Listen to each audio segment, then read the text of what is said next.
This guy was just like every other single dude out there, totally obsessed with grinding games day and night. He figured his life would just drag on forever with zero action, until one fine sunny day. Feng opened his eyes and realized he'd been transmigrated. The world he got dropped into was called the Profound Heaven Continent. In this place, they use martial arts as the gold standard for everything. Everyone wants to become an immortal cultivator, and every kid who reaches the right age will fight tooth and nail just to squeeze into a sect. The day Feng got dropped into this new body also happened to be the day of the disciple entrance exam. His current target was the Star Soul Sect, a sect that was literally just founded half a month ago. Nobody even knew how strong the sect master was, but as long as it offered a shot at cultivation, everyone wanted to try their luck. Feng had no clue how strong the body's previous owner was, but since he'd already booted that guy out of the shell, all he was left with now was absolutely nothing and a totally empty head. With this kind of setup, what the hell was he even doing here joining the hype? Thinking this, Feng turned right around and walked against the crowd, ready to split. He planned to bum around somewhere for 1 or 2 years to get used to this new world first, and only then see if he had a shot at cultivation. But after taking just 2 steps, the surging crowd shoved and dragged him right back. The reason? The sect master of the Star Soul Sect had finally made an appearance. Her name was Luo Tianxue, and she turned out to be a total babe. The moment the guys saw her, they completely lost their minds, everyone desperate to get accepted just so they could live under the same roof as Sect Master Luo. In the middle of this crazy crowd, Feng was the only one keeping his cool. Honestly, the standards of beauty for these ancient people were definitely a level below his. He felt that compared to the celebrities on TV, her face wasn't actually that much better, though her chest was definitely way more stacked. So, he reluctantly decided to hang around to see what else she had to say. Luo Tianxue announced, "Today the Star Soul Sect is recruiting disciples. We don't care about your age, your cultivation level, or your talent." Before the crowd could even start celebrating, she dropped the catch.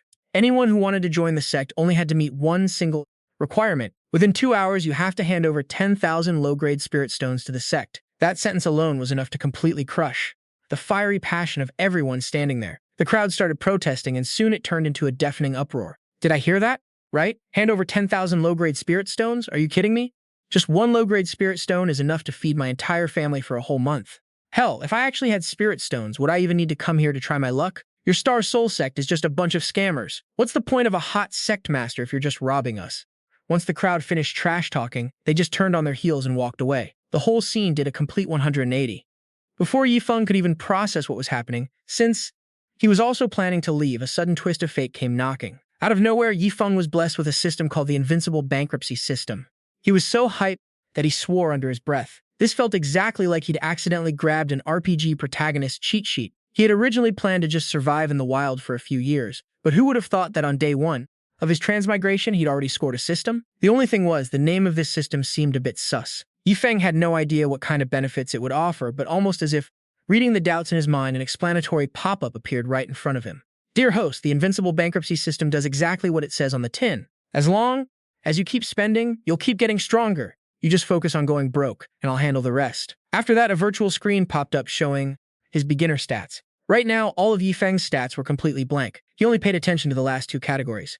Bankruptcy points and today's bankruptcy item, which was 10,000 Tier 9 first-grade Heavenly Thunder talismans. The system also informed him that it would provide unlimited spirit stones of all grades, along with any other currencies circulating in this world. Feng's job was to spend it properly. If he just wasted it recklessly on completely brain-dead things, then not only would he fail to earn bankruptcy points, but he'd actually get some deducted. While leveling up, whenever he completed random quests from the system, he'd also receive a certain number of bankruptcy points. Plus, clearing out today's bankruptcy items every day would also earn him points. If he failed to clear them out, the corresponding points would be deducted. The earned bankruptcy points could be used to upgrade his realm, max out his martial arts mastery, learn divine abilities, or buy gear. Compared to other cultivation protagonists, Feng felt like he was taking a masterclass on how to be a trust fund billionaire. He had unlimited money and had to blow it fast, but he couldn't spend it like an idiot. Before he could even figure out his next move, the system already sent his first quest, which was to join the Star Soul Sect. Success would reward him with 100 bankruptcy points, while failure would cost him 100 points. As for Luo Tianxue, she had her own reasons for making such an absurd demand. You see, Sect Master Luo was actually a high-born young lady. Her father was Luo Wuming, the Sect Master of the renowned Star Limit Sect on the continent. Ever since she was born, Luo Tianxue held the hidden identity of the Saintess of the boundless sacred land, with the heavy duty of keeping powerful reincarnators in check. For her, ascension was of the utmost importance, requiring her to cultivate every single second without rest. However, Luo Wuming was completely clueless about her prestigious identity and the heavy responsibility of his daughter. One fine day, he demanded that Luo Tianxue establish her own sect to temper her state of mind. But to her, this was just a colossal waste of time, delaying her progress toward ascension. That was why Luo Tianxue deliberately set that ridiculous requirement, ensuring her new sect would get 0 applicants. Her plan should have worked out perfectly, but unfortunately, she ran smack into a total wildcard who had just dropped from the sky, Yi Feng. Right when she was getting ready to pack up and leave, Yi Feng raised his voice and called out, "Sect Master, since the sect was just founded, you must have plenty of bills to pay. This disciple is willing to submit 100,000 low-grade spirit stones." Luo Tianxue felt like she'd just been slapped in the face. She never imagined anyone would be dumb enough to comply with such an absurd demand. The 100,000 low-grade spirit stones were packed inside a storage ring, which Yi Feng respectfully handed over to Luo Tianxue. Clutching the ring in her hand, she felt an immense weight of pressure as her inner voice screamed, "Heavens above, what kind of absolute weirdo is this guy?" On the outside, Luo Tianxue kept her composure, but she was already brainstorming a polite way to shake him off. "Are you absolutely sure you want to join our sect? Right now, we don't have any lodgings. You'd be coughing up cash and still have 0 place to cultivate." Luo Tianxue figured this would finally make Yi Feng get discouraged? Yeah, right. Out of nowhere, he cheerfully blurted out that he could build a whole sect for Luo Tianxue. Luo Tianxue's blood pressure shot right through the roof. High. She was absolutely sure Yi Feng had a screw loose, she just didn't know where he had banged his head earlier. "But my sect is dirt poor, we literally have 0 resources for you. I don't want to ruin your cultivation journey. Sect leader, don't sweat it. Whatever cultivation resources we're missing, if money can buy it, I'll get it all for you," Ye Feng enthusiastically replied. Luo Tianxue's blood pressure spiked even higher. Only then did Ye Feng vaguely realize that this insanely gorgeous sect leader didn't really want him to join. Luo Tianxue tried her best to keep her cool, but deep down, she was totally panicking. If she could, she would have beaten Yi Feng to a pulp right then and there. She had made it crystal clear she didn't want him to join, but did he just seriously not get the hint? Fine, if Yi Feng didn't care about money, she would target his cultivation instead. With that in mind, Luo Tianxue said, "Let me lay it out for you. Even if you join, I'm super busy. I won't have time to watch over your training, and I won't teach you a single thing. You're completely on your own." "Say what?" Yi Feng looked like he'd just been struck by lightning, and then he started scratching his chin in deep thought. Seeing him hesitate, Luo Tianxue was low-key celebrating, but she had no idea Yi Feng was actually crying tears of joy inside. If he could complete his mission without anyone breathing down his neck, that would be absolute perfection. So after letting Luo Tianxue celebrate for about 2 seconds, Yi Feng put on an excited face and replied, "Sounds good, sect leader. I don't need a single thing." At this point, Luo Tianxue was totally defeated. She was so mad she practically collapsed to the ground. Who in their right mind throws away 100,000 low-grade spirit stones just to be a decoration in a sect and still acts this hyped? She didn't know if Yi Feng was some kind of trial sent by the heavens to test her patience. Luo Tianxue was literally seconds away from pulling out her sword and stabbing him just to vent her anger. Luckily, her loyal subordinate stopped her just in time, saving Yi Feng's life. At this point, Luo Tianxue was back into a corner. Even though she was totally miserable about it, she had to let Yi Feng join the Star Soul Sect. His mission was complete, instantly rewarding him with 100 bankruptcy points. On top of that, the system approved the 100,000 spirit stones he just spent, so he got a bonus of another 100 bankruptcy points. Yi Feng still had no clue what these points were for, but he could already see a bright future ahead. For now, the Invincible Bankruptcy System didn't update any new missions. It required Yi Feng to find his own ways to spend money, and of course it had to be a valid expense to earn those bankruptcy points. Yi Feng hadn't figured out what to do next, so he just tagged along behind Luo Tianxue, whose face was completely dark. "Sect leader, since I'm the only disciple right now, does that make me your personal disciple?" "Nope," she coldly shot him down. "It doesn't count. This sect leader does not take personal disciples." Lactian Tuyet was beyond annoyed. Even though she didn't want to manage any disciples, she couldn't stop Yi Feng from joining. Now she would definitely have to oversee his cultivation in the future, which was already a massive pain, and now he wanted to be her personal disciple. In her head, there were only 4 words, not a chance. "Sect leader, I really want to be your personal disciple. Just name your price. I've got the cash, and I definitely won't haggle." Both Luo Tianxue and her subordinate let out a massive "huh" in unison. In all their years of living, this was the absolute first time they had ever seen someone try to buy a personal disciple spot with straight cash. Suddenly, Luo Tianxue found this guy kind of amusing, so she decided to make things hard for him. Even though Ye Feng talked a big game, she figured that after dropping 100,000 spirit stones just to join, his wallet had to be pretty dry. So she threw out a demand that she would deeply regret later. "Fine, then 100,000 high-grade spirit stones. If you can cough that up, this sect leader will make an exception and take you as my personal disciple." What? Yi Feng's shocked reaction made Luo Tianxue super smug. She thought he was absolutely terrified by that number. Looking at his face, Luo Tianxue figured she had finally won a round. 100,000 high-grade spirit stones was worth the entire fortune of a 2nd or 3rd-tier sect. How could a mere mortal like him ever produce that? But she never in a million years expected that Yi Feng's shock was actually because he was thrilled to have such a golden opportunity to blow his cash. High-grade spirit stones would definitely net him way more bankruptcy points than low-grade ones. But the 100,000 she asked for felt a bit too cheap. Yifeng pulled out another storage ring, packed with 500,000 high-grade spirit stones, and handed it to Luo Tianxue, casually mentioning that 100,000 was for the fee, and the other 400,000 was just a master-apprentice greeting gift. Yifeng felt incredibly smug, thinking he was a natural-born genius at wasting money. Meanwhile, the title of master weighed as heavy as a mountain on Luo Tianxue's shoulders. She really didn't want to accept that ring, let alone take on some personal disciple. But a promise is a promise, and there was no taking it back. Especially when Yifeng seemed dead set on clinging to his new status as the sect leader's personal disciple. The system recognized Yifeng's absolute mastery of wasting money and rewarded him with another 200 bankruptcy points. In stark contrast to his absolute joy, Luo Tianxue felt a chill run down her spine and could barely stand. Oh my god, we are talking about 500,000 high-grade spirit stones here. If you brought this much cash to any third-tier sect, their leader would literally call you ancestor, no joke. But this massive pile of cash meant she would have to deal with a whole mountain of trouble, and she absolutely hated being forced into becoming Ye Feng's master. But despite all that, Luo Tianxue still had to keep her word. She announced that from this very moment, Yi Feng was officially her personal disciple, and she even gave him the Tan Huiyan sword as a greeting gift.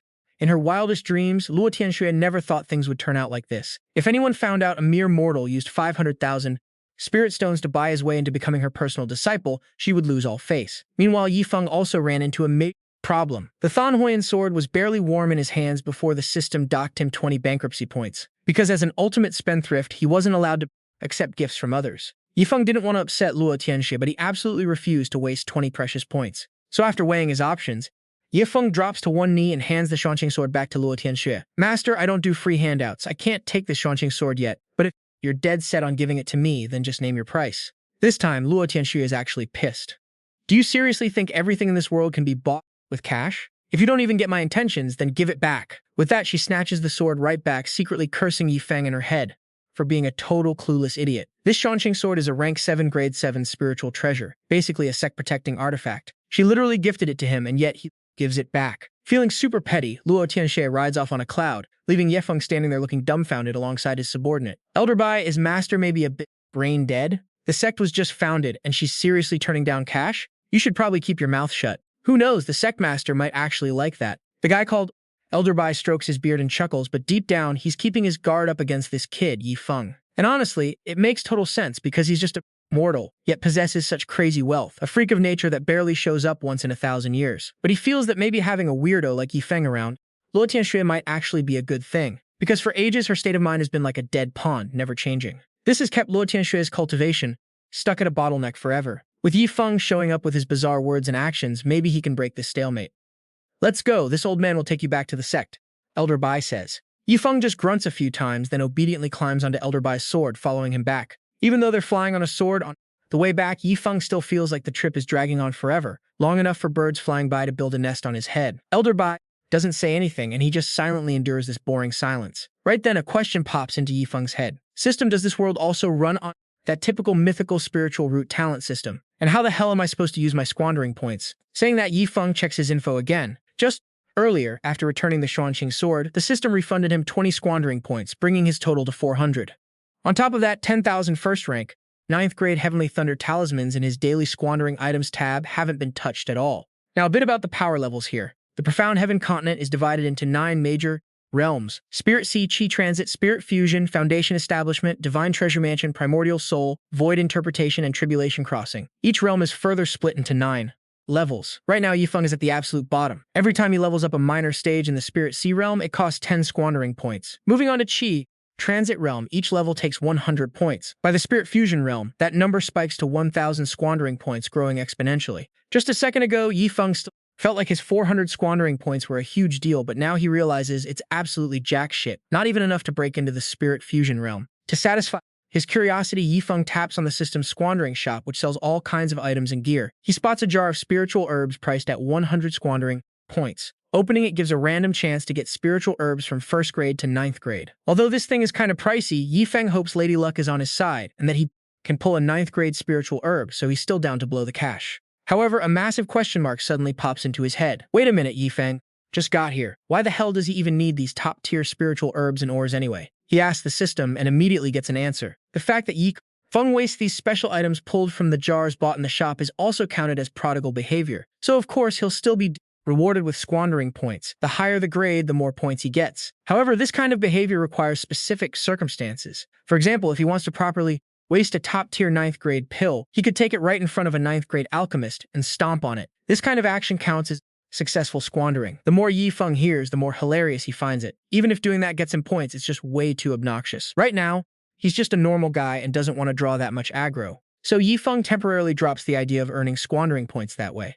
Instead, he spends 90 squandering points, boosting his strength straight to the 9th level of the Spirit Sea Realm in one go. Elder Bai, who is focusing on flying the sword, suddenly feels something shifting in the kid behind him. His spiritual energy is surging wildly. One feel and you'd know he's opening his Spirit Sea Realm.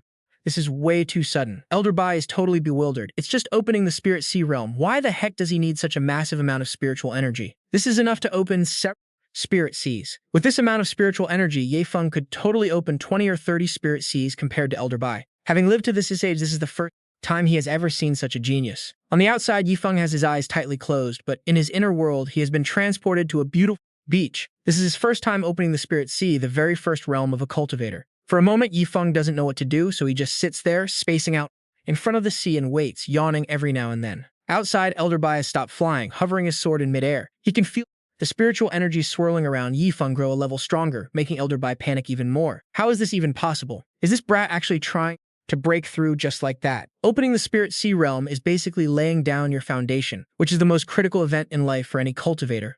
This doesn't just need a quiet environment, but also some supporting pills, followed by trying your absolute best to expand the Spirit Sea to its maximum size and to successfully open the Spirit Sea. One also needs to spend a chunk of time consolidating it. Yet right now, Elder Bai can clearly feel that Feng has never used any pills, and on top of that, he's opening his Spirit Realm right on a flying sword. Even though he has stopped flying and the sword is stable, it's still hard to calm one's mind, let alone open a Spirit Sea and smoothly break through realms. Elder Bai's flying sword suddenly shakes while Feng is still sitting there like a statue.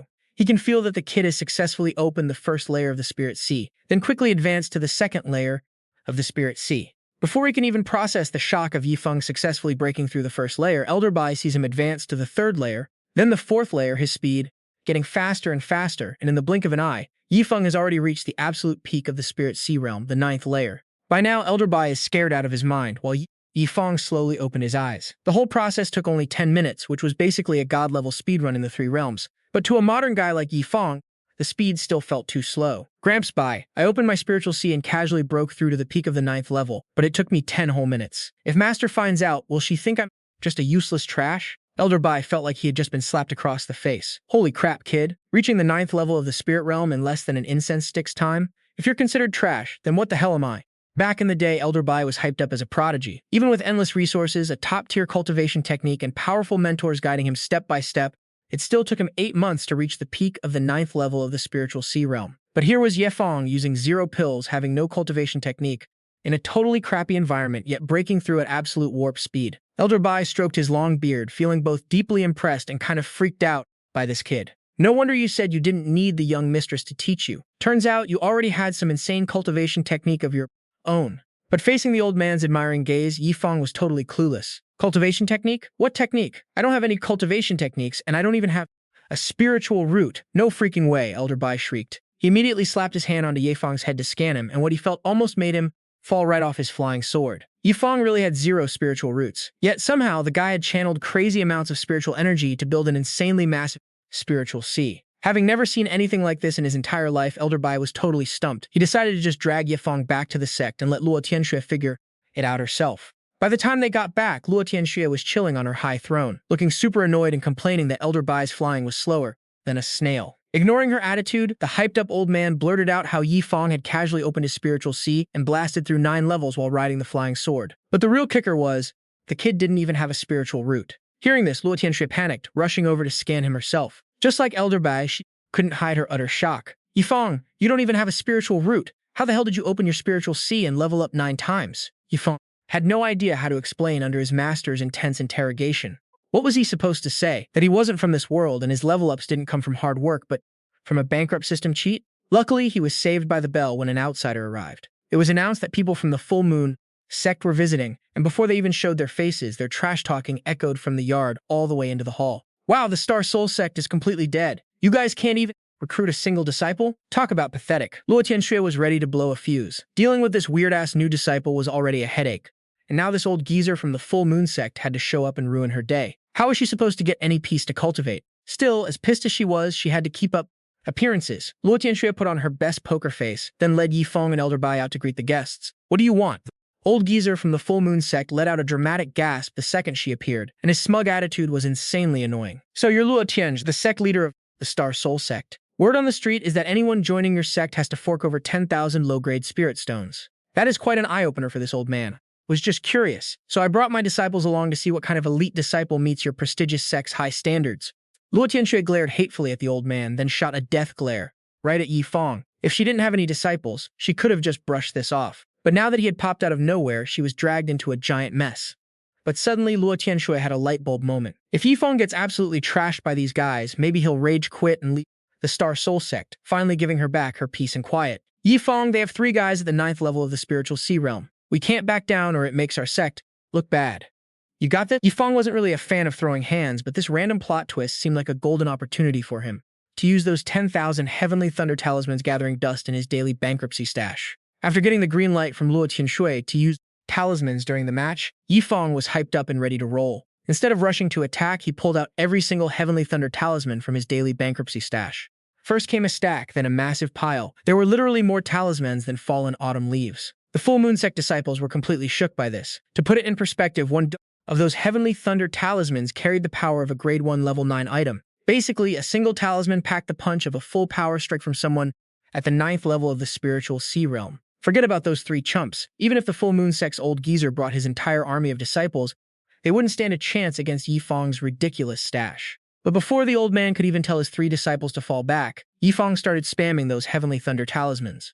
The 3 of them originally planned to pull a 3-on-1 and trash Yi Feng, but now they were the ones getting blown to bits. One talisman after another exploded in rapid succession, trapping them in endless explosions while Yi Feng was having the time of his life. Keep them exploding, this is too much fun. This chaos left Elder Bai and Luo Tianxue completely frozen in shock. The things Yi Feng was chucking were Grade 1 Level 9 Heavenly Thunder talismans. A single one was worth at least 1,000 low-grade spirit stones. For a low-level cultivator like Yi Feng, just owning one would be their ultimate trump card. Putting aside how he got his hands on so many talismans, the way he was just chucking them like trash left everyone utterly speechless. Meanwhile, the 3 disciples the old man from the Full Moon Sect brought along could only cry their eyes out. They were just ordinary 9th level spiritual sea cultivators, so how could they possibly survive against a massive spam of lightning talismans? Master, the Star Soul Sect is filthy rich. He's throwing Grade 1 Level 9 talismans around like pocket change. They are completely out of our league. Luo Tianxue was speechless. Her plan had backfired once again. Instead of teaching Yi Feng a lesson for her, these useless bums got absolutely wrecked by him. Suddenly, Yi Feng looked back at Luo Tianxue with an expression like a kid who just did a chore and was waiting for a gold star from his mom. But through Luo Tianxue's eyes, that look made her feel totally guilty. Wait, does this disciple think I chickened out and sent him to fight those 3 Full Moon Sect disciples without caring about his safety? Oh hell no, I need to assert my dominance later. Dignity a master should actually have, Luo Tianxue thought to herself, but Yi Feng didn't even look at her for long. He was way too busy having a blast messing with those 3 Crescent Moon Sect disciples. A few hours later, Yi Feng still had a crap ton of thunder talismans left in his hands. This stuff didn't pack enough punch to actually kill them, but it could make them hurt so bad they literally wanted to die. The 3 of them were crying and screaming their eyes out, desperately trying to dodge the barrage of thunder talismans. They scrambled over to hug their master's legs, begging him to save their pathetic lives. That old geezer from the Crescent Moon Sect probably never saw this coming. Seeing it with his own eyes today, he realized the Star Soul Sect's backing was insanely massive. No wonder they demanded 10,000 low-grade spirit stones just to recruit a disciple. The old guy was sweating bullets, realizing he had messed with the wrong crowd. Since things had already gone south, and they didn't make a run for it, his 3 disciples would be completely toast. So he quickly threw some excuses at Luo Tianxue, grabbed his boys, hopped on a cloud, and bolted. Sect leader. Luo, our Crescent Moon Sect was way too rude to barge in like this. We'll come back with proper gifts another day. Catch ya later! The guy bolted like crazy, but Luo Tianxue had zero intention of letting them off the hook that easily, especially since she desperately needed to save face as a master in front of Yi Feng. In the blink of an eye, she blocked their path. What do you think our Star Soul Sect is? A joke? You think you can just show up and leave whenever you want? The spiritual energy swirling around her body looked drop-dead gorgeous, but it sent a cold shiver straight down the old Crescent Moon Sect geezer's spine. Since she looked like a total teenager, he had assumed her cultivation wouldn't be anything crazy. But now, he only now felt the sheer pressure of her cultivation. She had already hit the origin soul realm. He was the sect leader himself, yet his cultivation was only at level 9 of the divine treasury realm. With Luo Tianxue's insane strength, wiping his entire sect off the map would be a walk in the park. Cripple of your own arms, and I'll let you live," Luo Tianxue demanded coldly. Nobody wants to chop off their own arm out of nowhere, but compared to getting killed, it was definitely the lesser of two evils. All four of those Crescent Moon idiots had to grit their teeth and do exactly as she said. Only after watching them snap their own arms did she finally cool down and let them scram. Watching this play out, Yifeng had only one thought: damn, my master is low-key savage AF. Alright, pack up all those thunder talismans of yours, Luo Tianxue said in a casual tone. But deep down, she was incredibly pissed because once again, she failed to kick Yifeng out of the sect. She was about to turn around and walk away, but Yifeng suddenly grabbed the hem of her sleeve. He said he had a favor to ask. Earlier, bullying the Crescent Moon sect for an hour only burned through nearly 2,000 talismans. Now Yifeng wanted to waste every single one of them so his precious bankruptcy points wouldn't get docked at the end of the day. Luo Tianxue was so mad she was literally speechless. Yifeng was always way more unhinged than she could ever imagine. But to keep up her image as the Saintess of the limitless holy sect, Luo Tianxue had to keep her cool. Since her disciple treated these expensive talismans like absolute garbage, why the hell should she waste her energy scolding him? So a super serious cultivator like Luo Tianxue actually put her cultivation on hold to join Yifeng in throwing talismans like crazy. One after another, the thunder talismans went off with deafening blasts right inside the Star Soul Sect's backyard. The shockwaves were so insanely loud that Elder Bai, who was fast asleep, jumped out of bed thinking they were getting raided. The duo kept chucking talismans non-stop, wasting thousands of them. Watching the flashes of light from the thunder talismans light up the sky, Luo Tianxue suddenly went quiet. It reminded her of her junior sister back at her old sect.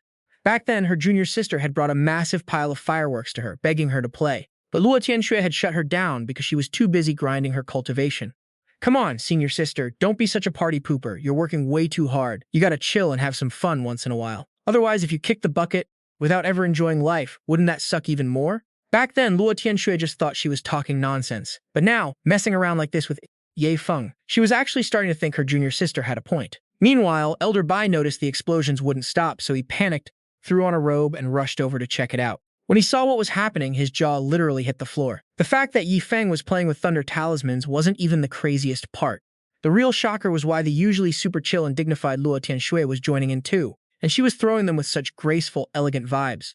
Feng saw Elder Bai and was absolutely hyped. Up until now, only the two of them had been wasting cash throwing talismans until their arms were sore. Now they had Elder Bai to help out.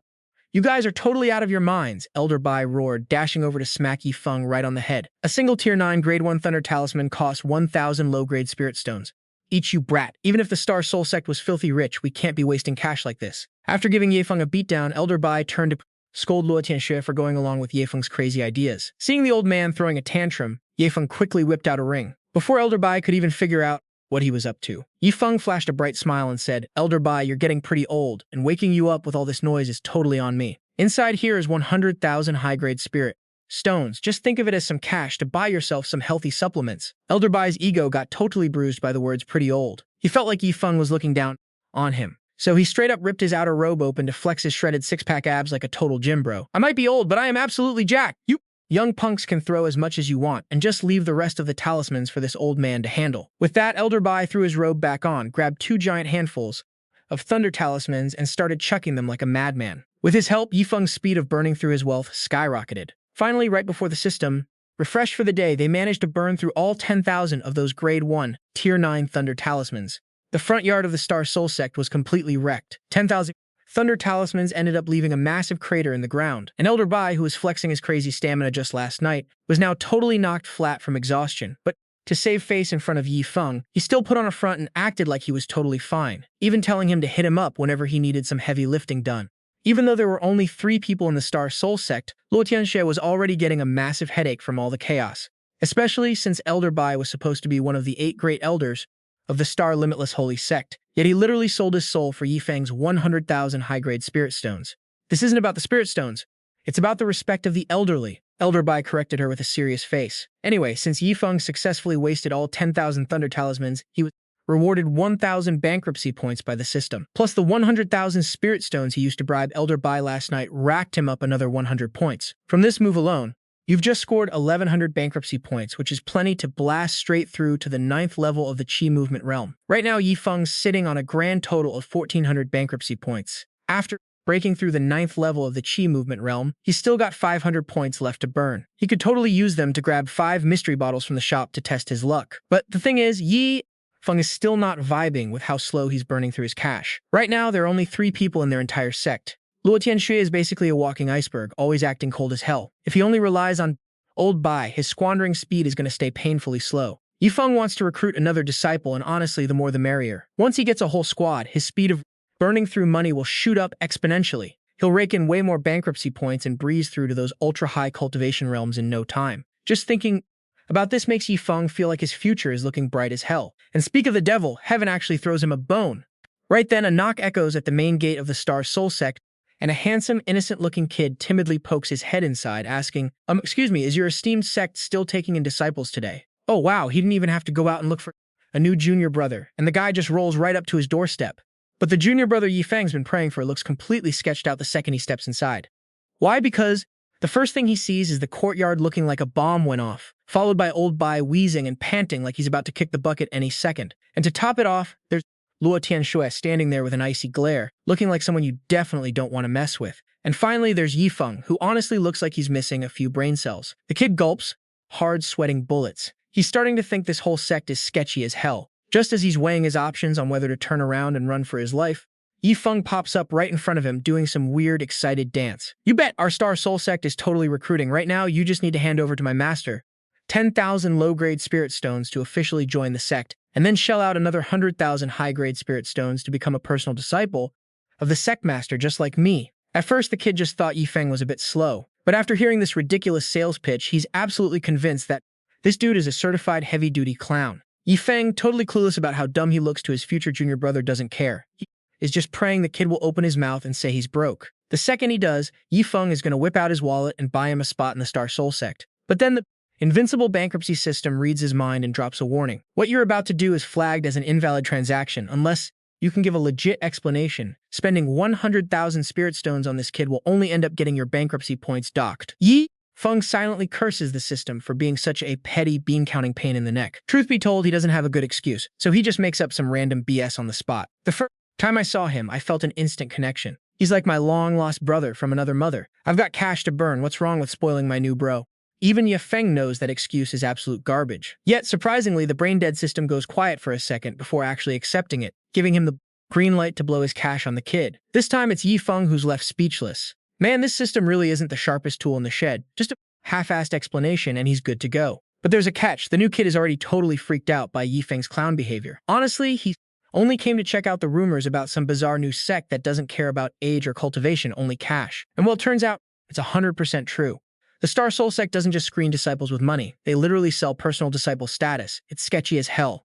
The new kid turns around, ready to bolt. But Yifeng isn't about to let this golden opportunity slip away. He pulls out every trick in the book, literally clinging onto the guy's leg and begging him to stay. The kid is fighting for his life, trying to shake him off, when suddenly a voice transmission rings in his head.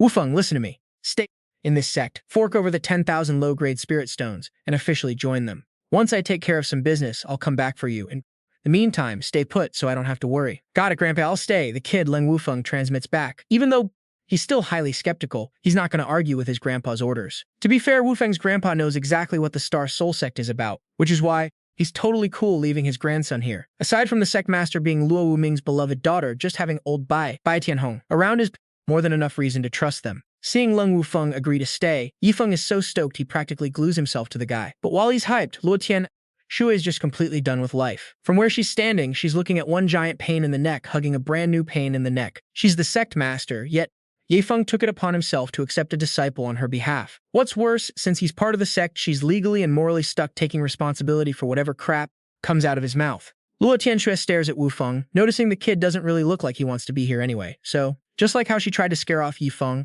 Luo Tianxue pulls the same trick. But she definitely didn't expect this kid, who looked like he couldn't care less, to casually pull out 10,000 spirit stones right then and there. Luo Tianxue practically shrieks in disbelief. What on earth is going on? Is she really getting another freeloading parasite? Why is this kid just as brainless as Yifeng?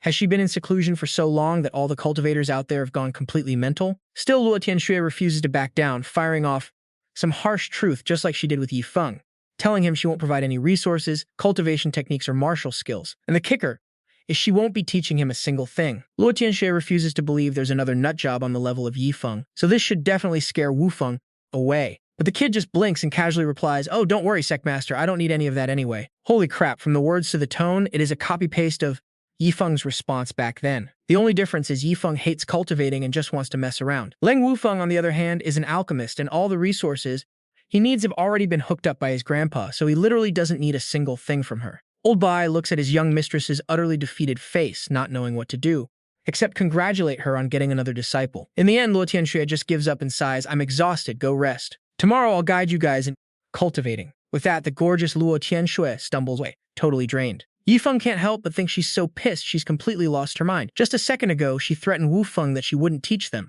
cultivate, and she literally just said she'd guide their training tomorrow.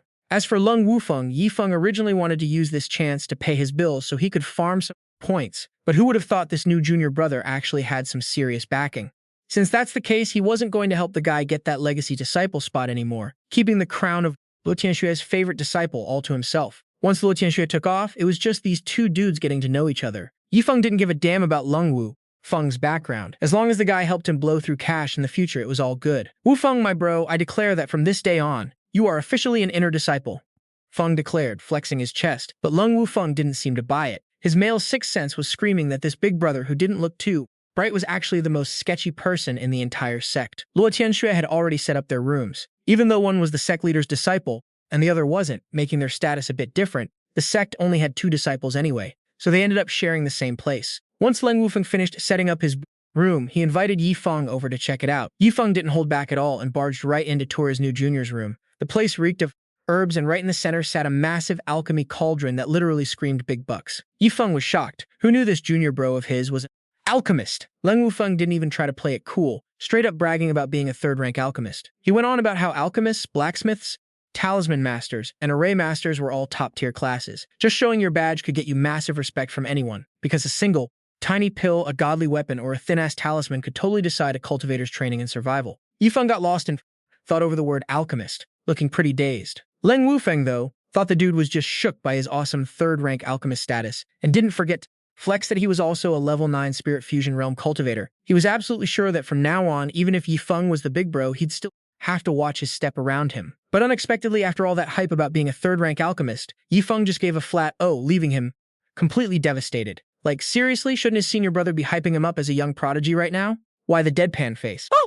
Yeah, Wufeng, my bro, are there any super rare third-rank spiritual herbs?" Yifeng's question snapped Leng Wufeng right out of those random thoughts. Since it was about his expertise, he answered Yifeng very seriously. "Let me think. Demon bamboo grass, purple thunderfruit, and illusion spirit herb. Even a 9th-rank alchemist would barely ever see these." Yifeng nodded, then started tapping away on his system panel. "System, grab me demon bamboo grass, white soul flower, and purple thunderfruit. Give me 4 jars of each." Yifeng commanded with his mind. These herbs cost him 1,200 bankruptcy points, but the payoff was totally worth it. Yifeng zoned out for a few seconds, making Leng Wufeng think he just didn't get what he was talking about and was feeling embarrassed. But Yifeng snapped out of it fast, looking even more hyped than before. "Wufeng, my bro, you've been working hard all day. You must be parched, right? Let me go grab you some tea." The second he said that, Yifeng scrambled out of the room. Leng Wufeng nodded, suddenly thinking that even though Yifeng seemed a bit slow, he was actually pretty caring. He even felt like whipping up some extra pills to help this not-so-bright senior brother train. A moment later, Yifeng was back holding a steaming cup of herbal tea.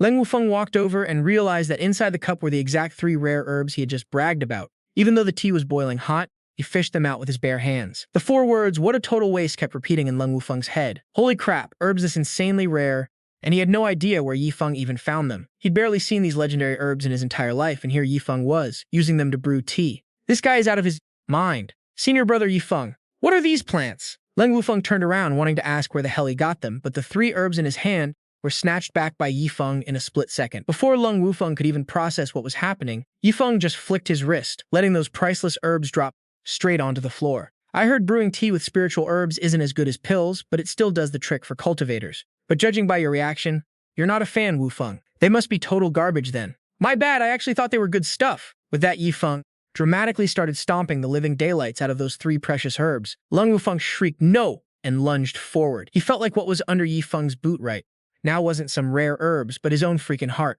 Leng Wufeng put his life on the line to shield the 3 almost pulverized herbs under Yifeng's boots, sounding like he was right on the edge of tears. "Senior brother Yifeng, these are literally 3 of the rare herbs I just told you about. Let me see if they're still savable." Leng Wufeng pulled his hands back, praying there was still some life left in them, but they were just 3 fragile plants that had already been completely pulverized by Yifeng's stomping. This was an absolute masterpiece of an act, ruining what an alchemist treasures most right in front of him, while smoothly avoiding making an enemy. He'd just spent 1,200 bankruptcy points to buy 6 herbs, and now simply crushing 3 of them in front of Leng Wufeng scored him a fat 1,500 points. Talk about a massive win for Yi Feng. Seeing Leng Wufeng totally devastated on the floor, whimpering over the ruined herbs, even he felt the guy was kind of pitiful. But hey, with those sweet bankruptcy points rolling in, Leng Wufeng could cry a whole river for all he cared. Man, if you didn't know, you should have asked me first. To us alchemists, these 3 herbs are priceless treasures. Even my grandpa has never laid eyes on them, and you just crushed them into dust. In that room of only 2 people, one was absolutely dying inside, while the other living his absolute best life. But hey, as the big brother, Yi Feng figured he should probably comfort his little junior a bit. So, wiping the massive grin off his face, he walked over and patted Leng Wufeng on the shoulder. "Cuff, my bad, bro. I had no idea these were the super rare herbs you were talking about. I'm just clueless. But, hey, they're already trashed anyway, so just sweep them up and get some rest, alright?" Talk about zero comfort. This guy literally just gave Leng Wufeng more chores to do.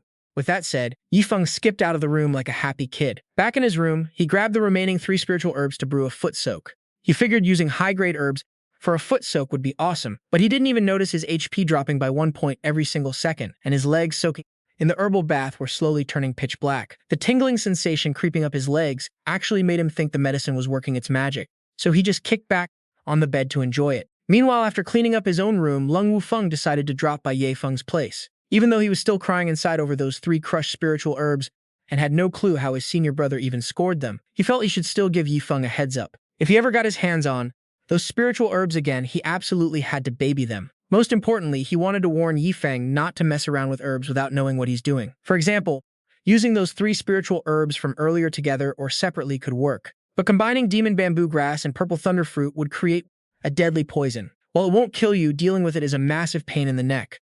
Leng Wufeng stood outside, but before he could even knock, he heard Yi Feng's panicked scream echoing from inside. "Holy crap, what the hell is going on? Why are my freaking legs pitch black? And why can't I feel a thing?" Hearing this, Leng Wufeng panicked, forget knocking. He just kicked the door open and barged in. The result was the sight of Yi Feng soaking his feet in those rare, precious spiritual herbs smacked him right in the face. Leng Wufeng's face went dark with rage. He wanted nothing more than to rush over and beat the crap out of this dumbass senior brother. Since Leng Wufeng was so utterly traumatized, it meant Yi Feng's wasteful antics were a massive success, earning him another 1,500 prodigal points. Too bad Yi Feng's legs were poisoned, and he had to blow 1,000 points to neutralize the toxin. Seeing the notification, Yi Feng let out a sigh of relief. Getting poisoned but not kicking the bucket is already a win.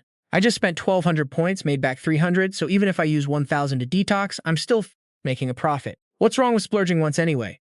Senior brother Yi Feng. Leng Wufeng gritted his teeth, his eyes glued to that herbal foot bath. "I came to warn you that combining demon bamboo grass and purple thunder fruit creates a deadly poison that is incredibly hard to get rid of." Yi Feng grinned, and instantly spent 1,500 prodigal points to purge the poison from his legs. The nasty black color slowly faded away, returning his legs to normal. Wufeng was left dumbfounded once again. Wasn't this deadly poison supposed to be a total nightmare to cure? How on earth did Yi Feng purge it? In literally a split second. But the worst part was, Yi Feng wasn't done messing with his junior brother's sanity just yet.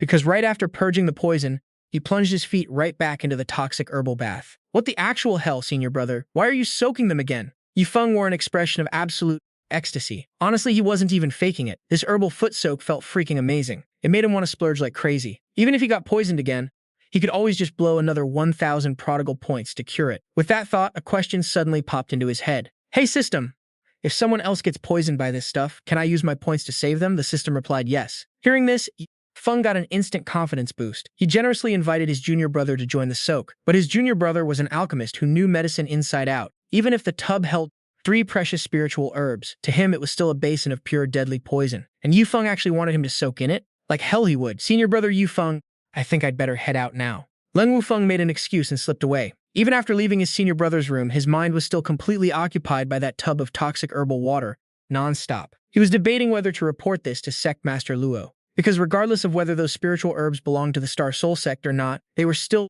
priceless treasures. And the way Yi Feng wasted them was downright criminal. But after weighing his options, Leng Wufeng didn't want to be a petty snitch who plays dirty games. So he just clutched his head and ran back to his room. Meanwhile, Yi Feng finished his foot soak. Aside from spending prodigal points to detox, he also dropped 900 points to boost his strength straight to the 9th level of the Qi refining realm. After the breakthrough, his entire body felt flooded with boundless energy, feeling absolutely incredible. Meanwhile, back at the sect's main hall, Luo Tianxue was resting her hand on her forehead, deeply lost in thought about her disciple. "Old Bai, tell me, what kind of guy is this Ye Feng anyway?" Honestly, Bai Tianhong couldn't figure Ye Feng out either, but he believed that time would tell. Once they spent enough time together and slowly peeled back his secrets, his true colors would eventually be revealed. Most importantly, Old Bai hoped this guy who dropped out of nowhere could shake up Luo Tianxue's state of mind and help her break through to the next realm. But unlike the hopeful Bai Tianhong, Luo Tianxue looked utterly exhausted and highly annoyed. Sigh, I feel like that guy was sent by the heavens just to torture me. And then there's Leng Wufeng too. My goodness, why are both of them such a pain in the neck?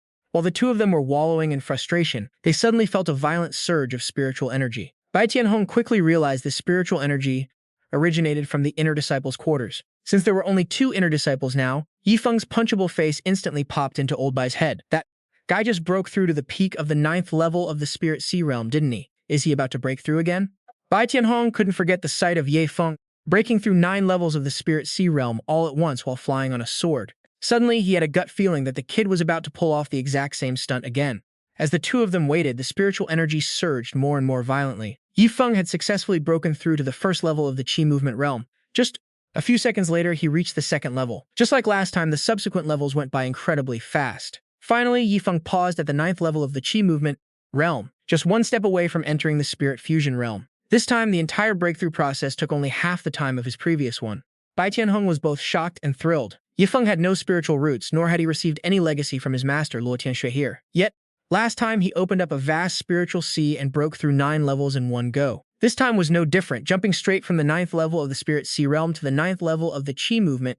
The main thing is he broke through a whole major realm in one go. With this insane cultivation speed, Bai Tianhong felt like the Xuantian continent should just crown Yi Feng right now, giving him the title of the absolute king of speedrunning cultivation. Last time, Luo Tianxue didn't see him break through with her own eyes, so she was kinda skeptical. But after this, she finally understood why Yi Feng was flexing so much confidence when he first joined. Even when she gave him the cold shoulder, he didn't give a single crap.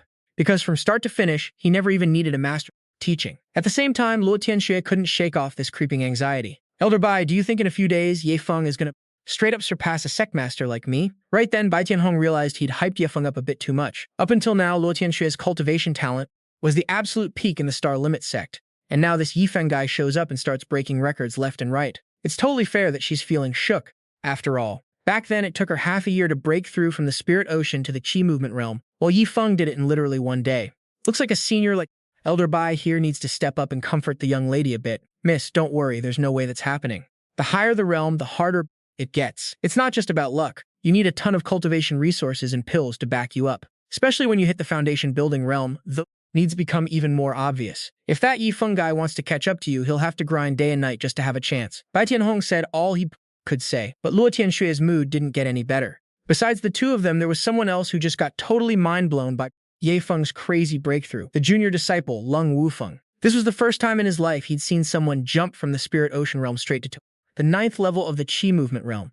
Not only had he never seen this before, he'd never even heard of such a crazy thing happening. And to think just a moment ago, Leng Wufeng wanted to flex his spirit integration cultivation to boss his senior brother around. Looking at how things are now, he'd better keep that cultivation hidden to avoid looking like a total clown.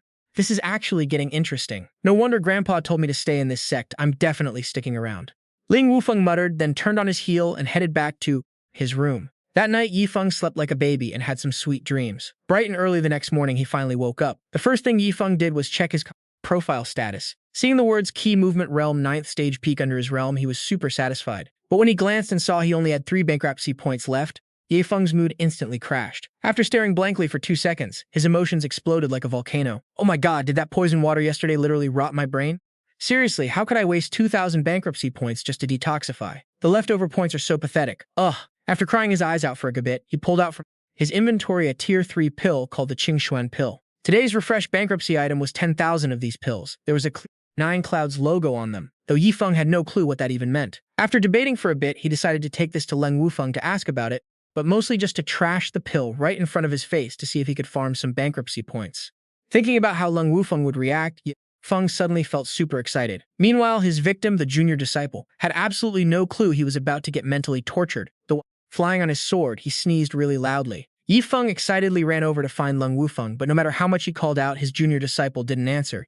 Feng felt a bit guilty. Don't tell me his junior disciple took such a massive hit yesterday that he literally ran away. If that was true, he'd feel so bad. Yi Feng searched around the garden for ages, until Bai Tianhong appeared. Are you looking for Leng Wufeng? Yi Feng nodded vigorously. The Sect master found out Leng Wufeng is a tier 3 alchemist, so early this morning she took him to a nearby town to buy herbs. Saying this, Elder Bai summoned his greatsword, saying he'd take Ye Feng to find them. But he never expected that the nearby town Elder Bai mentioned would actually take 5 hours of sword riding. Sitting on the sword, Ye Feng was so bored out of his mind again that he literally let birds build a nest on his head. Out of sheer boredom, he decided to bring up the effects of spiritual herbs to ask Bai Tianhong. Elder Bai, have you ever heard of demon bamboo grass, white soul flowers, and purple thunder fruits? Bai Tianhong was steering the sword but still perked his ears up. Even though he wasn't an alchemist, he'd lived long enough to know a little bit about basically everything. Elder Bai only knew that the 3 things Ye Feng just mentioned were classed as priceless spiritual herbs, but he didn't know the deep details of their effects. Ye Feng grinned sheepishly, scratching his head like a dummy as he replied, "Oh, so they really are priceless spiritual herbs? No wonder when I use them for a foot soak." Junior disciple Wu Feng burst into my room screaming that I was wasting heaven's treasures. The flying sword, which was cruising smoothly in the sky, suddenly slammed on the brakes because of Ye Feng's words. Even though Elder Bai didn't know the exact details of rare spiritual herbs, he knew enough to realize using them for a foot soak was absolutely unhinged. "Say what? You use those priceless medicinal ingredients for a foot soak?" "Yeah, pretty much," Ye Feng nonchalantly replied. "Elder Bai, maybe you should try it sometime?" Although combining those 2 herbs, demon bamboo grass and purple thunder fruit, creates a super deadly poison. Later on, if I get the chance, I'll grab some for you to try. Seeing Ye Feng hyping it up so enthusiastically, Bai Tianhong decided to play along. "Well, if that's the case, in the future when you get those spiritual herbs, you better save some for this old man." After their chat ended, they both sank back into their own silent worlds. The sword flew high in the sky for 5 hours before finally reaching that fancy town. The moment they landed, Bai Tianhong ditched Ye Feng to wander the streets alone, while he went to handle some personal business. Before leaving, he literally repeated 3 times that Ye Feng was only allowed to wander and absolutely not cause trouble. Ye Feng didn't even get a chance to object, getting ditched all alone in this unfamiliar town after flying for 5 straight hours. And honestly, the important business Bai Tianhong had to handle was just meeting up with his buddy to grab some drinks with pretty girls. Ye Feng had no choice but to wander around by himself, curiously looking everywhere. This town was seriously bustling with literally everything, from weaponsmithing shops to brothels packed with beautiful girls, but nothing really caught Ye Feng's eye except for one place, the Tianwu auction house. This place seemed perfect for Ye Feng's talent of wasting money, but he was a bit scared. After all, this is the cutthroat cultivation world. Ye Feng has 0 skills and no sect members around to watch his back. He's honestly terrified that on the way to the auction, someone might target his fat wallet, jump him, and threaten his life. If that happens, it's straight up game over.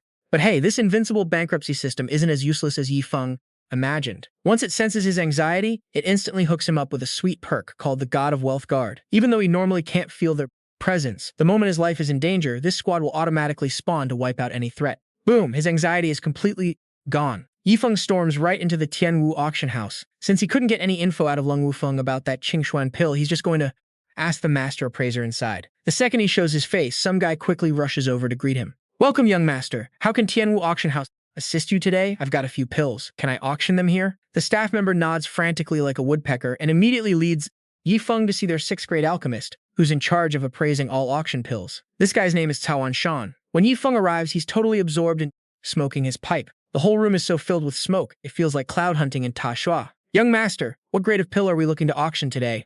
Ye Feng whips out the Qingxuan pill and tosses it right in front of Cao Shan. At first, the old guy doesn't even bother to look. After all, it's just a measly 3rd grade pill, which could never catch the eye of a 9th grade alchemist. But when he takes a closer look, Cao Shan's jaw instantly hits the floor. He literally sees the 9-vein pattern on the pill, and he drops his smoking pipe right then and there.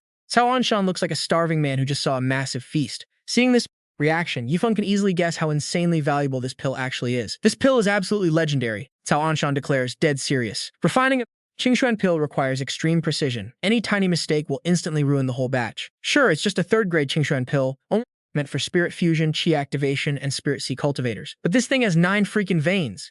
Ye Feng doesn't really get all the nerdy details, but according to Cao Shan, a 9-vein pill basically has near-perfect effectiveness. The best one the old man had ever seen before was only a 1st grade 8-vein Qingxuan pill.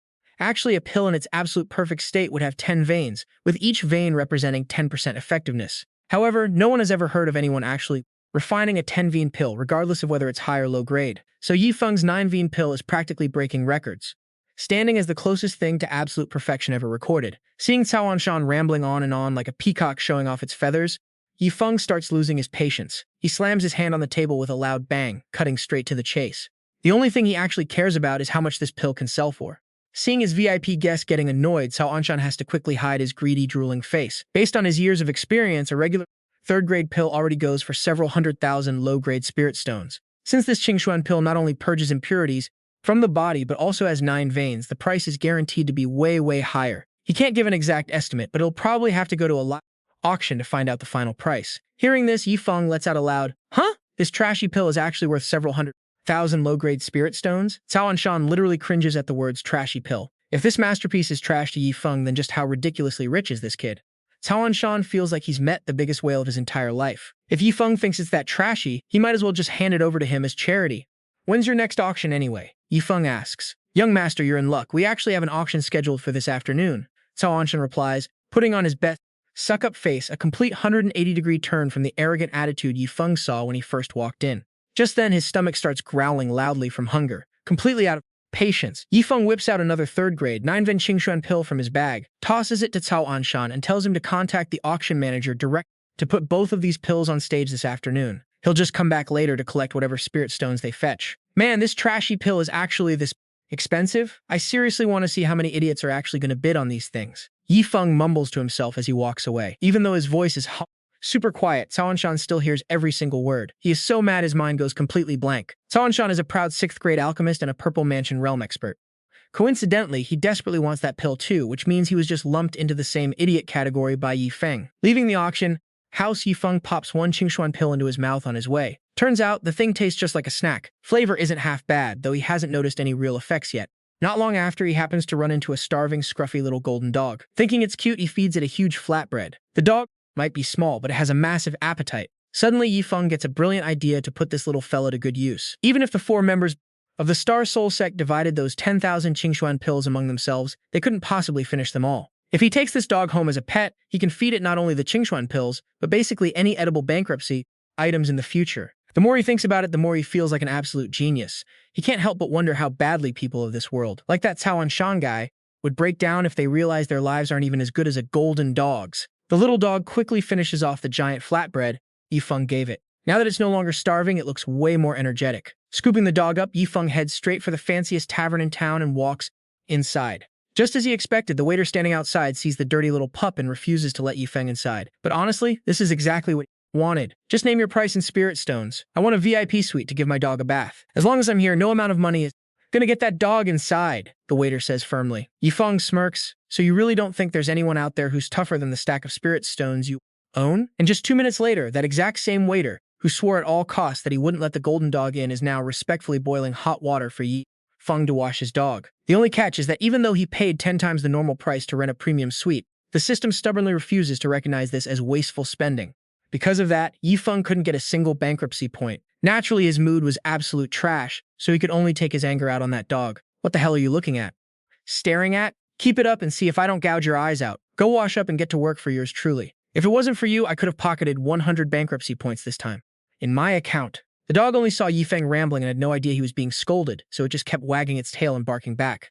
Feng, who had just lost those points for nothing, found this dog more and more of a pain the more he looked at it. While the little fella was still happily splashing around in the tub, he heartlessly grabbed it by the scruff of its neck and yanked it out. This dog was also way too stupid. Next time, maybe I should boost its intelligence a bit? Once the bath was done, Feng grabbed a big pile of Azure Mystic Pills to feed the dog. This mutt was so clueless, it didn't even care if the stuff was poisoned. It just stuffed its face, wagging its tail and whimpering happily. Seeing it enjoy the food so much, Feng's mood lifted a bit. "That's it, eat up and squander my assets for me." While the little dog was doing its mukbang, Feng went out for a stroll. But he had no idea that the moment he stepped out, the dog already started showing signs of awakening its intelligence. 1 hour later, when he came back, he saw the dog lying lazily on the table. Feng picked it up. It had only eaten over 2,000 pills and was already slacking off, but it seemed the little fellow was in a total food coma. Seeing it unable to even open its eyes, Feng suddenly felt super sleepy too. Oh well, there was still plenty of time today, so he wouldn't force feed it for now. He grabbed the dog and went to bed. Fast asleep, Feng had no idea that after devouring several thousand 3rd-grade 9-cloud Azure Mystic Pills, the little beast was actually starting to evolve into a demonic beast. At the same time, Old Bai had tracked down his best bud. That was an elderly man surnamed Sha, the big boss behind the Tianwu auction house. Unable to go hit the pleasure houses with old Sha, Old Bai was super frustrated and complained non-stop. "Old Jia, you geezer, it wasn't easy for me to visit. And what do? I haven't seen your face all day long." Old Bai nagged for ages, but old Xia didn't bother explaining right away. Only when Bai Tianhong's throat went totally dry did his old buddy finally explain that he'd been busy at the Tianwu auction house because they just scored 2 3rd-grade Azure Mystic Pills. "Do you know how many clouds those 2 pills have? Azure Mystic Pills? For them to keep you busy all morning, they must be at least 7 cloud pills. Did those old codgers refine them? Old Xia shook his head wildly, bragging with sheer excitement that the pills he bought were 9 cloud ones. He had personally checked the pills' condition, and their perfection level was almost 10 cloud. As for the refiner, old Xia only knew that a young man had brought them in for auction. Hearing this, Bai Tianhong felt a bit of a jolt in his chest. Old Xia, do you know what that kid's name is? No idea. Not only did that kid not leave a name, but he didn't even bother taking a deposit. He just handed the pills over to the auction's appraiser and walked right out, saying he'd come back for the cash once they were sold. Bai Tianhong fell completely silent. Why did this flex feel so much like Yifeng's style? Based on my instincts, that young guy didn't give a damn about those 2 pills at all. He's probably some young master from a hidden sect or a sacred temple, old Xia added. The more Bai Tianhong heard, the more he was sure it was Ye Feng. Thinking of this, old Bai wanted to take his old buddy to meet him as the personal disciple of his young mistress. At first, old Xia seemed totally uninterested. After all, why would the personal disciple of some newly formed sect be worth his time to meet?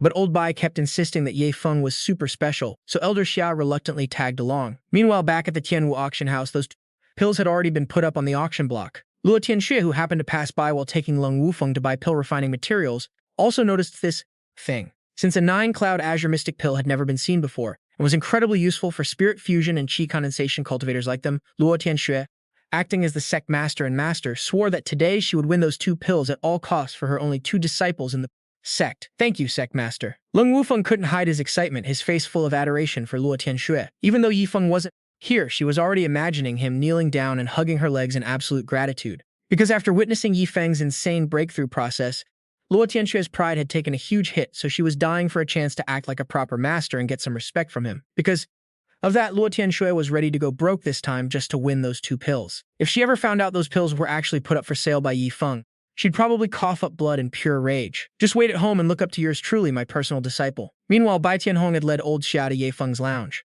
They knocked a few times, but there was no response. Old Xia guessed he might be sleeping, but that didn't sit well with Bai Tianhong at all. As a true cultivator, how could anyone waste time sleeping in during broad daylight? Thinking this, he kicked the room door right open. Yi Feng, get your butt up. The noise was deafening, but Yi Feng still didn't budge. The moment the 2 old geezers stepped in, they were hit by a thick aroma of pills. On the table was a dog food bowl, but instead of kibble, it was filled with pills. Even the floor was scattered with imperfect pills. Meanwhile, Yi Feng was snoring away on the bed, and the stray dog he picked up was sleeping soundly on its back, looking exactly like its owner. Old Bai and Old Xia were both completely frozen by this sight. Just then, Ye Feng woke up and scrambled out of bed. Oh, old Bai, you done with your business? Saying this, he noticed the yellow mutt sleeping on the floor with its tongue sticking out, surrounded by a messy pile of pills that hadn't been cleared yet.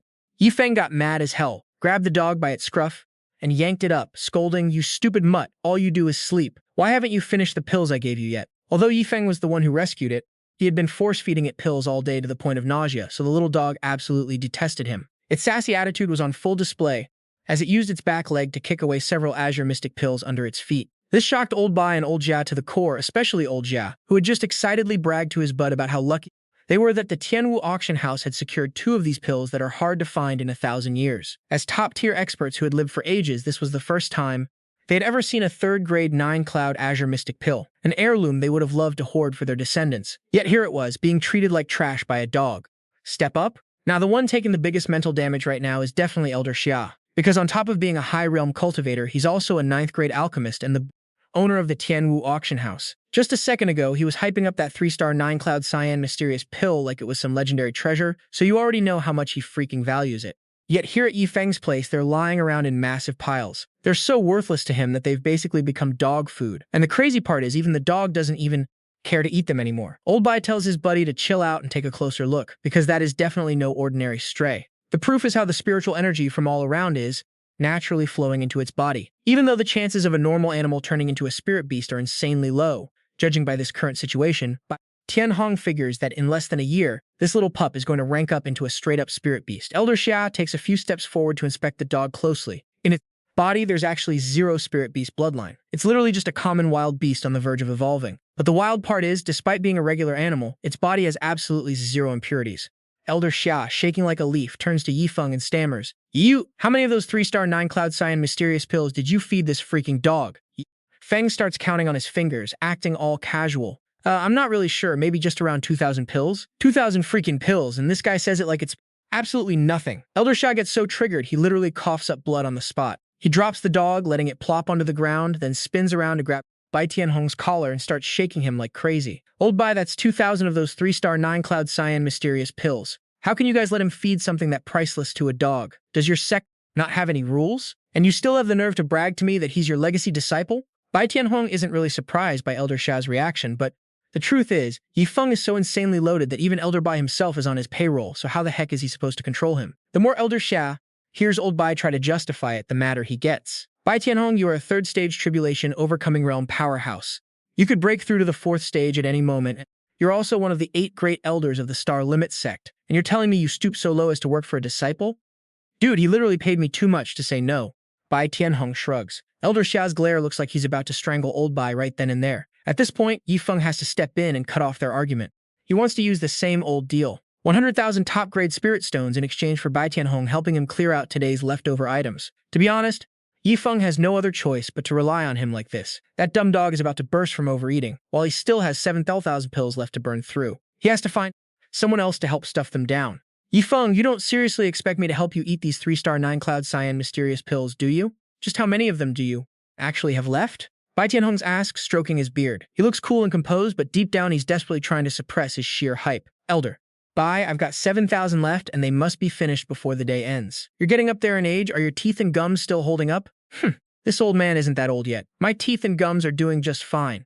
Elder Bai waves his sleeve, declaring proudly. This is the first time Elder Sha has ever seen his old buddy agree to someone's demands so easily. And the kicker is, he really is getting old. Even his teeth are practically ancient. But seeing how hyped up Bai Tianhong is, Yi Feng can finally breathe a sigh of relief. He dumps the rest of the cyan mysterious pills out of his spatial bag. Here they are, Elder Bai. Go wild! Looking at the massive pile of pills, Bai Tianhong's eyes light up like high beams. He immediately starts shoveling them down like a starving beast in a mukbang. Meanwhile, Yi Feng forces his dumb dog to clean up the pills off the ground, threatening to turn it into dog stew if it doesn't. Elder Xia, watching this man and dog absolutely inhaling top-tier pills, breaks into a cold sweat. He can only mumble a single sentence under his breath. They've lost it. They have completely lost their minds. Yi Feng holds a handful of pills in each hand like pom-poms, cheering them on like a cheerleader. Let's go, let's go. Who's going to be the eating champion? Bai Tianhong stuffs a handful of pills down his throat and closes his eyes, thinking, who knew these 9-cloud cyan mysterious pills could taste this heavenly? Even though the medicinal effect does nothing for me, eating them is pure bliss.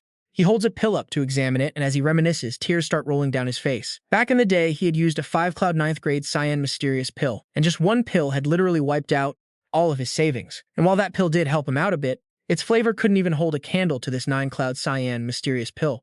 Bai thinks of this, and tears start streaming down his face, leaving Elder Xia standing behind him completely dumbfounded. The more he thinks about it, the louder he weeps. Although this is only a 3-star pill, if only he'd had a stroke of luck like this 60 years ago. Yi Feng feels pretty awkward watching Elder Bai cry a whole river while eating. Elder Bai, if you really don't want to eat them, it's fine. I'll still pay you the 100,000 top-grade spirit stones. Hearing this, Elder Xia steps forward, closing his eyes and putting his hand out to stop him. Kid, you don't get it. If old Bai and I had access to these cyan mysterious pills back then, we probably would survive the 9-fold heavenly tribulation and ascended to the upper realm ages ago. We wouldn't be stuck like this now, with zero hope left. At this point, Elder Xia opens his eyes, which are also filled with tears. He stands beside Elder Bai and closes his eyes, trying to hold back the tears, thinking, the two of us are both at the peak of the 3rd stage of the tribulation overcoming realm. Though we've been ready to attempt breaking through to the 4th stage for a long time, we never dared to take the leap. Neither of us can guarantee we'd survive the 4th stage heavenly tribulation, and if we fail, we're dead. Yi Feng, seeing Elder Xia start crying too, puts on a super bright, totally reliable face. Ah, I see. Senior, I was wondering if you could help Elder Bai out. Of course, this junior won't ask you to work for free. I'll pay you a fee of 100,000 top-grade spirit stones too, like starting right now. Hearing this, Elder Xia is completely stunned. He rubs his eyes as, trying to make sure he isn't dreaming. He rubs his hands together, staring greedily at the pile of pills, then turns back to Yi Feng to double-check. Wait, I'm not part of your Star Soul sect. Is that really okay? Yep. Hearing that, he looks at the pile of pills and grins, completely stoked. All right, I'll help old Bai out this one time. A little while later, Yi Feng sits there looking bored out of his mind as he watches the 2 old men and the pup eat. He thinks to himself, man, this is taking way too long. When are Master and Junior Brother Wu Feng gonna get here? Elder Bai's belly is so bloated he looks pregnant, so he tries to make small talk just to slow down his eating. Hey Yi Feng, those 2 cyan mysterious pills auctioned off at Tianwu auction were yours too, right? Man, I'm stuffed. I gotta pace myself. Yi Feng sits chilling on the windowsill, grinning at him. Yeah, those 2 cyan mysterious pills were mine. They're basically hot garbage, but since they can sell for a few 100,000 low-grade spirit stones each, I just wanted to see what kind of idiot would actually buy them. Elder Xia, who is currently eating, hearing that, he stood there totally frozen like a clueless koala, thinking, garbage pills? Seriously, only an idiot would think selling 1 pill for 1 million low-grade spirit stones is expensive. Like, are you auctioning this off just to see who's the biggest sucker or what? Meanwhile, Luo Tianxue and Wu Feng had finally reached Ye Feng. They were both super hyped after successfully bidding on 2 Huiyan pills. I can feel it. They're in the third room on the east side of the second floor. Your senior brother and elder Bai are both in there. He definitely has no idea Master just dropped serious cash to get us such awesome stuff. Hyped out of his mind, Wu Feng bolted up the stairs. The moment he reached the door, he grinned and bragged, "Yo, senior brother Yi Feng, check this out." Behind him, Luo Tianxue smirked, totally imagining Yi Feng's reaction. What kind of face are you going to make, huh? So what if you're loaded? You can't just buy this kind of pill with pure cash. This was all my luck. But as Luo Tianxue walked up, she got confused. Seeing Wu Feng standing at the door, his face completely pale, staring inside and totally speechless. "Master got us the thought you going in." Wu Feng, with a crushed look, pointed a shaking hand into the room. Right in front of them, both humans and a dog were stuffing their faces with Thon Huiyan pills, which were literally spilling all over the table. Right then, Luo Tianxue felt her heart shatter. She stood frozen in shock, dropping her newly auctioned pill box right onto the floor as the pills rolled away. Her face went dead pale, looking like she just took a critical hit, making Wu Feng freak out. "Master!" Hearing some noise, Elder Bai and Elder Xia glanced at the door, spotting Luo Tianxue and Wu Feng along with the 2 pill boxes. The 2 old guys stared wide-eyed at them, thinking, what a couple of idiots. Luo Tianxue's face went completely blank. She really did waste her money. Feeling dead inside, she slumped onto the table. So, those garbage pills my own disciple just casually chucked at the auction house. And here I was, his master, fighting tooth and nail against everyone else for them? Indeed, that's the case, miss. Luo Tianxue forced a smile, trying to act like she was totally fine, which made Ye Feng break into a cold sweat. I seriously thought winning this auction would save some of my dignity, but who knew I'd end up being the exact idiot Ye Feng was talking about? Elder Bai, tell me, am I just a massive joke? Am I just that pathetic? Elder Bai forced a weak laugh, trying to smooth things over. Miss, either way, you did it out of love for those 2. Meanwhile, Wu Feng couldn't take it anymore and cut in. "Master, big bro." He was literally drooling, staring daggers at the pile of pills. Those Thon Huiyan pills, can I eat them? Elder Bai and Elder Xia looked like they'd just ascended to heaven. Yes, finally someone to help us stuff our faces. Yi Feng walked over with a smirk, whispering to the drooling Wu Feng, "Duh, of course you can. Eat as much as you want, it's an all-you-can-eat buffet." Beast mode Wu Feng got so hyped and charged straight at the pile, making Luo Tianxue yell, "Hey, eating too many cultivation-boosting pills at once is dangerous, don't rush like that." But he slammed into the table so hard that a few pills went flying. Watching them roll toward the puppy, Wu Feng freaked out, thinking, oh crap, these pills are like crack to normal beasts.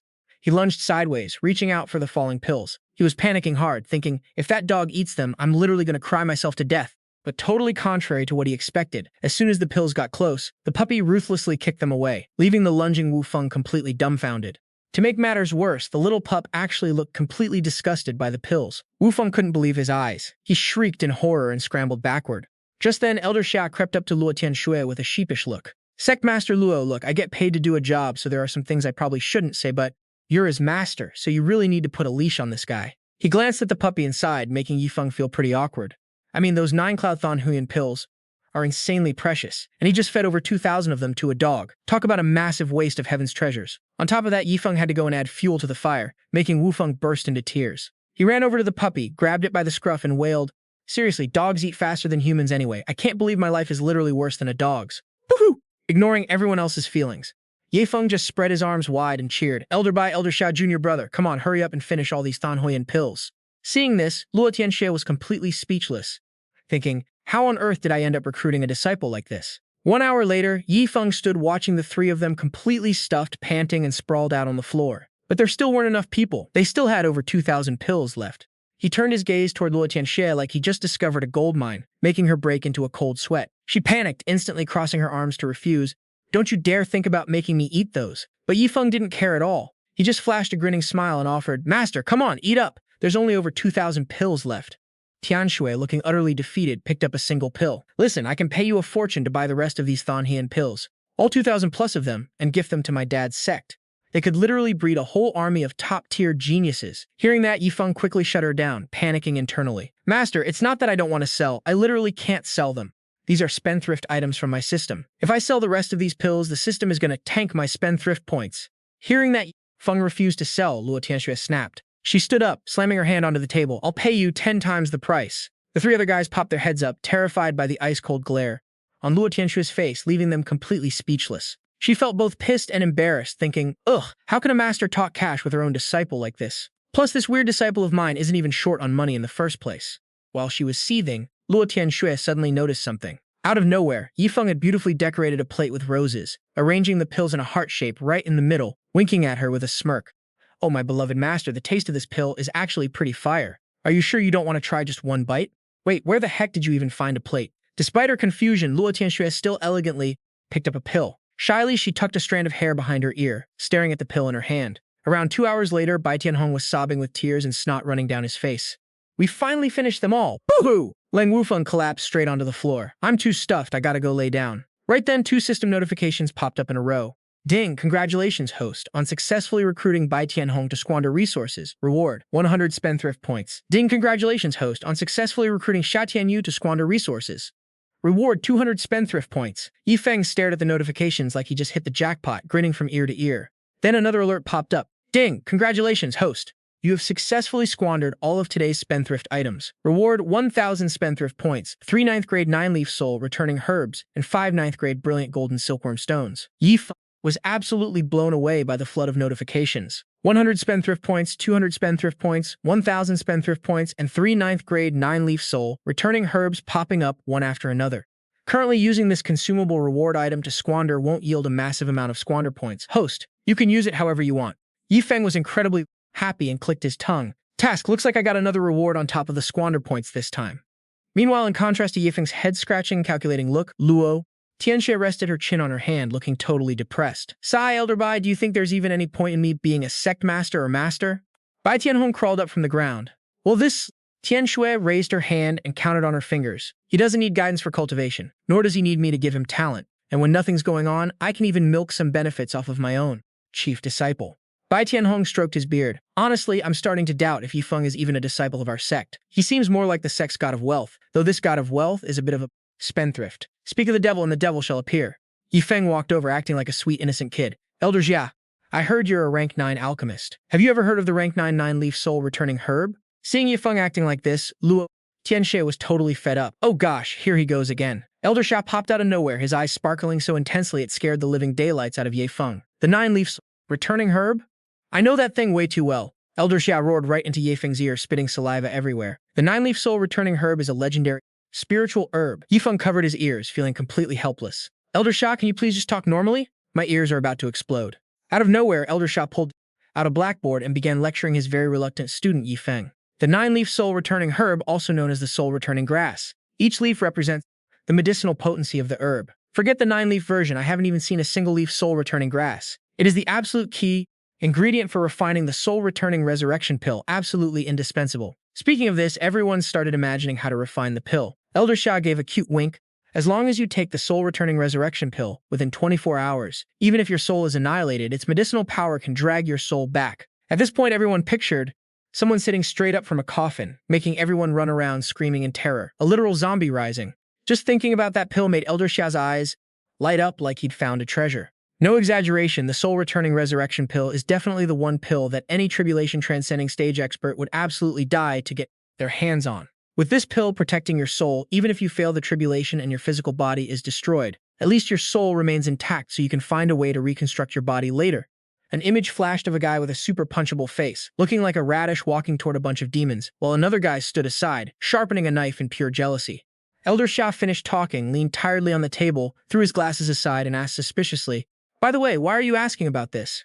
Don't tell me you actually have one in your hands. Kid? If he didn't have it, he definitely wouldn't be asking. Thinking this, Elder Bai whispered, Old Xia, do you know about bamboo love grass, white soul flower, and violet thunder fruit? Elder Xia replied, yeah, I do. Although those 3 spiritual herbs are extremely rare, major sects usually have some, more or less. Why? Elder Bai then blurted out something that made Elder Xia freeze like a total clown for 5 seconds. Yesterday, this kid used those 3 spiritual herbs for a foot soak. Elder Xia shuddered. What the actual hell? Afterward, Elder Xia sat in a corner with a dark face, muttering, this is infuriating, absolutely infuriating. Elder Bai quickly took the chance to nudge Elder Xia. Yifeng, you probably have the 9-leaf soul returning herb, right? No matter what, this herb is definitely a legendary medicine. You better not use it for a foot soak again. Yifeng stood there, utterly dumbfounded. Looking like a clueless chicken, he casually whipped out 3 stalks. But I have 3 of them. Surely using just one for a foot soak is fine, right? In his head, he thought, sure, I'm a spendthrift tycoon, but I'm still a tycoon. Pampering myself is a must. If a rank 3 spiritual herb felt that good for a foot soak, how could I not try a rank 9 one? Elder Xia scrambled to stop this absolute menace. He said dead seriously, no way, absolutely not. Elder Xia looked like he was about to explode with rage at Yifeng's totally unbothered, duck-face look. He roared, "Yifeng, do you really have 3 stalks of the 9-leaf soul-returning herb?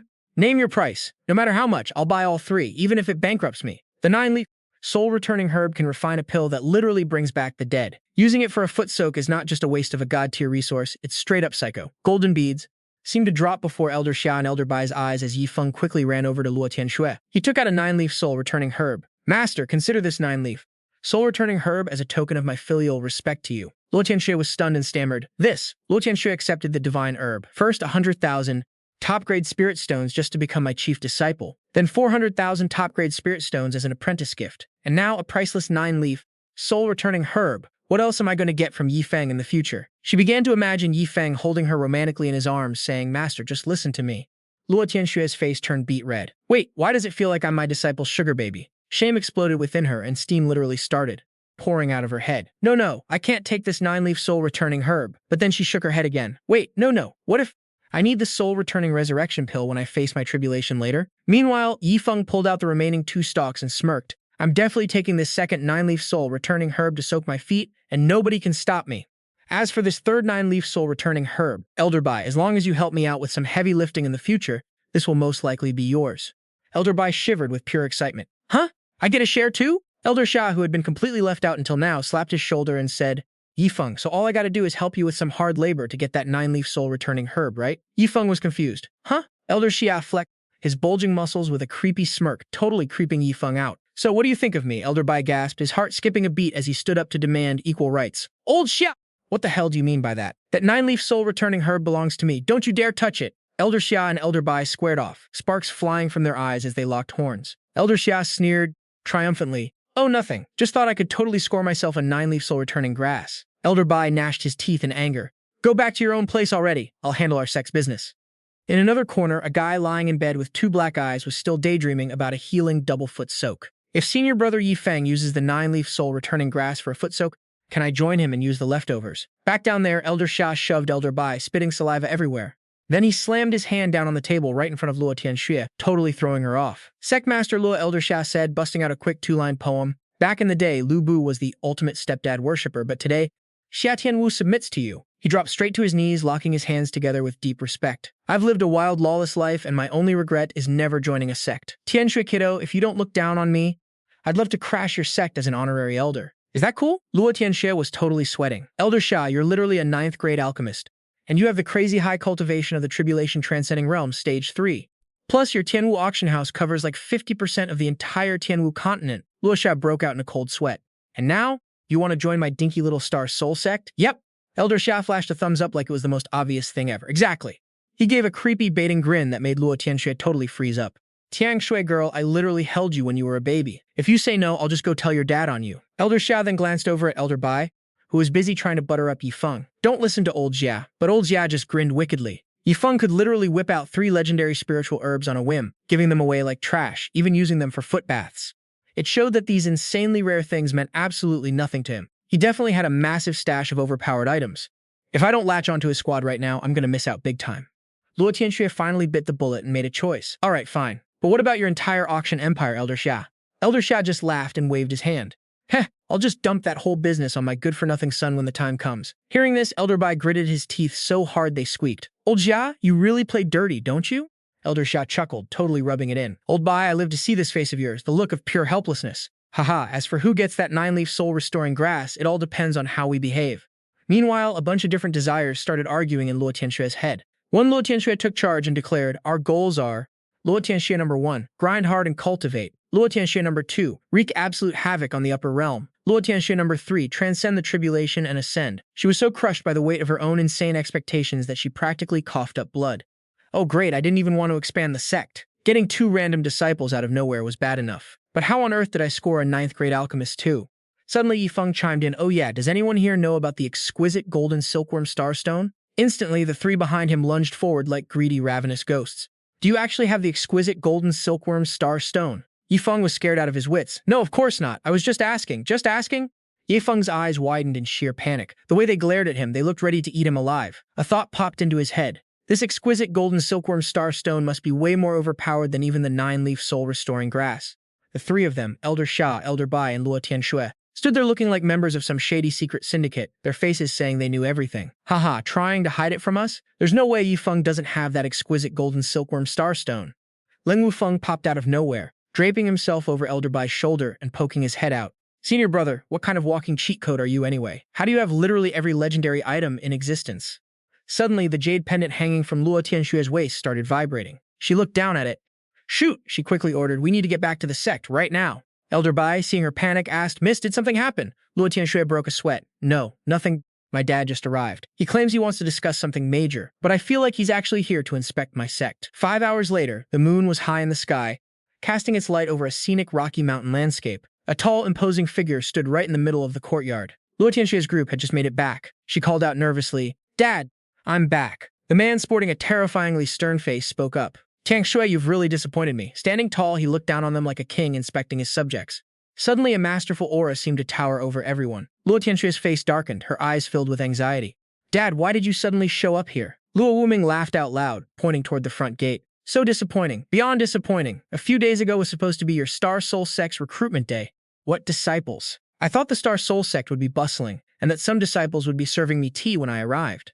I even brought a bunch of gifts to hand out to them, but there's literally nobody here. 5 hours ago, in a totally messy, chaotic room, Luo Wuming was just sitting there, completely dazed in a corner. I waited and waited all by myself. I waited until nightfall, and when none of you showed up, I had no choice but to send you a message. Hearing this, Luo Tianxue fake-cuffed to dodge the lecture. She gave a nervous laugh and pointed at Yifeng and Leng Wufeng standing behind her. Dad, these two are the disciples my Star Soul Sect actually recruited. The guy on the right is Ye Feng, and the other one is Leng Wufeng. She then let out a silent sigh of relief. Thank goodness she had these two disciples to use as meat shields. Leaving Yifeng totally bewildered, she ran over and grabbed her dad's arm, saying with a grin, Dad, don't be mad. Look, I even took Yifeng in as my personal disciple. As she clung to his arm, memories of her painful past life flashed through her mind. Back then, she was an orphan with no parents. Now that she had a second chance at life, she wanted to cherish her incredibly loving dad with everything she had. Hearing this, Luo Tianxue's dad walked over to Yifeng, sizing him up. Oh, your personal disciple? Your number one personal disciple? He stared at Luo Tianxue thoughtfully. His precious daughter had never cared about anything but cultivation her entire life. Yet here she was, taking a personal disciple. He walked over to Luo Tianxue, pointed right at Ye Feng, and asked, What spiritual root does he have? Luo Tianxue replied, He doesn't have one. Her dad gasped and quickly asked, Well, what about his talent? She casually replied, None. Luo Wuming, practically forced to laugh at this point, asked his final question. What's his cultivation level then? Luo Tianxue leaned in and whispered in his ear, His current cultivation is. Hearing this, her dad almost coughed up blood. He pointed a shaking finger at Yifeng and yelled, Holy crap, isn't he just a total cripple? How the hell did he become your number one personal disciple? Luo Tianxue didn't even know how to explain it. Well, he paid 500,000 top-grade spirit stones to buy the spot. Yifeng stood a few feet away with a bright, cheerful grin. Yep, that's exactly how it went. Luo Tianxue's dad was completely losing it. What? You actually sold the position? Even the leader of some trash-tier sect wouldn't be this careless when choosing a personal disciple. Luo Wuming was completely powerless against his daughter, his heart breaking as he started to cry. Sweetheart, I don't remember raising you to be like this. If you were broke, you could have just asked me for cash. Luo Tianxue quickly held her dad up. Dad, chill, let me explain. Just then, Elder Xia materialized out of nowhere carrying a chair. He walked right past Luo Wuming and waved to Yifeng. Yifeng, you must be exhausted from standing, right? Hurry up and take a seat to rest. Seeing this, Luo Wuming snapped in anger. Xia Tianwu, doing this right in front of the sect master? What the hell is wrong with you? Aren't you taking this too far? Completely ignoring Luo Wuming's absolute fury, Elder Xiao walked right over to Ye Feng, pouring him hot tea while giving his shoulders a nice, relaxing massage. The weather is getting freezing cold. We can't let Ye Feng freeze his butt off. Ignoring how utterly helpless Luo Wuming and his kid felt, Bai Tianhong and Xia Tianyu just kept showering Ye Feng with endless care and asking, Wrap your feet up, is the temperature warm enough? Luo Wuming asked in annoyance, Damn it, Bai Tianhong. Are you even an elder of my Star Pole sect anymore? And you, Xia Tianyu, you old geezer, why the heck did you show up at my daughter's sect? A few minutes later, in the main hall of the sect, Luo Ming said, 9-Cloud Azure Mystical Pill, a freaking dog ate over 2,000 of them, and even gifted you a legendary 9-leaf soul-returning grass. While speaking, he rubbed his temples. This isn't some disciple. This guy is a straight-up god of wealth. Seriously, let alone this Star Soul sect. Even if we put him in the Star Pole sect, we'd have to treat him like our damn ancestor. Bai Tianhong piped up. Exactly. That's why we suspected early on that Ye Feng actually came from. Luo Wuming gestured for him to shut up. He continued, Nope, need to say more. This time I came mainly to check on Tianxue's sect. If everything's good, then I can rest easy. I have a few things to talk to Tianxue about, so the rest of you beat it. Both Bai Tianhong and Xia Tianyu bowed and complied. Meanwhile, at the residence, Leng Wufeng brought over a basin of water, saying, Senior brother, I brought the foot-soak water for you. The temperature is definitely perfect. Yifeng sat back, offering his feet to Leng Wufeng while thoroughly enjoying the service. You want to soak too? Leng Wufeng rolled up Yifeng's pants with a bright smile. Senior brother, once you're done, I can just soak in it after you. Seeing this, Yifeng said with a smirk, come on, do you think your senior brother is that stingy? Go grab another basin. We'll split that 9th grade soul-returning grass right down the middle. Leng Wufeng was so touched he practically burst into tears. Thank you so much, senior brother. Up on the roof, 2 guys were prying open the tiles, spying on them. It turned out to be Bai Hong and Xia Tianyu. Bai Tianhong whispered with a sly look. Yifeng isn't acting. He really used the 9-leaf soul-returning grass to soak his damn feet. Xia Tianyu lay there, since he got hit by a brick earlier, groaning. My heart is literally bleeding. The next morning was beautiful, with a gentle breeze blowing, a totally peaceful scene. Yifeng comfortably stretched himself after a long, deep sleep. Today's going to be another great day. Looking refreshed and completely awake, he thought, man, a 9th grade spiritual herb really is something else. Just using it for a foot soak got my spirit feeling incredibly pumped today. Yifeng scratched his nose with a bright grin. Gotta hand it to that 9-leaf soul-returning grass. It's absolutely insane. The medicinal power absorbed from the foot soak probably wasn't even 1%, but it's already got my body and soul feeling totally purified. Yifeng reached out his hand to pull up and check the system. Right now, he had 257 squandering points. Guess I'll hold on to them for now. His fingers kept swiping as his eyes scanned the screen. Today's squandering item, 10,000 fragments of Yellow Spring Sword Intent. He paused to think for a moment and wondered, what the heck are Yellow Spring Sword Intent fragments anyway? Yifeng curiously held up the crystal, then glanced at his sleepy yellow dog. Yo dog, get over here! Instantly, the pup bolted straight toward him, wagging its tail and panting as if begging for a treat. Yifeng held the crystal fragment in front of it. The system says I just need to touch its forehead with this. The dog stared at it wide-eyed. Suddenly, the crystal tapped against its head. A burst of massive energy erupted, lighting up and echoing deep within its mind. The yellow dog witnessed visions of thousands of figures in various stances and martial arts moves. It stood frozen, eyes wide for a long while, feeling like something was off. Yifeng picked it up, lifting it in the air. He glared at it with a judging look and whispered, Yo, dog, did you just fart? Honestly, using this Yellow Spring Sword Intent didn't seem to change a single thing. Yifeng looked it over, his eyes full of interest. System? If a squandering item isn't consumed the usual way, what am I supposed to do? Can I use it myself? Deep down, Yifeng was still debating. Even though he didn't see any change in the dog, he'd read enough fantasy novels to know that something like Yellow Spring Sword Intent is definitely top-tier stuff you can't just stumble upon. Suddenly, a system notification popped up. Ding, a massive amount of squandering points will be deducted. Yifeng panicked instantly. Oh crap, a massive amount? He looked both amused and horrified. Looks like I can't use this thing myself, and I can't get others to help either. If they decided to pocket it, I'd be in deep trouble. Yifeng, looking annoyed, scruffed the yellow dog and walked over to the room nearby. Come on, get inside. Meanwhile, in an old stone house, Luo Wuming was questioning his naive daughter. Tianxue, have you ever thought about sending those 2 brats to the Heavenly Dao battlefield for some real-world training? Tianxue gasped. The Heavenly Dao battlefield? She fell into thought for a moment before speaking up. Honestly, there's nothing left for me to teach them. I'm actually not worried about Yifeng at all. But with Leng Wufeng, I'm afraid something might go wrong. Luo Wuming looked thoughtful, saying, well, if it's too risky, I can send some inner court disciples over to join them in the Heavenly Dao battlefield.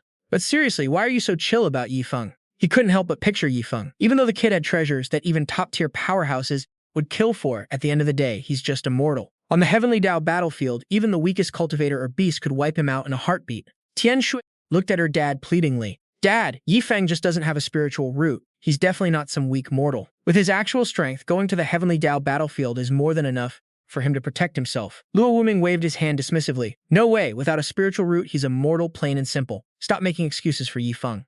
Tianxue argued back. Dad, he reached the peak of the 9th stage of Qi movement without even having a spiritual root. Plus, the spiritual sea he opened is over 20 times larger than mine. I didn't believe what Elder Bai said at first either, but it's the absolute truth, and I just have to admit it. Luo Wuming became even more stubborn. That makes it even more impossible. Back then, when you opened your spiritual sea, you broke the Star Pulsek's entire record and even startled the ancestor. He added, how on earth could a mortal open a spiritual sea over 20 times larger than yours? That is straight up ridiculous. Suddenly, a massive blast echoed out, shocking everyone as they whipped their heads toward the source of that ground-shaking noise. A mystical image of a bridge manifested, followed by a voice echoing, the 9-fold Yellow Spring Road of Souls. When the sword comes forth, even immortals fall. Everyone immediately rushed over to check. It's right here, Tianxue called out. Elder Bai, Elder Xia, you two are here too? Where's Leng Wufeng? The person next to them also added, exactly. This sword intent is way too terrifying. Wufeng couldn't handle the pressure, so only the 2 of us came. Luo Wuming, standing in the center, immediately channeled his energy. Elder Bai, Elder Xia, assist me. By this time, Luo Tianxue's group had already made it inside. Is this really the spot? I don't feel anyone else's aura.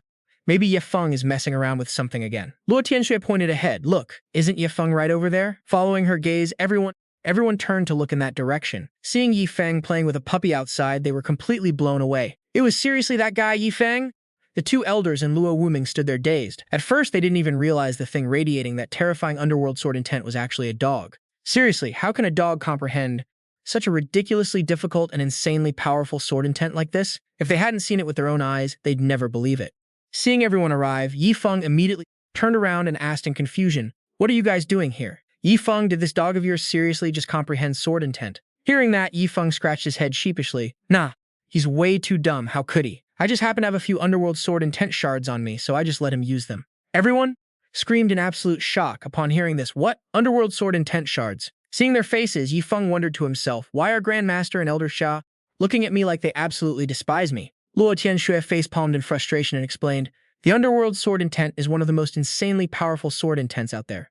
Even on the Heavenly Dao battlefield, getting your hands on it is insanely hard. It's totally down to pure luck. Then she suddenly jumped up, smacked Yi Feng on the head, and yelled, but you actually let a dog use such precious underworld sword intent shards. Even if you love blowing money, there has to be a limit to your madness. Yi Feng rubbed his swelling head and asked, the Heavenly Dao battlefield, where the heck is that? Luo Tianxue replied, I might as well tell you. We were actually planning to send you to the Heavenly Dao battlefield to get some training. Our profound sky continent is just one of the thousands of lower realms. Every lower realm plane can access the Heavenly Dao battlefield, and depending on your strength, you'll enter different zones of the battlefield. Nobody knows how the Heavenly Dao battlefield came to be, but it's packed with cultivation resources, opportunities, legacies, and treasures. Of course, besides having to deal with threats from other lower realms beings, you also have to watch out for the powerful native beasts there. One wrong move and you could easily end up dead. Suddenly, a system notification popped up announcing a random quest. Host is invited to go to the second level of the Heavenly Dao battlefield and kill 100 beasts at the peak of the 9th stage of the Qi movement realm. Success rewards a massive amount of spendthrift points. Failure deducts a massive amount of spendthrift points. Quest cannot be declined. Seeing this, Yi Feng thought to himself, the previous quest to join the Star Soul Sect only rewarded 100 spendthrift points, but this time, it doesn't give a specific number, just a massive amount. But how the heck am I supposed to kill 100 beasts at the same level? Right now, I have 0 spiritual energy and don't know any martial arts. Suddenly, Luo Wuming asked Yi Feng, can I ask how many underworld sword intent shards you actually gave this dog? Its underworld sword intent is already insanely strong. I'm guessing it's reached the peak of the sword intent realm and could break through to the sword heart realm at any moment.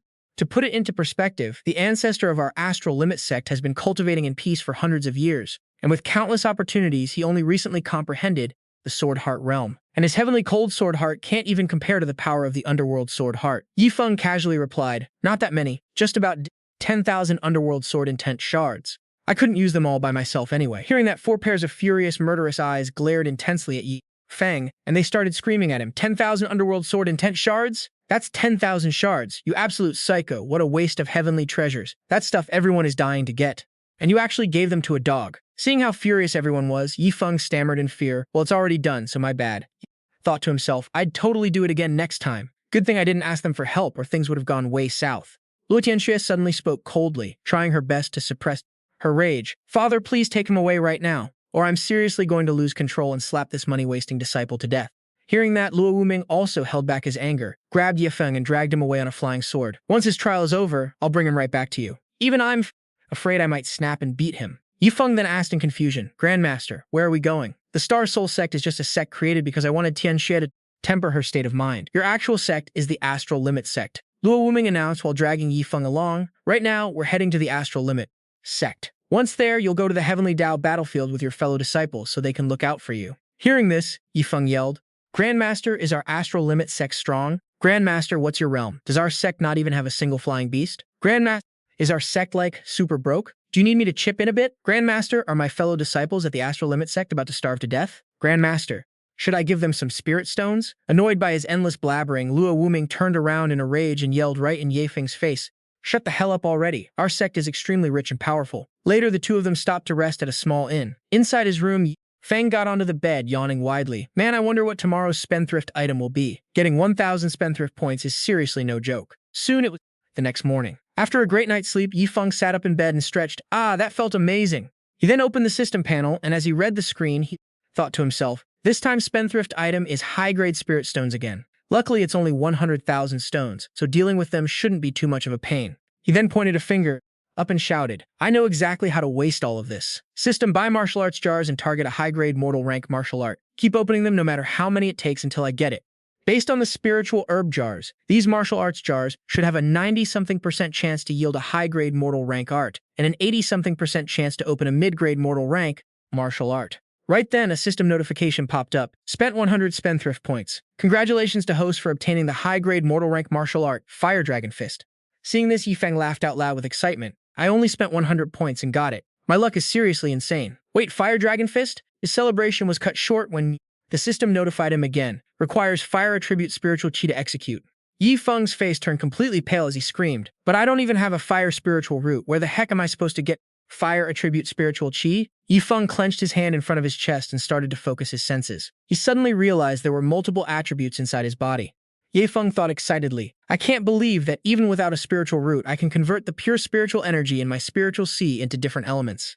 Attributes. Might as well test out this Fire Dragon Fist first. Just as he's about to try it, a voice yells from outside. Yifeng, get your butt out of bed and get downstairs. For breakfast, then we gotta hit the road. Half an hour later, Lac Vodong is flying them off on his sword again. Like he said yesterday, today they have to leave early, eat and run immediately. Suddenly, Lac Vodong's eyes widened and he whipped around to look at Yifeng, screaming in sheer panic. Feng, what the heck are you doing? Yifeng just casually tosses spirit stones over the edge, replying, just making it rain from up here, giving the folks below a little cash from heaven. Vibe, you know? Like a money rain effect. Tossing them one by one felt way too slow, so he just grabs a whole sack of spirit stones and dumps them all at once. Lac Vodong gets so mad. He's shaking and gritting his teeth. Yifeng!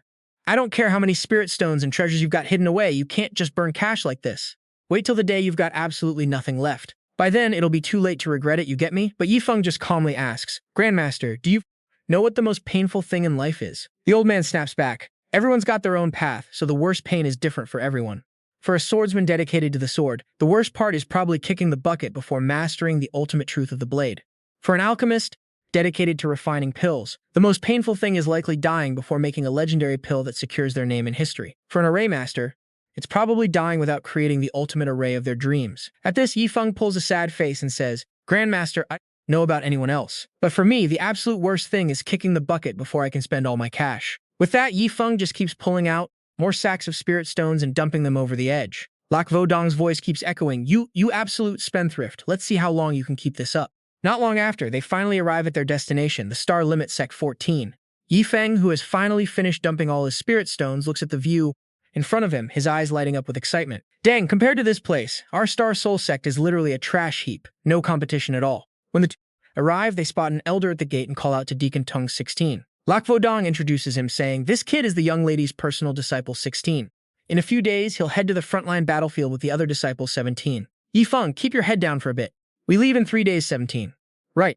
After Lac Vodong takes off 18. Left behind, Yifeng greets the elder. Deacon Tung, I'm Yifeng 18. Sorry for bothering you for the next few days. No big deal. After following him for a bit, Yifeng hears some loud commotion inside. He points over there, curious. Deacon Tung, what's all the hype? Oh, there? Today is the sparring match between the outer and inner disciples 20. You can go check it out if you want. Instantly, the system pops up with a random quest. Host, become the arena champion. Defeat opponents in the same realm. Success rewards 500 spendthrift points. Failure deducts 500 spendthrift points. Declining is optional. Yifeng completely ignores his grandmaster's advice. He thinks 500 points? Perfect. I'm short on those. Let's go. Inside, the arena is swarming with disciples watching the drama. Yifeng confidently steps onto the stage, sending the crowd below into a frenzy. Yo, who's that? He's not even wearing our Star Limit Sect uniform 24. Is he really stepping up to challenge? Don't tell me some other sect came to crash the party. Yifeng stands tall, dripping with confidence as he declares, Yifeng, peak of the 9th stage of Qi Motion Realm, personal chief disciple, Master Luo Tianxue 25-26. I'm defending the arena today, so show me what you got. Hearing this, the crowd loses their minds. What? He's the chief disciple of the Holy Maiden. 27, I heard she started her own sect, but how did this guy even get her attention? 27, man, if I could become her chief disciple, I'd gladly trade 10 years of my life. Suddenly, someone steps onto the stage, radiating intense energy as he boldly declares, My turn. Seeing him, the crowd erupts. It's Mingzeng. Word is he's been in the sect for less than 3 years, and his cultivation is already at the peak of the 9th stage of Qi Motion Realm 29-30. They say he trains in an Earth Grade mid-rank technique, and even his martial skills are Earth Grade low rank. This is going to be good. I really want to see what the Holy Maiden's chief disciple is made of. Hearing the chatter, Yifeng smirks. Well, looks like you're pretty famous around here. But honestly, reaching the peak of the 9th stage of Qi Motion Realm in less than 3 years is just decent. He sneers. I wonder how long it took you, brother Yifeng? Ye Feng hits a cool pose and shrugs. From opening my Spirit Sea to reaching the peak of the 9th stage of Spirit Sea realm took about 10 minutes, and from the peak of the 9th stage of Spirit Sea to the peak of the 9th stage of Qi Motion realm took around 20 minutes. Hearing this, Might Zung's brain completely shorts out. What the hell are you even talking about? Leaves rustle in the wind, failing to break the dead silence of the arena. Right now, Ye Feng stands with his arms crossed, looking relaxed, as he faces Might Zung. Below the stage, the crowd starts whispering impatiently. 30 minutes? Bro, my bathroom break takes longer than 30 minutes. Another guy rolls his eyes and scoffs. Is this dude dreaming? It took Might Zung 3 whole years, and he claims he did it in 30 minutes? Someone else sighs and says, seriously, this Ye Feng guy is capping way too hard. With that arrogant attitude, how did the Holy Maiden even pick him? Another viewer grits his teeth in annoyance. If that's true, then all the monstrous geniuses of the Huinthan continent are basically trash beneath your feet. Diep. Feng glances at the crowd behind him. Having heard all their gossiping, he sighs, heh, typical, I tell the truth and nobody believes me. This triggers Might Zung, who shouts, cut the crap and fight. With that, he charges forward. The crowd gasps, holy crap, Might Zung is using his Earth-grade low-rank movement technique, the water cloud step. Ye Feng just snorts. He clenches his fist as raw energy wraps around his hand. He punches forward, sending a massive roaring fire dragon charging at Might Zung, its giant jaws wide open as if to swallow him whole. Is that the fire dragon fist? Might Zung gasps, what the hell is this? He grits his teeth and raises his arms to block the crushing pressure of the fire dragon. No, I can't dodge this. I have to use my split cold sword to block it. Instantly, he unleashes a slash straight at the massive fire dragon. Might Zung screams, slash! As the sword energy tears through the air. The two attacks collide, triggering a massive earth-shaking explosion. Boom!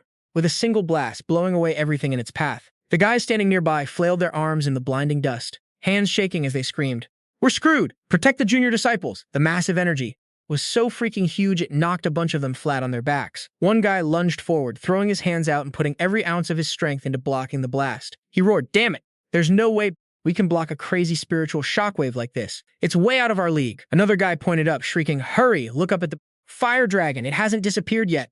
They all stared where he was pointing and lost their minds, screaming like crazy. Thick smoke and fire completely swallowed the place. Meanwhile, Mon Duong was running for his life, screaming his head off as the fire dragon hot-pressed right on his tail. Tears and snot were streaming down Mon Duong's face as he flailed his arms like crazy, his mouth wide open, shrieking in pure terror with no real words coming out. Behind him, the fire dragon bared a maw full of jagged, nasty teeth, ready to swallow Mon Duong whole in one bite.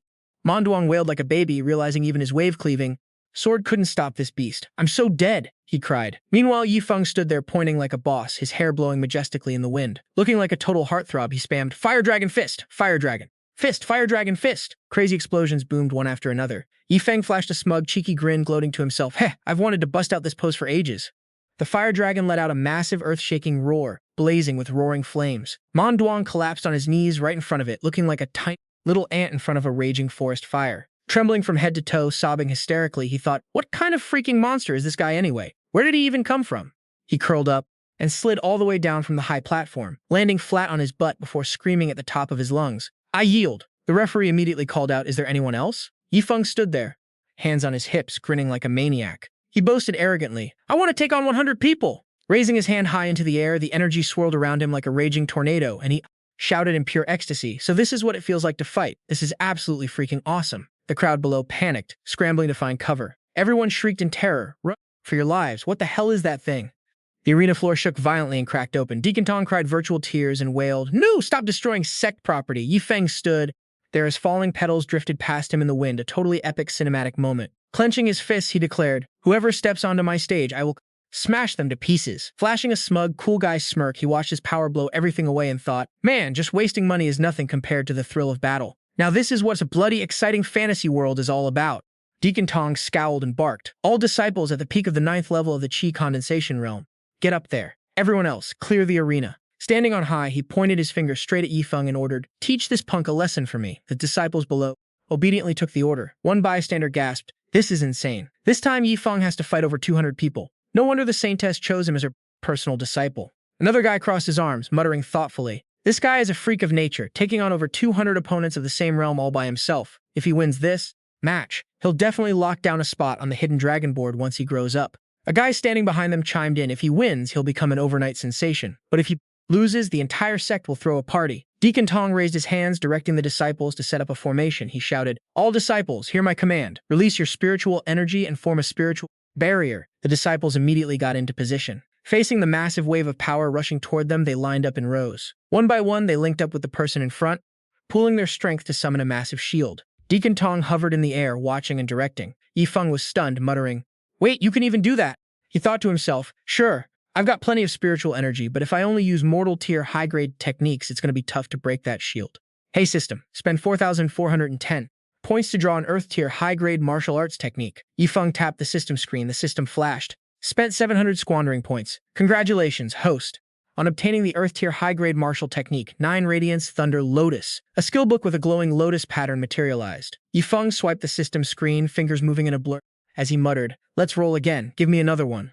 The screen popped up. Spent 900 squandering points. Congratulations, host, on obtaining the Earth-tier high-grade martial technique, Water Dragon's Roar. A skill book printed with a glowing blue dragon flashed on the screen. Yi Feng waved his hand to roll again, muttering, "Boom. Let's get an elemental technique." The screen lit up again. Spent 700 squandering points. Congratulations, host, on obtaining the Earth-tier high-grade technique, Wild Tempest Fist. A violent tornado spun fiercely on the screen. Yi Feng grinned excitedly at his awesome haul, saying, "Sweet, this is more than enough." He thrust his hand toward the heavens. That tiny lotus from before had transformed into a gargantuan lotus hovering above, crackling with blinding bolts of lightning. Yi Feng roared, "9 Radiance Thunder Lotus, Water Dragon's Roar!" A massive magic array surged under his feet. The water dragon, carrying the giant lightning lotus, tore through the air straight toward Deacon Tong's disciples. The guys standing below looked up, shaking in absolute horror, stammering, "Lightning energy, and he has a water spiritual root too?" Another guy shivered. "What rank are these techniques anyway?"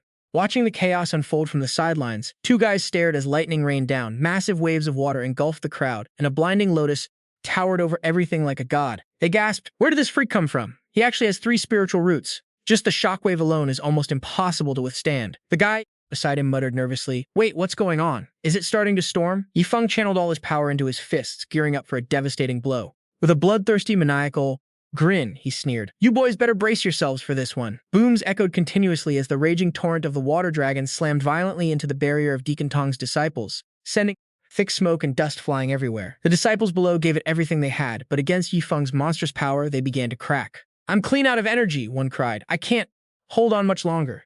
Deacon Tong nearly peed himself at the sight, gasping, "Yi Feng, he actually has 4 spiritual roots." Yi Feng flexed his muscles, digging his feet into the ground to build up massive momentum as a torrent of power erupted from him, forming a colossal hurricane that swallowed the floating pink lotus. He roared, "We're not done yet, boys!" Deacon Tong's disciples froze on the spot, their jaws dropping to the floor. "Wait, there's more?" they thought in horror. The massive hurricane shredded their barrier to pieces, sending the disciples flying into the air, scattered among the shattered debris. Blinding flashes of light exploded repeatedly, completely drowning out the desperate screams of the hundreds of disciples.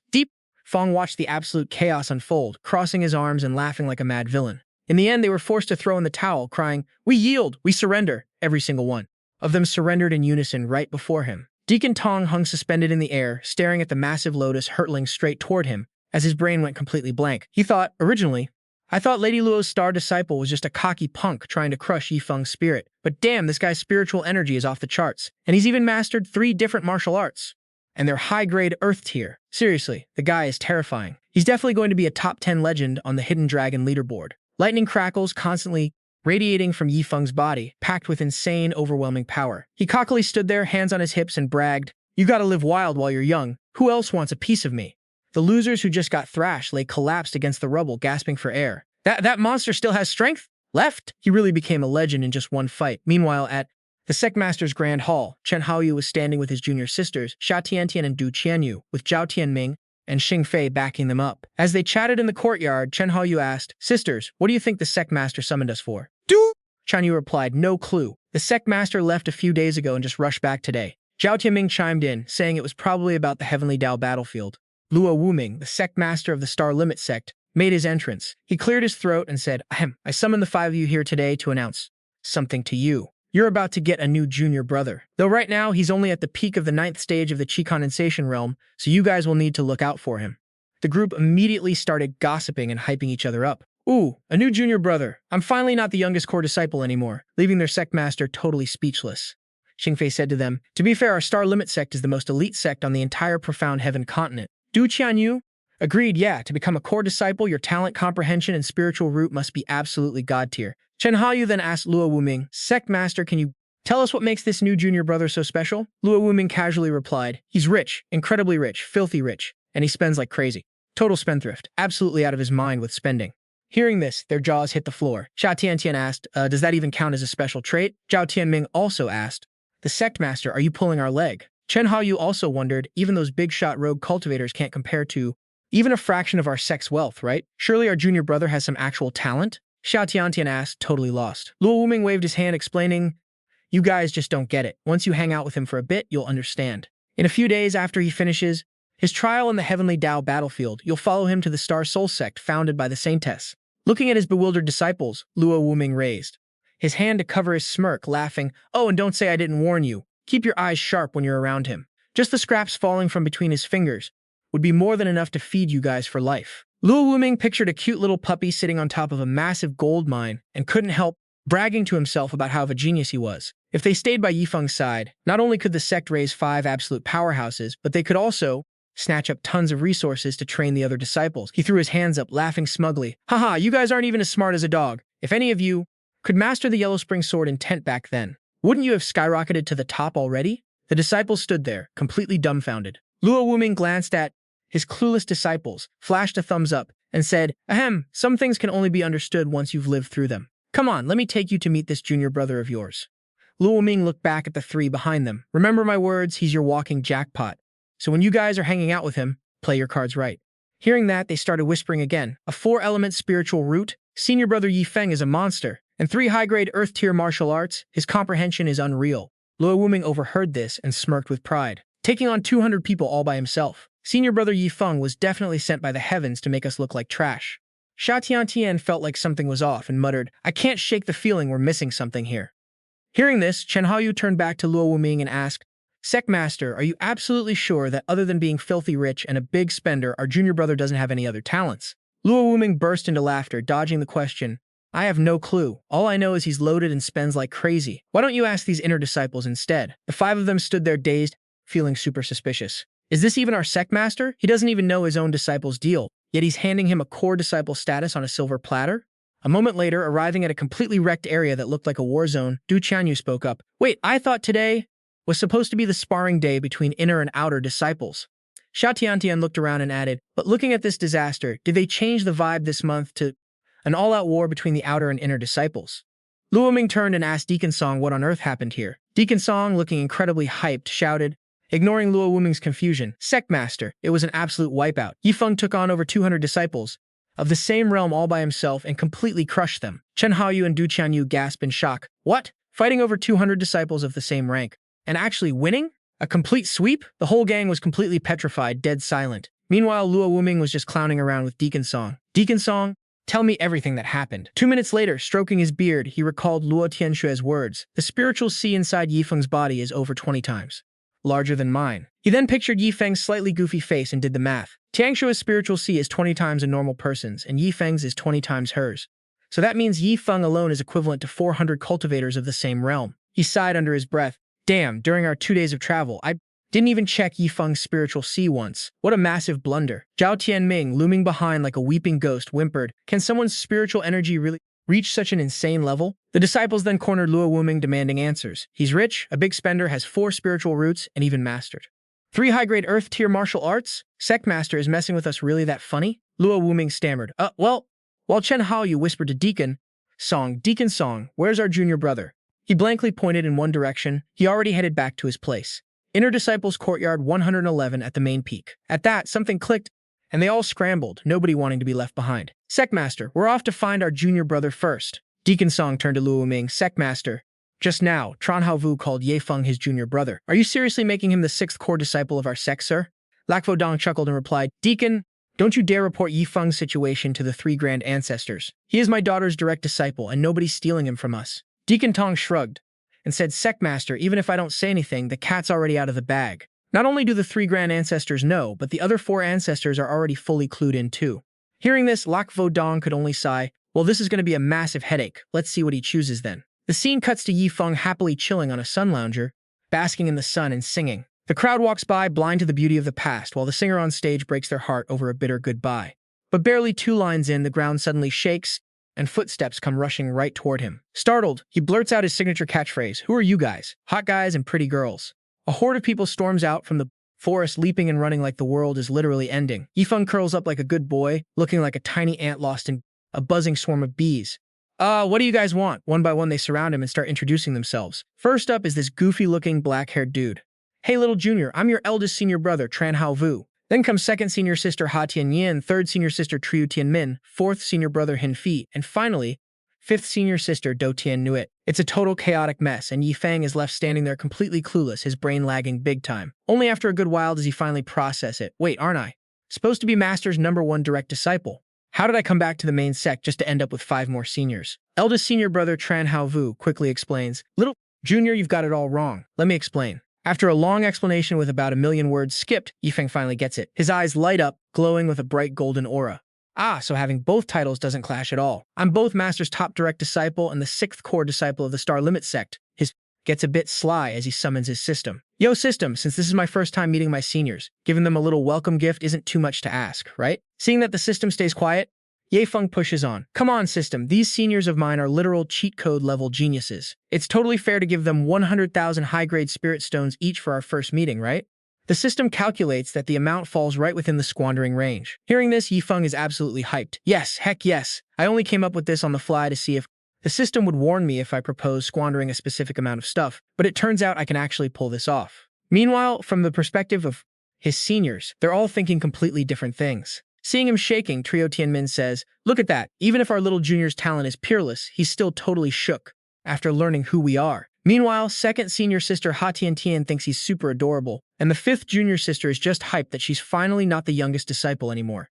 He turns around with a cheeky grin and looks at his seniors. Say, seniors, since this is our first time meeting, please accept this little token of appreciation from your junior. Instantly, a glowing golden ring-like object appears in each of their hands. Tran Hao Vu steps up to try it first, channeling his spiritual energy into the ring to see what happens. Suddenly, his eyes bug out, his jaw drops, and he screams, No way, this is 100,000 high-grade spirit stones. The other seniors stare at him, and the vibe turns instantly awkward as they think, Bruh, we're the seniors, and we haven't even given our little junior a gift yet. Instead, we're the ones taking 100,000 high-grade spirit stones from him. Suddenly, Lakvo Dong pops out of nowhere and joins the fun. Rich, incredibly rich, filthy rich. Meanwhile, Yi Feng has this smug lucky dog look on his face. Is it finally happening? Can he seriously get a special reward just like this? Turns out, the system has rewarded him with 200 squandering points and 100 epiphany pills. The system explains that these are supreme-grade epiphany pills, which allow any living being who takes them to instantly enter a state of deep enlightenment for 20 minutes, though they can't be used to farm squandering points. Hearing this, he feels a bit bummed. What? Guess I can't abuse these pills to cheat the squandering system after all. So instead, he hands a few of these epiphany pills over to his seniors. These are called epiphany pills. Hearing Yi Feng's explanation, everyone looks totally bewildered and a bit skeptical. Wait, you're telling us this pill instantly puts you into a state of deep enlightenment? Yi Feng confidently gestures and says, Yep, just take it and you will instantly enter an enlightenment state. It lasts for 20 minutes. Why don't you guys give it a shot? Hearing that, they all trust him blindly. Well, there's no way our little junior would try to poison us anyway. Let's take him. A brilliant, radiant glow of light suddenly bursts from the 5 of them. Standing nearby, Lakvo Dong watches in complete shock. Wait, what on earth are you guys doing? Yi Feng, why are your seniors and senior sisters cultivating right now? Calmly, Yi Feng gently pushes his grandmaster aside to explain. I gave them 5 epiphany pills. They are seizing the moment to cultivate, so don't go ruining their lucky break. Lakvo Dong's face lights up with absolute joy, looking at Yi Feng like he just found a legendary treasure. Wait, you actually have this kind of pill? Yi Feng, could you spare a few for your dear Grandmaster? Being super generous, the kid tosses him 5. Grandmaster, 5 is all you get. I gotta save the rest to feed my dog back home. Lakvo Dong completely loses his mind and screams in Yi Feng's face. Are you out of your mind? These are epiphany pills that can instantly trigger a breakthrough, and you're gonna feed them to a literal dog? Yi Feng can only give a dry laugh. He pouts and thinks to himself, Look, I know they're overpowered and they don't give me squandering points either, but this squandering habit of mine might just trigger another special reward. Lakvo Dong is still fuming, unable to calm his rage. No way in hell am I going to just stand here and watch this kid feed precious epiphany pills to a dog. Instantly, he flips his mood, gently reaching out his hand. Yi Feng, my boy, how many of those epiphany pills do you have left? On behalf of the sect, I'll buy the whole batch. After all, you're one of us now. I'm sure you can understand my position, right? Well, Grandmaster, when you put it like that, I guess I do understand. But in his head, he's actually thinking, but I refuse. If I can't let my dog eat its fill, I'd honestly rather die. Even that very dog pops up in a fantasy bubble, crying and begging for mercy. Woof, woof, woof! Stop talking nonsense. I don't want to eat that much. Thinking he got what he wanted, Lakvo Dong happily turns around to leave. All right. The 5 grand ancestors want to meet you. They probably want to take you in as a disciple, so just make sure you think it through carefully when the time comes. The scene then shifts to a scenic, picturesque spot behind the mountain right outside a cultivation cave. We see someone with gray eyes flecked with yellowish brown. They're here. Up in the sky, a group of people sitting on a glowing floating stone slowly descends. The voice of the man from earlier rings out. 5 grand ancestors, this kid is Feng, the direct disciple my daughter just took in. That man named Luo Tianxue is introducing Feng, a beast who single-handedly took on over 200 disciples of the same realm, possessing supreme spirit roots and grasping. He comprehended 3 Earth-grade high-rank martial techniques and completely crushed all those top-tier geniuses of his generation. So we gotta go all out to nurture a prodigy like him. Right now, the 5 ancestors who just arrived are Zhang Haoyu, Cao Feng, Cheng Shi, and Chu Yunshan. The ancestors gathered around, staring him down and sizing him up. Man, this scene looked a little too familiar. Zhang Haoyu spoke up first, noting that he was at the absolute peak of the 9th stage of the Qi movement realm. Next was Chu Yunshan. His spirit sea was roaring with terrifying power, but there was one thing that completely blew the 5 ancestors' minds, like a bolt of lightning ripping through the sky. Feng, how the hell do you not have a spirit root? That loud shout echoed all the way outside. No spirit root? Chu Yunshan was so shocked his face literally twisted in disbelief. How on earth is this even possible? The ancestors peppered him with endless questions because this defied all logic. It was the first time they had ever witnessed such an insane freak case. If you don't have a spirit root, how did you even sense the spiritual energy of heaven and earth, let alone open your spirit sea and start cultivating?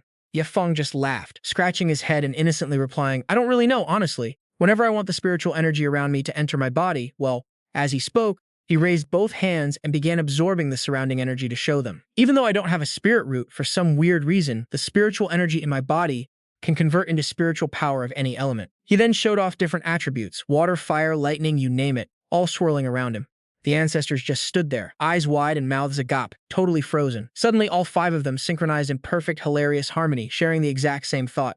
Holy shit, what the hell is this? Meanwhile, after showing off, Feng had another scheme cooking and called out to his system. Hey system, based on these 4 ancestors' strength and status and me being a core disciple, if I give them 1 million high-grade spirit stones each, that shouldn't be a problem, right?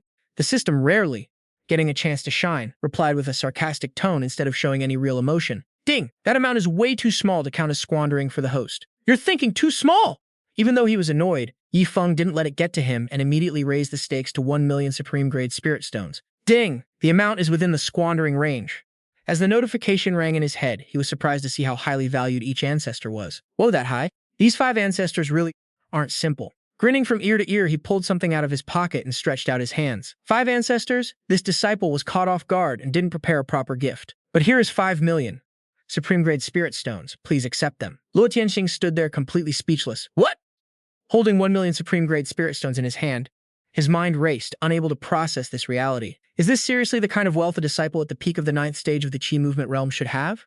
Luo Wuming, appearing out of nowhere, happily ran over to join the fun. 5 ancestors, haven't you all been stuck at your bottlenecks for decades now? He took the opportunity to present 5 epiphany pills he had snagged from Feng. With these 5 epiphany pills, don't ask any questions. Just take them and you'll immediately enter a state of enlightenment. This was yet another thing that blew the ancestors' minds. Epiphany pills? Hearing this, Feng screamed in frustration. Grandmaster, that's a dirty move, Luo. Wuming had a smug, totally shameless look on his face, thinking, that's what you get for refusing to sell me those pills. When the ancestors took them, the glowing aura they emitted was infinitely brighter than that of the senior disciples. Even Luo Wuming backed off cautiously. Back up a bit, let's not disturb the 5 ancestors. After 20 minutes passed, the 5 ancestors opened their eyes one by one, looking a bit disappointed. We're still just a tiny bit short? Yes, just a tiny bit. Luo Tianxue asked expectantly, how many epiphany pills do you and Feng have left? Luo Ming walked over and sat down next to Feng. I'm completely out, but Feng definitely has plenty left. Luo Ming turned to him with a cheeky grin. Except he's planning to take them home to feed his dogs. Feng could only facepalm helplessly. Grandmaster, please shut up. The people behind them stared wide-eyed and shouted, what? Feed them to dogs? Luo Tianxue cleared his throat loudly to interrupt. Ahem. Feng, our sect's ancestral teachings state that we will never bully the weak. Those epiphany pills are yours, and you can handle them however you want. Just please don't go feeding them to dogs anymore. Everyone behind him nodded in agreement. In Feng's eyes, they looked like a bunch of greedy demons eyeing him, which creeped him out. I still have 90 epiphany pills left. Honestly, feeding them all to dogs would be a waste. How about I keep 40 of them? Let's make a deal. Luo Tianxue could only glare at Luo Wuming, who was happily munching on 2 slices of watermelon. Luo Wuming, you're the sect master. How can you not control a prodigal disciple like this? Luo Wuming tossed aside his half-eaten watermelon and started listing Feng's other accomplishments to Luo Tianxue. Great ancestor, Feng literally used soul-returning grass to soak his feet and fed underworld sword intent shards to his dog. Since it's all his own stuff and he's dead set on squandering it, what am I supposed to do? Hearing this, Luo Tianxue was so shocked he coughed up blood and fell backward. Everyone's jaws literally hit the floor. Meanwhile, Yi Feng just stood there with a blank face, completely clueless about what they were freaking out over. Finally, Luo Tianxue tried to negotiate with him. Yi Feng, can we talk about this? Those epiphany pills are insanely precious. It's totally fine if you keep them, just please don't feed them to dogs. Yi Feng glanced at him, thinking to himself, negotiate? He stood there lost in thought. Wait, isn't this a cultivation fantasy world? Aren't these Sect people way too nice? In my past life, whenever I read those novels, anyone who had even a tiny treasure would get targeted by everyone around them. Come to think of it, Master barely teaches us, yet she spent a fortune buying Azure Profound Pills for us. An elder Bai who just wants to slack off all day, laughing like a maniac. Bai Tianhong looked at Luo Tianxue, whose face was darkening with anger. This brat! In the Star Peak sect, even the senior brothers and sisters I beat up actually treat me as their pride and joy. Meng Yang put his arm around Yi Feng's shoulder and gave him a big thumbs up. Junior, brother, that move of yours was insanely powerful. And there's also Grandmaster and the 5 senior disciples. Thinking back on it, he couldn't help but smile and sigh. Being in a sect like this was actually pretty great, no backstabbing at all. Since that's the case, I might as well enjoy being a total spendthrift here. With that, he happily held up a blue ring-like treasure. Great Ancestor, here are 70 Epiphany Pills. I'm voluntarily giving them to the sect. But as for the remaining 20, please don't try to change my mind. His face was lit with excitement, while he thought to himself, if I want to safely be a spendthrift, the stronger the sect is, the better shield I'll have. Handing over some good stuff to the sect is actually a win-win.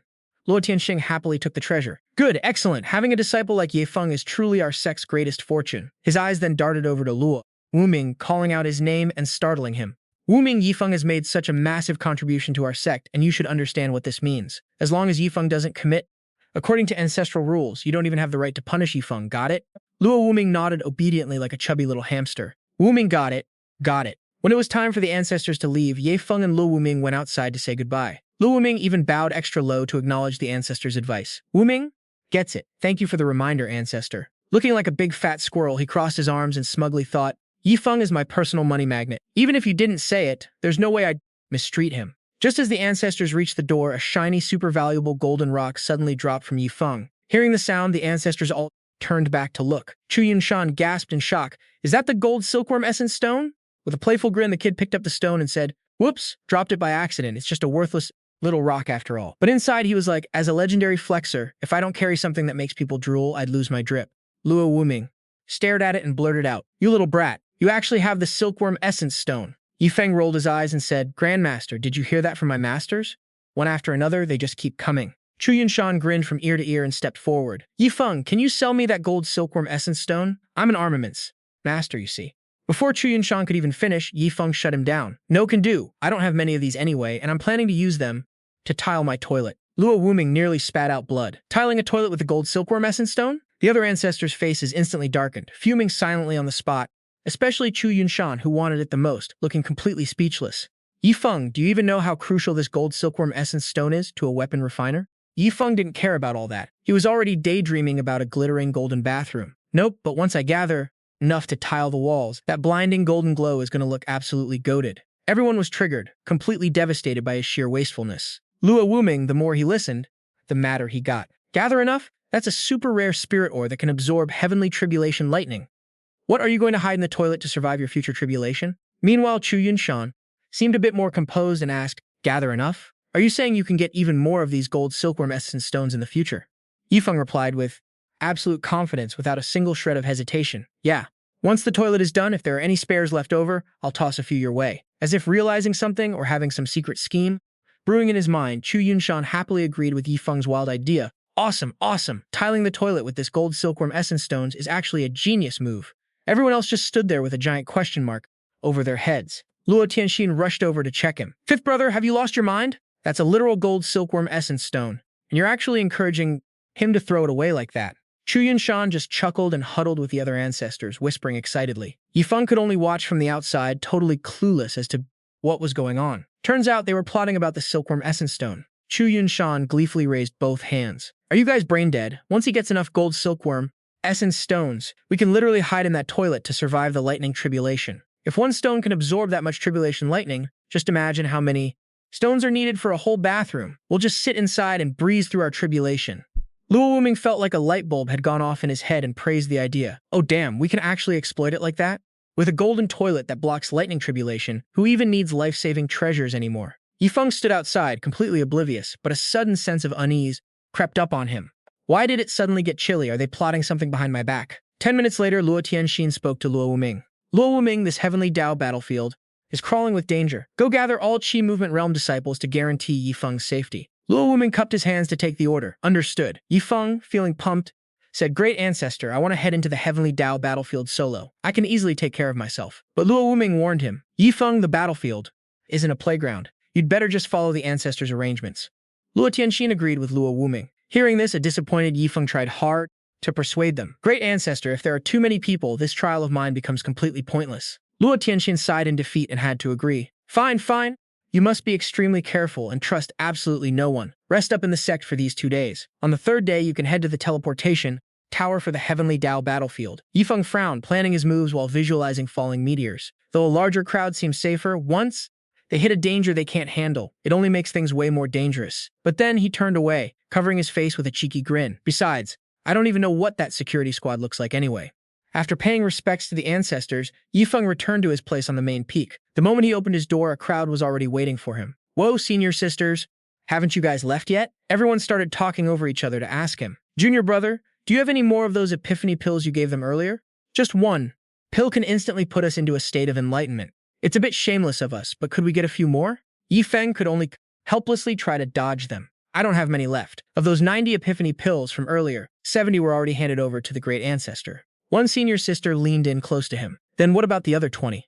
Maining, can you spare just one for your senior sister? Just one, pretty please, meow. But Yifeng shot her down. No way, absolutely not. 2 epiphany pills and the rest are literally to feed my dog. Even when the Great Ancestor begged me, I shut him down. This is my absolute limit. Everyone thought of Yalaxin back then, so incredibly, utterly prodigal that they instantly lost hope. Everyone sighed and one senior sister threw away her cat ear headband, wiping a tear.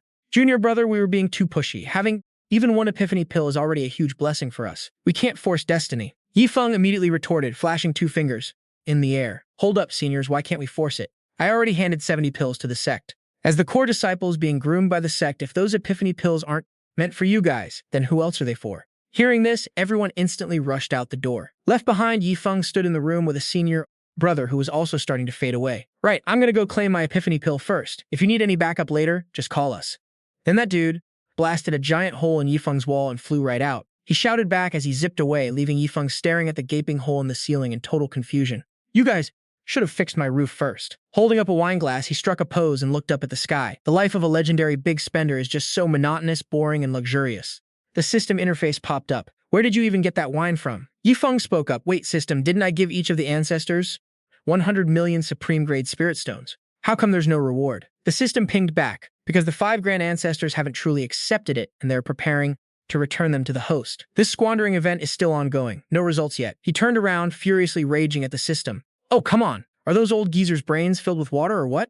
Turning down free money. Luo Tianxue spoke up, asking, Yifeng, did I disturb your rest? Yifeng turned around in confusion, only to see Luo Tianxue standing behind him. Oh, it's you, Grand Ancestor? No bother at all. No bother at all. He then cheerfully walked over to the Ancestor. Grand Ancestor, feel free to use those supreme-grade spirit stones I gave you. Seriously, don't be shy. I have tons of that stuff. You're not here to return them to me, are you? Luo Tianxue held out the spirit stone in his hand and said, Our Astral Limit sect has no need to use a disciple's spirit stones for now. You should keep them. Yifeng put Luo Tianxue's hand back, chuckling. Well, I don't know how many spirit stones the sect has in reserve, but even if you combine them all, it wouldn't even equal a fraction of my pocket change. Then, posing like a total big shot, he explained to Luo Tianxue, Grand Ancestor, if the sect ever needs spirit stones, just ask me. I'll give you as much as you want. Infinite spirit stones guaranteed for life, a squandering disciple worth cherishing. Luo Tianxue pointed at Yifeng's hand in confusion and asked, Oh, by any chance, do you have any spirit crystals?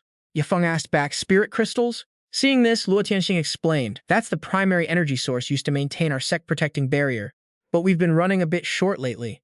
Although he was just testing to see how wealthy Yifeng really was, if Yifeng could actually produce even a few spirit crystals, it would solve the sect's biggest headache. The Astral Limit sect was one of the top-tier sects in the Profound Heaven continent, but the Profound Heaven continent was boundless, with quite a few mortal enemies who, over 1,000 years, had risen to the same level of power. Over the past few hundred years, the spirit crystals that the Astral Limit sect obtained from the heavenly Dao battlefield had become scarcer and scarcer. Knowing this, Yifeng smirked smugly. System, the sect members are my family. Giving my family 10 billion supreme-grade spirit crystals isn't too much to ask, right? The system pinged back, Host, do you have no shame at all?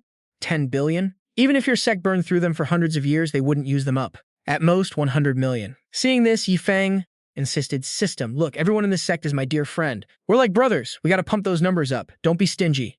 Finding himself shut down like that, Yifeng thought to himself, who knew the system could actually haggle? From the looks of it, the system wasn't some mindless machine. If he ever got bored, he could totally bicker with it. Finally, he made his final offer. All right, 100 million supreme-grade spirit crystals it is then. Ping. 100 million supreme-grade spirit crystals have been distributed. Luo Tianxue stood there watching Yifeng clowning around like that and thought worriedly, spirit crystals can only be found on the Heavenly Dao battlefield. There's no way he has them. Let's slip away. Let's slip away. Better not drive this kid crazy. Suddenly, Yifeng held out something sparkling in his hand and smugly called out to Luo Tianxue. Grand Ancestor, wait, check this out. Here's 100 million supreme-grade spirit crystals. Luo Tianxue felt like he was struck by lightning. His limbs went weak and his jaw dropped. 100 million? Luo Tianxue turned around and kept walking, digging his ear with one hand, thinking he was hallucinating from some serious illness. Haha, I'm getting old. My hearing must be shot. Yifeng confidently reassured Luo Tianxue. Grand Ancestor, you're not hearing things. Luo Tianxue, his head filled with question marks, turned back to look at Yifeng suspiciously, thinking that even if he sold off everything in the Astral Limit Sect, they wouldn't get that many supreme-grade spirit crystals. Yifeng extended his hand for Luo Tianxue to see. Half believing and half doubting, he inspected it, trying to sense whether it was real or fake. After sensing it for a moment, Luo Tianxue was utterly shocked. Inside, that tiny orb was an entire space filled with supreme-grade spirit crystals, their blinding light practically hurting his eyes. Snapping out of his spiritual sense, Luo Tianxue was so stunned that he jumped back in shock. Right then, the system's voice rang out. Ding! Congratulations, host, on a successful squander. You have received 200 squandering points and an upgraded version of the 9-star sword array manual. Yifeng didn't quite get it and pondered an upgraded version of the array. Luo Tianxue held the 100 million supreme-grade spirit crystals in his hands, barely able to stand straight. He asked Yifeng, his voice trembling and stuttering, Yifeng, these supreme-grade spirit crystals, are you really willing to hand them over to the sect? Thinking one thing but saying another, Yifeng replied, Of course I am, but I suggest the sect keeps the sect-protecting barrier active at all times. If you run out, just let me know. Inside, he was feeling extremely smug and satisfied. Indeed, nobody can resist a mountain of cash. Hearing his words, Luo Tianxue glared at him angrily and snapped, No way! Supreme-grade spirit crystals are incredibly precious. If the sect isn't facing a crisis, how could we squander them so wastefully? Yifeng squirmed and whined, acting like a total brat. Grand Ancestor, you're thinking too small. Your vision is too narrow. 100 million is just a drop in the bucket. If I can pull out 100 million now, I can definitely do it again later. Just use them as much as you like. Hearing this, Luo Tianxue was a mess of emotions, angry, surprised, and completely dumbfounded by the words he just heard. Yifeng kept playing it cool and calmly replied, Oh, I've got plenty more where that came from. If the sect runs out, just hit me up.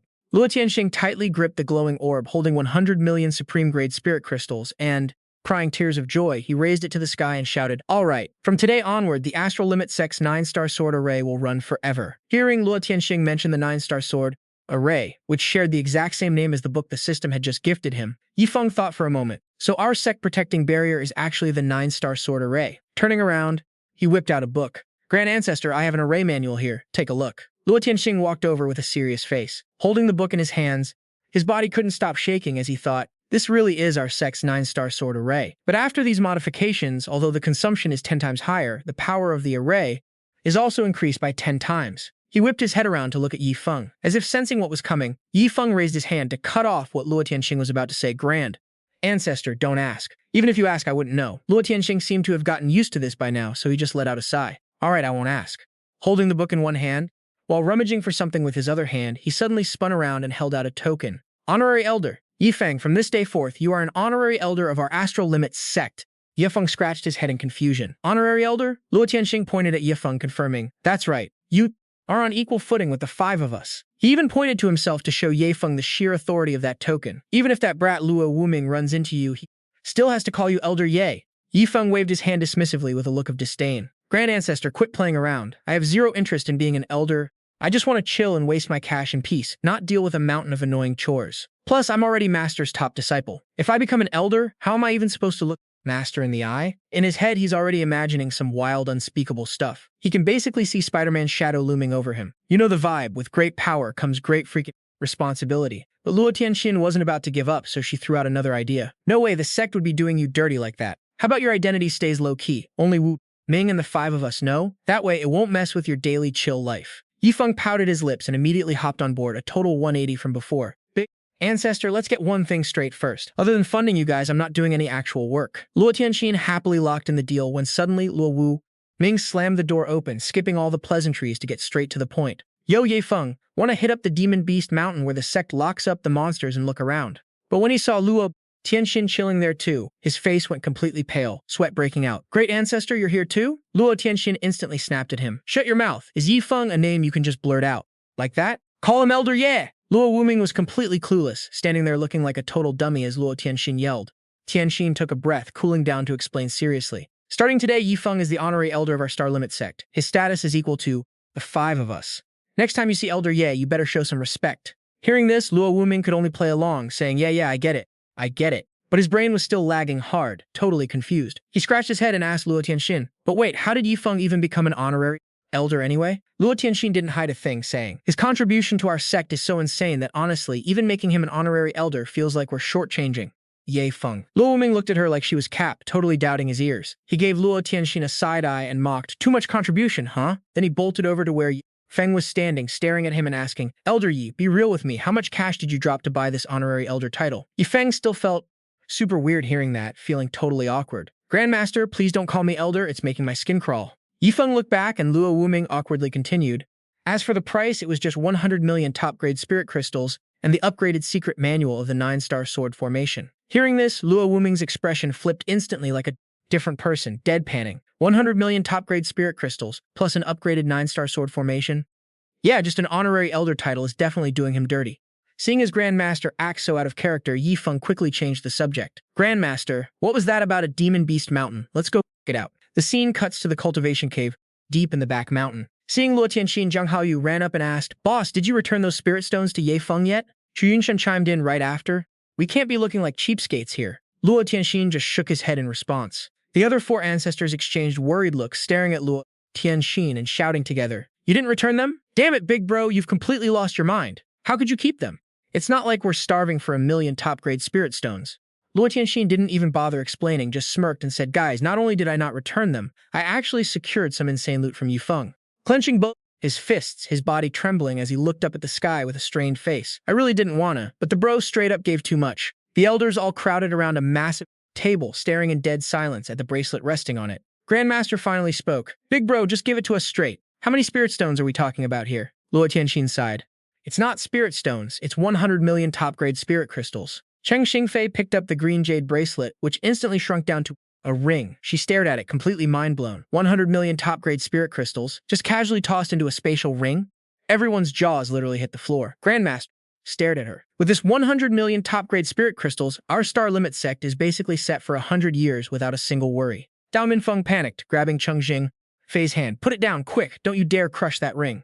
Space. Luo Tianxue pulled his collar and spoke bluntly. No, from now on, I will keep our sect's grand barrier active 24/7. Hearing this, all the elders were totally stunned and whipped their heads around to look at Luo Tianxue. The whole crowd went wild. Zhang Haoyu stared at him. Big bro, have you completely lost your mind? Cao Minfeng chimed in. Is some other sect trying to pick a fight with our Star Void sect? Luo Tianxue held up his 2 index fingers, looking surprisingly playful. You guys are thinking too small. 100 million is just pocket change anyway. If we run out, we can just grab some more. Next to him, Ye Feng was nodding along in agreement. Cheng Xingfei looked totally bummed out and complained, This kid has only been here for 1 single day, so why do I feel like we're the ones living like total beggars? The elders nodded in agreement. Luo Tianxue reached behind his back, fumbling around for something. All right. Ye Feng even gave me an upgraded version of the 9-star sword formation. It uses and unleashes 10 times more power. His face lit up. Even if someone at the peak of the 9th level of the Tribulation Realm showed up, they'd end up dead or totally crippled. With that, he pulled something out, making everyone's eyes pop in shock. Meanwhile, what was happening on the other side? At the very bottom of the Monster Beast Mountain, Ye Feng and Luo Tianxue were strolling beneath the massive cliffs inside a cave. Luo Tianxue turned to him and said, Ye Feng, inside these monster-locking caves, there are countless sealed beasts of various power levels. The higher you go, the crazier strong the beasts get. Ye Feng asked curiously, then why do we seal them up? Wouldn't it be easier to just waste them? Luo Tianxue replied, it's for brutal life-or-death training.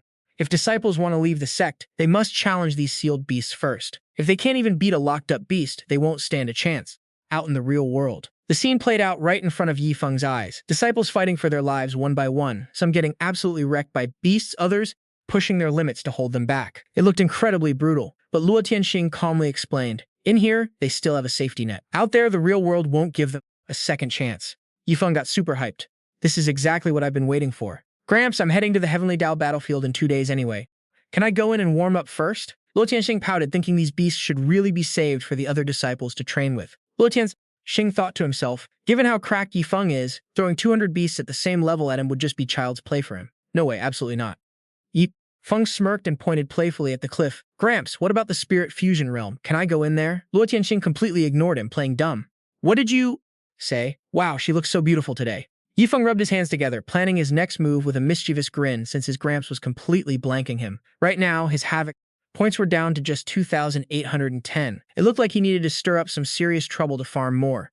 The next day, while Chen Daowu was steering the flying boat, Yi Feng kicked his legs up on a chair, wondering what he should do with the carcass of the purple thunderwild lion, a high-tier beast. He got up, stretched, and scratched his head. Hey, big bro, how do we process a monster's carcass? Chen Daowu glanced at him and said gently, a monster's carcass? You can use spiritual energy to refine the beast's essence blood from it, though that essence blood is only useful for body cultivators. Yi Feng wondered, so what even is a body cultivator? With a sharp gaze, Chen Daowu passionately explained, using cultivation techniques to temper the physical body, absorbing worldly spiritual chi and constantly evolving their physical form. That is a body cultivator. The image of an insanely jacked guy popped into his head. Their combat power is absolutely terrifying, and beast essence blood is the ultimate fuel for them.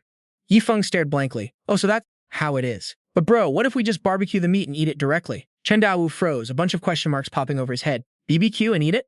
Their banter was like Sun Wukong and Tang Sanzong. Chen Daowu patiently explained, the stronger the beast is, the harder it is to refine its essence blood.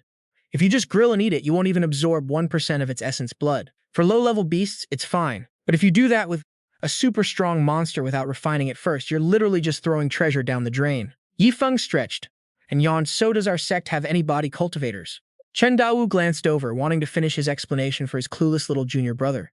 The fifth ancestor is a powerhouse body cultivator in the tribulation realm, which actually has a lot to do with him being an armament refiner. Word is, when he was young, before Chen Daowu could even finish his sentence, Yi Feng had already grabbed his staff and walked way ahead. He waved his hand with a blank look. Hey, wait, don't go! In his head, he thought, oh no, does my little junior brother actually have a super high-level beast carcass that he's planning to grill and eat straight up? Over at the martial arts arena, everyone saw Yi Feng and started chatting him up. Yo, is junior brother Yi Feng looking for a fight again today? Man, he's so pumped.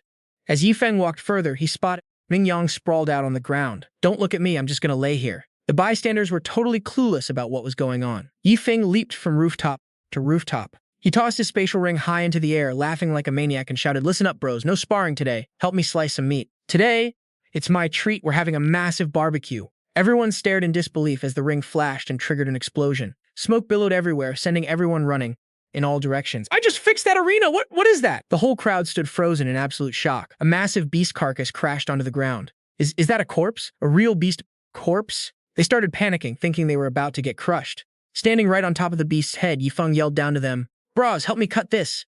Up! I can't handle it all by myself. The crowd below immediately cheered. Count me in. I'll help too. Everyone was hyped and eager to pitch in. Someone swung his sword to chop the beast, only for his blade to snap in half. He shrieked, Yi Feng, this thing's scales are way too hard. My sword broke. Another disciple, crying as he lit 3 incense sticks, wailed, I found some soft spots, but even my reinforced sword snapped. Junior brother Yi Feng, we can't eat this. Look at their tragic yet hilarious struggle, having delicious food in front of them but unable to eat it. Yi Feng sighed and called on his system. System, got any OP weapons? Yi Feng scratched his head awkwardly. Can I just borrow one for a bit? Otherwise, I'm totally stuck with this thing. Suddenly, a system notification chimed. Surprised, he listened, temporarily, lending the host 100 cleavers. Please enjoy. Yi Feng was stunned. Was the system messing with him? It gave him 100 giant cleavers. He had no clue what to do with them. Dragging the bag of knives over, he looked at his fellow disciples in confusion and stammered, bro, stop hacking with your sword. Use my knives instead. They were stunned, flipping it back and forth. Can this thing actually cut? This knife is pitch black. They inspected it for a while, and when one of them sliced right through a beast scale, his eyes lit up with excitement. Junior Yi Feng, this blade is insane. The beast scales are literally like paper to it. Someone else cheered. Yi easily sliced through the beast's hide too. This knife was straight up terrifying.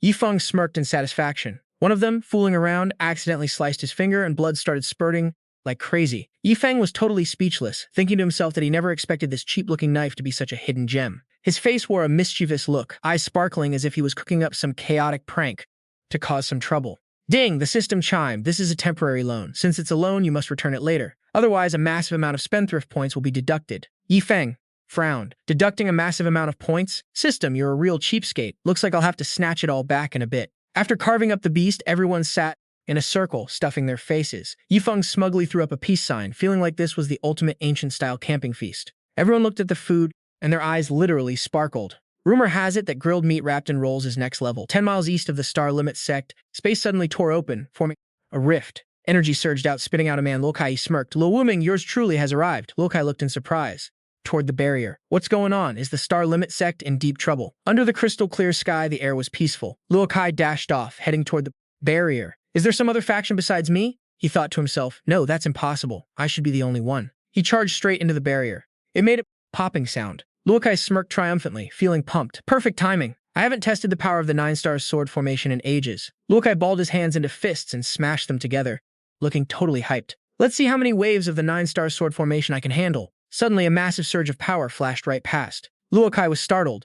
Holy crap! The energy blast blasted him right out of the barrier. He stood there, stunned and a little shaken. The power of the Star Limit Sect's defensive array increased this much. Who on earth upgraded the sword formation to this terrifying level? A voice called out from below. It was Luo Wuming. Luo Kai, have you lost your damn mind?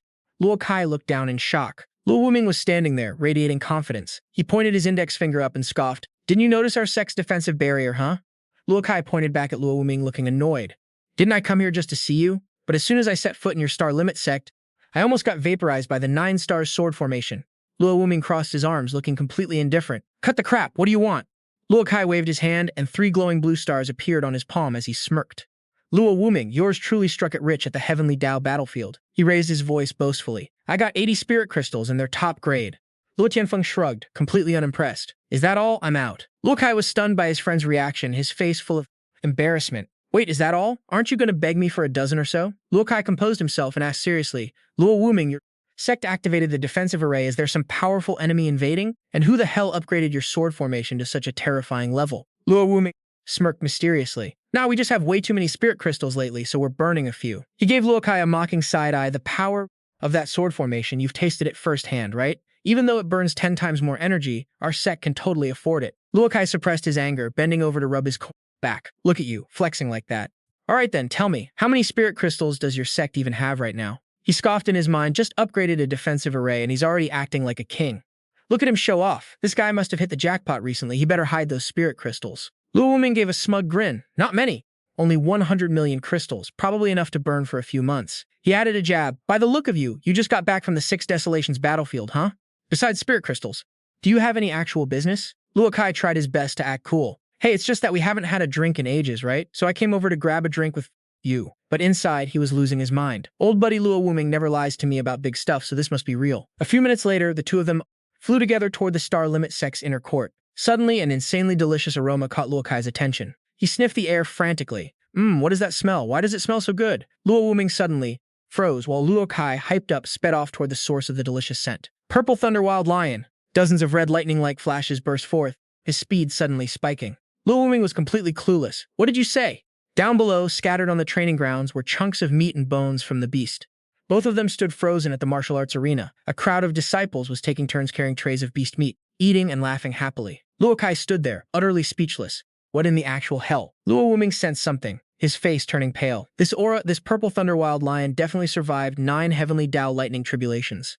A terrifying great demon on the verge of ascension. Yet, the beast's remains looked absolutely pathetic. Luo Kai looked around, totally baffled, and asked, Wait, what the hell are your disciples doing? He stared for a moment, trying to process the scene. Are they throwing a barbecue party? Luo Kai suddenly grabbed Luo Wufeng's collar. You're actually grilling and eating a terrifying great demon? Luo Kai roared. Luo Wuming, has your Star Limit Sect gotten so rich that you're literally eating gods? Luo Wuming replied helplessly, Rich my ass. This has got to be that little punk Feng's doing. Just then, a disciple brought over another plate of meat. Luo Kai's eyes widened.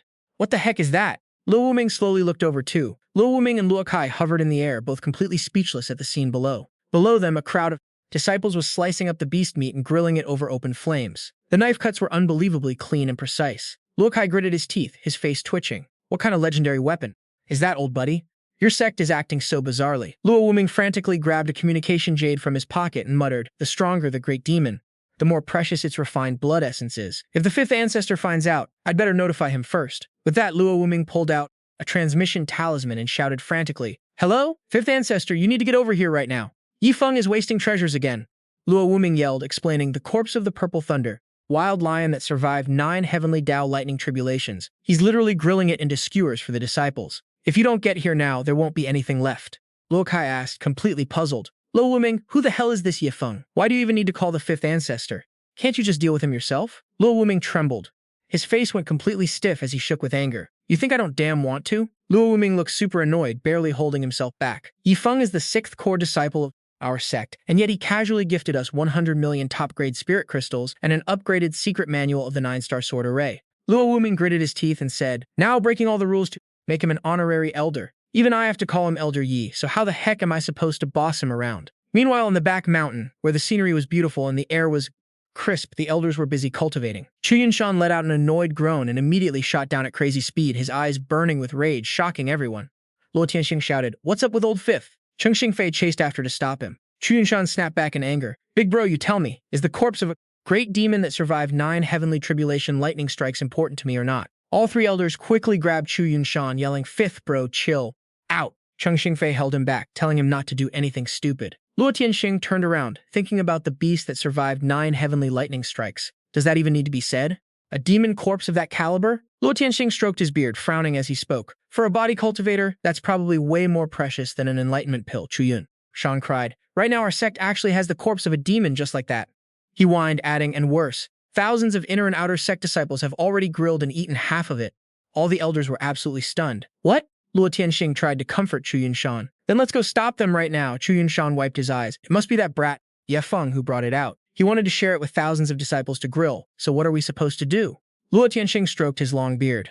Well, we did take quite a lot of good stuff from Ye Feng, so we can't just go and steal his demon corpse, right? After all, that belongs to him. Zhang Haoyu chimed in to agree. Exactly. Even if they're grilling it, it's still super beneficial for those thousands of inner and outer sect disciples. Luo Tianxue explained gently with a sigh. I feel bad for old fifth, but why don't we go grab a bite too? Eating a little is definitely better than nothing at all. Honestly, I've never eaten a high-level demon beast like this either. A few minutes later, at the martial arts arena, Luo Wuming and Luo Kai were having an eating showdown, competing to see who could stuff their faces more. Everyone around them was cheering wildly. Go, Sect Master, go! Even the 5 elders watching from above could only laugh helplessly. Luo Tianxue had a weird look on his face. What the heck are they doing now? Clang, clang, clang, 3!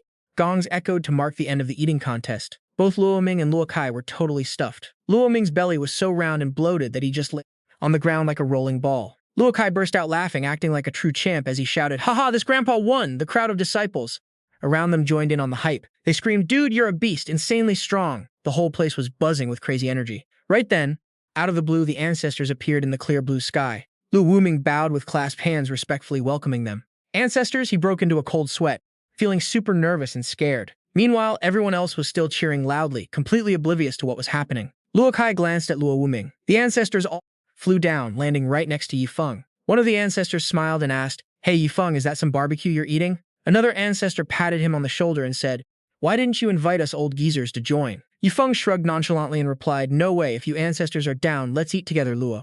Kai tilted his head and covered his mouth to whisper mockingly in Luo Ming's ear. Luo Wuming, damn, I didn't expect you to have 0 presence in your own sect.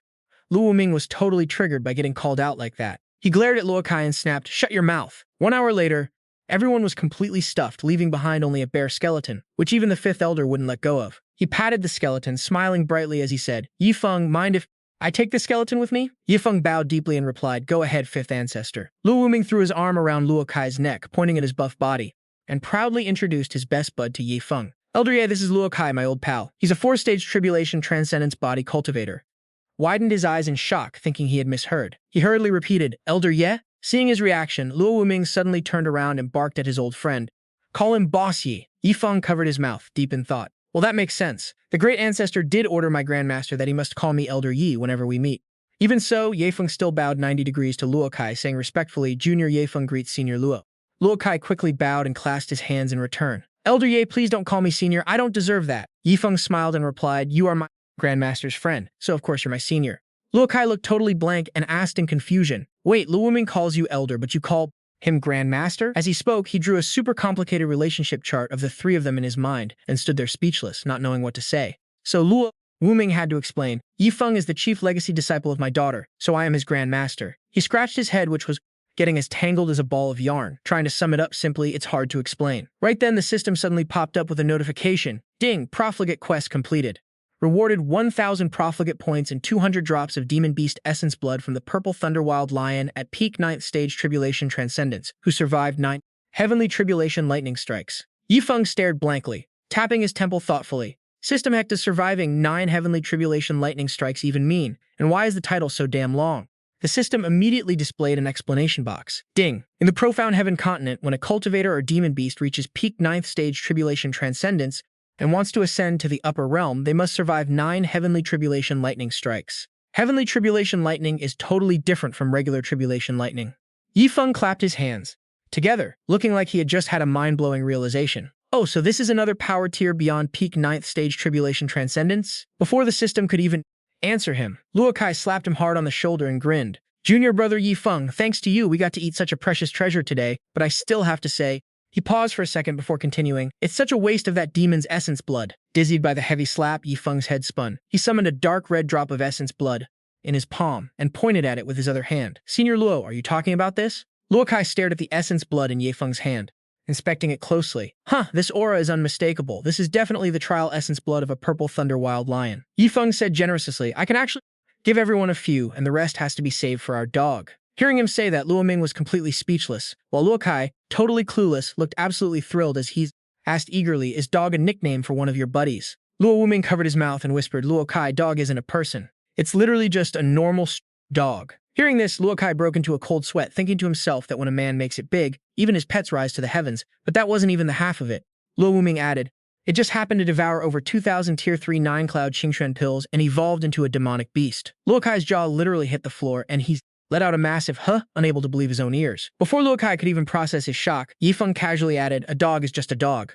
Luo Kai was practically dumbfounded as he asked robotically, you guys are messing with me, right? Both Yifeng and Luo Wuming fell completely silent, neither of them giving him an answer. He could almost hear crows cawing over his head, but he still stubbornly asked again, saying, just kidding, right? Yifeng didn't want to waste any more words, so he quickly made his exit first. If there's nothing else, I'm heading back. Luo Kai still couldn't wrap his head around it, and was about to grab him to demand some answers when Luo Wuming threw an arm around his neck and held him back. Luo Wuming pointed in one direction. Luo Kai, come with me. I've got a grand opportunity for you. With that, he locked his hands behind his neck and casually strolled forward. Luo Kai hurriedly chased after him. Why is everyone leaving? Answer my question first. Then, remembering what Luo Wuming had just said, he asked, what opportunity? What kind of grand opportunity could your tiny sect possibly give me? At Luo Wuming's cave dwelling, Luo Kai closely inspected a brown pill in Luo Wuming's hand, asking with a highly suspicious look, what is this? This isn't poison, is it? Luo Wuming looked offended, as if his kindness had been thrown to the dogs. If we weren't such close buddies, there's no way in hell I'd offer you this. Luo Wuming stroked his beard and said mysteriously, never seen this before, right? This is an epiphany pill. Holding the pill that was glowing with a golden light, Luo Kai's eyes widened in utter shock as he yelled, holy crap, is this for real? Luo Wuming burst out, laughing, boasting proudly, you are definitely gonna thank me. Luo Kai quickly tossed the pill into his wide-open mouth. The moment it slid down his throat, Luo Kai's eyes instantly lit up. A dense burst of spiritual energy exploded from the pill, surging through his entire body. He hurriedly sat cross-legged and focused on his cultivation. After 20 minutes passed, Luo Kai looked at his body, now overflowing with immense power, wearing a face of pure satisfaction. He turned to Luo Wuming and exclaimed in delight, Old Luo! Luo Wuming smugly spread his hands. See? I didn't lie to you, did I? This epiphany pill actually came from that kid Yifeng too. Aside from 70 pills he gave to the sect, he still has 20 more waiting to be fed to his dog. Luo Ming rubbed his aching head from all the chaotic thoughts and continued, do you know Xia Tianyu? He literally just does some chores for Yifeng, and in return he gets 9 leaf soul returning grass. He didn't even care about his auction house anymore, and rushed over to my daughter's Star Soul sect to become an elder. And that guy Bai Tianhong, who was supposed to monitor and supervise my daughter, has now completely set up camp in her sect too. Luo Ming turned around and saw Luo Kai, who was completely silent and trying to sneak away, and asked, hey, where are you going? We haven't even had a drink yet. Luo Kai whipped his head back, veins popping on his forehead, his face flushed red with anger as he spat, shouting, drink my ass. Luo Wuming stood behind him, clasping his hands apologetically, pouting his lips and trembling. I was just telling you, why are you so mad? Luo Kai's face was pitch black. I'm getting old. He stood opposite Luo Wuming in the courtyard, looking incredibly lonely. I'm all by myself. Aside from you, I don't have any other friends, nor do I have a home. I really should have had a grown daughter like Tianxue by now. At this point, he suddenly stopped. Luo Wuming quickly waved his hands and spoke up. I'm sorry, I didn't mean to hit a sore spot. Luo Kai suddenly pointed at himself and laughed, suddenly acting all greasy and slick. So, since your daughter's founding a sect, you should have told me sooner. I'm joining her sect as an elder. It's settled, I'm getting myself a home. With that, the old man leapt into the air and dashed away. Luo Ming roared from the courtyard, damn it, you really have no shame. Get back here right now. Luo Ming was still absolutely furious and bitter about what just happened. Who was the one who said they would never join any faction in this lifetime? Who said they hated rules and wanted to remain a free spirit? My ass, getting home, I spit on that. You're just after Yifeng's stuff. Saying this, Luo Wuming shed dramatic tears, creating a scene of a weeping beauty as he cried and thought to himself, but I have to admit, if I weren't Yifeng's grandmaster, I'd want to be an elder there too. Luo Wuming's emotions really shifted faster than a spinning top. One moment he was furious, the next he was crying his heart out, and now his face was completely blank. With a soft slap to his own face, he mumbled, "Damn, I almost forgot. Such a good thing like wild beast essence blood. How could I only tell him? I need to go notify the 5 ancestors immediately." The scene shifts to Yifeng's courtyard. Before even seeing him, his voice can be heard. Yifeng's passion for singing is truly immortal. From outside, you can already hear him singing, "With the most majestic mountains that once let us be wild and free as we pleased. The bright moon over the sea and the proudest, loneliest snow-capped peak." Suddenly, with a loud bang, eldest senior brother Chen Hayu kicked the door wide open, marching in furiously as he barked, "Little junior brother, I know you're a spendthrift, but you can't be this insanely wasteful." Yifeng was startled, breaking into a cold sweat as his hand shook, accidentally dropping his microphone. Chen Hayu held up a book for him to see, which about the Purple Thunder Savage Lion, pointing at it and shouting, "I just went to the Scripture Pavilion and found information on the Purple Thunder Savage Lion. It can grow as big as a small mountain, which means it's a great demon that has reached the Tribulation Realm." With a question mark practically floating over his head, Yifeng looked where Chen Haoyu was pointing, scratched his head, and chuckled. "Yeah, I know." But what actually caught his attention wasn't the Purple Thunder Savage Lion, but rather a random thought. Wait, can books from the Scripture Pavilion actually be borrowed and taken outside?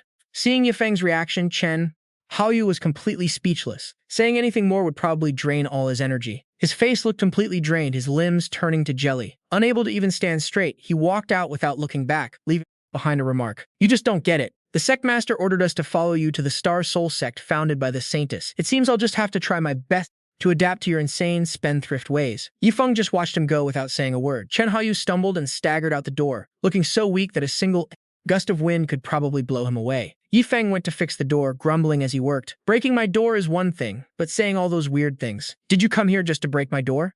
After a few minutes, the door was finally fixed and reinstalled. He happily wiped his sweat, feeling relieved that he could finally get a good night's sleep. But suddenly, another boom. Another blast went off and his door was wrecked yet again. This time it looked way worse than before. The door was blown clean off, and the thick cloud of dust sent him flying all the way back. The intruder, Chu Yunshan, didn't even care, just posing coolly with one hand leaning against the wall. "Yifeng, you asleep yet?"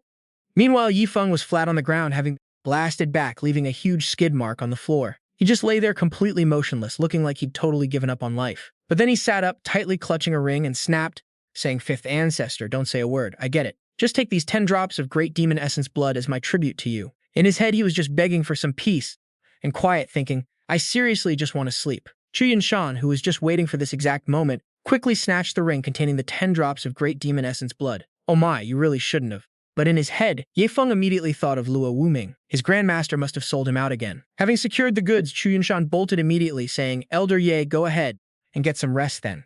If you need anything, just hit me up anytime."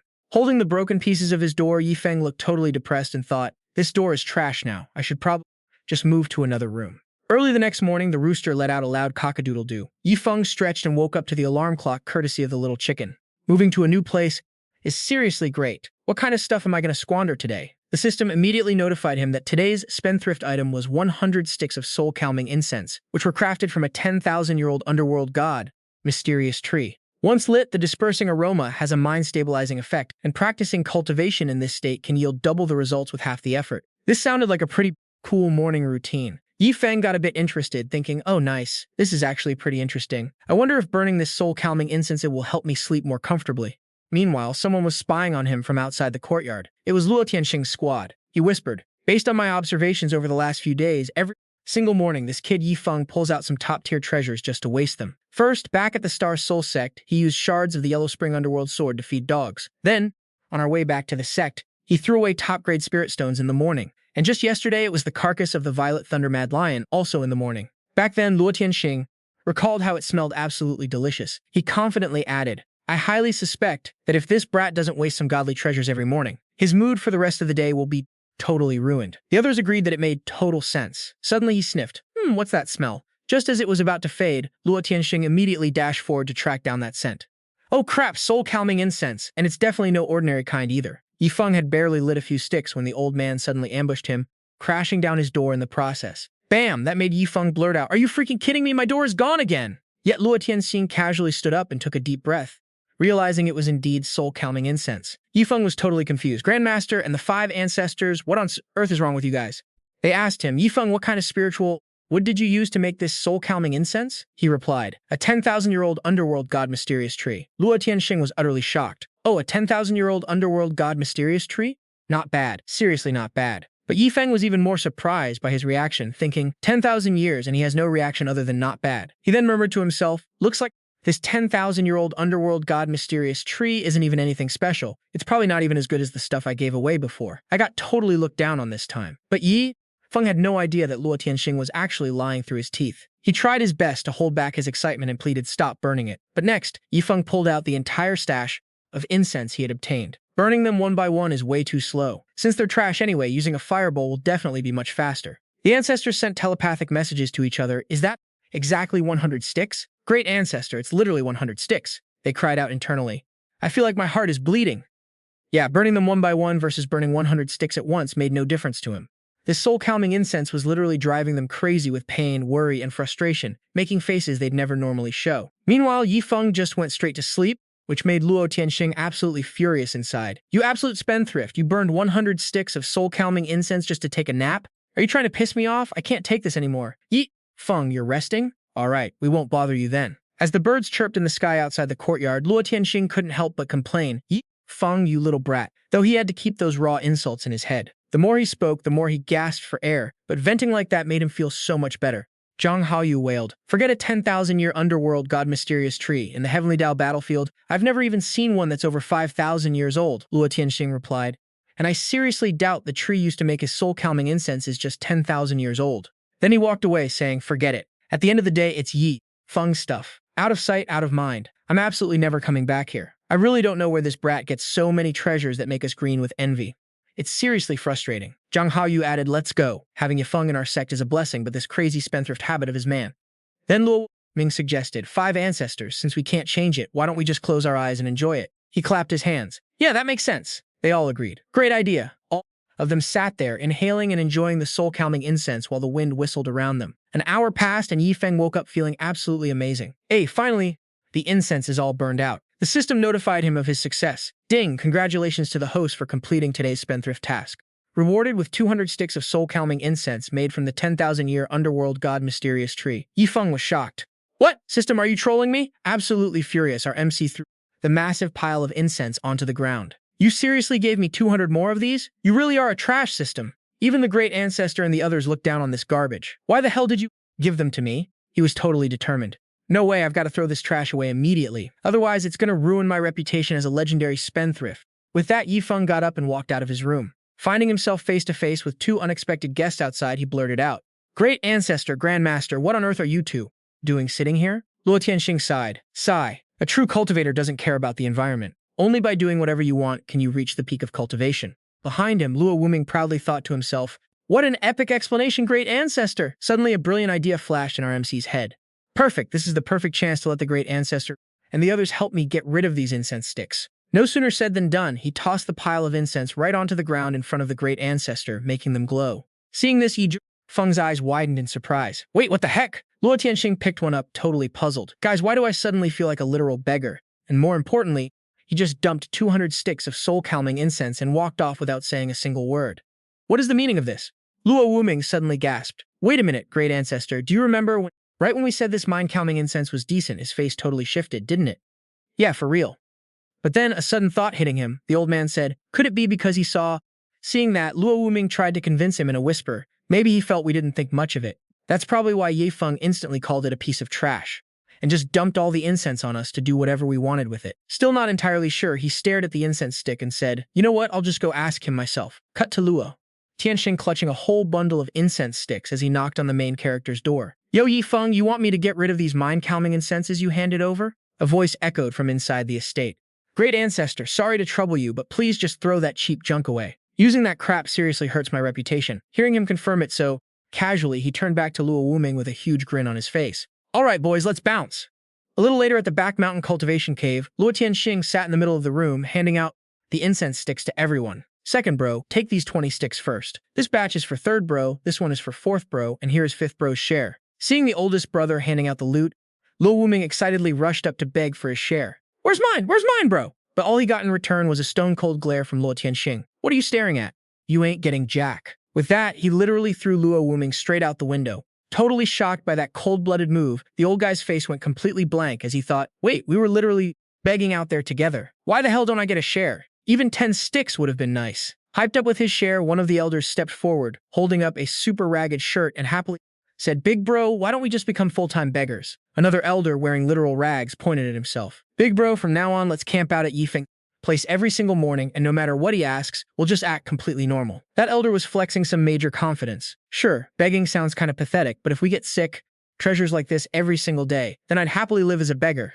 The other elders laughed from a distance and agreed, no cap, begging is actually a cheat code to get rich. This made Luo Tianxue burst out laughing. They were acting so fake but still joking about being beggars, when in reality they were just terrified Feng would dump all his top-tier gear and bankrupt the whole sect. He turned toward the window and grinned at Luo Wuming. Luo Wuming, Feng is heading to the Heavenly Dao battlefield tomorrow. You've got to protect him, no matter what.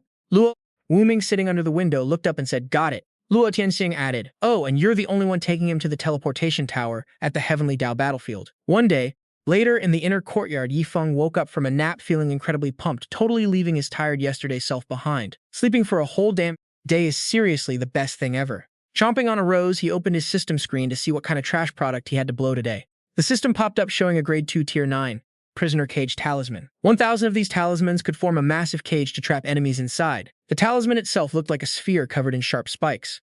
Feng did the math. Pretty sick. Controlling the shape means I don't have to stress about this run, and it might actually come in handy on the Heavenly Dao battlefield. Bright sunlight beamed down on Luo Tianxue's yard. He tilted his head, rubbing his hands together as he schemed, that kid Feng is leaving today. I wonder if I can grab a little more free loot from him. He smirked like a boss, thinking his junior brothers would be absolutely pissed that he went without them.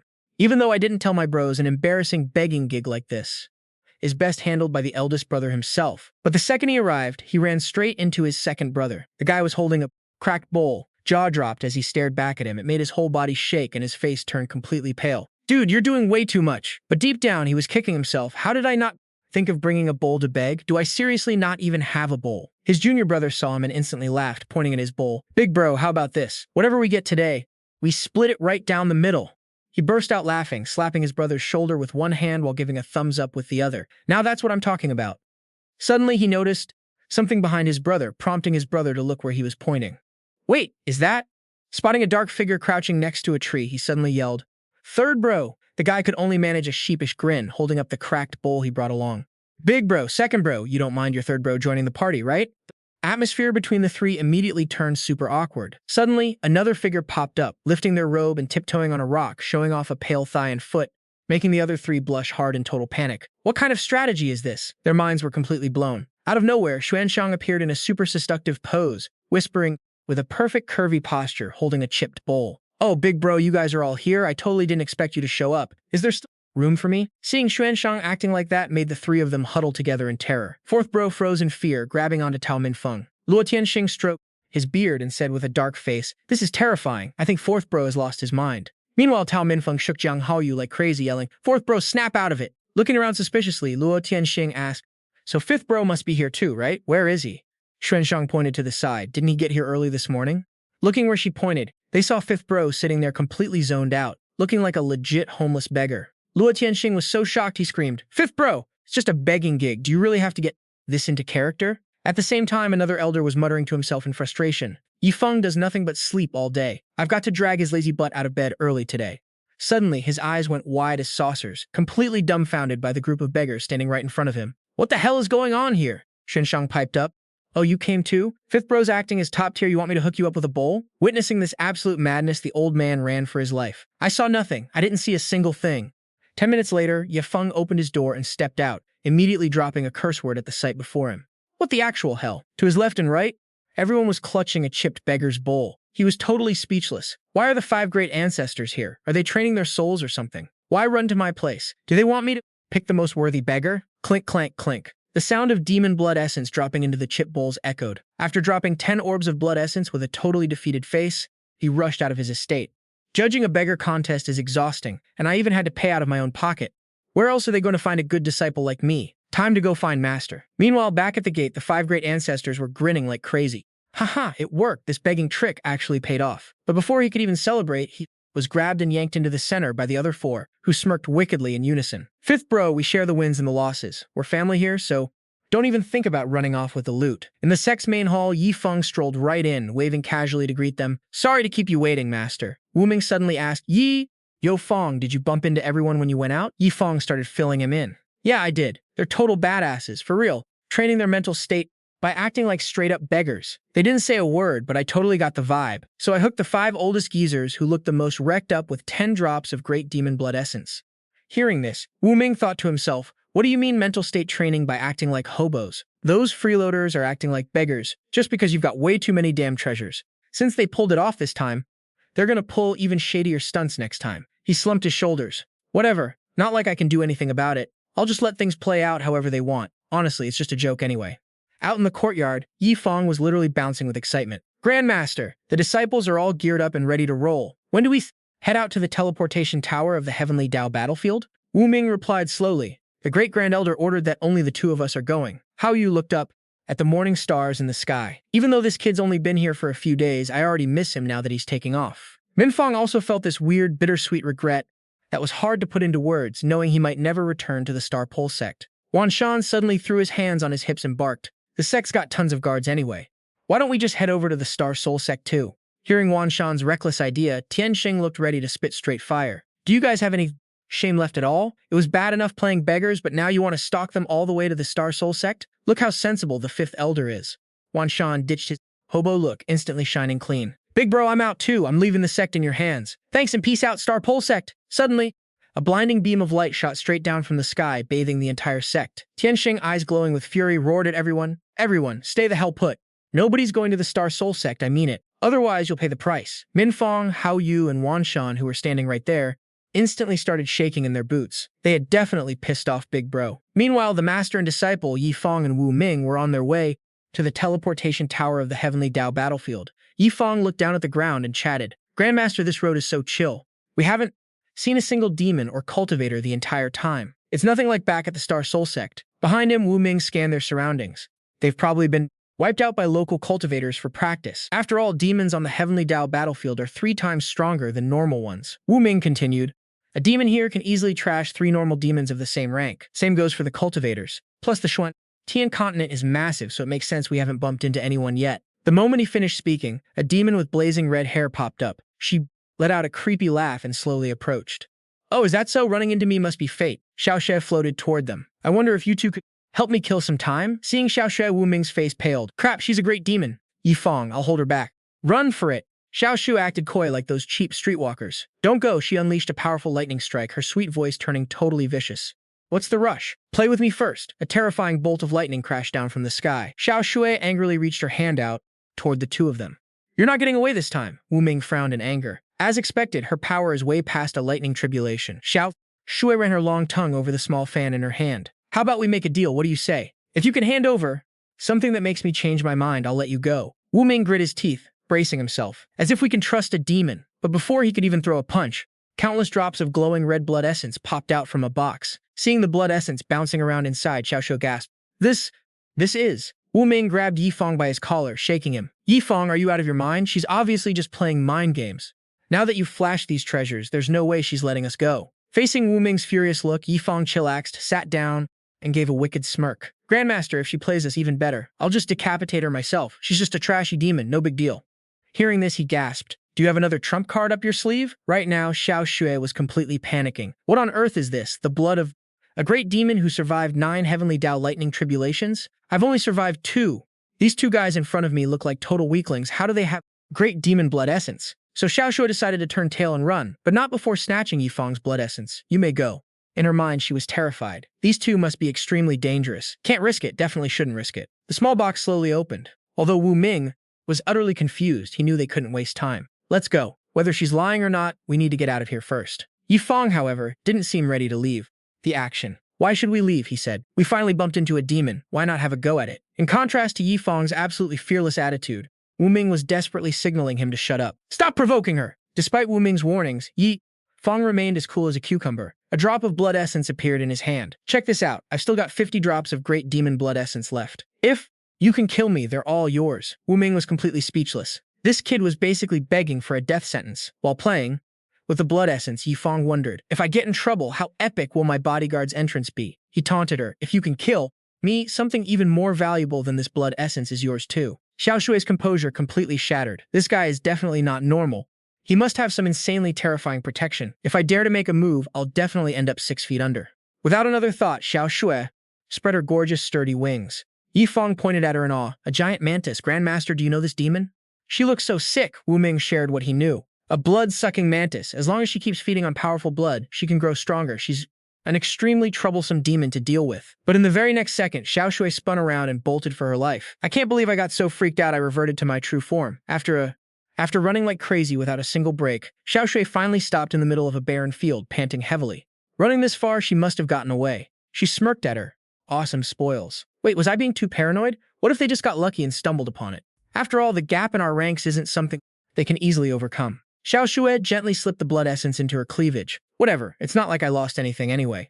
Just then, a voice echoed out of nowhere into her ears. Bold, free, and completely unfettered. Shocked, Xiao Shui followed the sound and looked toward one direction. Yi Feng was riding on Wu Ming's back, charging toward Xiao Shui at a crazy breakneck speed like he was on a demon-slaying mission. On this very day, the warrior sings the song of the great wind. How many wicked souls could there possibly be?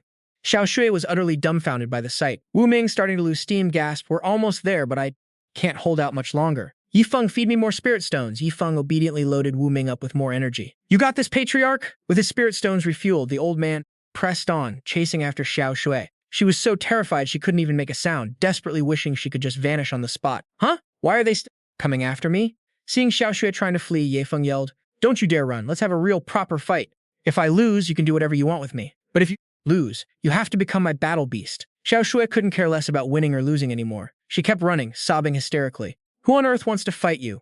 Take back your stupid demon blood essence. Just spare me. Although Yi Feng desperately wanted to keep chasing her, Wu Ming had completely run out of juice. Yi Feng, I'm out of gas. Let's just drop it. Yi Feng patted his shoulder. No time for that. Patriarch, throw me over there, quick! Helpless, Wu Ming had to agree. Fine. The very next second, Wu Ming used every ounce of his remaining strength to hurl Yi Feng toward Xiao Xie. Yi Feng, be careful. Just as Xiao Xie turned her head, she saw Yi Feng right behind her. Yi Feng was about to strike, but she dodged out of the way in a split second. Get away! Stay away from me! Suddenly, the sky cracked open with a massive tear. Seeing this, Wu Ming's mind was filled with question marks. Even Xiao Xue stopped crying, muttering in confusion, What's going on? A colossal hand slowly pried open the sky, and a massive eye peered inside. Yi ripped the sky wide open and stepped right through, completely unfazed. This place sure is noisy. Yi threw a devastating punch, causing the cracks in the sky to shatter even wider. This thunder is way too loud. Once that was done, he slowly walked over to Yi Feng, who was holding Xiao Xue's head. Master, I have arrived late to rescue you. Please punish me. Yi Feng happily replied, It's fine, it's fine. You came at the perfect time. Yi knelt on a small rock, respectfully saying, Master, I have stabilized the space. You can stand on it now. Yi Feng immediately hopped off Xiao Xue's head and landed on the rock beside him. So you're a member of the Spendthrift Guardian Squad? Are you the only one here? Yi confidently replied, For the current situation, I alone am more than enough. The Guardian Squad has tens of millions of members, and the forces dispatched to you will depend on the level of danger you face. Yi Feng was practically bouncing with joy on the rock, while Yi's cold gaze locked directly onto Xiao Xue. Master, do you need me to eliminate this threat before you? Sensing the danger, Xiao Xue was terrified. She immediately bowed her head, begging for mercy. Big boss, I was wrong. Please spare my life. Don't kill me. Yi Feng threw his hands up in a helpless shrug. All right, you can head back first. If she still wants to kill me, I'll have to trouble you again. Before vanishing into thin air, Yi left him with a final word. It is no trouble at all. To serve you, Master, is my greatest honor. She turned her head to see Yi Feng giving her a bright, beaming smile, but his eyes instantly turned ice cold. Right? Now, I'll give you two choices. Do you want to be my battle beast, or do you want to die? Xiao Shui truly had no other option. She quickly fell to her knees, trembling as she bowed down. Master, I will obey you. Suddenly, Yi Feng noticed a small piece of paper floating in front of him. He squinted at the writing on the page. What's this? I can't read a single word of this. Wu Ming walked up from behind and knew what it was in an instant. It's the Heavenly Dao blood contract. You just need to drop a single drop of your blood on it, and she will completely submit to you. Yi Feng finally got it and let out an ah. Xiao Xie looked up at the two of them, looking absolutely pitiful and pathetic. Ignoring her entirely, Yi Feng brought his finger to his mouth and bit down hard. He let a drop of blood fall onto the contract, laughing out loud. A little blood in exchange for a battle beast? Pretty good deal. Right away, the contract began to take effect. Xiao Xue's face flushed red as she let out a soft groan, trying her best to endure it. It burns. After the contract vanished, Xiao Xue's entire body was wrapped in crackling, crimson lightning. A notification screen popped up. Congratulations, host, on obtaining the blood of the mantis. Truly a cause for celebration. Yi Feng gently patted Xiao Xiao's burning forehead. From now on, I am your master. My name is Yi Feng. A little later, both Wu Ming and Yi Feng were riding on the back of the mantis, Xiao Xue. Wu Ming suddenly spoke up. and asked, Yi Feng, I know you come from the upper realm, but who on earth are you really? For a moment, Yi Feng didn't know how to respond. He awkwardly scratched his head. Patriarch, I'm really just my master's chief direct disciple. Hearing this, the old man burst into a hearty laugh. Tianxue has indeed taken in a brilliant disciple. Yi Feng was startled by the laughter and turned his head to look. He thought to himself, so Patriarch doesn't care about my background? The sun slowly sank below the horizon. At the teleportation tower of the Heavenly Dao battlefield, Yi Feng looked around at the scenery and muttered in awe, Patriarch, there are so many people here. Wu Ming replied, of course. Even though the Heavenly Dao battlefield is dangerous, each cultivation realm has its own separate space, so this place is actually pretty safe. He pointed into the distance. Because of that, there's no shortage of people coming here to seek out opportunities and cultivation resources.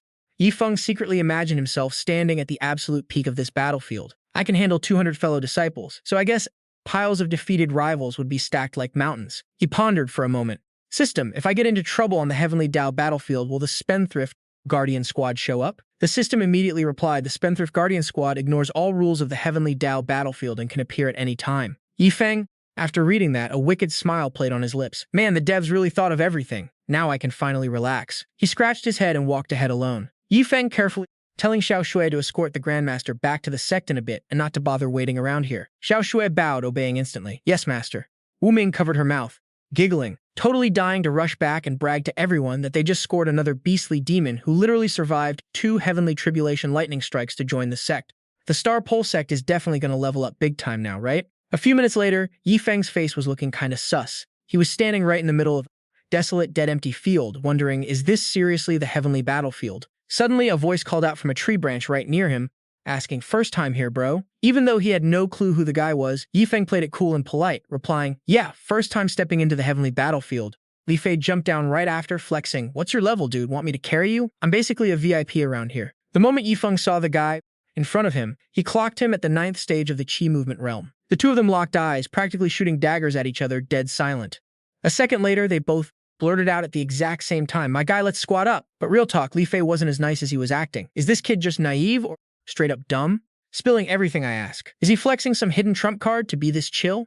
In reality, Yi Feng was just putting on a show for this stranger. You think you can play me? Acting all buddy-buddy the second we meet. Honestly, Yi Feng realized he hadn't iced anyone in this world yet, which felt like a total embarrassment for a transmigrator.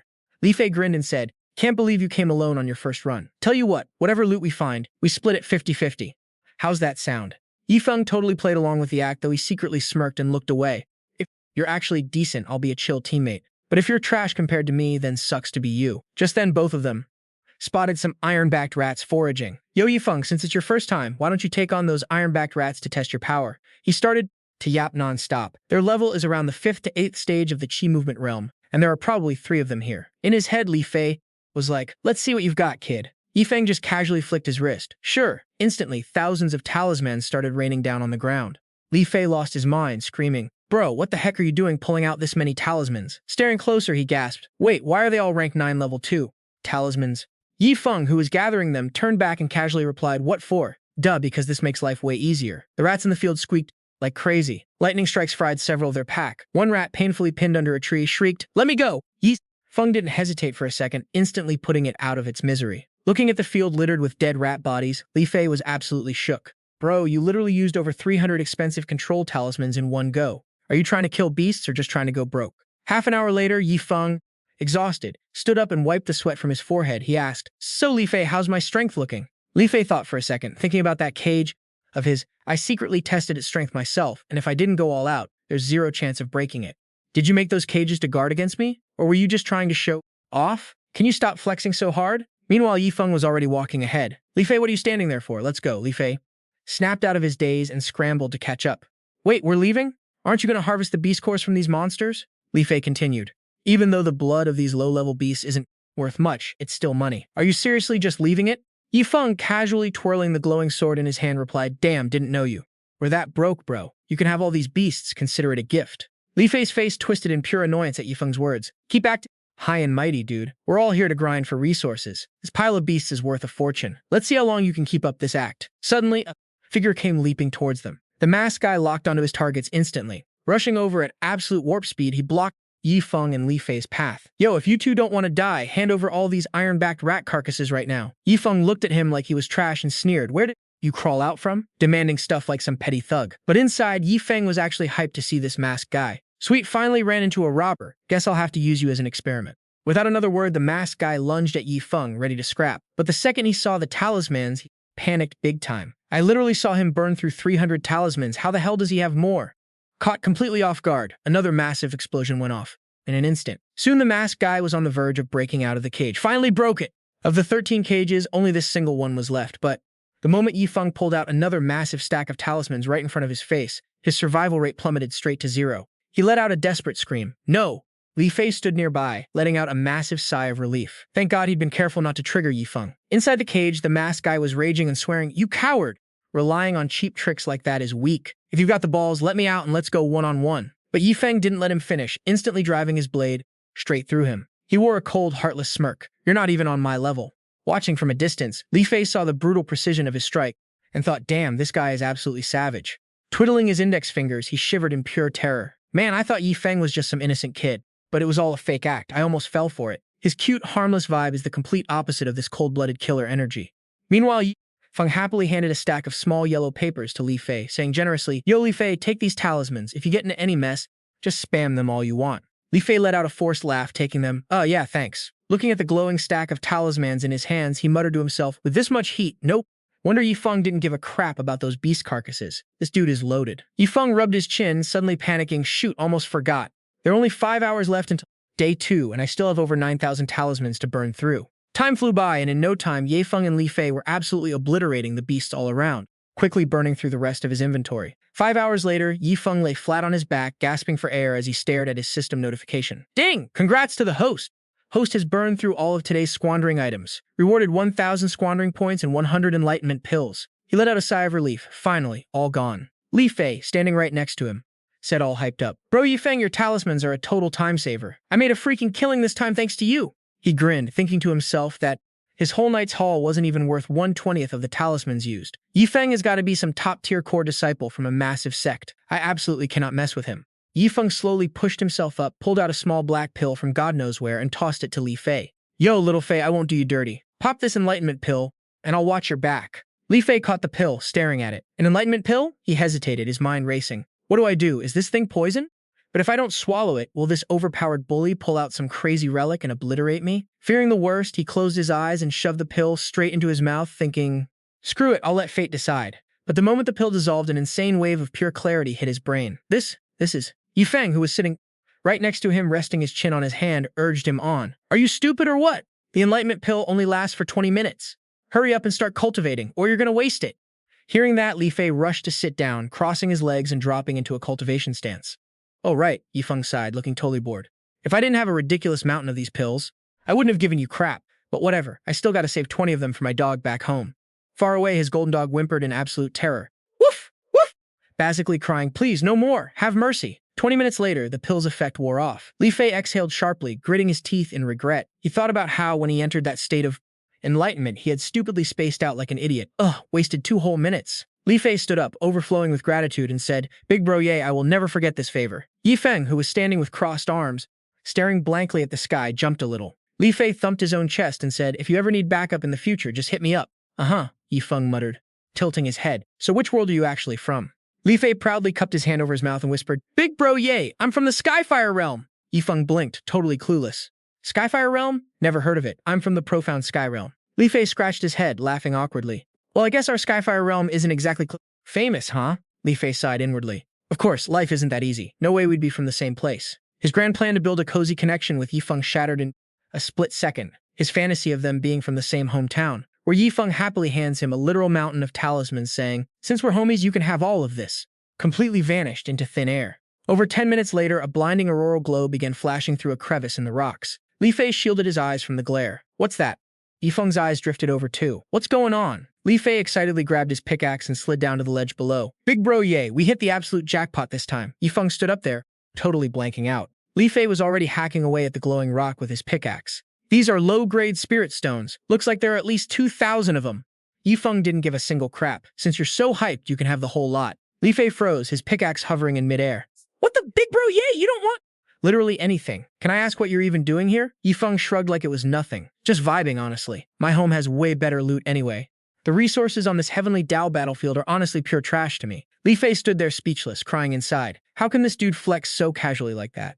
He hugged the rock tightly. Big bro Ye, if you really want to burn through your cash, why don't you head to Heavenly Dao City? Yi Feng's ears perked up instantly. Heavenly Dao City? What's that place? Li Fei slapped him on the shoulder, explaining, Man, Heavenly Dao City is the craziest spot in this entire battlefield. Treasures, resources, OP skills. They've got more stuff than you can count. As long as you've got the cash, you can buy literally anything. It's a straight-up paradise for big spenders. Plus, they actually have laws there, so nobody's gonna mug you.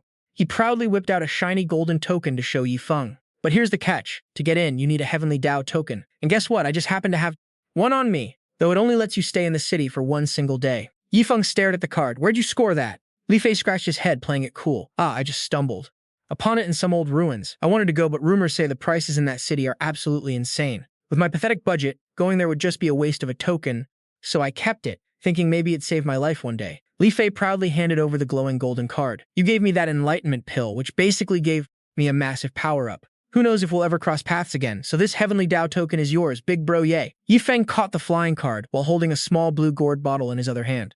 Hold up, I'm not the type to just take freebies from people. Take this bottle of enlightenment pills. Li Fei cupped his hands together and bowed deeply, shouting his thanks. Hell yeah, thanks big bro Ye. Thank you so much. I knew you weren't some stingy cheapskate. Yi Feng ignored him and bit his own index finger. Why does everything in this world require blood to activate? The moment the card touched his blood, it flew into the air as golden lightning and colorful smoke burst out, swallowing him up. Yi Feng gasped. Li Fei, standing right there, lost sight of him in the thick smog. Big bro Ye? He called out tentatively. He then smirked, pouring out a few pills from his new bottle, using one useless Heavenly Dao token to score 30 enlightenment pills. What a steal! Meanwhile, in a completely different place, a dark gray tear ripped open the clear blue sky, twisting and morphing into a swirling white vortex laced with blue flashes. It opened up like a mini portal, dumping Yi Feng face first onto the ground. He rubbed his lower back, groaning, Ow, crap! But the moment he opened his eyes to look around, he gasped out loud. Holy shit! He slowly stood up, steadying himself. So this is Heavenly Dao City. The crowd of passersby stared at him like he was a total freak. Ugh, look at this clown. Where'd this country bumpkin come from? Is he mentally challenged or what? Stay away from him. But Yi Feng was still vibing to the music in his head. He was unconsciously busting some moves. But from a distance, two figures had been spying on him for a while. They thought, a Tribulation Realm cultivator? Why the hell is a Tribulation Realm guy coming here? What's his business in Heavenly Dao City? Yi Feng awkwardly slid off his cool shades and muttered, Are these people out of their minds? Suddenly, a loud shouting match erupted in the distance, instantly catching his attention. Damn it, what is this garbage you wrote? Have you ever gotten a single drawing right? Looking over, he saw two beefed-up dudes aggressively squaring up against each other. Whoa, that guy's pineapple hair literally looks like a Super Saiyan, he muttered, eyes wide. A real-life Super Saiyan? No way. He sighed, shuffling away while muttering, I thought there was no fighting allowed in Heavenly Dao City. An older bro standing nearby happened to notice him walking over. Resting a hand on his brand new super shiny ride, the guy casually said, They're just battling, kid, not killing. One of them is a realm, a guy from the Bantu realm. Every time they team up, they end up throwing hands, but what he just said didn't fit the chaotic, smoke-filled scene at all. With a fiery battle raging behind them, Yi Feng ran over holding his head and asked, Bro, what's... The guy snorted, leaned against his shiny car and said, Hey, lil bro, need a ride. Starting price is 5 Heavenly Dao points. Yi Feng was stunned and asked back, Bro, what are Heavenly Dao points? Hearing this, the guy immediately got pissed off. His face contorted and he aggressively growled, Crap, you don't even know what Heavenly Dao points are? Are you a newbie? Then he got into his car and sped off, cursing as he drove, Damn it, wasting my freaking time. Leaving Yi Feng standing there dumbfounded, saying, Wasn't I just asking a quick question? Why is he so hot-tempered like some cranky old geezer? Cut to the Heavenly Dao Bank. Yi Feng was also here. He stood grandly in front of the bank and said, Finally found it. This is definitely the place. The moment he stepped inside, he was welcomed by a bank teller. The guy asked, Hello, how may I assist you today? It turned out this middle-aged teller was named Tianxue. Yi Feng cheerfully asked, Do you have Heavenly Dao points here? He asked back, Are you a newbie? Yes. Tianxue happily explained to him. In Heavenly Dao City, 1 top-grade spirit crystal can be exchanged for 1 Heavenly Dao point. In Heavenly Dao City, all expenses require Heavenly Dao points. Hearing this, Yi Feng felt like he had struck gold, his eyes widening as he thought to himself, That cheap? He stared at the man's name tag. The name tag showed his full name along with his origin, the water spirit realm, and his cultivation level at the 7th stage of the Tribulation realm. Tianxue awkwardly said, Working here also earns you Heavenly Dao points, and the working hours won't count toward the duration of the Heavenly Dao token. Even though he said that, his inner self was screaming non-stop. A Tribulation realm cultivator working for a Qi realm kid. I'd be a laughingstock, but Yi Feng cluelessly said, But isn't that just a total waste of time here? His words were like a sword piercing straight into Tianhu's heart. He kept dealing emotional damage, making the man even more depressed. He casually asked, "Don't you need to cultivate? Is it really that hard to get spirit crystals on the heavenly Dao battlefield?" The more he talked, the quieter Tianxue got, the wound in his heart repeatedly ripped open and bleeding. Finally, he couldn't take it anymore. Even though he was raging inside, he had to keep up his customer service smile and helplessly said, "I'm sorry, but if you're not here to do any business, you're not a customer, so I will no longer assist you. Now please get the hell out." From behind him, Feng said with full confidence, "Hold up." Hearing this, Tianxue was slightly annoyed, thinking, "Is this brat looking for trouble?" Right after that, he took out a green ring, saying smugly, "I'm using the Mist Magic card. Help me exchange 100,000 top-grade spirit crystals into heavenly Dao points." Hearing this incredible news, he immediately got pumped, his eyes literally showing the words "Money God" as he yelled, "No way!" Without making him wait, he quickly took the green ring from his hand and rushed to process the transaction, not forgetting to cheerfully call out, "Please wait a moment. I'll get this done for you right away." Seeing this, he laughed in his heart, thinking, "This fantasy world is getting more and more interesting. Next time, I definitely have to find a way to get 2 heavenly Dao tokens." Bringing his master here to enjoy life. Soon after, the teller returned, holding a golden card in his hand and warmly said, "Young master, here is your heavenly Dao card."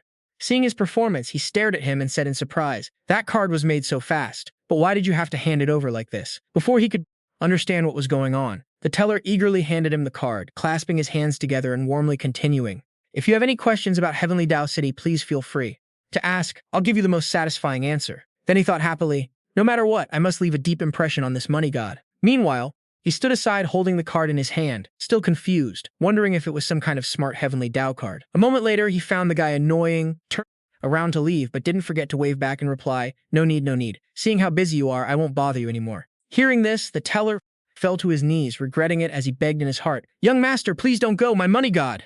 A few minutes later, he arrived at a new place.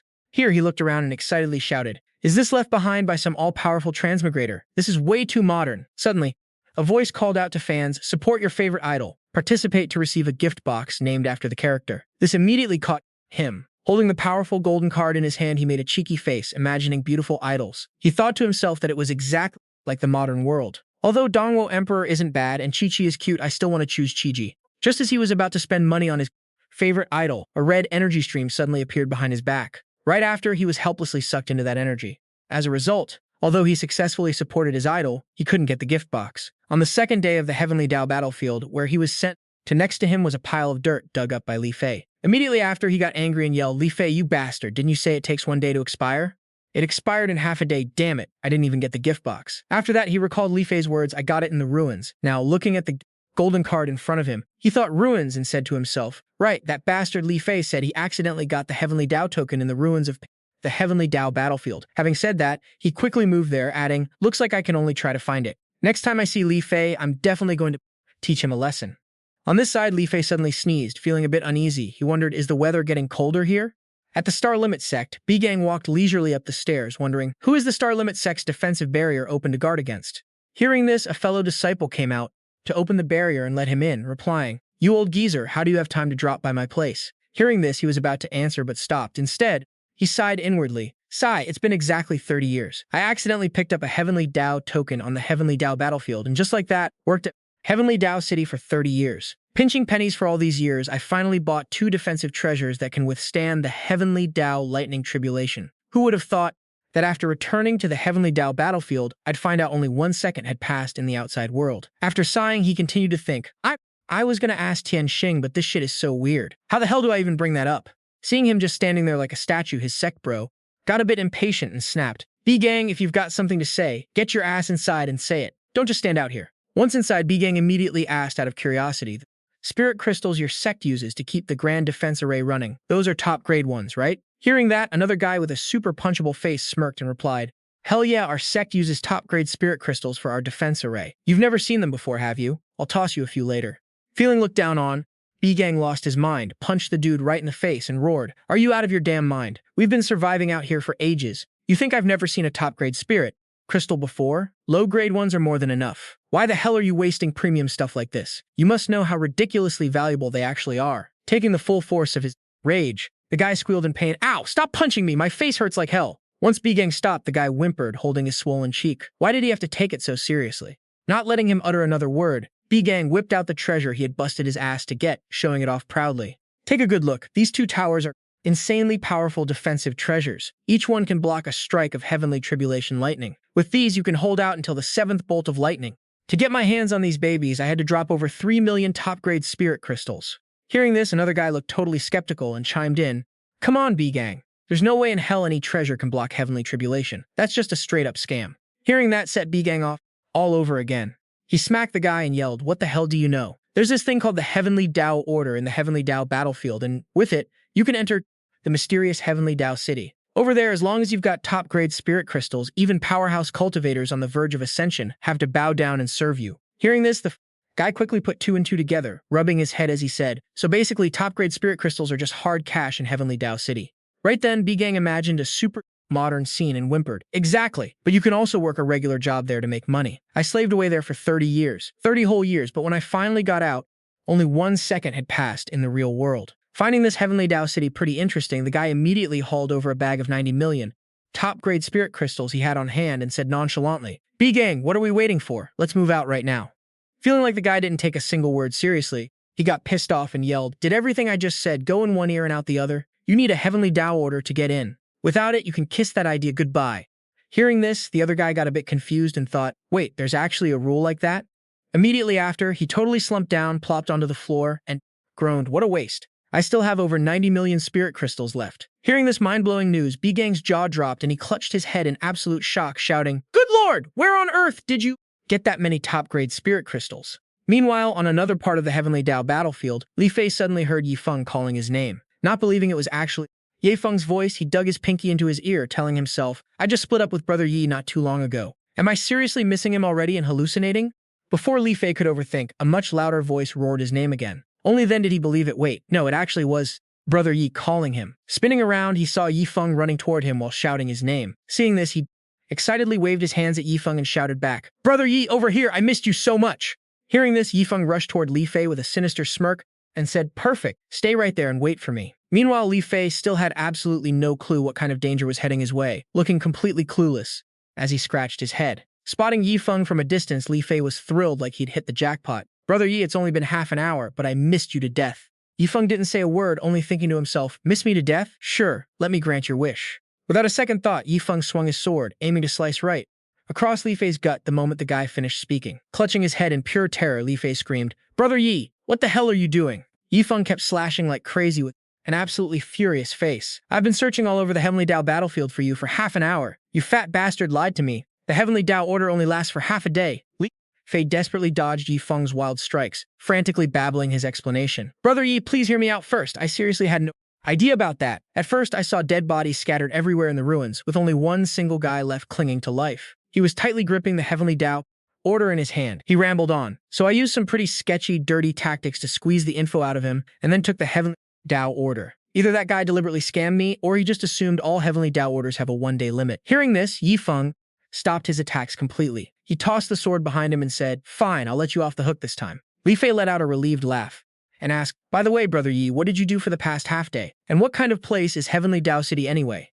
He secretly thought, "Good thing I didn't go and traded for 13 enlightenment pills instead." Yi Feng was like 30% helpless and 70% done with him. Wait, wasn't he only gone for half an hour? Skeptical, Yi Feng asked, "Does your hometown have science?" Li Fei asked back, completely bewildered, "Science? What the heck is science?" Yi Feng slapped him hard on the shoulder and said, "If you don't even know that, explaining it would be a total waste of my breath. But you'd better remember this. If you want to enter Heavenly Dao City, you must have top-grade spirit crystals. It's absolutely crucial. It has to be top-grade." Li Fei thought to himself, top-grade spirit crystals? Like I'd ever have something like that. Suddenly, a system notification popped up. Ding, today's prodigal product is a Death Sword Intent Fragment. 1,000 Sword Intent represents a swordsman's comprehension of the sword reaching an unprecedented legendary level. Yi Feng was slightly shocked. What? Today is already the second day. He whistled happily as he picked up the Death Sword Intent Fragment. Another Sword Intent Fragment, maxing it out won't be hard. If that dog were here... He glanced over at Li Fei beside him, who for some reason now looked exactly like a pig. Yi Feng asked, "Li Fei, you're a sword cultivator, right?" Li Fei quickly replied, "A sword cultivator? No way, sword training is exhausting." Yi Feng let out a creepy smile, thinking, "Oh, so you don't like being a sword cultivator, huh?" Hearing that, Li Fei was so terrified he couldn't even speak. A few seconds later, he bolted like a headless chicken, and Yi Feng immediately chased after him. "Li Fei, hold on!" Li Fei blurted out an apology. "My bad, Brother Yi. I just remembered I dropped something." Yi Feng, out of nowhere, was sitting in some car, gripping the steering wheel tight. "Li Fei, don't run. Do not run." The car kept tailgating Li Fei, closing in so fast he freaked out and started crying like a little baby. "Brother Yi, I don't want to be a sword cultivator." Yi Feng slowly stuffed every single fragment of sword intent into the golden piggy bank. 9,433, 9,434, 9,435. Li Fei, currently in the form of the golden pig, wailed in agony, "Brother Yi, I really don't want to." But before he could finish his sentence, Yi Feng shut him up. Almost done. Yi Feng's counting kept going, echoing alongside Li Fei's flowing tears. 9,436, 9,437, 9,438. Finally, the words Li Fei had been desperately waiting for rang out. Done. He stuffed the very last fragment into the golden pig. Yi Feng brushed off his hands, totally pleased. Alright, finally used them all up. His destruction points had accumulated to 5,800. Li Fei, who had just turned back into a human, gasped desperately for air. "Brother Yi, giving me all that sword intent, isn't that a massive waste?" After Li Fei struggled to his feet, a vibrant red glow burst from his body. "I mean, I know I'm super strong right now, but I'm not even a sword cultivator." Look! Suddenly a massive explosion erupted, scaring the crap out of a nearby flock of sheep. The sheep closest to Li Fei were instantly roasted to a crisp.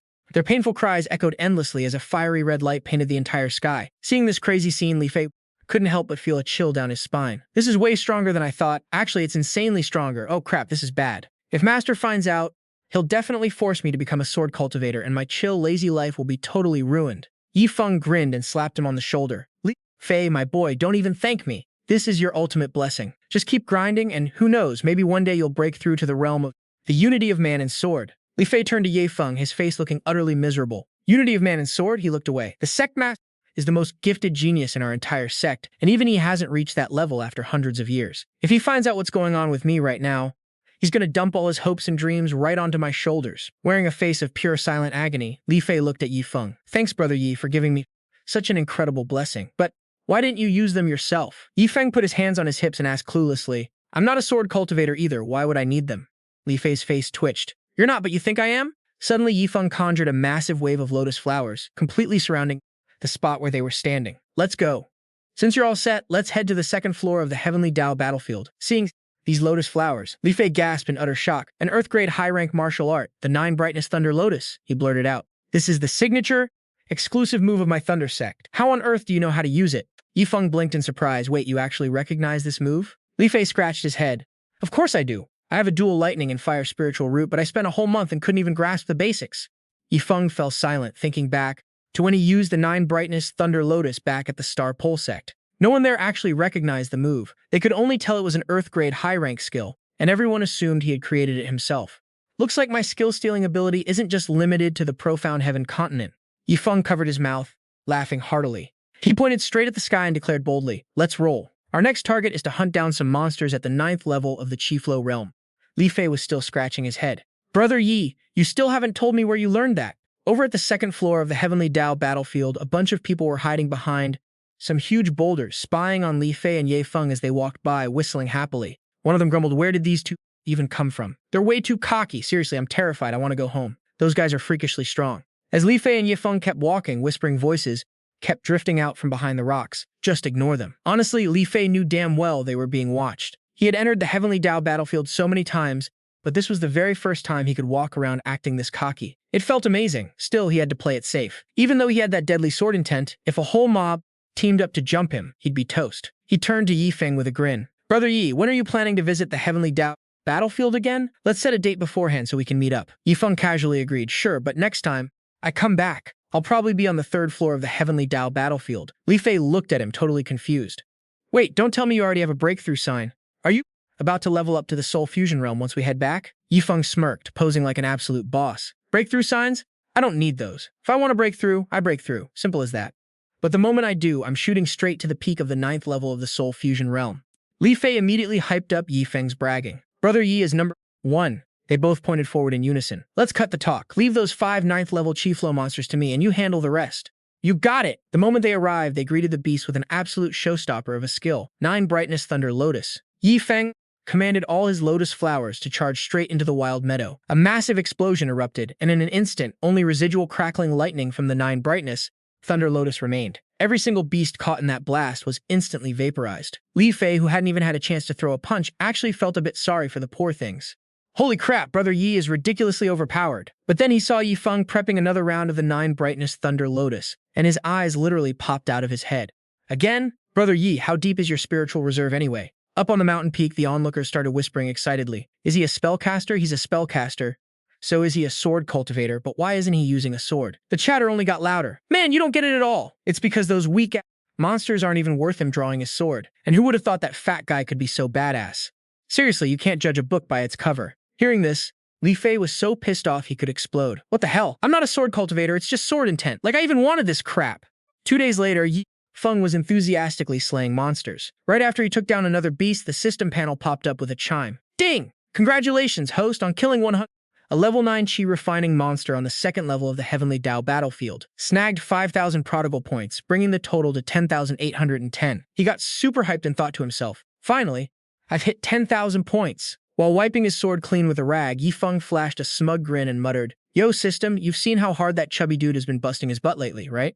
Is it too much if I hook him up with 10,000 top-grade spirit stones? Right behind him, Li Fei was panting like crazy. Bro, yay, my kill speed is trash. I can't keep up with you at all. As Li Fei wiped the sweat off his forehead, wheezing like he was about to pass out, the system screen popped up behind him. Ding! The target has acquired the ultimate death sword intent in a reasonable quantity. The chubby guy then struck up a convo with Yifeng. Yo, bro, yay, I've been hanging out here for almost 2 months now. According to Sect rules, it's about time for me to head back. Yifeng raised an eyebrow and asked, Huh?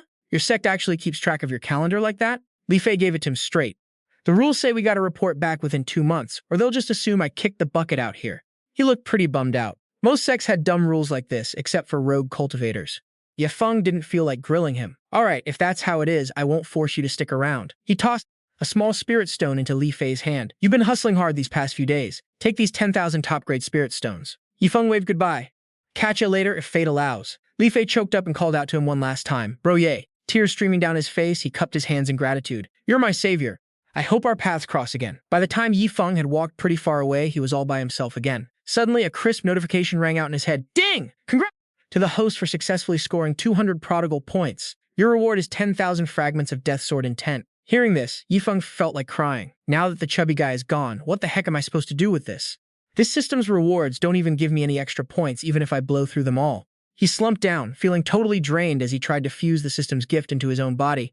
Groaning and sighing, guess I've got no choice but to use it myself. Meanwhile, 2 sketchy guys had been hiding behind a cliff, spying on his every move. One of them whispered, that fat sword-wielding loser is finally gone. Now only this cocky brat is left, and he's already burned through a ton of his spiritual energy. The other dude chimed in, yeah, I've been keeping tabs on him for days. He hasn't recovered a single bit of his spent energy. Standing a bit further back was a guy who looked like a boss, likely their leader, since everyone was hanging on to his every word. He sneered, I don't care if he's some favored genius of heaven. Most of us are just ordinary cultivators, with 0 power, 0 backing, and 0 clout. Our only shot at making it big is to jump this guy and strip him of his resources. This speaker was a young, white-haired guy with no name. He goaded them. Are you seriously going to let this slip away? The others, totally swayed by his words, started wavering and whispering among themselves, taking down a world-famous genius. Man, that sounds epic, and since he slaughtered so many monsters, the beast essence he's holding must be worth a fortune. Sensing their greed, he pushed them further, saying, So are we doing this or what? Opportunities like this don't knock twice. Right away, he knew he had them hooked as the crowd started rioting. Let's end him, boys. Let's take him out, steal his artifacts. I'm calling dibs on his martial arts manuals, so don't even think about touching them. While the mob charged forward to jump him, screaming bloody murder, Feng just casually yawned, stretched his arms, and grumbled, Ugh, so freaking noisy. This is like over 100 more people than during the Sect tournament. He patiently waited for the merging process to finish and grinned, finally fused. Let's see just how busted this Death Sword intent really is. Down below, the mob looked at his weird movements and muttered, What the heck is he doing? Stretching. Suddenly, a blood-red aura of absolute death exploded from him, blanketed the entire area, and threw everyone into an absolute panic. They screamed in terror, What the hell? He has Death Sword intent too? Run for your lives. Yifeng's casual test ended up turning their world upside down. Help me! This pressure is insane. Someone get me out of here. Some couldn't even stand the raw, destructive power of the sword intent and stammered, I can't even move my legs anymore. The white-haired youth stared at the carnage in absolute horror, regretting his life choices big time. Suddenly, Yifeng materialized right in front of him and sneered. Wait, weren't you guys just talking about killing me? White-haired guy tried to boss them around. Fight back. If we don't fight, we're all dead meat. But this time, nobody was buying his crap anymore. They all snapped back. Do it yourself, you fraud. You dragged us into this death trap. By then, the Death Sword intent had transformed into a sky full of blooming flowers, proof that the most beautiful things are always the most lethal. Standing high up on the cliff and looking down at the mess, Yifeng coldly muttered, Too late. The mob who just wanted to end him were now lying face down in the dirt, groaning in absolute terror. There's no way we can beat this guy. All they could see was Yifeng's menacing silhouette standing tall amidst a storm of deadly petals. Only now did they realized their fatal mistake. Why on earth did they think they could pick a fight with a literal god? Yifeng's destructive force left nothing but a wasteland of ruins behind, proving that this is what a real cultivation world looks like, a brutal dog-eat-dog reality where the strong devour the weak. Yifeng had successfully taught them a brutal lesson, to make anyone else think twice. I'm a prodigal god, not a saint. In your next lives, make sure you stay the hell away from me. Suddenly, a female voice called out from the distance, asking, "Yo, big bro, are you from the Xuantian realm?" He glared at her, wondering who she was, and snapped, "Who the hell are you?" She stepped out from behind a tree and introduced herself. "I'm Luo Tianxue from Manhwa Valley." "Man, that fight looked pretty exhausting for you." He frowned. "Manhwa Valley? Never heard of it." Hearing that, she gasped in disbelief. "No way! Are you seriously from the Xuantian realm? What sect do you even belong to?" Feng really didn't feel like wasting his breath on her, so he shot back, "Why should I tell you?" But Zhao Zhao just kept tailing him anyway. "Hey, you still haven't told me your name yet. I already told you mine." She kept babbling nonstop, buzzing in Yifeng's ear like an annoying fly. "Unless you're just some pathetic rogue cultivator with no sect to back you up, so sad. What are you even looking for on the heavenly Tao battlefield anyway? Beg me a little, and maybe I'll tell you." "Seriously, big bro, you're so pitiful. Are you sure you don't want my help?" She just kept rambling, jumping from one topic to another. "Aw, big bro, why the long face? Did you burn through too much energy earlier and now you're totally exhausted? No way, right? No way! You're not gonna pass out the second I leave, are you?" Annoyed out of his mind, he warned her, "If you don't get lost right now, I will literally end you." But she wasn't scared at all and kept pushing his buttons. "You can't kill me even if you wanted to. My cultivation is already at the 9th stage of the Origin Soul Realm. I'm just using a secret treasure to support my power level. If you lay a finger on me, you're the one who's gonna die." Hearing about her cultivation level, Yifeng got a bit curious and asked his system, "Yo, system, is she actually spitting facts, or is that for real? A secret treasure that can actually cheat the rules of the Heavenly Tao battlefield?" Right then, the answer popped up. Ding! What she said was totally true. The secret treasure was that purple hairpin on her head. Glancing back at Zhao Zhao, he thought, so it's actually real. She looked way younger than his master, yet her cultivation had already reached the Origin Soul Realm. Only then did he finally introduce himself, saying, "The name's Yifeng, from the Star Soul Sect. I've said my piece, now stop bugging me anymore. Give someone an inch and they'll take a mile." That little shadow Zhao Zhao kept pressing for more. "Star Soul Sect? What kind of sect is that?" "Hey Yifeng, that name sounds pretty cool.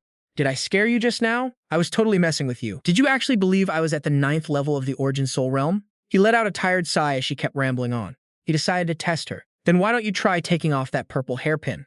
Hearing this, she froze. "Wait, what?" She started panicking inside.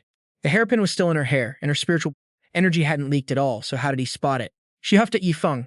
Looks like I totally underestimated you." Finally getting down to business, she said, "That Star Soul Sect of yours, I've never even heard of it. It's probably some no-name, mediocre sect. Honestly, I want you to join the Astral Pole Sect instead. You've heard of it, right?" Leaning on his hand, he went, "Say what?" She started sweet-talking him into joining. "If you join the Astral Pole Sect, I guarantee you'll become a direct disciple of the sect." Sounds pretty sweet, right, big bro? But deep down, she was playing the long game. A 4-element spiritual root, a massive pool of spiritual energy, insane comprehension, and he could break through to the realm of Swordman Unity at any moment. Who knows? He might even rank in the top 3 of the Dragon List someday.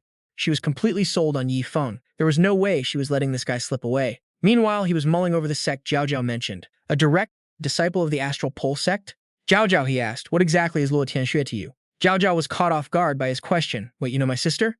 Right at that moment, over at the Star Soul Sect, Luo Tianxue sneezed. Her maid asked worriedly, "Miss, did you catch a cold?" But her intuition told her otherwise, making her wonder, "Why do I feel like someone is talking behind my back?" Back at the Heavenly Tao battlefield, the two of them stood in silence, taking in the view. Once the truth clicked, Yifeng's jaw completely dropped. "Luo Tianxue is my master, so that makes you my little martial aunt?" Zhao Zhao snapped back instantly. "Little martial aunt? Don't make me sound so old." Now that his questions were answered, it was her turn to grill him. "Wait, you're my sister's disciple? And the Star Soul Sect was founded by her?" 10 minutes later, they were still going back and forth over it. Zhao Zhao refused to accept this reality, shaking her head in disbelief. "There's no way you're both the chief direct disciple of my sister and an honorary elder of the Astral Pole Sect. Am I supposed to call you my martial nephew or Elder Yi?" Yifeng offered a suggestion. "Let's just each call each other whatever we want. I'll call you martial aunt and you call me elder." He was totally down with this setup. Well, she frowned and immediately shot him down. "As if! No way I'm calling you that." But he was already fully vibing with his new title. "Come here, martial aunt, let this elder pinch those cheeks of yours." She was fuming but couldn't even find the words. Having a blast pinching Zhao Zhao's cheeks, Yifeng started thinking about a meeting gift. "Since it's our first meeting, what should I get my martial aunt?" Giving her spirit stones is way too basic. Enlightenment pills are an option, but those are basically like candy to me, not really gift material. He kept pinching her cheeks while brainstorming. Should it be a golden silkworm star brilliant stone, a 9-leaf soul returning grass, or some great demon purple wild lion essence blood? To be sure, he asked, "Hey, little martial aunt, are you Body cultivator? He silently prayed, please don't let her be a buff lowly. Hearing this, Zhao Zhao took a cautious step back but answered honestly, that's right, I'm a body cultivator. How did you even know? Her mind immediately jumped to plotting her revenge. Listen up, Elder. I absolutely hate it when people pinch my cheeks. I'm not letting this slide. Once I get back, I'm definitely telling my sister. But the second she finished threatening him, she got completely bribed by the glowing red vial in his hand. Still, she tried to keep up a stern front. I'm fining you for bribing a minor with great demon purple lightning wild lion essence blood that survived 9 lightning tribulations. 1 cheek pinch equals 1 drop of essence blood. But I thought you said you hated having your cheeks pinched. Before he could even finish, Zhao Zhao's eyes were already sparkling, making him chuckle. She really was a body cultivator, a literal humanoid lowly monster. In a flash, Zhao Zhao jumped right onto Ye Feng, showering him with sweet talk. Anyone else can back off, but Brother Yi is totally different. What's wrong with a senior pinching a junior's cheek anyway? He played along, teasing, here, this essence blood is for my adorable little martial aunt. Watching Zhao Zhao drool over the essence blood, Yi Feng started sizing her up. Since my little martial aunt is a body cultivator, I wonder if she's also an artifact refiner? This kid is smart and mischievous. If I don't keep her in check now, she's going to be a major headache for me later. So he decided to play a little game. He tossed a blue gemstone onto the ground to bait Zhao Zhao, who was busy staring at her red essence blood and squealing in delight. He raised his voice dramatically. Oh my, did my golden silkworm star brilliant stone just fall out again? Instantly, Zhao Zhao's eyes went wide as she whipped around. Her treasure-hunting radar locked on the glowing rock. The moment she heard the name, Zhao Zhao's eyes lit up as she stared at Yi Feng, looking absolutely desperate. A golden silkworm star brilliant stone? Where is it? Yi Feng placed the small stone on his palm, teasing. Oh, so my little martial aunt actually recognizes this. Zhao Zhao's eyes were practically glued to his hand as she gasped. I do, Yi Feng asked slyly. Want it? Zhao Zhao nodded frantically like a kid begging for candy. Yes, yes. But Yi Feng instantly crushed her dreams with 3 simple words, not a chance. Her face fell immediately. Is he serious right now? She snapped, hurling punches and insults at him at the same time. You absolute jerk! How dare you bully me! You're trash! Garbage! A cheek-pinching pervert! The more she hit and cursed, the more he was loving it, teasing her even more. Keep it coming. I love the sound of your voice. But just a few minutes later, he wasn't laughing anymore. She beat him until he was literally spitting blood. Yi Feng was left completely dazed, looking like he'd lost all will to live, with only a single thought running through his mind. It was a harsh life lesson. This kind of monster strength definitely belonged to a true body cultivator. Zhao Zhao mocked him. Hey, big bro, with that pathetic strength of yours, how did you even become my sister's direct disciple? And how on earth did you land the title of honorary elder at the Astral Pole Sect? Yi Feng proudly bragged. Simple. Because I'm filthy rich. I dropped 550,000 high-grade spirit stones to buy my way into being a direct disciple, plus 100 million top-grade spirit crystals and the 9 stars sword formation manual to secure that honorary elder spot. Watching him gesticulate wildly, Zhao Zhao face-palmed. Are you serious? Did he literally just buy all of his titles? And why are you posing like that while talking anyway? Suddenly, the sharp click of boots echoed, and a woman's crisp voice cut through the air. Space. Ridiculous. Have you ever even laid eyes on a top-grade spirit crystal? Flexing about 100 million of them like it's nothing. Do you even know what that actually means? That's the Valley Master of Manhwa Valley, Hua Yumeng. She spat back. I'm the Master of Manhwa Valley. Weren't you the one who loved buying your way into power with spirit stones and crystals? She challenged him. Look here. This is a soul contract. If you can actually whip out 100 million top-grade spirit crystals right now, I'll literally bow down and call you my master, giving you another shiny title to brag about. How about that, Zhao? Zhao saw things were going south and tried to clear things up with Yi Feng. Elder Yi, my master absolutely despises BS. Please don't take it personally. She doesn't mean any harm. Then she turned to reason with Hua Yumeng. Master, why are you bringing out a contract? Stop making a scene. But Hua Yumeng was too stubborn and wanted to give Yi Feng a hard time to teach him a lesson. It just rubs me the wrong way. You seriously believe every word out of his mouth? Zhao Zhao, open your eyes. And look, don't get scammed by sweet-talking trash like him. Zhao Zhao stood up for him. He's the honorary elder of the Xingji sect. You shouldn't talk about him like that. Hua Yumeng scoffed at that, still irritated. I don't care if he's an honorary elder, I'm still going to teach that big mouth of his a lesson. She thought to herself, was he really just bluffing or what, but hoped her master wouldn't make a move. Yi Feng finally spoke up. Little junior aunt, your master is pushing it. Don't blame me for not showing her any respect, since I'm done playing nice. With a cold voice, he tossed a crystal into Hua Yumeng's hand. My dear disciple, here is 1 million top-grade spirit crystals. Consider this as a little meeting gift from your master. She looked at the crystal in her hand, convinced he was just bluffing. Keep putting on your little show, I'm watching. But right after she said that, Hua Yumeng stared at the stone in her hand, her mind completely blown. Immediately, the system popped up a notification after Yi Feng's badass flex. Ding! Congratulations to the host on a successful face slap. Your rewards are 10 golden silkworm star essence stones, 100 purple thunderwild lion blood essences, and 5 shadow sword intent upgrades. He was like, seriously? Slapping faces actually gives rewards. Why do I feel like this system still has a ton of hidden features I haven't dug up yet? Meanwhile, Hua Yumeng still couldn't believe the crazy reality. she muttered. No, this is impossible. How do you have so many top-grade spirit crystals? Right as she finished speaking, Yifeng waved his hand and top-grade spirit crystals rained down like crazy. He smirked. Don't go thinking this is all I've got. The master and disciple stared wide-eyed, completely floored when he went, Look here. Yifeng flexed. This is a legit sword heart upgrade shard. As long as your sword intent reaches the peak, you just need to keep absorbing the energy inside, and you're golden. He left it at that, wanting them to witness how insane the power of these top-grade spirit crystals really was.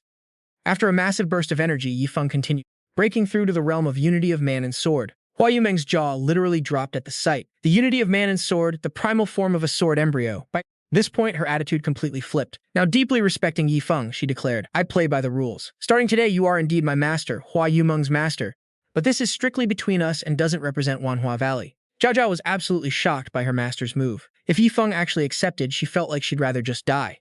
Her mind was spinning, thinking about how tangled up she was with him. Oh great, now even her master was tied to Yifeng. Since Yifeng was her master's master, that made him her master. Hua Yumeng handed over the contract, and as he read it, he was honestly surprised that the proud woman from earlier was actually bowing to her master. Just then the system handed him a sweet reward. He scratched his head in confusion as the notification popped up. Ding! Congratulations on taking your first disciple. Based on your disciple's status, you are awarded 100 Ghost Enchantment Herbs, 100 Withered Soul Techniques, 105 Poison 100 Fragrance Flowers, and 100 Soul Weaving Spiritual Bamboo Waters. The host is required to have the disciple inherit the spendthrift legacy of squandering.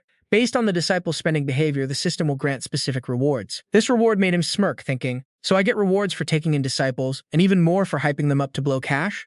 A future of founding a spendthrift sect flashed through Yifeng's mind, imagining his disciples bowing respectfully. Master, here are the spending points we earned. Please take them. This made him realize one thing. The system definitely had features he hadn't fully uncovered yet. Looking at the rewarded items, Yifeng got a bit suspicious. Wait, why do the names of these rewards sound like crazy lethal poisons? He analyzed the items. Flowers, herbs, what are these rewards anyway? Is Manhwa Valley actually some poison-wielding faction? Best to ask them directly. The system tossed Yifeng an item. The moment it landed in his hand, he made a disgusted face and asked the two, do you guys know what this is? Seeing it, Hua Yumeng gasped, Ghost Enchantment Herb. She stared at the spiritual item in his hand and said excitedly, Zhao Zhao and I have only seen this in sacred secret texts. I never thought we'd ever see it here. With the Ghost Enchantment Herb, the 10,000 poison physique we train can level up. Activating his master mode, he handed 2 top-grade spirit crystals to his disciple. He lectured Hua Yumeng, today you become the first disciple under my wing and the future eldest senior sister. You should learn a bit about our sect rules.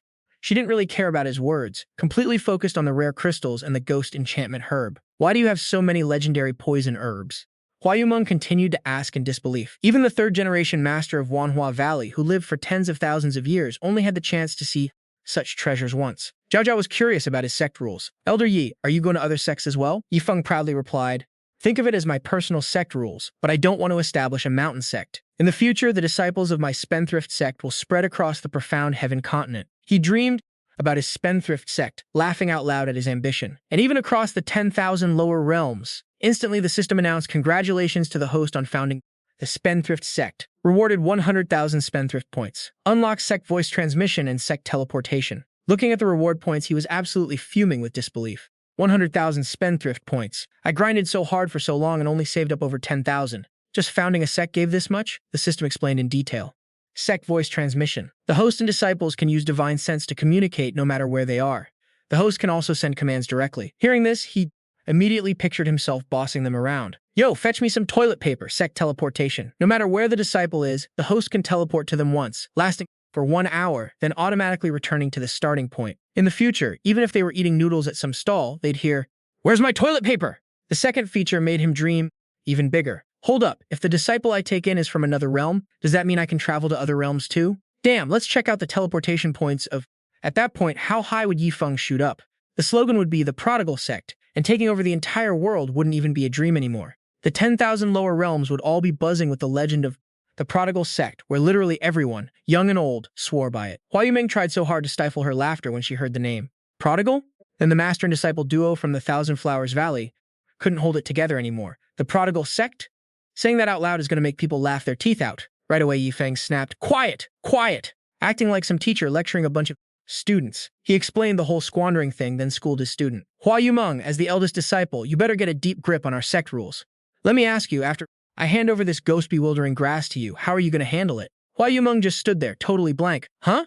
Seeing her stutter, he scoffed. She mumbled, well, when we cultivate, we'll use a little bit of the leftover ghost bewildering grass, and if it's okay, I'll store the rest safely for you, master. We won't sneakily use it in the Thousand Flowers Valley. Jiao Jiao chimed in from the side, nodding along. Yeah! She sounded so cute and obedient, but Hua Yumeng got totally ripped into by her master Ye Feng, who called her an absolute idiot. He lectured her, mimicking her storing it safely nonsense. What kind of garbage talk is that? We are the prodigal sect. How do you not even get the core vibe of this? Hua Yumeng tried to argue back, but isn't ghost bewildering grass supposed to be saved up? Ye Feng pointed his finger, practically screaming. Ghost bewildering grass is already scarce, and you're still stingy with it. Isn't ghost bewildering grass just literal grass? Isn't it made for people to use? Should be locked up? Please, seeing Ye Feng. Getting so worked up, he almost started cursing. Man, he emphasized every single word to totally humble Hua Yumeng. Finally, he threw down his ultimate mic drop. Yumeng sat there in her chair, clutching her head and pulling her hair, totally questioning her life choices. Like, this can't be right? Who even am I? I'm the literal valley master of the Thousand Flowers Valley. I've lived for centuries, so how is some young punk lecturing me right now? Ye Feng strutted over, sat right on the table with the ghost-bewildering grass in his hand, looked up at her, and asked, Are you scared of the toxin in this ghost-bewildering grass? Or what? Yumeng confidently shot back, Jiao Jiao and I cultivate the unique myriad poison body. Even though the toxicity of this grass is absolutely insane, I'm not scared of it. It's just that Jiao Jiao is still a kid, so she can't handle too much of it. Hearing that, Ye Feng smirked and laid out his master plan for the ghost-bewildering grass. Hold on, that's not right.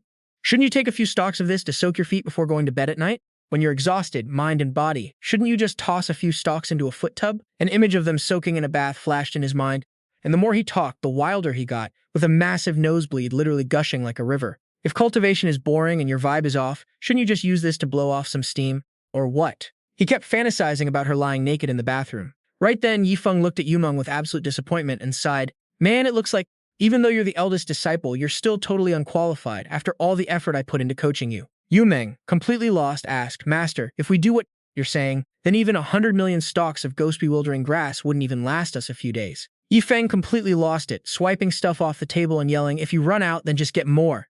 Do you honestly think this trash is even useful? Both of them stared at him, totally shell-shocked. Trash? Jiao Jiao looked at the pile of poison spiritual items on the table, feeling super offended, and mumbled, Master, I remember reading in some book about poison spiritual grass and poison spiritual water. Yumeng chimed in, looking just as confused. According to the book on the battlefield of the Heavenly Tao, they actually exist, and they show up way more often and in larger amounts than ghost-bewildering grass. But even our Thousand Flowers Valley doesn't have any of them in stock. Ye Feng spread his arms wide, looking incredibly generous and flashy, and declared, Well, your master is gifting all of this to you. Use it however you want. It might only be this much for now, but next time I get my hands on cool stuff, I'll pass it to you.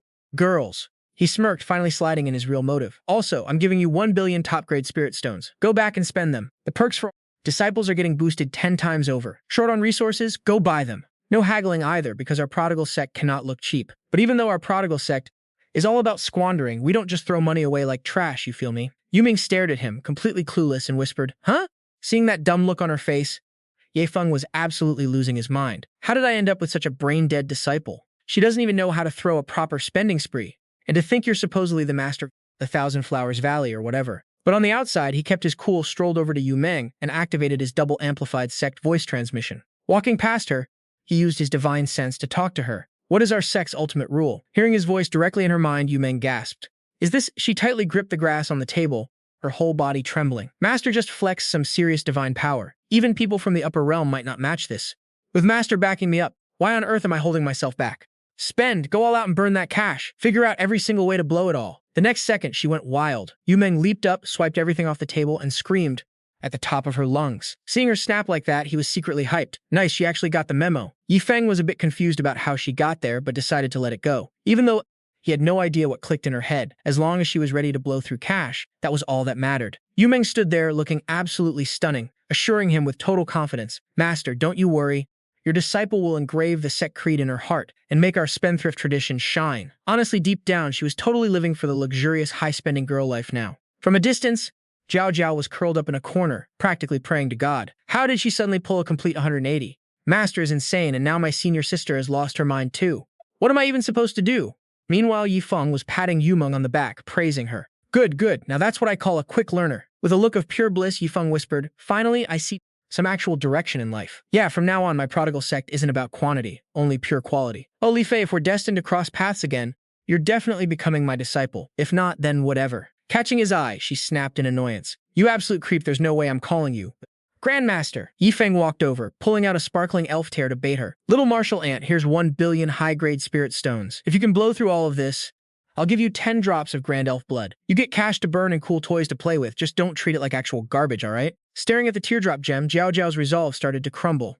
Grand elf blood? Yumeng, standing right beside her, kept nudging her. Jiao Jiao, just take it. After a brief internal struggle, Jiao Jiao couldn't resist the temptation. She snatched the jade gem and huffed. Don't you dare think you've won. Watching her, he smirked and thought, man, this little martial ant is way too easy to play. Since everything was wrapped up, Yumeng pulled out a teleportation talisman and told him, Master Jiao Jiao and I have to head out. Our secret treasure can only suppress our cultivation for 10 days at a time, and we only have 1 day left. With a bright red face, Jiao Jiao clung to Yumeng and chimed in, You, the disciple of the Star Limit Sect, just you wait. Your little martial ant is coming for you real soon. Hearing that, he waved them off with a grin. All right then, guess I'll make my move too. There's nothing fun left to do here anyway. But deep down, Feng felt a little bit lost. Jiao Jiao kept switching up how she addressed him. Honestly, his identity was getting messier by the second. 1 minute, that little brat would call him Big Brother. The next, she'd call him Elder, and then suddenly Martial Nephew. Tianxue was totally lost at this point, wondering what should Master even call me from now on. As they both used the space portal to leave, Jiao Jiao didn't forget to look back and stick her tongue out at him. Catch you later, Feng forced a smile. See ya, he thought. Now that he had 100,000 spendthrift points, it was time to redeem them to upgrade his power to the Soul Fusion realm first. On the Xuantian continent, the sky was clear and the grass was fresh and green. Feng stood under a tree, looking up at the sky, and said excitedly, finally, back in the sun. But wait, where the heck is this Xuantian continent anyway? Looking into the distance, about 3,000 kilometers away, Feng muttered, better find some town to get my bearings, then head straight back to the Star Soul Sect. Meanwhile, inside the main hall of the Star Soul Sect, an old man stood inside, silently thinking, welp, another one. Tianxue looked up, surprised. Huh? Uncle Luo, what brings you here? Luo Kai peeked his head into her room. He walked over, scratching his head, and said, Tianxue, when you were a kid, I bought you whatever you wanted. I was always good to you, right? Tianxue looked at him and replied, Uncle Luo, of course you were good to me, but surely you don't mean. He put his hands together in front of his chest, acting all shy like some 18-year-old girl, and stammered, Uncle is getting old and lonely. I don't want to wander around anymore. Could you maybe hook me up with an elder position? Hearing this, she smiled gently and thought to herself, weren't you the one who told my dad you loved being free and didn't want any responsibilities holding you down? Another old man saw this and shouted in anger, if you're looking for a retirement home, why are you bugging the sect master? She just started this sect. There are barely any members, and we already have more elders than disciples. Shui opened her arms and praised him, while also asking, Uncle Luo, you're a powerhouse at the 4th level of the Tribulation Transcension realm. Joining my little sect might be doing you a disservice. Hearing this praise, his ego puffed right up as he replied, no biggie, I don't mind at all, my face is thick enough. Suddenly, a powerful aura surged in from outside the sect. Luo Kai gasped, quickly turning around with a serious look. This is the aura of a great demon. They all rushed outside, and the moment they opened the door, a voice echoed, out, Holy Maiden, we're here! Seeing them, Tianxue asked in utter confusion, what are you guys doing here? And who on earth is that terrifying great demon? The disciples of the Star Limit Sect walked in, and Xia Tiantian waved her hand. Holy Maiden, we're here on the Sect Master's orders. From now on, we'll be staying at the Star Soul Sect to serve you. Hearing this, Tianxue frowned, her face scrunched up in pure confusion. Wait, what, you guys want to stay at my Star Soul Sect too? She immediately turned around to reject them. No way. You guys are the future of the Star Limit Sect. Staying here with me is way too dangerous. She looked back at the core disciples with a serious expression. If anything happens to you, what will the Star Limit Sect do? You need to head back to the sect right now. Once she said that, the air instantly went dead silent. Hao Yu pointed and gave a forced smile. Holy Maiden, this isn't up to us. The sect master said that wherever our little junior brother is, that's where we'll be. Wu Ming also nodded in agreement, going, uh-huh. Tianxue's face twisted in confusion. Little junior brother? Who the heck is that? Hao Yu shrugged casually. Feng, obviously. Holy Maiden, don't you know? Our little junior brother literally soloed 200 other disciples of the same realm back at the sect. He became an overnight sensation. The 5 Grand Patriarchs even designated him as the 6th core disciple of the sect. Xiao Shue stepped forward, speaking softly. Please don't worry, Holy Maiden. With me around, absolutely nobody will dare to mess with us. Tianxue blushed and covered her mouth. And you are? Hao Yu quickly jumped in to explain. Holy Maiden, that's the blood-devouring mantis. It survived 2 heavenly tribulation lightning strikes at the peak of the 9th level of the Tribulation Transcension realm. The sect master said our little junior brother just casually picked it up on his way. With it guarding the sect, we've got nothing to worry about. Her mind went completely blank. Picturing that scene, she muttered in sheer disbelief. Cass! Casually picked it up. Suddenly, she remembered something and turned to stare dead at Luo Kai. Uncle Luo, you coming here this time? Is it also related to that spendthrift disciple of mine? He stammered awkwardly, trying to dodge the subject. Seeing that, she had her answer. Tianxue clenched her fists, muttering in pure rage. Feng, what on earth did you do these past few days? First, behind-the-scenes boss of the Tianwu auction shows up. Then Luo Kai, a rogue cultivator, comes here. And now our Sect's 5 geniuses even brought a Tribulation Realm great demon along. What the heck is going to show up next? Just then, Hao Yu suddenly called her from below. Holy Maiden, come here for a sec. Tianxue looked down and asked, what's up, Hao? Yu leaned in close, whispering to her under his breath. Holy Maiden, you can't really blame our little bro here. Sure, he's your direct disciple, but he's also an honorary elder appointed by the 5 Grand Patriarchs. Even your own dad has to address him as elder. Hearing this, Tianxue gasped in shock. What? Since when does the Star Limit sect even have an honorary elder position? And how on earth did that guy Yi Feng manage to pull that off? How? Yu quickly gestured for her to pipe down, whispering. The sect master said, it's not like our little brother Elder Yi bought the title with money, though we don't actually know how much he spent. Plus, the sect master told us to keep it on the down low. Just thinking about it made Tianxue boil with rage. How could anyone be that much of a spendthrift? Suddenly, the jade pendant carrying Zhao Zhao's divine sense lit up. Tianxue calmed herself down and smiled, teasing Zhao Zhao, well, you little brat. You actually remembered you have a big sister like me? On the other end, Zhao Zhao hurriedly asked, Big sis, tell me, if I call my master Grandmaster, then what are you supposed to call him? Tianxue was totally confused, but still replied, Zhao Zhao, you haven't hit me up in nearly 3 months. Just to ask this? Since he is your Grandmaster, then obviously he's my Grandmaster too. Hearing that, Zhao Zhao couldn't wipe the smirk off her face as she explained, well, too bad, sis. Your direct disciple is actually my Grandmaster now. Oh, and just so you know, Big Brother probably isn't back yet. Her voice got even more teasing as she went on. You'd better not blame Big Bro, okay? Suddenly, the divine sense jade pendant shattered. Zhao Zhao's voice echoed one last time. My master, Hua Yumeng, has already fully gotten into character. Oh, right. Big Bro even made his own spendthrift sect. My master is his direct first disciple. In a bit, my master and I are going to go find Grandmaster.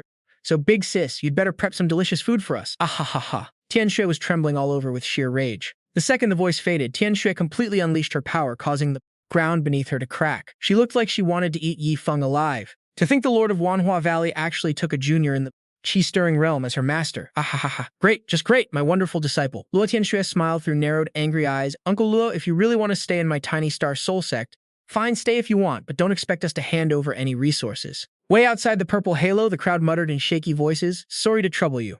A little boy hiding behind the rubble stared at Tian Tuyet and mumbled, Holy Maiden, we don't need a thing. As long as we don't die, we're good. Meanwhile, Tian Tuyet turned her back and walked away, followed by the kid and some elderly folks. Elder Xia, please arrange some spots for them. The boy crossed his arms and bowed respectfully. By your command, Tian Wu understands. Back at the Soul Star sect, after everyone had dispersed, the private courtyard was dead silent. The old servant looked at Lady Tian Tuyet, who was scowling, and nervously asked, Young lady, what in the world is going on? Tian Tuyet was resting her chin on her hand, tapping her fingers rapidly on the table like she was losing her mind. The sect is in utter chaos. Just wait until Yifeng gets back, then we'll talk. The old servant looked worried. Even though he had no clue what Yifeng was up to, he thought, I gotta help cheer up the lady. Yifeng, my boy, you better not forget my 9-leaf soul returning herb when you get back. Meanwhile, the guy they were talking about was currently in some random town. Talk about telepathy. Because the moment his name was brought up, Yifeng got a sudden jolt. He rubbed his arms, shivering like crazy. Why is it so freaking cold in the middle of the day? He then looked up at the sky and sighed. I heard this place is still over 300 kilometers away from the Polaris sect. Man, if only I knew how to fly on a sword. Even getting to the Polaris sect takes over 20 days, so going to the Soul Star sect is out of the question. I've got to find another way. Suddenly, a loud shout boomed right behind him. Get your fortune read. Fortune's read here. The people around him seemed totally used to it, pointing and whispering. Oh, that old scammer is at it again, trying to rip someone else off. Standing out against the bright blue sky was the old man's bright red banner, which read the world's #1 divine calculator, along with his loud, shrill voice. Step right up. I'm an elder from the Heavenly Mystery Pavilion, master of the supreme arts of fate. The guy in the Taoist robe, claiming to be some grand elder named Zhou Tong, kept barking out his pitch. Just buy this old man a meal and you're set. It's a one-time only deal. If you miss this, you're out of luck. Yifeng watched him and scratched his head, thinking, even in a cultivation world, we've got fake priests running scams? Actually, this might be fun. Yifeng walked up and struck up a chat. Hey, senior, how about you read my fortune? The old fortune teller immediately beamed and said, Aha, young man, I can tell we share a fateful connection. But I've got rules. Food first, fortune later. Yifeng was quick to agree. No problem, you pick the restaurant. So the two of them headed over to the Fortune Tavern. Nom nom, gulp, chomp, slurp. The old guy was eating like he'd been starved for a century. He polished off every single dish on the table, and with his mouth totally stuffed, he couldn't even speak straight. You are gulp. One generous kid. This old man respects you. Meanwhile, Yifeng sat next to him without even touching his chopsticks. Haha, senior.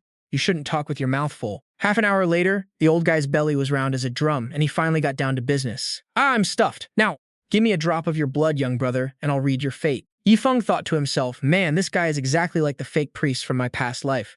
I've got to give him a 10 out of 10 for the cosplay, though. He pricked his finger and let a drop of blood fall onto the old man's palm.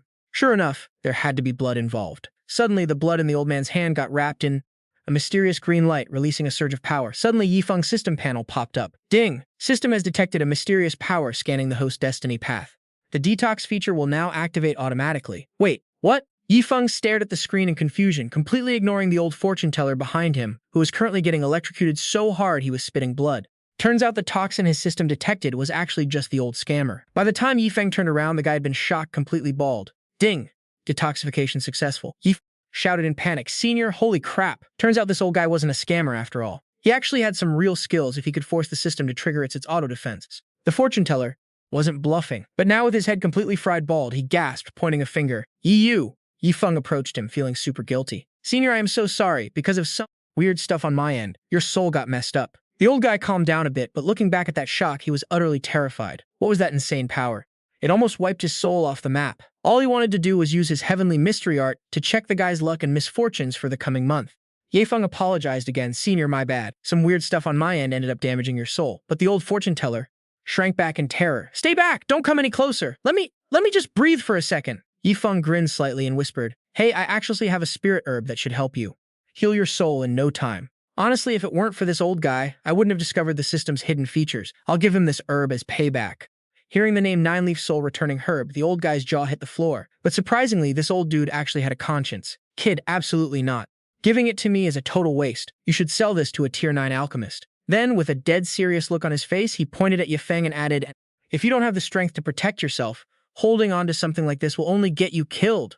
Yifeng looked at him in a whole new light. This old guy isn't just skilled, he's actually a decent person. Realizing this, Yifeng decided to be even more generous. "Senior, I know exactly what this Nine-Leaf Soul Returning Herb is worth. Just take it. If you don't, I'm just going to use it to soak my feet." The old guy was absolutely flabbergasted. Using a legendary Nine-Leaf Soul Returning Herb to soak his feet? Is he insane?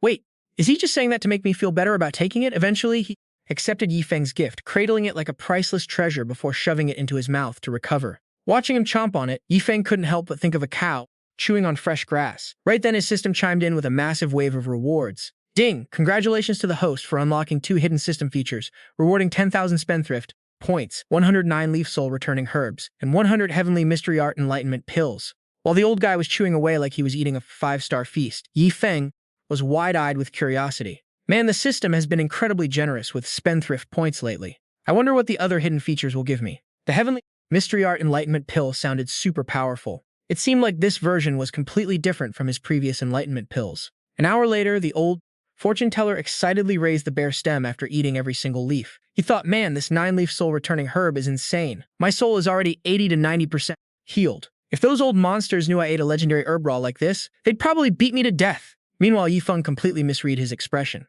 Wait, is the medicine not working? Having just received 100 of these leaves, Feng slammed the table. Senior, is your soul still not fully healed? Then keep eating. If we can't finish them, we'll just use them to soak our feet. The old guy looked at the pile of legendary herbs on the table, his eyes nearly popping out of his skull. What?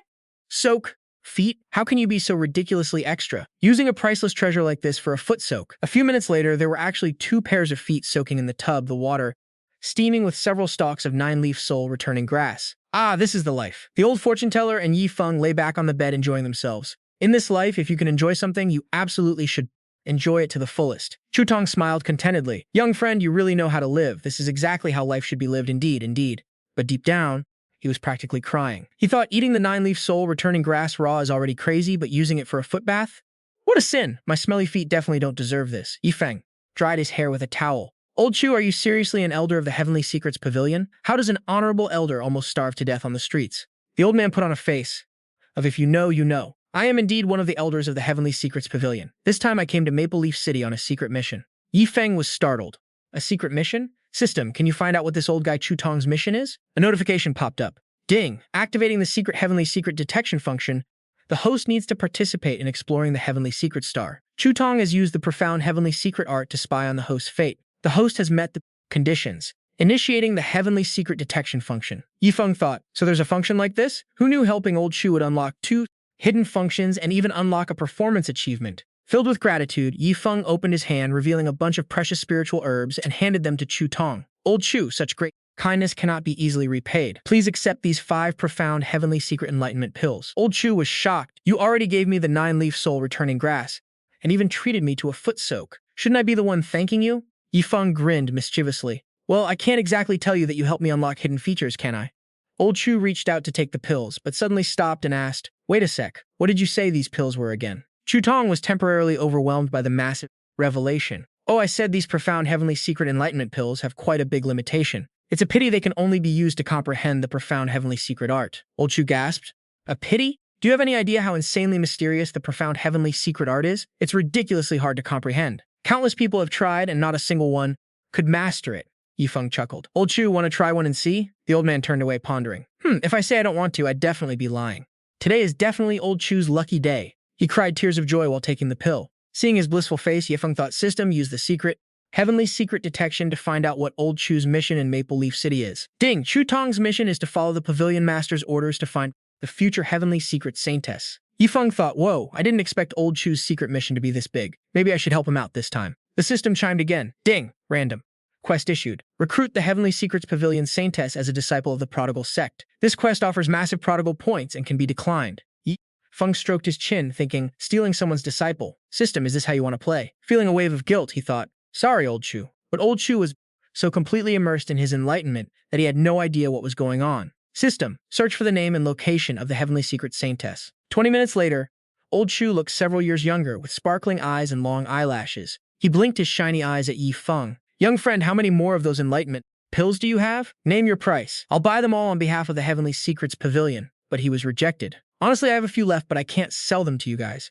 Why? Old Chu asked, his face a giant question mark. Yifeng leaned in and whispered, because I have to save them for Yilingshu. Old Chu gasped, what? How do you know that? Old Chu angrily grabbed his tub and stormed off. Yifeng ran after him, saying, hey, I've got a proposal. How about Yilingshu becomes a disciple of both our sides? You guys teach her, and we supply the resources. But Chu Tong snapped back. No way, the Saintess of our Heavenly Secrets Pavilion can absolutely never join another faction. Old Chu puffed out his cheeks. No, I have to find the Saintess immediately. I can't let him beat me to it. Inside, Yifeng was laughing his head off. Perfect. He fell for it. Poor Old Chu, the Heavenly Secrets Pavilion's timing is off. She hasn't even arrived in Maple Leaf City yet, so he's going to search in vain for a few days. 2 hours later, Yifeng collapsed from exhaustion. Man, I really need a back rub if only Li Fei were here. The image of the cute, chubby Li Fei calling him Brother Yi popped up. Suddenly, Yifeng thought, what is my second disciple going to look like anyway? From deep within the forest, a petite figure approached. Yilingshu walked out, surrounded by beautiful butterflies. She was a true gorgeous Saintess. Yifeng instantly threw Li Fei's image out of his head. Young, beautiful, and incredibly elegant. This has got to be my future disciple. Sorry, Li Fei, looks like you and I weren't meant to be master and disciple. My future disciples are all going to be gorgeous girls. You're destined to just be my sidekick. Bright Red Rose was practically begging to be used. Holding the flower with a flirtatious smirk, Yifeng leaned against a tree and called out, oh, beautiful lady, please wait a moment. Yilingshu looked at him and asked, is something the matter? Mimicking a handsome guy biting a flower, Yifeng said, allow me to introduce myself. I am Yifeng, the leader of the Prodigal Sect. Fate has brought us together today, and I want to take you in as my disciple. What do you say? Yilingshu tried to hold it in, but then burst into laughter, making Yifeng wonder, is she just shy? Yifeng casually strolled behind her, whistling, what's up? Did I leave a super deep impression on you? Hearing this, Lingshu rubbed her temples and smiled. Well, it's pretty deep, all right, to think someone actually named their sect something so childish. But sect leader Yi, you only seem to be in the Qi movement realm, right? Although strength isn't a strict requirement to establish a sect. She tilted her head and continued, but I have to ask one thing. What makes you think I'd want to join your sect? Her eyes sharpened. Do you know that my cultivation has already reached the 8th stage of the Foundation establishment realm? Yifeng raised his hand to his mouth, acting puzzled. Foundation establishment? Well, your strength is actually a bit low. She scoffed. Low? He opened his arms and chuckled. After all, your senior sister is at the peak of the 9th stage of the tribulation realm. The gap is pretty huge, but don't feel too bad about yourself. Our sect doesn't care too much about strength anyway, so just take it easy. She was so dumbfounded she didn't even know what to say. Turning her head away in annoyance, she thought, his cultivation is so low, yet he dares to look down on me, claiming he has a senior sister at the peak of the 9th stage of the tribulation realm. Is he an idiot? I only talked to him because he's good looking, but I really brought this trouble on myself. Walking behind her, he called out, hey, don't leave. Then putting on his best teacher persona, he explained, your master has plenty of resources. I can cover all your future cultivation expenses. Decided to help her. Why are you ignoring me? Are you playing hard to get with me? She just kept walking, listening with an annoyed look on her face. Hearing the words playing hard to get, she suddenly grimaced and yelled with a disgusted face. Me? Playing hard to get with you? You're a total idiot. Why on earth would I do that with you? But deep down, she thought, if it wasn't for that handsome face of yours, I would have choked you to death a long time ago. He stood there listening, while she smugly held out her hand and proposed, Fine, you claim you have resources, so I'll give you a shot. Give me 100 top-tier spirit stones, and I, Lingshu, will accept you as my master. Her face showed her inner voice saying, if you can't cough them up, I'll turn you into my personal toy doll. A little girl nearby panicked, warning her not to fall for his scam, but then thought, wait, am I just too poor? Why is everyone setting a higher price than me? Meanwhile, Lingshu was grinning, enjoying his struggle. Feng didn't answer her question. Instead, he stared at her chest, tapped his fingers together, and muttered, small, your scale is just too small. You're way behind your senior sister. Still, he pulled out the spirit stones, handed them over, and said, take it. Consider this a meeting gift from your master. She looked at him suspiciously, thinking, did this punk just stare at my chest? And wondered, what do you mean small? How on earth is my scale small? Suddenly, the spirit stones floated all around her, making her glow. She hesitated, thinking, what should I do? Am I really going to join this prodigal sect? It's so embarrassing to have a master who's weaker than me. Maybe I should just take the goods and run. But then she stopped herself. No, that's a bad idea. It'll trigger inner demons during my tribulation.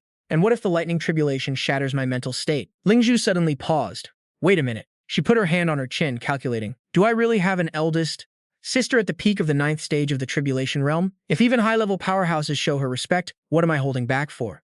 While he stood there looking lost, she suddenly said, Sect Leader Yi, you said my scale is totally different from senior sisters. So, how many spirit stones did she ask for back then?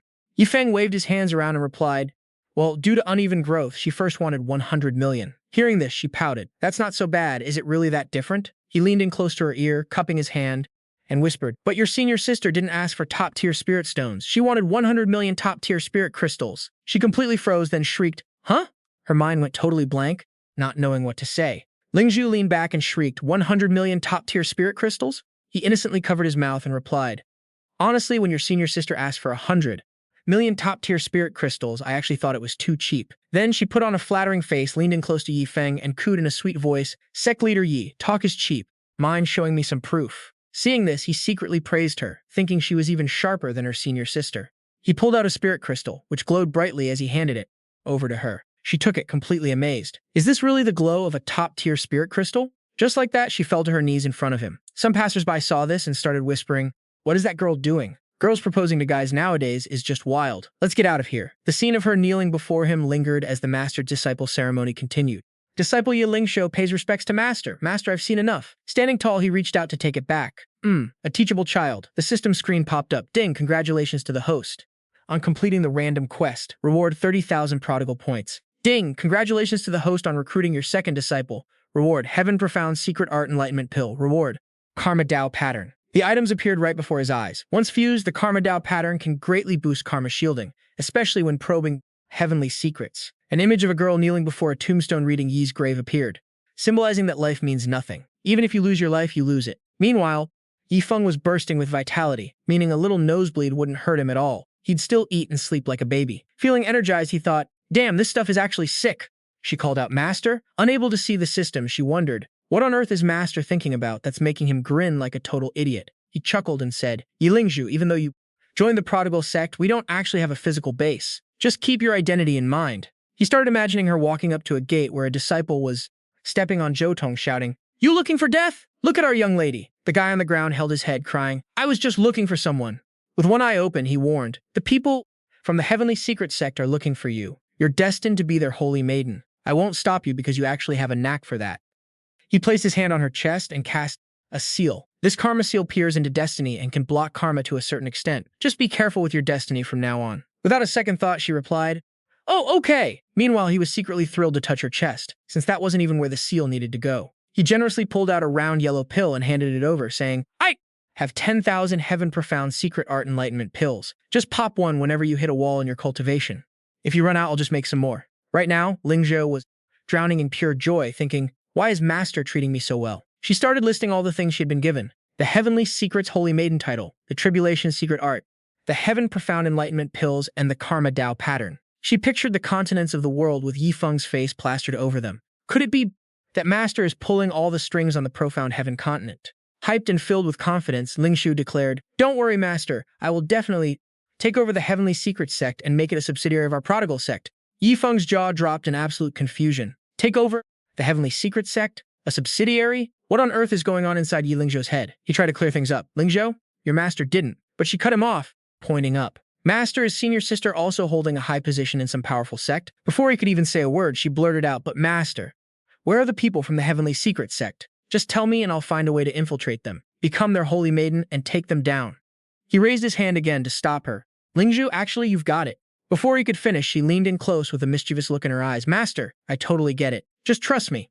He stood there, dumbfounded, complaining to himself, can you stop making up your own script? What do you even understand? I'm recruiting a disciple, not a spy movie actress. I seriously owe you an Oscar. He even started imagining himself crowning her as the queen of acting. In a corner of a street market, Ye Feng and Ling Shu were hiding and spying on a scruffy old Taoist priest who was sighing heavily. Sigh, oh my. Yi Feng pointed at him and whispered to Ling Shu, see that scruffy old guy over there? He is an elder of the Heavenly Secret Sect. Ling Shu's eyes immediately lit up. Whoa, is he really the world's greatest diviner? Master, let me go get a reading to see if he can guess my identity. Yi Feng only had time to yell, Ling Shu, wait, before she zoomed off, though she still looked back and yelled, Master, I'm heading out. I promise I won't let you down, she added. By the way, what were you trying to say earlier? Yi Feng could only wave his hand dismissively. Forget it. Let her play however she wants and let those Heavenly Secret Pavilion guys deal with the massive headache. Meanwhile, the old man was dramatically reciting. The wind blows cold, the river Yi, chilly. A warrior departs, never to return. When Ling Shu suddenly appeared with a bright smile, saying, hi, which totally caught the old Taoist off guard. Before he could even ask who she was, the old guy grabbed Ling Shu and started running while laughing his head off. Yi Feng couldn't help but wonder, that old geezer isn't getting played by Yi Ling Shu, is he? Why is he running so damn fast anyway? Wait a sec, did I forget something? Yi Feng clutched his head in sheer panic. Holy crap, I totally forgot to activate the Sect voice transmission and teleportation features for Yi Ling Shu. Guess I'll just have to set it up for her later. Hundreds of meters away from the city gate, the old geezer was carrying Ling Shu while grinning smugly. You brat, thinking you can snatch the Saintess of our Heavenly Secret Pavilion? Guess who found her first? Ling Shu stuck her tongue out and mocked him. Old man, you're this old and you still got played like a fiddle by my master. Your calculations aren't nearly as good as his. Meanwhile, as the sun set and the moon rose, Yi Feng was wandering around outside. It was getting way too dark. I should probably just call it a day and keep going tomorrow. Yi Feng spotted a cave. Oh, a cave, perfect. I'll just crash here for the night. A little while later, two guys and skinny, one fat approached. The skinny one grumbled about their rotten luck. Damn it, we've been busy all day and haven't run into a single spirit beast. The fat guy said, young master, how about we just head back to the villa? The skinny guy, who was the young master of Mirror Moon Mountain Villa named Zhang Hong, smacked the fat guy's head. Hey, fatso, are you trying to tell me what to do? The fat guy, who was his Tao protector, bowed and said, I wouldn't dare. But inside, he was completely disgusted. This idiot has zero talent, a trash spirit root, and he's arrogant as hell. All he does is waste his life partying and skipping cultivation. If it weren't for the Lord's orders, do you really think I'd waste my time being your protector? They approached the cave where Yi Feng was sleeping. Zhang Hong raised an eyebrow. Huh? There's a cave over there. Let's camp out in the forest tonight. If I don't go back with a dead spirit beast, those bastards are really going to think I, Zhang Hong, am a total loser. The fat guy behind him was secretly planning to ambush him. A mere spirit sea realm weakling trying to fight spirit beasts? Even if you bring back a corpse, who the hell would believe you? The fat guy sneered inwardly at this pathetic self-deception. What an absolute clown. Without your father, you'd be nothing. Suddenly, Zhang Hong put his hand up. Shh, fatso, get over here and look at this, the fat guy gasped. Huh? He suspiciously looked at Zhang Hong. Young master, what did you find? But the skinny guy said nothing. The two of them stealthily crept up to the cave entrance. They were utterly shocked to see Yi Feng fast asleep inside, drooling all over a massive, incredibly gorgeous sparkling spirit stone. Zhang Hong let out a sly grin, his eyes narrowing to slits, rubbing his chin in delight. Well, I just learned something new. That spendthrift in there is a total boss. Why the hell didn't I think of using spirit stones as a bed? Standing beside him, the fat guy frowned in disgust, sneering to himself, you useless piece of garbage. Instead of learning actual useful things, you're copying some random spendthrift. Without wasting a second, driven by his sheer greed and utter lack of humanity, Zhang Hong despicably ordered the fat guy. I've seen enough. Fatso, kill him. Tonight, I'm sleeping on that premium spirit stone bed. The fat guy knew this was a terrible idea, so he tried to talk some sense into him. Young master, I'm afraid this guy's background might not be so simple. He might even have a super powerful Tao protector backing him up. He hesitated and added, for our own safety, we should probably... Hearing the fat guy's warnings, Zhang Hong snapped. He demanded domineeringly, I said kill him. I'm not going to repeat myself a third time. Left with no choice, the fat guy resolved to be ruthless. Filled with anxiety, he replied, fine. They immediately charged inside. The fat guy took the lead, channeling his energy to unleash his ultimate move. His hand suddenly ballooned, swelling up like the Buddha's palm trapping Sun Wukong, crackling with intense white lightning that carried insane destructive power. That useless Zhang Hong cowed behind him, shamelessly muttering, man, if there was a chick here too, this would be absolutely perfect. The glowing hand grew more powerful as it closed in on Yi Feng, but the kid was dead to the world, sensing absolutely nothing. Even if the sky fell right now, he probably wouldn't wake up. Suddenly, a terrifying force, hundreds of thousands of times more powerful, slashed right past them, kicking up a massive cloud of dust. but it was so incredibly fast. Only a flash of golden light could be seen before blood sprayed everywhere. A sharp gleaming blade was now completely drenched in blood. Blood dripped slowly down the edge of the sword, hitting the ground drop by drop, forming a dark pool. As the dust cleared and the scene became visible, Zhang Hong and the fat guy were lying dead in a pool of their own blood, wiped out in a literal blink of an eye. The source of that monstrous power was none other than Ye Yi holding his sword. He muttered softly, "That was close. Almost let those two scumbags disturb my master's sleep." He was so incredibly sharp that even the faint sound of a buzz set him off. He whipped around, glaring, and barked, "What the hell is this?" It was just a tiny, completely harmless mosquito with zero bad intentions. Seeing this, he narrowed his sharp eyes, frowned, and pinched the tiny bug. He murmured with interest, "A mosquito that can bypass my death target mark? Interesting." Holding the mosquito, he suddenly imagined himself growing wings and flying freely in the sky, and instantly hatched a mischievous plan. He released the bug, letting it fly toward the sleeping Yi Feng. Grinning, he said, "Perfect. This should cause a little trouble for my master, and then I'll get an excuse to go out and get some fresh air. I can't wait." The next morning, after a less than peaceful night, Yi Feng finally woke up and stretched to greet the day. But sleeping on solid spirit stones had left him incredibly sore and stiff. He grumbled, "I definitely need to ask the system for a blanket next time. Otherwise, this spirit stone bed is way too hard."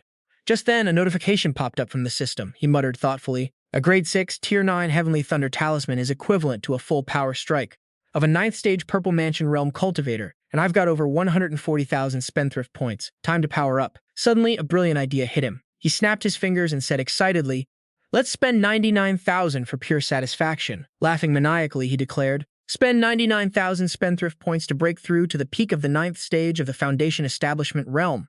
The scene shifted to a rocky mountain radiating a mystical blue light. Inside the cave, Yi Feng sat quietly, calming his mind to focus on his breakthrough, a fierce aura swirling all around him. He gathered every ounce of his energy. Finally, the moment arrived. A green stone formed inside a circular rune. The green energy condensed and swirled around it as he put everything into this final breakthrough. The stone rose into the air, and at the same time, the runes inside the circle spun rapidly, casting a blinding green glow. Instantly, the green stone burst with brilliant rays of light, flies straight into a tiny lotus bud. The little lotus grabs the stone and closes its petals. Now that bud is glowing like crazy, looking all majestic and dazzling. Not long after that tiny bud blooms into a ginormous lotus. Bit by bit, it opens up, revealing Yi Feng chilling on the lotus seed pod, his breakthrough finally complete. He calmly and slowly opens his eyes, looking around. He's absolutely hyped to have reached the peak of the 9th stage of the Foundation Establishment Realm. Clenching his fist, he says proudly, "Success!"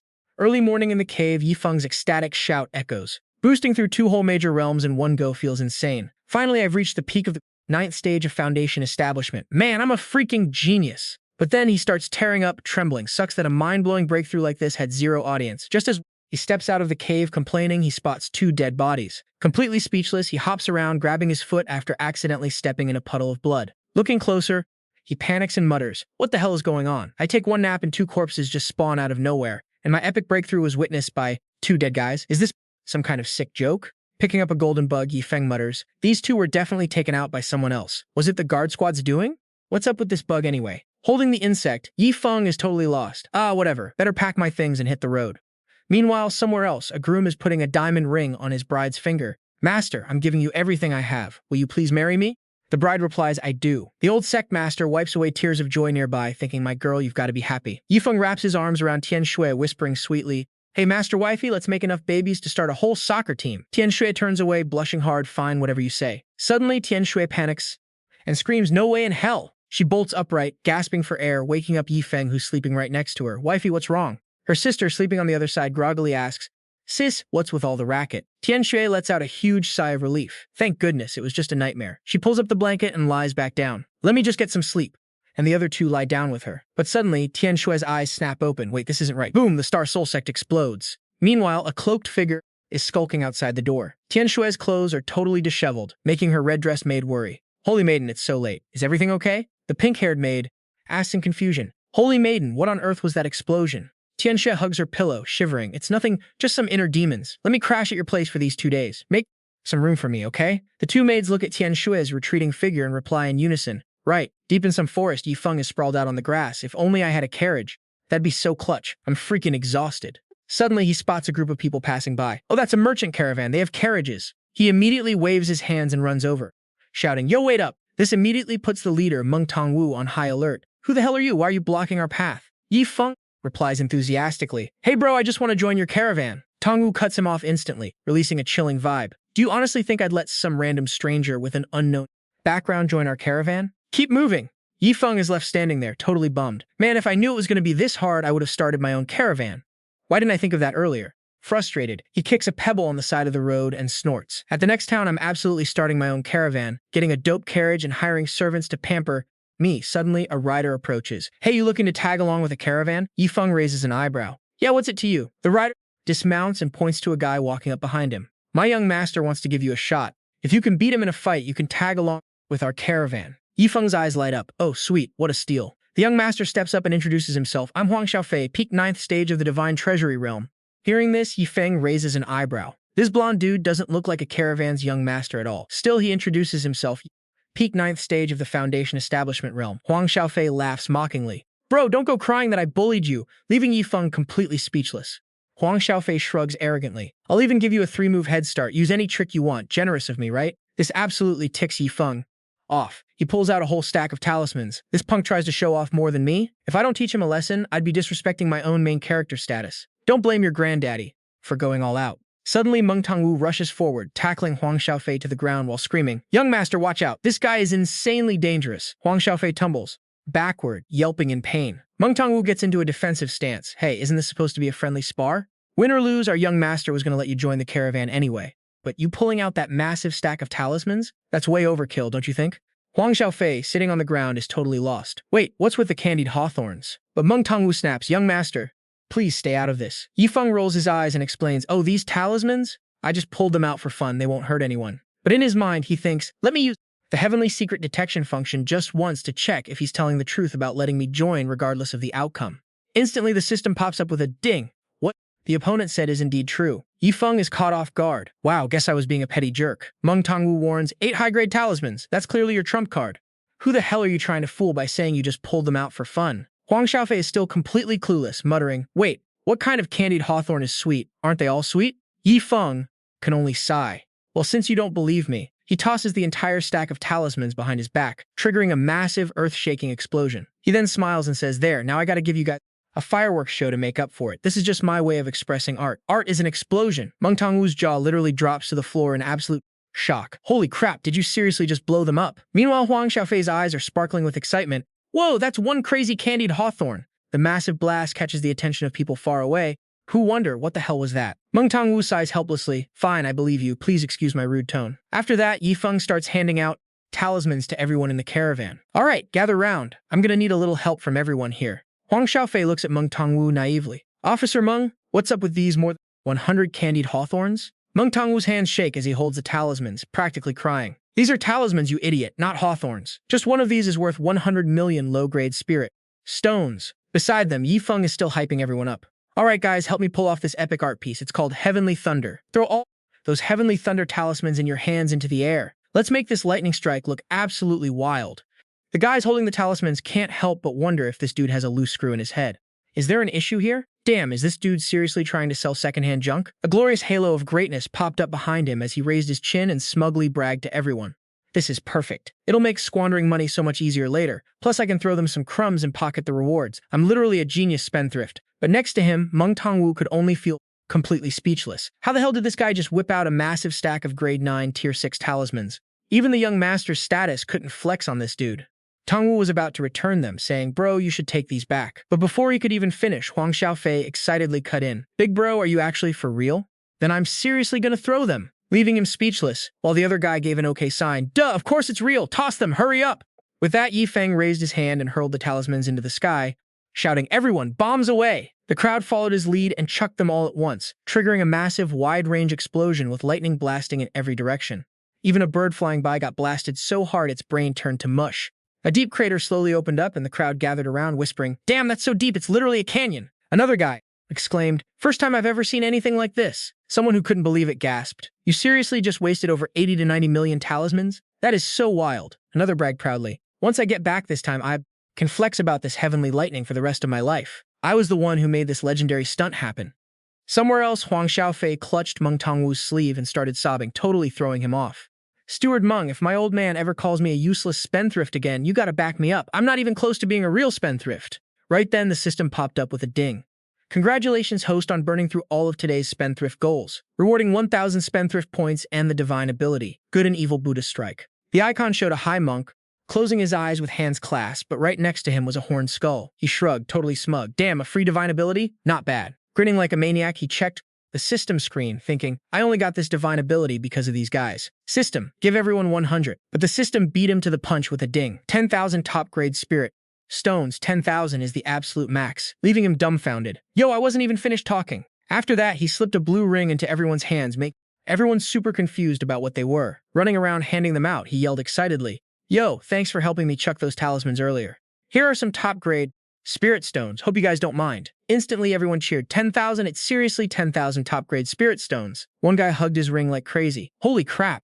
Am I dreaming? Another guy literally started crying tears of joy. This much top-grade stuff? I could work at the Chamber of Commerce for a whole lifetime and still not make this. But Monk Tangwu felt the ring in his hand weigh a ton, thinking 10,000 top-grade spirit stones per person. With 108 people, that's 1,080,000? Huang Xiaofei, still salty, walked over and started whining to him. You guys always call me a spendthrift. How the heck am I a spendthrift compared to this?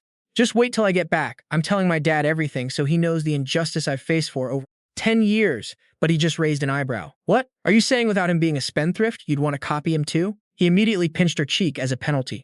Ye Feng looked over, totally baffled. A sudden realization hit him, making him drop the remaining storage rings. Wait, those two aren't flirting with each other, are they? Holy crap, no way! Meng Tongwu Huang Xiaofei's cheek while she kept whining in pain. Suddenly a voice called out, Steward Meng, making him let go and turn around. Is something wrong? A line of people had formed, one of them cupping his hands. Steward Meng, I'm Zhang Hai. I really appreciate how the chamber has looked after me, but this journey is too risky. Now that I have 10,000 top-grade spirit stones, I'm out. An old man chimed in, Steward Meng, you know how it is. Since I have 10,000 top-grade spirit stones now, I just want to go home to my son. The others agreed, yeah, I'm no longer short on cultivation resources anyway. Hearing all this, Meng Tongwu swallowed hard in shock. Just a few minutes later, the whole crowd had bailed, leaving the Chamber of Commerce with only 3 people, a carriage, and a single horse. Yi Feng felt incredibly guilty. These guys were nice enough to let me hitch a ride, and I ended up causing the chamber to completely fall apart. If I'd known this would happen, I wouldn't have handed over 10,000 top-grade spirit stones. Right on cue, the system chimed in. Ding! Congrats, host, on successfully squandering, rewarding 200 spendthrift points and a phoenix blood pill. But he was just shaking all over. Shut up already, I totally screwed up. Yi Feng could only scratch his head, laughing awkwardly, and said to the depressed Meng Tongwu sitting in the corner and a totally speechless Huang Xiaofei, Steward Meng, my bad. I didn't think those guys would be that greedy. I actually plan on giving them 1 billion spirit stones each, so thank goodness I only gave them 10,000 top-grade ones. But hearing this, Meng Tongwu got even more pissed off, glaring at Yi Feng before roaring so loud he jumped. If you actually gave them 1 billion, what the hell would be the point of keeping our chamber open? If everyone just lives off handouts, why would anyone even bother to put in effort? But before he could finish, he coughed up blood and collapsed, making Huang Xiaofei turn pale. Big bro, look what you did. You're gonna make Steward Meng die of pure rage. Yi Feng and Huang Xiaofei rushed over to Meng Tongwu, who looked like his soul was literally leaving his body. Yi Feng asked, Steward Meng, what kind of heavenly treasures do we need to patch you up? He then dumped a massive pile of spirit elixirs all over the grass. Staring at them, he muttered, wait, why does it feel like absolutely none of these will work? Hearing this, Meng Tongwu instantly bolted up in shock. Huang Xiaofei started reading off the labels. 9-leaf soul returning herb, golden silk essence, divine essence stone, purple thunder mad lion great demon essence blood, insight pill, sword heart advancement fragment, and heaven's profound secret art insight pill. Wait, I thought these things only existed in ancient legends? As for Meng Tongwu, he was just completely baffled. For real? Is this guy trying to save my life, or is he just trying to flex on me? After ruling out every single option, Yi Feng put his hands on his hips, totally bummed out. Man, my stash is still way too small. At critical moments, none of this junk is even useful. Hearing this, both Huang Xiaofei and Meng Tongwu were left completely speechless. Yi Feng turned to Meng Tongwu again to ask, Steward Meng, you probably know your own body best. What kind of pill do you need to fix this? I'll take full responsibility, as he quickly pulled up the system's shop. But Meng Tongwu could only think, is this kid starting to flex again? He immediately waved his hand in refusal. My chi is just blocked up. I need a tier 8 blood pill to heal my wounds.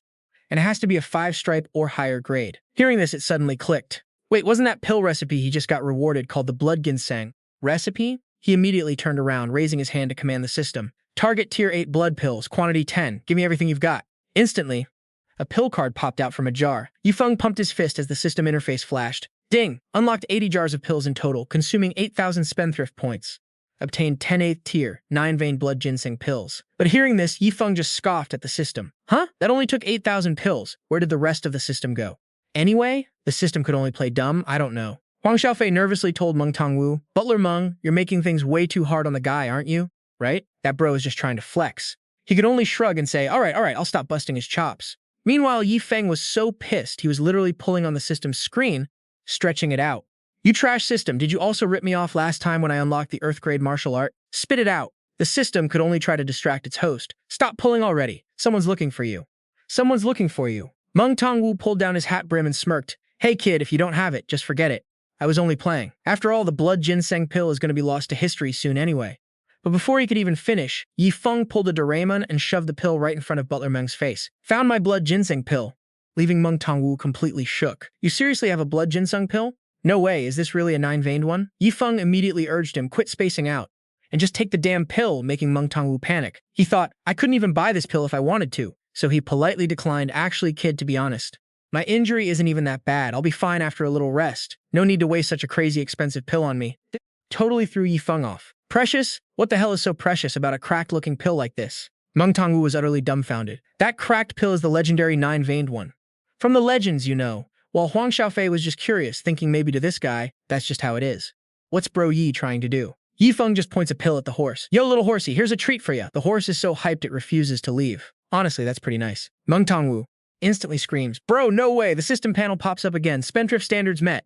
Congrats to the host on a successful squander, awarding 3,000 spendthrift points. The notification makes him super smug. Sure, he blew a lot of points, but he made a ton back too. This way, he can easily rack up 10,000 easily. He keeps tossing pills to the horse. Yo, have a few more. The other two onlookers are just standing there, totally speechless. Meng Tongwu can only helplessly implore, dude, stop wasting stuff. Meanwhile, Huang Xiaofei is just crying floods of tears, but Yi Feng doesn't give a single crap, just tossing them as the horse chomps them down. He then asks, yo, Steward Meng, check out this 9-pattern blood ginseng pill. Before he can even finish, the guy jams the pill into his own mouth. Hold up, I'm eating it! Instantly, he feels the world light up. Damn, not gonna lie, this actually tastes pretty dope. Beside him, Huang Xiaofei sighs, Steward Meng, you finally turned into the exact kind of person you hated the most. On Yi Feng's end, the system pops up with another alert. Spendthrift standards met. Congrats to the host on successful squandering, awarding 3,000 spendthrift points. Note, these remaining 1,009 pattern blood ginseng pills won't get you any more rewards. Yi Feng starts thinking, looks like Steward Meng's injuries aren't even that bad. Eating that 9-pattern blood ginseng pill just now was a total waste. How should I use these 1,000 pills anyway? Suddenly, a brilliant idea strikes him, making him look like a totally sly fox. Hey, young Master Huang, you want to get a taste of this 9-pattern blood ginseng pill too? Huang Xiaofei is totally caught off guard. Wait, really? There's some for me too? Yi Feng throws an arm around his shoulder, hyping it up. Go on, eat up. I've got loads of these. I promise you'll be stuffed. He helplessly accepts. Thanks, Brother Yi. Meanwhile, Meng Tongwu is completely baffled. Can you even get full off this stuff? A few minutes later, while the horse chomps on grass, the three of them are inside the carriage, chatting up a storm. The spendthrift life is honestly so good. Yep, the classic face slap rule. Huang Xiaofei clasps his hands. Bro Ye, from now on, you're officially my big bro. If you ever need anything, just say the word and I'll go all out for you. Yi Feng grins. All right, I'll take you in as my little bro. Suddenly, the vibe totally shifts. Roses start fluttering out of nowhere as Meng Tongwu and Huang Xiaofei lock eyes passionately. He says, Xiaofei, once we're back, I'll explain everything to your dad. Yi Feng's jaw literally drops. Wait, what? In his head, he's like, is this webtoon seriously going down that route? The two of them instantly hug and burst into tears. He says, you really weren't allowed to waste enough money. You've suffered so much injustice for over 10 years. The guildmaster's vision is way too narrow. The other one sobs, Steward Meng. Yi Feng has snacks laid out all around him, stuffing his face with 2 slices of watermelon. Oh, so they weren't confessing their love? Then he holds up a pill, totally puzzled. Right. You guys said this blood ginseng pill is some super rare, precious medicine. What makes it so special anyway? Isn't it just a tier 9 pill? Meng Tongwu explains it's the recipe that's precious. Yi Feng raises an eyebrow. The recipe? He keeps explaining young Master Yi the healing effect of this blood ginseng pill is absolutely insane. It's top tier among healing medicines. Refining it and finding the herbs isn't even that hard. It's just that the recipe was lost to time. Right now, every single blood ginseng pill used is one less in existence, which makes it insanely rare. He stares at the lone pill sitting in a glowing gold box. Meanwhile, Yi Feng holds up a totally crumpled piece of paper and casually says the lost recipe for the blood ginseng pill, oh, I actually have it. Meng Tongwu's eyes literally pop out and his jaw drops in shock. Say what? Holding the recipe upside down. In his hand, Meng Tongwu says, I can't make heads or tails of this, we'd have to refine it to know for sure. But I, Meng Tongwu, believe in you, young Master Yi. But Huang Xiaofei raises an eyebrow. Big bro, is this recipe for real? Yi Feng confirms, of course it's real. Plus, I can even hand it over to your Chamber of Commerce. That line makes Huang Xiaofei tear up with joy. That is so awesome, thanks big bro. Yi Feng sets a condition, but I'm taking a cut of the profits from future sales. Also, you gotta give a bunch to my sect for free. Huang Xiaofei happily agrees, no problem, I'll seal the deal on behalf of my old man.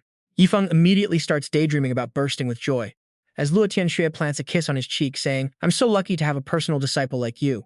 Feng literally drools from excitement, thinking, "Master, this disciple will make the Star Soul Sect absolute top tier for you, even if it costs me all my energy and wealth." Then Feng peels back the carriage curtain. "Oh, by the way, all that cargo, how much does it cost? I want to buy it all just to dump it. Steward Meng, you and Xiaofei should come with me to the sect. Good chance to learn the way." Meng Tongwu happily replies, "We're down for whatever you say, young Master Yi." Meng Tongwu then shows Feng a literal flying sword. "After you, young Master Yi." Feng steps one foot onto it to test it out. It feels pretty solid. He thinks to himself, "Hell yeah, finally done with walking. I gotta learn sword riding control later for sure." Meanwhile, Huang Xiaofei is hyped out of his mind, wondering, man, what is Big Bro's sect actually like? In some random town, Feng lies down comfortably on a massive bed. Finally, got a real bed. Even with Steward Meng's help, getting to the Star Soul Sect is going to take 3 whole days. Seconds later, he's fast asleep. Meanwhile, in another room, voices can be heard talking. Yeah, I get it. Meng Tongwu walks over and asks, "Young Master, what did the Guildmaster say?" Huang Xiaofei looks totally drained, like he's got nothing left to lose. "Steward Meng, my old man said I'm dead meat."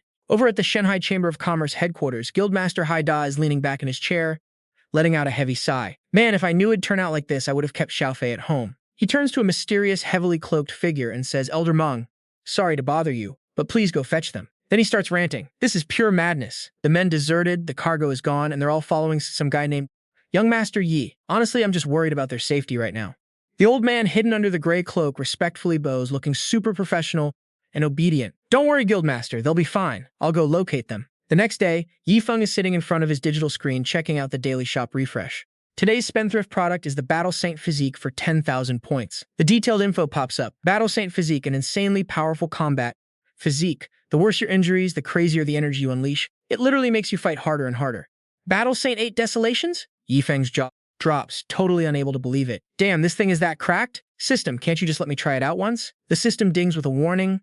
"Host, please don't do stupid stuff." Ding! Friendly reminder to the host. Although the Battle Saint Physique is powerful, it doesn't suit you at all. Just ignore this trash physique. Every single notification made Feng sweat bullets. Backing off, he jumped out of bed, wiped the sweat from his forehead, and scampered out of the room, thinking, with this trash body, if I can't even use it myself, what the hell am I supposed to do? Steam was rising from the bowls, and everyone had already started eating. Feng walked in, and Xiaofei stood up to invite him to join her. "Hey, big bro, yay, get over here, breakfast is ready." Seeing this, was instantly reminded of Li Fei. This overly enthusiastic vibe totally felt like Li Fei. Wait, Li Fei? A wild idea suddenly popped into his head. Li Fei had already used the first product, so maybe Xiaofei could use this battle god physique instead. That actually sounds dope. A smug grin spread across his face. Feng sat down at the dining table and started baiting Xiaofei with questions. "Yo, Xiaofei, what's your take on those cultivators who charge straight to the front lines in battle?" She looked a bit confused, but still replied, tons of respect, even though a spoiled rich kid like me doesn't give a crap about cultivation." The other guy at the table chimed in. "Our young master's talent is just pathetic. It's not that he doesn't try, he was just born a weakling." Hearing this, Feng immediately hit up the system. "Yo, system, does this battle god physique have any requirements for things like talent or spiritual roots?" The system instantly replied, "Ding, none. As long as they keep fighting life or death battles, their strength will keep growing. They'll even master crazy strong martial arts right in the middle of combat. The ultimate battle god physique." Feng cursed inwardly. Damn, such a trash body, but they wrote such a badass description. He then turned to her. "So, Xiaofei, would you be down to become a vanguard cultivator on the front lines?" As soon as Xiaofei heard this, her only thought was to get the hell out of there. She said to him, "Big bro, yay, look, jokes are jokes, but don't mess around with my life.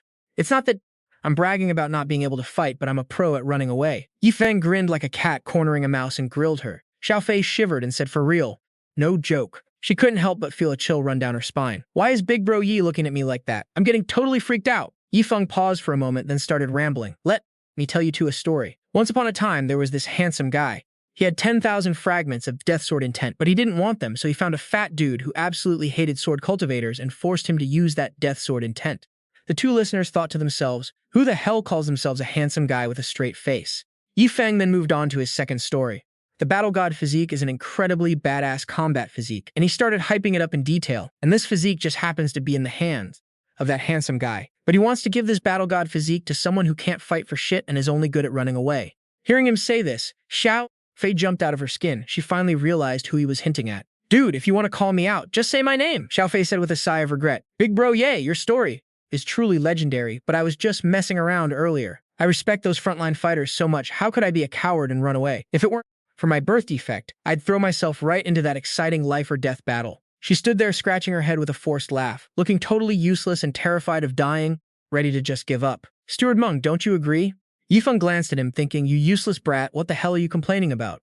With a sharp look in his eyes, he said to Tang Yu, Steward Meng, the choice is yours. There is only one shot at this. If you want Xiao Fei to have a future, tie her up right now. Meng Guy looked like he just hit the jackpot. He started warming up his hands, ready to make a move. Thank you, young Master Yi, for making this happen. Xiao Fei was terrified, ready to bolt. Steward Meng, please don't. If my old man finds out I have this kind of powerful physique, he will definitely force me to fight.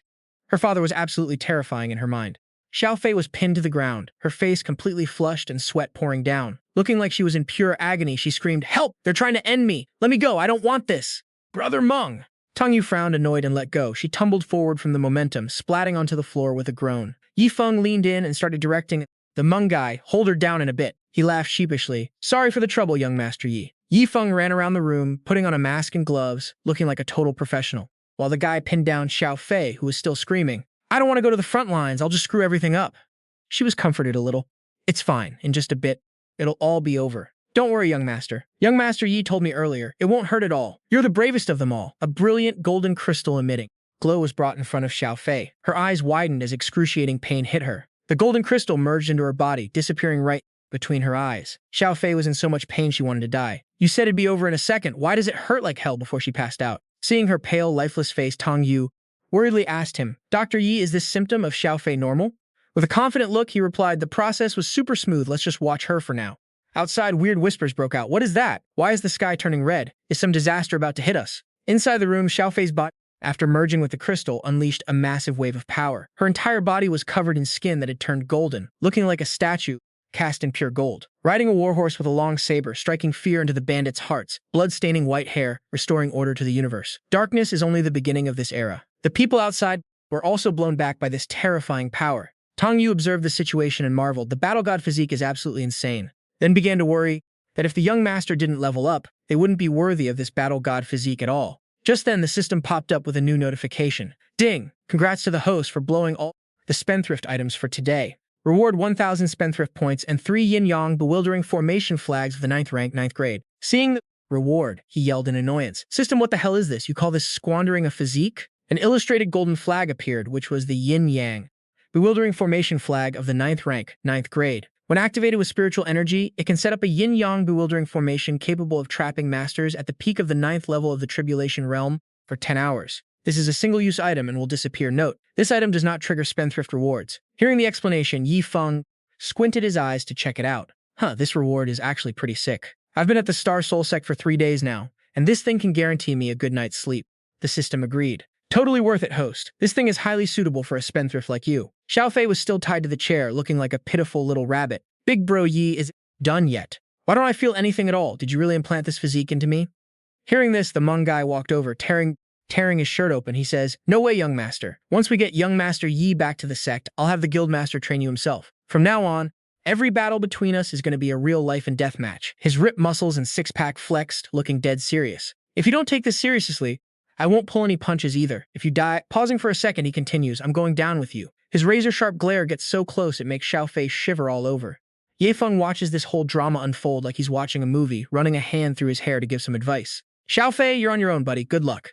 The sunset cast the shadows of 3 people riding a sword across the sky. Yi Feng, Tongwu, and Xiao Fei sit on the flying sword, rushing to get back. Yo, it's getting pitch black. Let's find a spot to crash for the night. Yeah, sorry to trouble you, Butler Meng. He turns around to look at Xiao Fei, who is dead silent in the back. What the hell did Butler Meng even say to Xiao Fei? Why is he acting so emo all day? The 3 of them quickly decide to camp out in a clearing in the woods. Tang Wu looks around and says, let's set up camp here tonight. No wonder Butler Meng travels around so much. Your outdoor survival skills are insane. Nah, it's nothing. Xiao Fei suddenly looks up, tears streaming down her face. Butler Meng, please train me from now on. She panics as she sees the 2 of them walking toward her. Tang Wu steps up, puts his hand on her shoulder, and shakes his head. So you finally come to your senses. Yi Feng stands nearby, pretty surprised. What the heck? Wasn't she fighting this tooth and nail before? How did she change her mind in just a few days? He pulls out a yellow array flag, looking a bit bored. Whatever, if Huang Xiaofei is down for this, she must have her own reasons. Let's see what this flag can do first.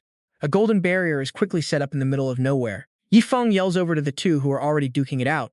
You guys go ahead and fight. I left a true Yuan blood ginseng right here, and with this barrier up, nobody's gonna crash your party. Tong Wu looks over with an amused smile. Understood, young Master Yi. Xiao Fei charges from behind with a grin. Butler Meng, you're distracted. He instantly dodges the attack and casually kicks her away. Oh crap! That kick hurts like hell, leaving her drenched in sweat and knocked flat on the ground. Tangwu turns around, looking down on her. Young master, did you really think I couldn't fight without my blade? Right then, a dark figure keeps leaping across the cliffs, following the noise. Ah, Hai Feng, put your hood on. My son and the young master are actually both here. His eyes suddenly widen in pure shock. Hai jaw drops as he stumbles backwards, screaming in utter disbelief. Right in front of his eyes, Tongwu and Xiaofei are going at it. She climbs onto him, glaring down with a smirk.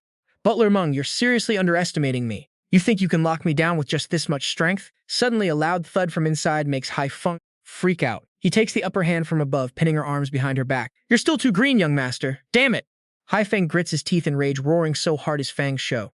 Oh my god, stop fighting. Are these two little brats out of their minds just like the guildmaster said? I gotta stop them right now. Just as the words leave his mouth, he charges forward, only to get blasted back by the barrier 29. Hai Feng crashes onto the ground, head spinning in pain as he hears the two inside still going at it. Butler Meng, I'm not holding back. Bring it on, young master. Throw everything you've got at me. Let's go, let's go, let's go. Hai Feng just sits there on the ground, completely speechless. He stares at the barrier in front of him, totally helpless against the two inside, and screams in frustration. Damn it! Why the hell is there a formation here? And array flags? Crap, I know zero about formations, and this is a high-grade one. This is bullshit. Suddenly, he spots Yifeng sleeping like a log inside the barrier, which sparks an idea in his mind. Hai Feng's gaze suddenly turns cold and dangerous. Wait, is this guy the young master Yi the guildmaster was talking about? Being able to use such a high-grade array flag, he's definitely not some average Joe. The sounds of battle seem to die down, catching his attention. The other two are now just sitting and staring at each other. Looks like they've had enough. Suddenly, Xiaofei pulls out a golden sword, a smug look plastered across her face. Hai Feng's jaw literally drops in pure terror. Holy crap! Sparring is one thing, but why the hell is she pulling out a real blade? Tongwu charges straight at her, their swords clashing repeatedly, both wearing incredibly satisfied grins. Outside, he frantically pounds on the barrier. Stop this madness. Have you both completely lost your minds? Damn it, this barrier is way too tough. 5 minutes later, after both of them inside have collapsed, leaving the ground totally cracked, he finally sits down and sighs in relief. It's over, it's finally over. But just as he notices the two of them trying to force themselves back up, he stares in absolute horror. Hold up, what are they doing now? Hai Feng's eyes widen as he looks at Xiaofei in shock. Is this really the Xiaofei I've known since she was a kid? And what's with those blood ginseng pills? Both of them are now lying on a rock, laughing like idiots while stuffing their faces with elixir pills. That sword is seriously dope!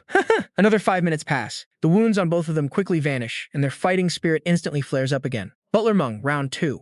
I can already feel a spark of the battle-sacred physique. Let's keep going. Hai Feng is now completely defeated, slumping against a tree. You guys have totally lost your damn minds.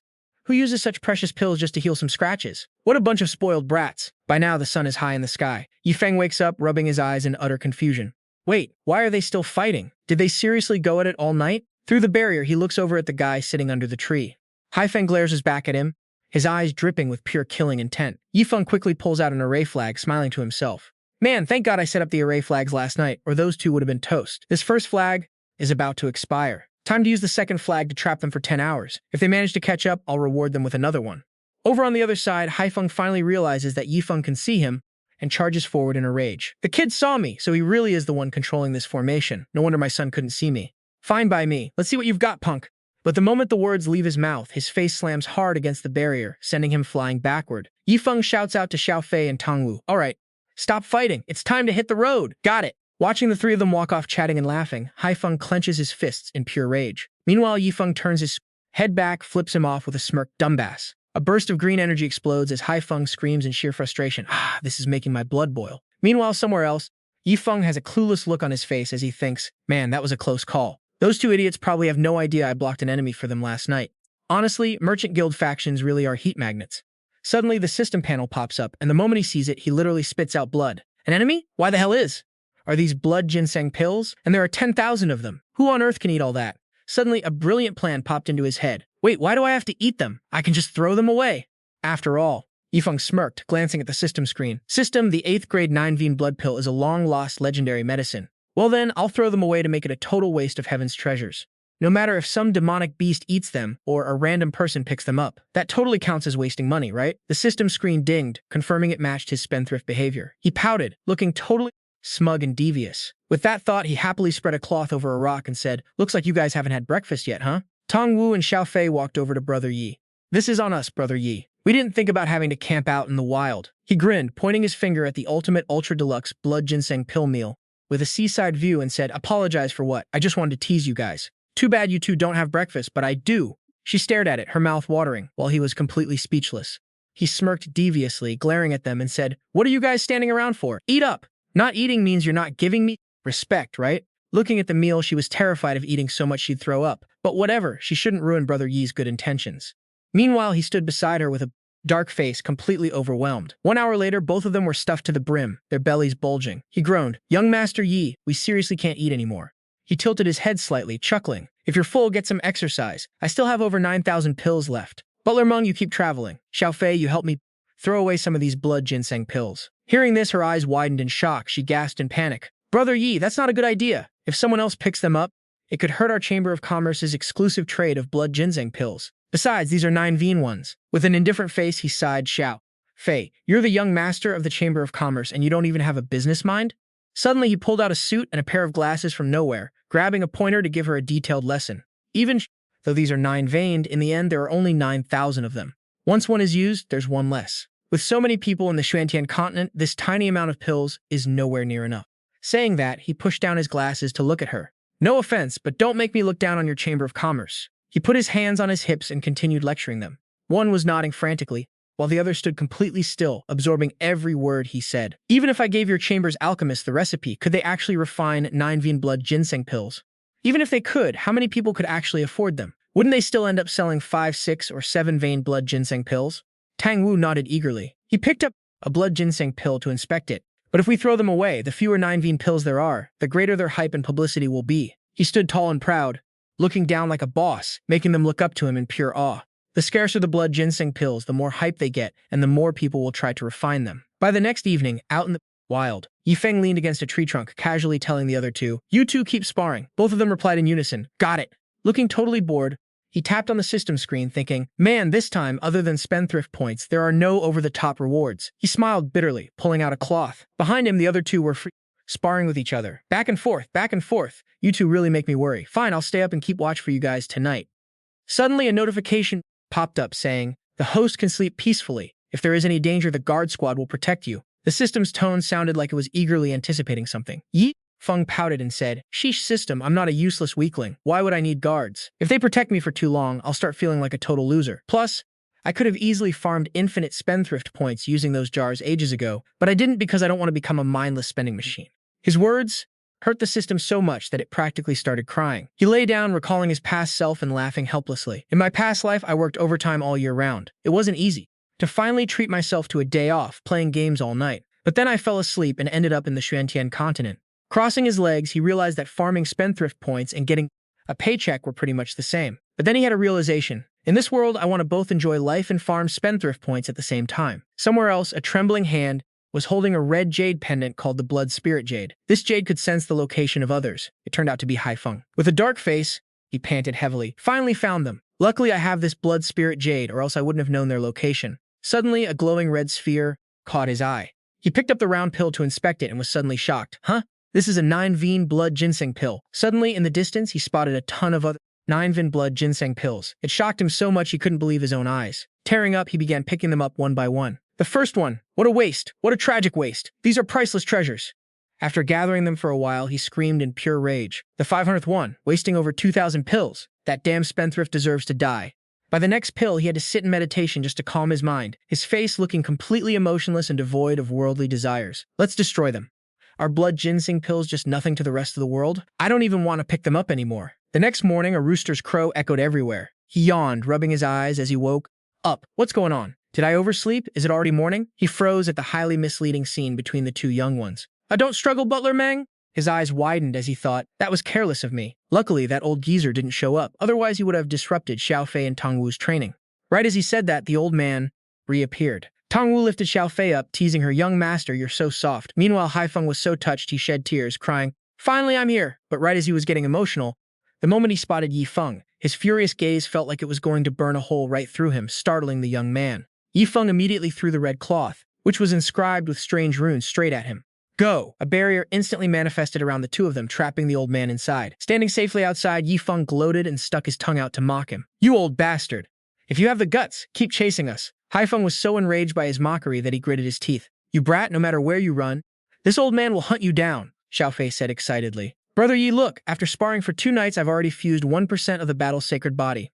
Once the fusion is complete, I'll be able to unleash its true power. Yifeng smiled and replied, as expected of the battle-sacred body, let's keep moving then. No need to rest tonight. If nothing goes wrong, we'll reach the Star Soul Sect by tomorrow. At this point, they were completely bewildered. Xiao Fei asked, wait, didn't Brother Yi always care so much about the quality of his sleep? Tong Wu quickly spoke up on his behalf. Young Master Yi has made his decision, so of course he had his reasons. Time flies, and 10 minutes later, the three of them were already flying on swords in the sky. With his hair fluttering in the wind, Yi Feng was thinking about today's squandering target, the top-tier heaven-grade technique, the demon-subduing record. He cracked open the book and stared. Damn, this is the first time I've laid eyes on a heaven-grade high-tier technique. Must be the absolute best in the profound heaven continent, right? How the heck am I supposed to waste this thing? Yifeng sat there, racking his brain. He thought about just throwing it away, but that felt too boring. Tearing it up?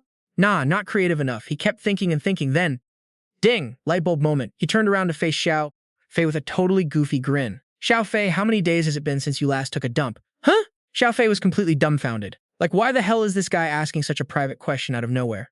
From the back, Tong Yu spoke up to explain, excuse me, young Master Yi, as cultivators, any impurities from food can be filtered out using spiritual energy.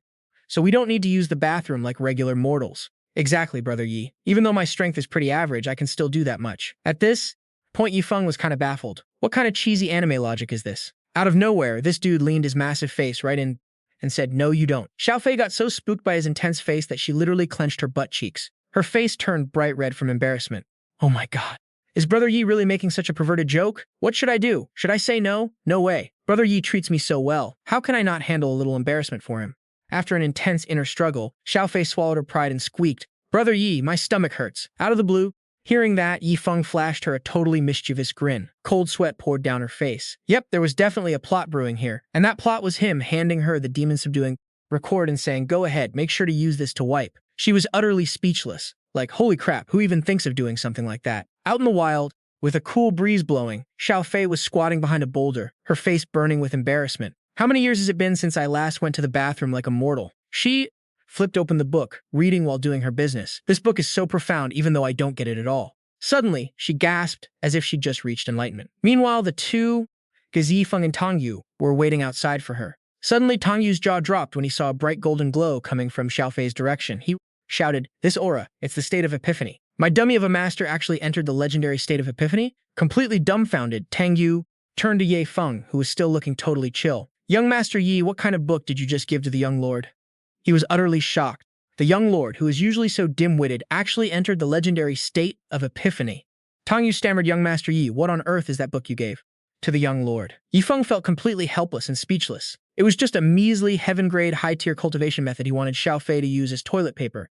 Tong Yu suddenly fell to his knees. Young Master Yi, words cannot express our gratitude. We will never ever forget this immense favor. Yifeng was totally startled by his sudden action. Butler Meng, I have absolutely no idea what you're talking about. Suddenly, his squandering points started getting deducted like crazy by 100 million. Seeing his points dropping like absolute crazy, Yifeng panicked and yelled, what the hell? Just then, Xiao Fei came running back to him with something glowing in her hand. Thank you.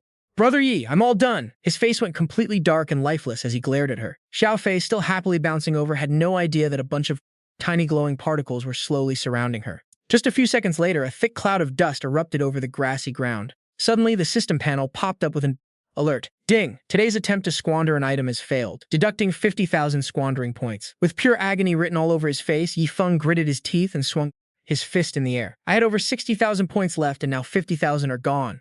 All my hard work these past few days went down the drain. Seeing him crying so miserably, Xiao Fei got confused and wondered, why is Brother Yi so mad? Did I mess up somewhere? Right now, neither of them looked any better than the other. Ye Feng was repeatedly banging his head against a massive ancient tree, while Xiao Fei was frantically slamming her head on the ground, blaming herself. I'm such an idiot! I'm such an idiot!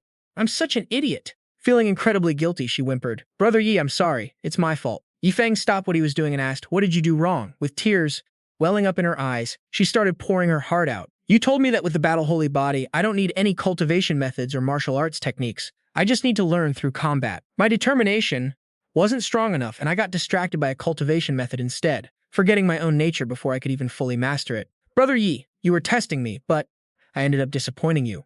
Standing beside Xiao Fei, Tong Yu suddenly had a realization. So that was it. And to think I actually felt resentful toward young Master Yi, thinking you ruined the young lord's opportunity. I was so narrow-minded. After saying that, he knelt down next to Xiao Fei to apologize. Young Master Yi, please punish me. Xiaofei also tearfully begged, "Young Master Yi, please blame me." Yifeng silently stared at the two of them, feeling 30% helpless and 70% completely done with life. He let out a forced, awkward laugh. "What the hell is this? What test? I'm just a squanderer. What does this have to do with Butler Meng? Are you guys just making up your own drama?" Yifeng suddenly thought of his little disciple, Ling Xiu. Thinking about her made things feel even more dramatic. Ling Xiu's soft, gentle voice echoed in his head. "Master, I have successfully infiltrated the enemy's ranks. I probe you, you probe me. The law of cause and effect is so random. You probe me, I probe you. The mystic secret art is absolute trash." Thinking of this, Yifeng clutched the tree trunk in frustration. "How did I end up with disciples like this?" Seeing Yifeng continuously slamming his head against the tree, Tang Yu and Xiaofei whispered to each other from a distance. "Young Lord, it seems young Master Yi is actually furious. I just realized that too. It looks like I've really disappointed Brother Yi this time." After torturing himself for a while, Yifeng felt completely exhausted. "You guys love drama so much, huh? Go ahead and keep acting. I'm done playing." In his deep, magnetic voice, he said, "Let's go. Already, I'm not mad, so let's get moving." Xiaofei stood up, puffed out her chest, and vowed determinedly, "Brother Yi, I will never disappoint you again. One day I will become a sharp sword that sweeps away all your enemies." Hearing her words, Yifeng's blood pressure started spiking again. "Get lost. I just want to ruin the game. Stop messing with my peaceful days." But Xiaofei stubbornly insisted, "Brother Yi, like it or not, I'm going to grind my cultivation to the bone." Yifeng couldn't stand this crap anymore, so he snatched a rock and hurled it straight at Xiaofei. "Quit slacking off." It was getting dark, and in some sketchy, hidden spot, a sealed barrier shattered into pieces, freeing a dude trapped inside. He laughed triumphantly. "Haha, I'm finally free." He slammed his fist down, making the whole ground shake. "I'm gonna slaughter you. You're dead meat." On the other side, that night, while Xiaofei and Tang Wu took turns steering the flying sword, Yifeng was already fast asleep, snoring like a chainsaw. Suddenly, those two shouted in excitement. "Whoa, this energy is insane. We're almost there. The Star Soul Sect must be packed with absolute beasts. Finally, I get to see how massive Big Bro Yi's Star Soul Sect really is." Early the next morning, before the sun was even up and the roosters were just starting to crow, the three of them stood in front of the gate. Yifeng walked up and shoved the door open, but what he saw made him realize this place was a total joke. Tang Wu asked, "Wait, where's the massive part?" Xiaofei was completely frozen in shock, uttering, "Don't ask me, I have no clue." But the moment they stepped inside, they were ambushed by some creepy black mist. Suddenly, a smoking hot girl showed up. Tianxue, looking absolutely pissed, flew straight at Yifeng. Before he knew it, a sharp blade was pressed right against his neck. He was sweating bullets. At that moment, the sword was literally 0.001 millimeters from his throat. But after a slick 1/4 of a second dodge, actually he was just scared out of his mind and squeaked out a weak, "Master, I'm back." She snapped, "Yifeng, so you actually remember the way back?" Sweating like a dog, Yifeng closed his eyes in pure panic. "Oh crap, I forgot my lines." "Whatever. System, save my skin, I'm in deep trouble." The blade was already scraping his skin. Right then, the system analyzed, "Warning, critical scratch detected. If you can't see it, please use a high-powered magnifying glass to get a better look. Host, stay calm and figure out how to counterattack." This time, the system guards won't interfere. "Are you out of your mind? What kind of terrible advice is that? Let me out of here." Suddenly, a bunch of people ran over, screaming, "Holy Maiden, please spare him!" Wait, they hadn't even reached the door yet, but they were already screaming. Yifeng, swallowing his fear, took a gamble and asked Tianxue, "Master, why are they here too?" She sneered. "Heh, right. Why are they here indeed?" Master, I was literally the one asking you that." She leaned in right next to his face, looking dead serious. "Why on earth did you come back to this sect? Are you out of your mind? Yifeng, you really are my favorite disciple. This time you went out, you dragged back 5 core disciples, an elder, and even managed to bring back a whole guardian beast for the sect." She hadn't even noticed the two strangers standing there until now. Spotting them, she whipped her head around. "Wait a sec. Who the hell are they?" Before she even got an answer, she shoved the sword right back against his throat. "Don't you dare tell me they're joining the sect too." Seeing the blade, Tang Wu's crew, standing outside, quickly waved their hands frantically. No, definitely not." She finally lowered her sword. "Phew, thank goodness. Since there are guests here, I'll let you off the hook this time." Sect leader Luo's cooled down. "Now's my chance. Hey, little Yi, you okay? Need some of my healing meds? Man, why are you making such a pathetic scene?" Tianxue and Ye Feng both scoffed at him. "You just crawled out now. Why are you acting so buddy-buddy?" But then they suddenly turned around and started bickering with each other. "Did you just hiss at me? You hissed at me first. I didn't do jack." Sha Tianwu, Xiaofei, and Tang Wu stood there with their jaws on the floor. He pointed at himself, completely lost. Meanwhile, Tang Wu and Xiaofei were whispering behind his back. "Wait, isn't he the legendary big shot behind the Tianwu auction house? Why on earth is he hanging out in this tiny rundown sect? How the heck should I know?" Yifeng stepped in to break it up and introduce everyone. "Let me introduce you guys.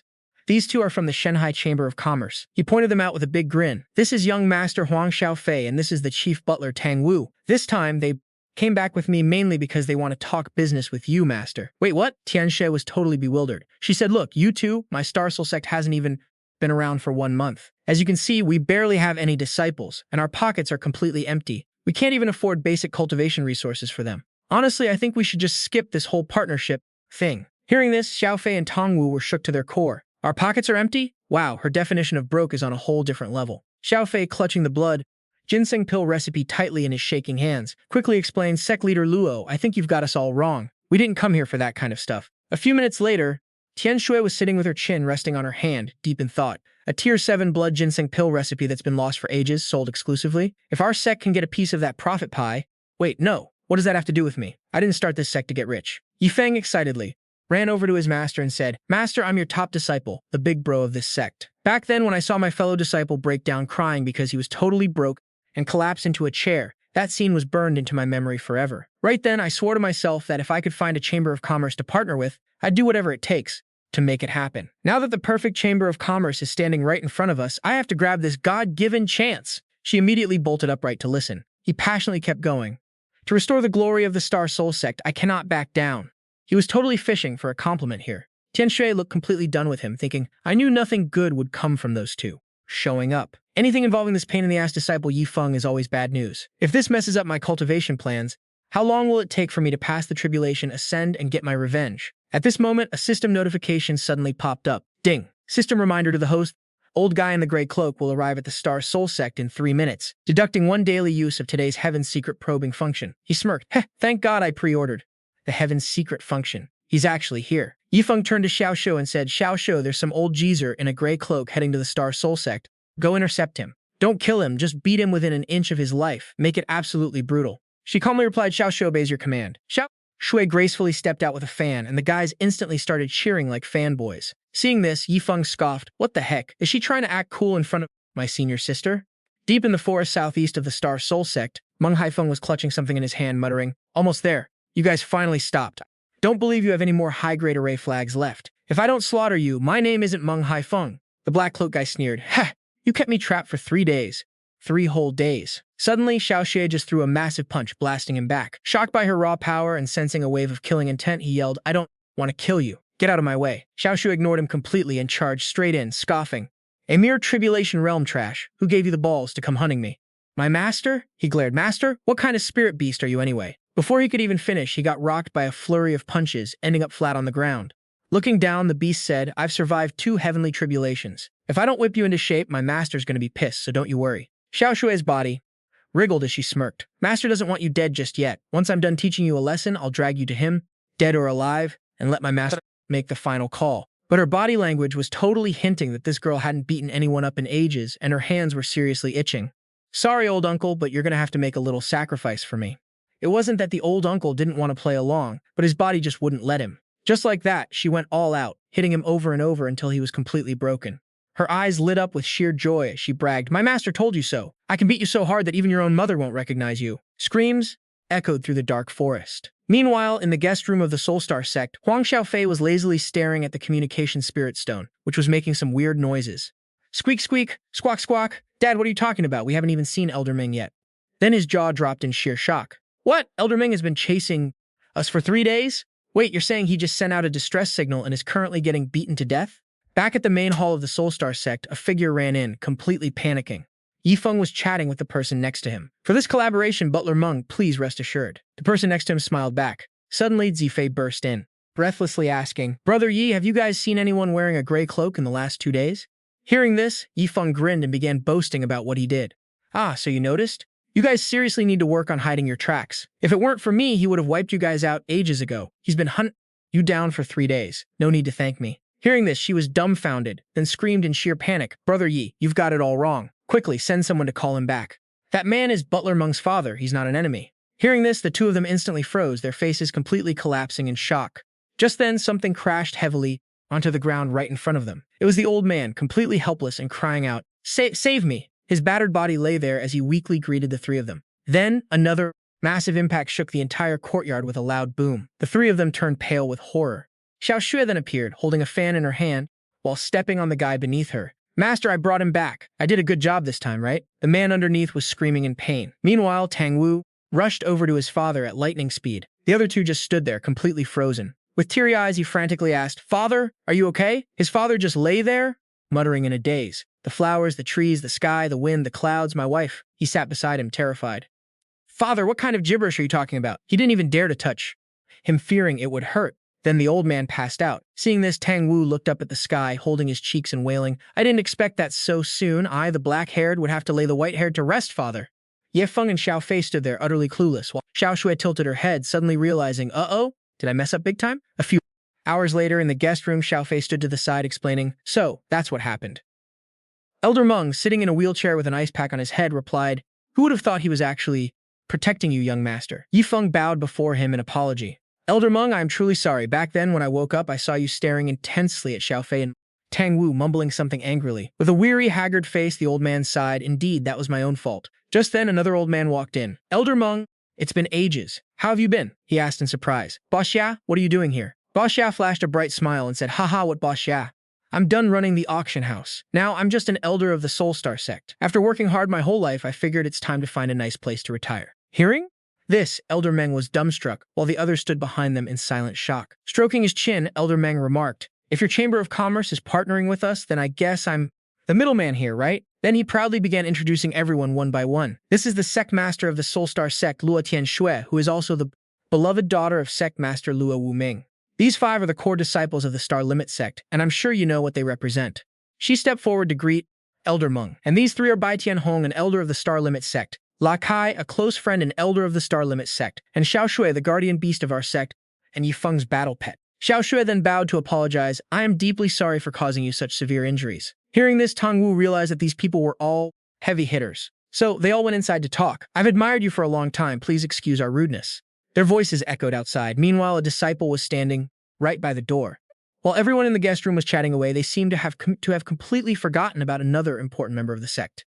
This disciple stood outside, peeking in and thinking, "Hey, I'm the second disciple to join this sect. Is no one going to introduce me?" Haifeng felt a sudden chill, thinking to himself, who knew such an unremarkable sect could be this terrifying? The power behind them goes way beyond just the Star Limit sect. Xiaofei also stood frozen in the back, thinking, there are way too many heavyweights here. I don't even dare to speak. Suddenly, a wave of dark energy surged from outside, accompanied by a pair of glowing red eyes staring in. Haifeng gasped in shock. What on earth is this overwhelming aura? Inside the Soul Star sect, there is actually a phenomenally talented sword cultivator. Xiao Fei asked Tong Wu in utter shock. Butler Meng, is this guy an all-rounder, or is he Yifeng's fellow disciple? Tong Wu was equally stunned by this powerful aura and replied seriously, I'm not entirely sure about that. Suddenly, a four-legged golden-furred creature dashed past. Tong Wu and Xiao Fei stared at it, completely speechless. The creature used its hind legs to launch itself into the air, barking out a loud woof as the golden dog with its tongue sticking out flew right past them.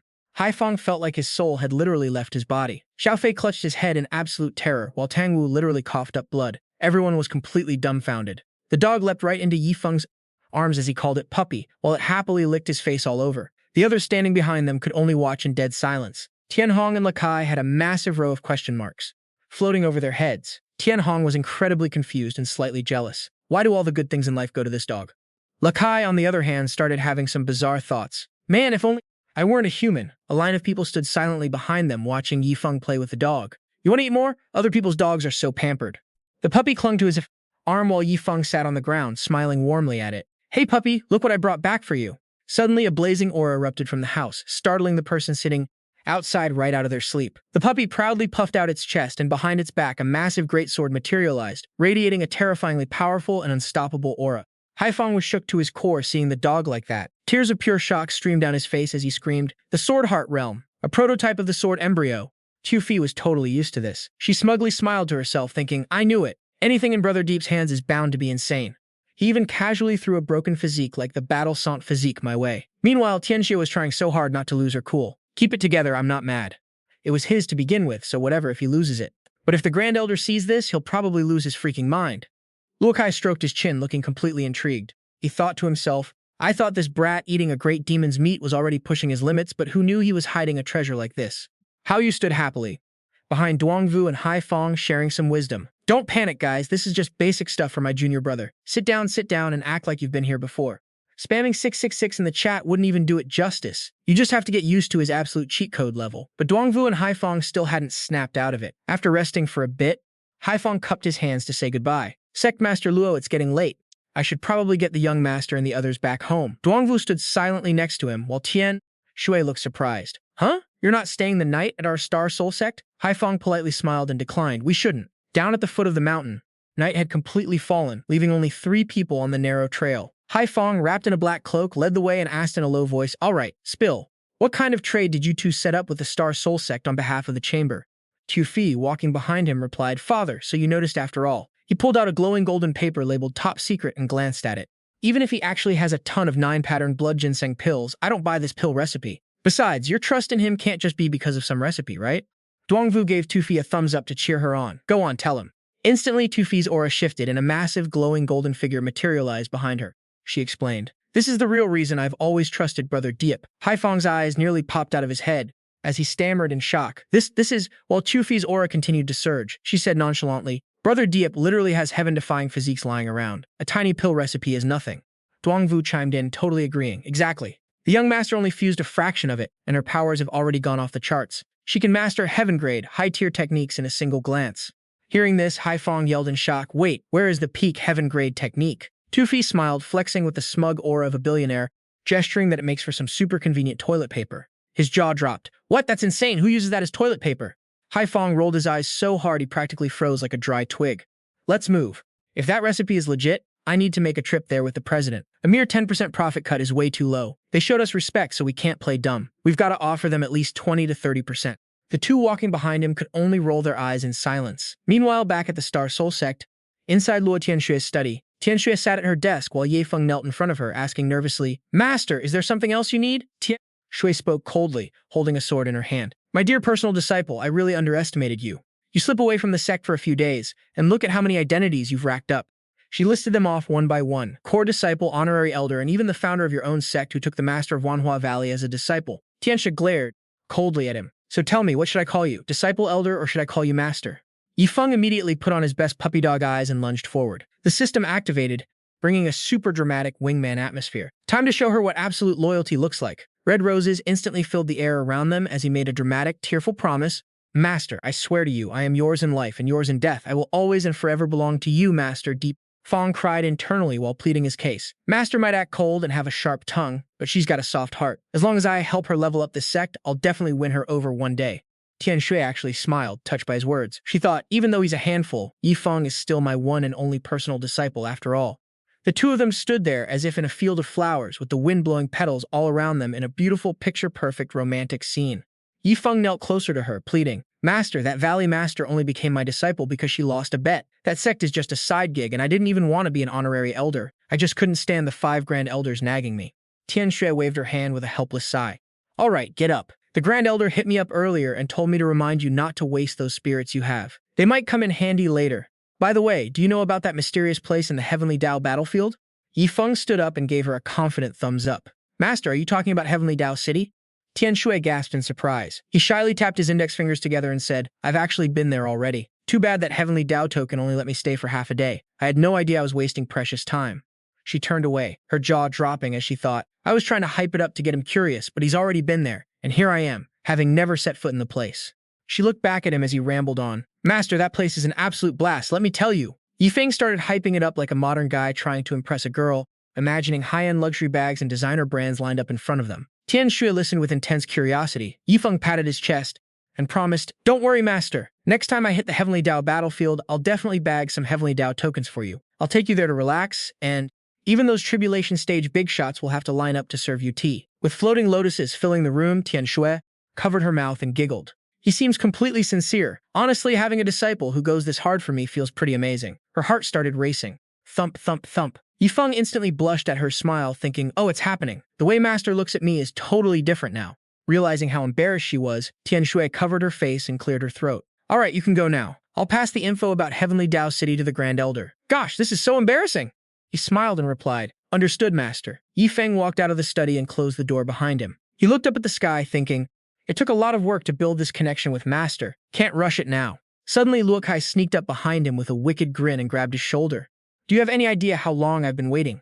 Feng jumped out of his skin when he saw the guy suddenly appear behind him, letting out a loud shriek as turning around, he spots the guy standing behind him. "Whoa, it's Elder Luo Kai." Feeling super awkward, he stammers, "Elder Luo, long time no see. What brings you here?" Luo Kai just flashes a super shady smirk and whispers, "Haha. Well, I heard Elder Bai's back has been acting up, and Elder Xia has been coughing his lungs out lately." Luo Kai then starts flexing his muscles like a total show-off, boasting excitedly, I'm focusing on body cultivation now, so if you ever need muscle, I'm your guy. Old Bai and Old Xia are getting ancient, so stop bugging them. If they overexert themselves, it's gonna be bad. Meanwhile, Yifeng had already been mercilessly blasted away by Luo Kai's butt. Suddenly, Tianhong pops out of nowhere on the roof and yells, Luo Kai, I knew your sneaky self was up to no good the moment you showed up. He leaps right down, while Elder Xia slowly creeps out from the bushes to back him up. Look at you, sneaking around like a total creep. One glance is all it takes to know your bad news. Luo Kai turns pale as a ghost, stammering, How long have you guys been eavesdropping?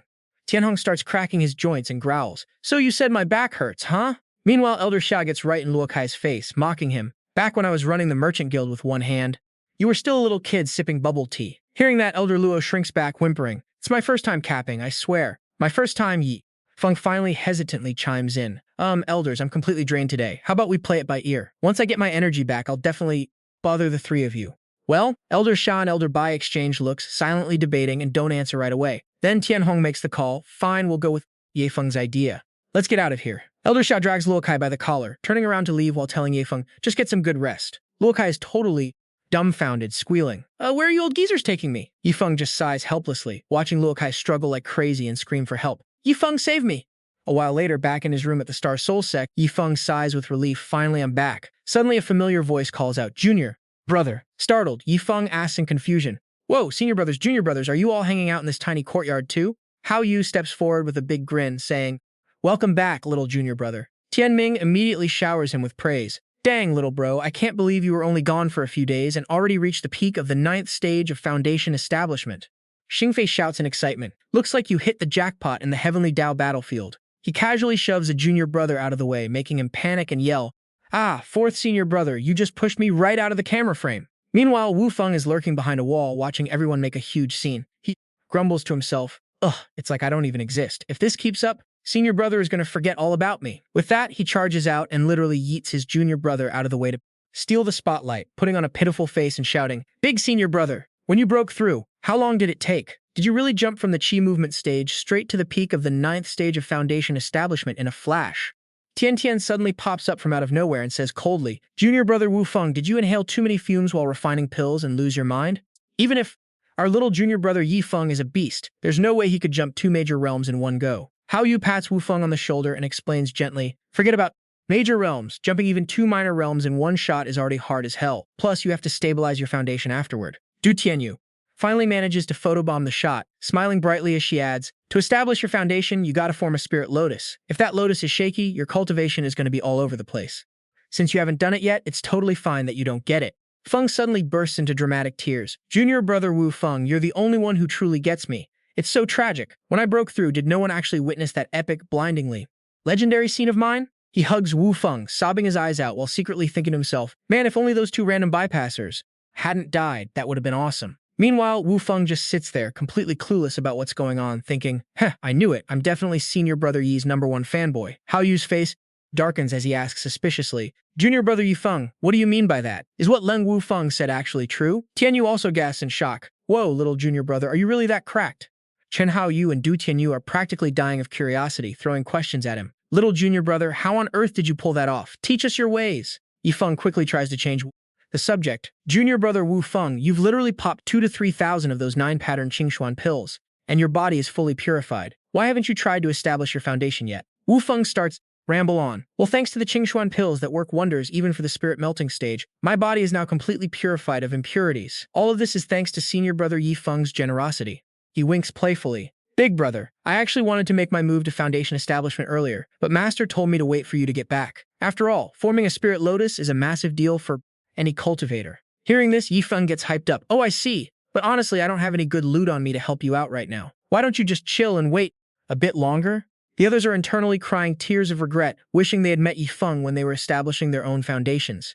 Xia Tiantian suddenly remembers, wait, we're all at the 9th stage of Purple Mansion, and we haven't even started refining the Lotus to transition to the Origin Spirit stage yet. Zhao Tianming and Xingfei nod along. Suddenly, the system chimes in. Random quest initiated.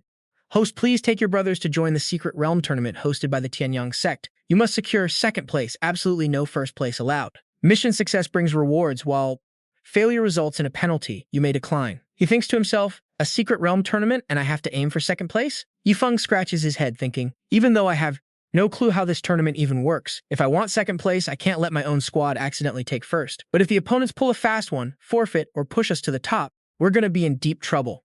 Finally, he breaks the silence. Big senior brother, do you know anything about that tournament the Tianyang Sect is hosting? Chen Haoyu looks surprised and tries to jog his memory. Wait, did someone mention that before? I got zero recollection. Du Tianyue quickly chimes in, actually. A few days ago, some messenger from the Tianyang Sect brought an invitation to some secret realm tournament or whatever, but the Saintess instantly rejected it. Over at Luo Tianxue's room, Yifeng asks urgently, hey, big senior brother told me there's an invitation for that Tianyang Sect secret realm tournament. She nods. Yeah, there is. Luo Tianxue calmly explains that Tianyang Sect is the only first-rate sect around here. They sent out invites to dozens of neighboring sects just to get them to join this Sect secret realm tournament. She breaks it down for him, explaining that any sect that accepts has to cough up some of their own resources for the minor secret realm. Even though there's a strict headcount limit for each sect, whatever resources you manage to grab inside are yours to keep, and you can make an absolute fortune. It sounds fair on paper, but that minor secret realm is fully controlled by the Tianyang Sect. Hearing this, he immediately volunteers, Master, I really want to join! Sect's secret realm resources. Luo Tianxue rested her chin on her hand, lost in thought. This won't do. Our sect is dead broke. We literally have zero assets. Suddenly, she froze as something clicked in her mind. Looking at Yifeng, who was standing there with folded hands, smiling like a walking jackpot, Luo Tianxue's eyes lit up. She had almost forgotten that her top disciple was an absolute filthy rich spoiled brat. Yifeng piped up, totally hyped, Master, are you short on cultivation resources or something? Don't sweat it, I've got you covered. She knew exactly what he was about to do. He flexed hard like some crazy tycoon throwing cash around. Let's start with 50 Epiphany Pills. Throw in another 59-leaf soul returning herbs. Oh, and 30 pieces of golden silk spirit wine ore too. And how about 100 drops of Grand Demon Essence blood? The entire table was suddenly overflowing with glittering high-tier loot. Luo Tianxue felt her head spinning. It was a crime to watch him just waste such priceless treasures like trash. Other sects could pool all their resources together, and they still wouldn't be able to afford a single drop of Grand Demon Essence blood. Yifeng smirked, totally satisfied. So, Master, is this enough to get by? He waited smugly for her response, laughing his head off inside. When those losers from the other sects see my stash, they're gonna lose their minds. Contrast to his hype, she ground her teeth and snapped, yes, it is more than enough. Then Luo Tianxue made a suggestion, hand all of that over to the sect. I've already prepared all the resources needed for this upcoming grand tournament. But secretly, she was cooking up a scheme of her own. Don't you love burning cash? Fine, I'll just confiscate all your premium loot and see how you flex then. But Yifeng saw right through her. He swept everything off the table instantly, talking fast. No can do, Master. I can't just hand these over to the sect. Seeing the empty table, Luo Tianxue felt totally cheated and grumbled to herself, what the heck? I told you to hand them over, and you just snatched them back? What's your deal? Yifeng quickly made up an excuse. Well, because you definitely treat this cheap trash like sacred treasures, and I absolutely cannot let trash clutter up our sect's vault. They must be completely disposed of. She was utterly speechless. How could he call these treasures trash? Just as she was processing this, he stuffed everything back into his bag. But hey, if you ever want to use the 9-leaf soul-returning herb to soak your feet, Master, I'll personally prep it for you. Luo Tianxue's heart skipped a beat because he had totally read her mind. Feeling cornered, she relented. Fine, if you're so set on joining this grand tournament, so be it. But you must hand over those items to the sect. However you want to dispose of them, I'll let you call the shots. Getting the green light to make his own moves, Yifeng got even more hyped. He grinned to himself. Master has always been super frugal. If I can get her to start flexing and throwing cash around, she'll get addicted in no time. Once you start, you can't stop, right? When that happens, I'll use my unlimited wealth status to max out her favorability. Suddenly, the system popped up. Host, aren't you supposed to use these resources for? Yifeng glared at it with pure disdain. Who gives a crap about some dumb sect tournament? My treasures are mine. Besides, keeping Master happy was the real goal here. Even the system got brainwashed by his warped logic and thought, hey, that actually makes sense. He tossed everything back onto the table and said casually, all right, Master, I'm handing them all over. Luo Tianxue picked up a pill to inspect it. So how are we using these 50 Epiphany Pills?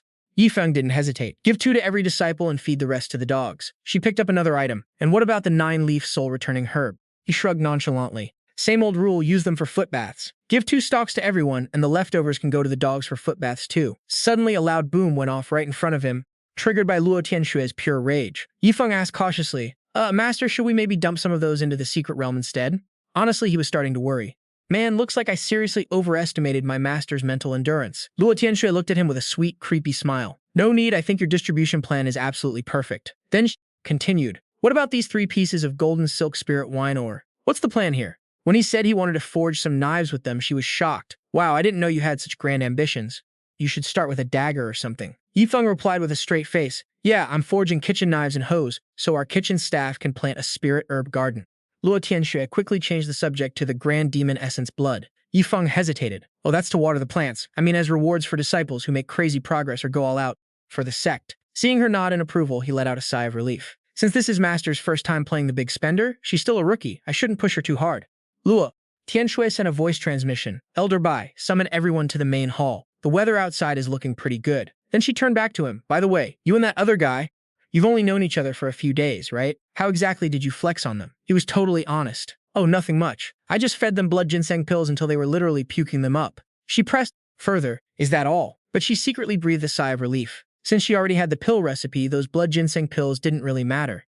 Little did she know Yi Feng had done something way worse. Well, I also gave a peak heaven-grade cultivation method to Huang Xiaofei to use as toilet paper. Luo Tianxue tried her best to stay calm, telling herself that it wasn't a big deal. But then Yi Feng dropped the ultimate bombshell. Oh, and I also gifted him the battle-sacred physique because he looked kinda weak and fragile. Luo Tianxue was literally shaking with rage. No way, there's absolutely no way! She panicked. Isn't that just like the combat berserker? I heard stories about a guy with a combat berserker trait who challenged my master back in the day. Even with his limbs torn off, he didn't care. He just kept fighting and regenerated instantly, unleashing this crazy burst of power. Even though my master was an entire major realm higher, he still ended up losing. Luo Tianxue prayed this was just a coincidence. Yi Feng, what makes this battle-sacred physique strong anyway? He gave a shrug. Nothing much. You don't even need to practice cultivation methods or martial arts. The more you fight, the stronger you get. And the more brutal your injuries are, the harder you hit. She was completely speechless. Yep, that's definitely the one. Finally, Luo Tianxue accepted reality and advised him. That physique is way more insane than you think. Even though you already gave it away, you need to stay on Huang Xiaofei's good side. His future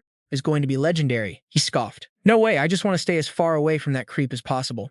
The kid keeps blabbering about grinding hard, building the #1 chamber of commerce, and becoming the sharpest blade in my hand. Like, is he out of his mind or something? Luo Tianxue had absolutely no words left for him. Just then, someone rushed over to them. Bai Tianhong reported that everyone had arrived. Inside the sect's main hall, the crowd was buzzing with noise. Bai Tianhong whispered anxiously, Sect Master, why the sudden assembly? Did something bad happen? Hearing this, Yi Feng immediately slipped away. Master, I just remembered I have some urgent business. I'll leave the rest to you. He snickered to himself. Gotta let Master handle this spending spree herself. That's the only way she'll truly feel the thrill of flexing. Luo Tianxue sighed, completely helpless. So he just wants me to do the embarrassing dirty work, huh? If he weren't my top disciple who actually looks out for me, I'd drag him back right now and beat some sense into him. Round. In the end, Luo Tianxue could only sigh and accept her fate. She declared loud and clear, since everyone is finally here, I will make an official announcement. The crowd was shocked when they heard what came next. I called you all here today for one reason, and that's to throw some wealth away. The crowd below was completely speechless. Even the little dog barked a few times as if to cheer her on, leaving her totally speechless. Of course, you're a dog raised by a spendthrift. You've already mastered the vibe. Suddenly, a wild idea flashed in Luo Tianxue's mind. Wait, Yi Feng could totally waste resources on this dog too. But why do I feel so annoyed? I mean, he's the one footing the bill anyway. Tianxue then whipped out the great demon essence blood, which Yi Feng had handed over to the sect. She was absolutely loving the sheer shock and awe on everyone's faces. Did the sect master seriously get all of this from Yi Feng? Everyone was green with envy. Luo Tianxue quickly put on her serious, dignified act again and explained, Yi Feng asked me to hand these out to everyone. Each of you gets 2 enlightenment pills and 2 stalks of 9-leaf soul-returning grass. Tu Tianxue immediately asked, Holy Maiden, doesn't that leave 28 left over? What should we do with them? Luo Tianxue quickly came up with a random excuse. Why wouldn't she distribute them? The remaining enlightenment pills would go to the little golden pup. Elder Xia was fuming, thinking humans are treated worse than dogs these days. She quickly changed the subject. Yi Feng also gave me 100 drops of great demon essence blood as a performance bonus to boost our strength and reward the elders who put in the work. Any objections? Luo Kai had absolutely no objections and happily replied, None at all. Long live the sect master. She then ordered, If there are no objections, we're done here. Elder Bai, please help me distribute these.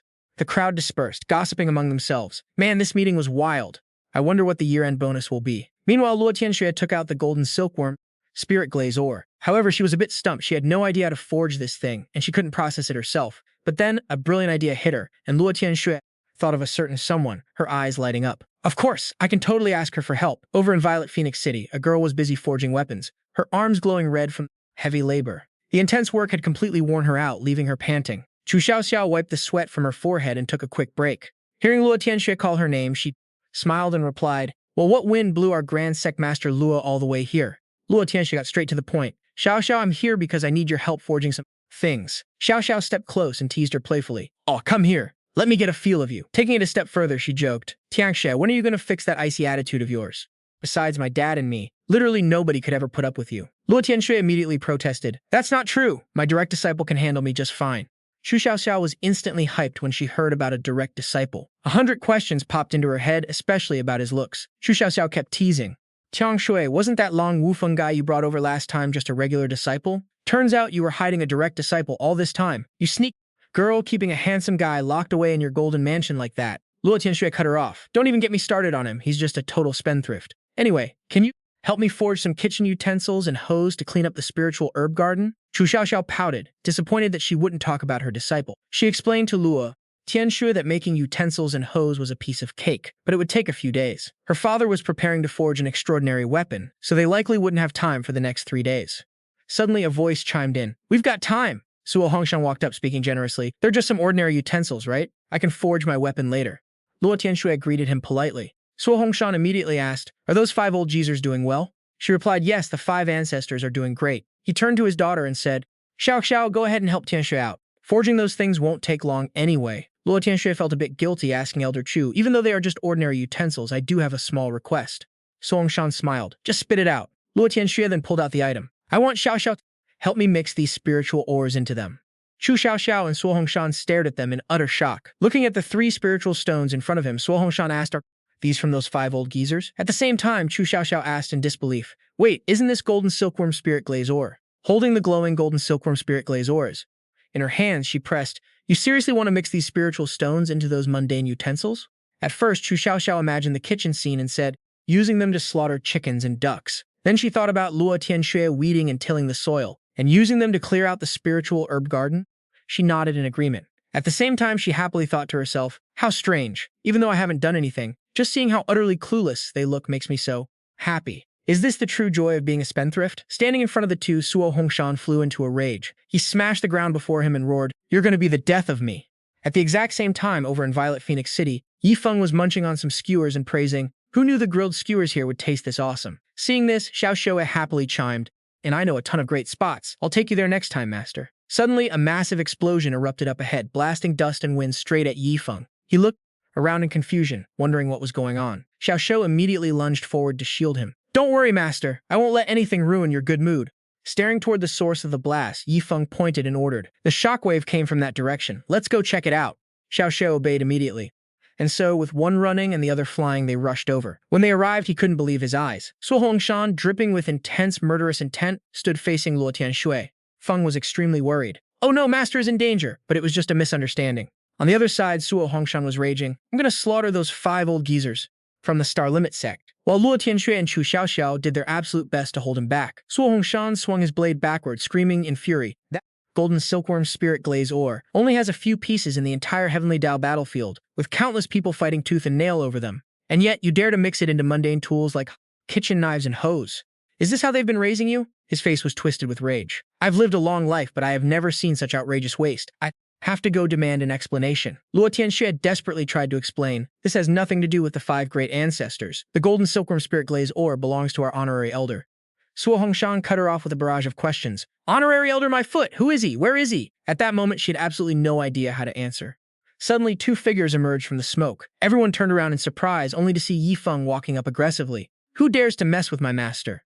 Hurt? Su Hongshan was shocked when he saw him, his eyes filled with curiosity. Feng stepped in front to protect his master, standing tall and resolute. Master, your disciple is here to save you. The direct disciple of the Star Soul Sect, Feng, looked at Luo Tianxue with a reassuring smile, making her blush. Master, you really gotta stop making me worry. Good thing I was just wandering over here. Otherwise, if something happened to you, what would I even do? Luo Tianxue was touched and gently tried to explain, Feng, actually, that's not how things really went. Before she could finish, Feng quickly cut her off and ordered Xiao Xue, Get my master out of here. I don't want her seeing any blood. Xiao Xue smiled and obeyed, leaving her with a look of pure shock. Luo Tianxue was immediately carried off by Xiao Xue. Meanwhile, Feng calmly pulled up a chair and sat down. You old, useless geezer. You dared to steal from my master and now you even want to harm her? He snarled, his eyes sharp as daggers. Who gave you the balls to do that, Su Xiao?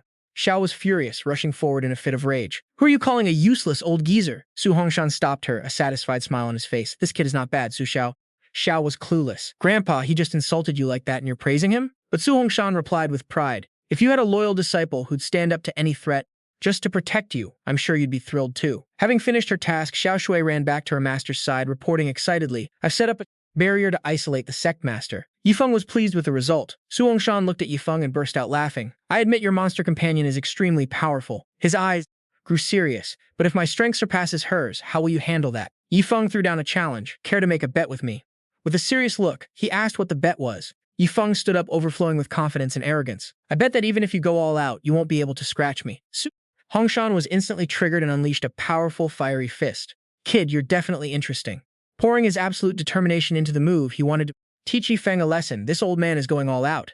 An earth-shattering boom echoed as blinding streaks of lightning flashed, but it was easily blocked by Yi Feng. He used just one single finger to stop Su Hongshan's devastating attack in its tracks. Suddenly, from a strange rip in space, there appeared a guy laughing arrogantly. Looks like it's finally my turn to join the fight. He wore a sly, mocking smirk. A bolt of lightning crackled from the one-armed swordsman. The lightning shot straight at Su Hongshan, blasting him backward. This sudden, bold move by the one-armed swordsman caught even Yi Feng off guard. But he didn't stop there. He lunged back into an offensive stance, his face dripping with bloodlust. Do you want me to slaughter everyone in this city right now? Yi Feng scoffed in annoyance. Are you here to guard me or wipe out the whole city? The guy smugly flexed his power. Since you tried to harm my master, don't worry, I won't give you an easy death. He kept threatening Su Hongshan and Su Xiaoxiao, leaving them trembling and speechless. First, I'm going to carve you guys up piece by piece, leaving nothing but a perfect skeleton with just your head intact, then make you eat your own family's flesh and blood. Su Xiaoxiao screamed in absolute panic. We're not your enemies, we're close friends with your master. He's my grandfather and we never wanted to hurt your master, she pleaded, looking over at Yi Feng. If you don't believe me, go ask your master yourself. Hearing this, Yi Feng finally snapped out of it. He immediately ordered Xiao Xie to go ask his master if it was true, adding, make sure you don't let her come in here, it'll totally freak her out. Xiao Xie nodded and quickly obeyed. A few minutes later, Xiao Xie returned in a panic, handing a recording stone to Yi Feng. The sect master calls him Elder Su. It seems like a misunderstanding. Here's the recording stone I used. Meanwhile, the one-armed swordsman was still itching for a bloodbath. Misunderstanding or not, anyone who dares raise a hand against you must die. Yi Feng frowned in annoyance. What's that supposed to mean? He explained. Master, you're still way too soft-hearted. If we just shut their mouths, then suddenly, something made him extremely uncomfortable. Yi Feng cast his spell, trapping him in a magical net. Are you trying to teach me how to do things? The net completely immobilized him. He summoned the system and asked, what should I do if a member of the Spendthrift Guard is disloyal? The system instantly replied, kill without mercy. The one-armed swordsman thrashed in agony, but he couldn't break free from Yi Feng's magical net. Cried out, begging for his life. Master, I was wrong. I won't do it again. Yi Feng glared at him coldly. I'll give you one shot to live. Move it. Inside the blacksmith shop. Yi Feng sat back casually to interrogate him. Tell me about the Spendthrift Guard. The guy confessed honestly, including me. There are only 10 official members. He screamed in absolute terror as he recalled piles of rotting skeletons. To become an official member, one has to go through rounds of grueling selection and trials. Once you make the cut, there are periodic assessments. If you fail, you get kicked out of the squad. He then widened his eyes and yelled, members of the guard have only one duty, to protect the master, even at the cost of our own lives. I must never ever betray my master. Hearing this, Yi Feng snorted coldly. Beat it, I'll give you a chance to reflect. If you dare to act up again, I will end you. Shaking with fear, yet visibly relieved by Yi Feng's words, he respectfully backed away into a spatial rift and bowed deeply. Thank you for sparing my life, master. He vanished right before his eyes, leaving Yi Feng feeling quite puzzled. Suddenly, the system's voice chimed in. The system is temporarily unable to explain the guard squad to the host. Yi Feng raised an eyebrow, amused. Looks like not everyone in the guard is as loyal as the golden-armored guy. Some are bloodthirsty too. Guess the other members are quite a mixed bag. Grinning, Yi Feng walked out of the room. My bad, folks, that was just a misunderstanding. He then pointed to some glittering stones on the table. If you guys can just forget what just happened, these 5 golden silkworm spirit wine stones are all yours. Su Xiaoxiao let out a forced laugh and fired off a barrage of questions. Who even are you? Why are you trying to get close to Tianxue? What's your angle? If you don't spill the beans, I'm definitely telling her. Su Hongshan quickly covered her mouth and immediately accepted the deal. Yi Feng then turned to instruct Xiao Xue to bring Luo Tianxue over. Meanwhile, Su Xiaoxiao was incredibly frustrated after having her mouth shut. Grandpa, what are you doing? Su Hongshan explained quietly. He won't harm Tianxue. There are some things we shouldn't stick our noses into. Let's just get back to making those kitchen tools and hoes. Hearing this, she sighed and agreed. I know what to do now. She immediately puffed out her cheeks, thinking of his creepy-ass smile. Don't think you can get away with this, punk. I'm heading to Luo Tianxue's sect to keep an eye on you and make sure you don't mess with Luo Tianxue. When Luo Tianxue was brought over, she looked totally clueless, like, what the heck did you guys just do? Yi Feng scratched his head, laughing awkwardly, saying it was just a tiny misunderstanding. Grinning from ear to ear, he pinned the blame on Xiao Xue, claiming she said it felt like his master was in deep trouble, which is why he rushed over. The moment Yi Feng finished speaking, he scooped up Xiao Xue and ran for his life. Su Hongshan burst out laughing at the sight and praised him. Luo Tianxue, that disciple of yours, isn't half bad, which caught her off guard. He looked at her and asked, earlier, you said the golden silkworm star brilliant stone belonged to an honorary elder. Since when does the Jingji sect have An honorary elder anyway? Luo Tianxue blushed, totally lost for words. With her cheeks burning red, she finally replied that he was actually her chief disciple, who was recognized as an honorary elder of the Xingji sect, and he was the one who gave her the golden silkworm star brilliant stone. Hearing this, Suo Hongshan looked completely dumbfounded.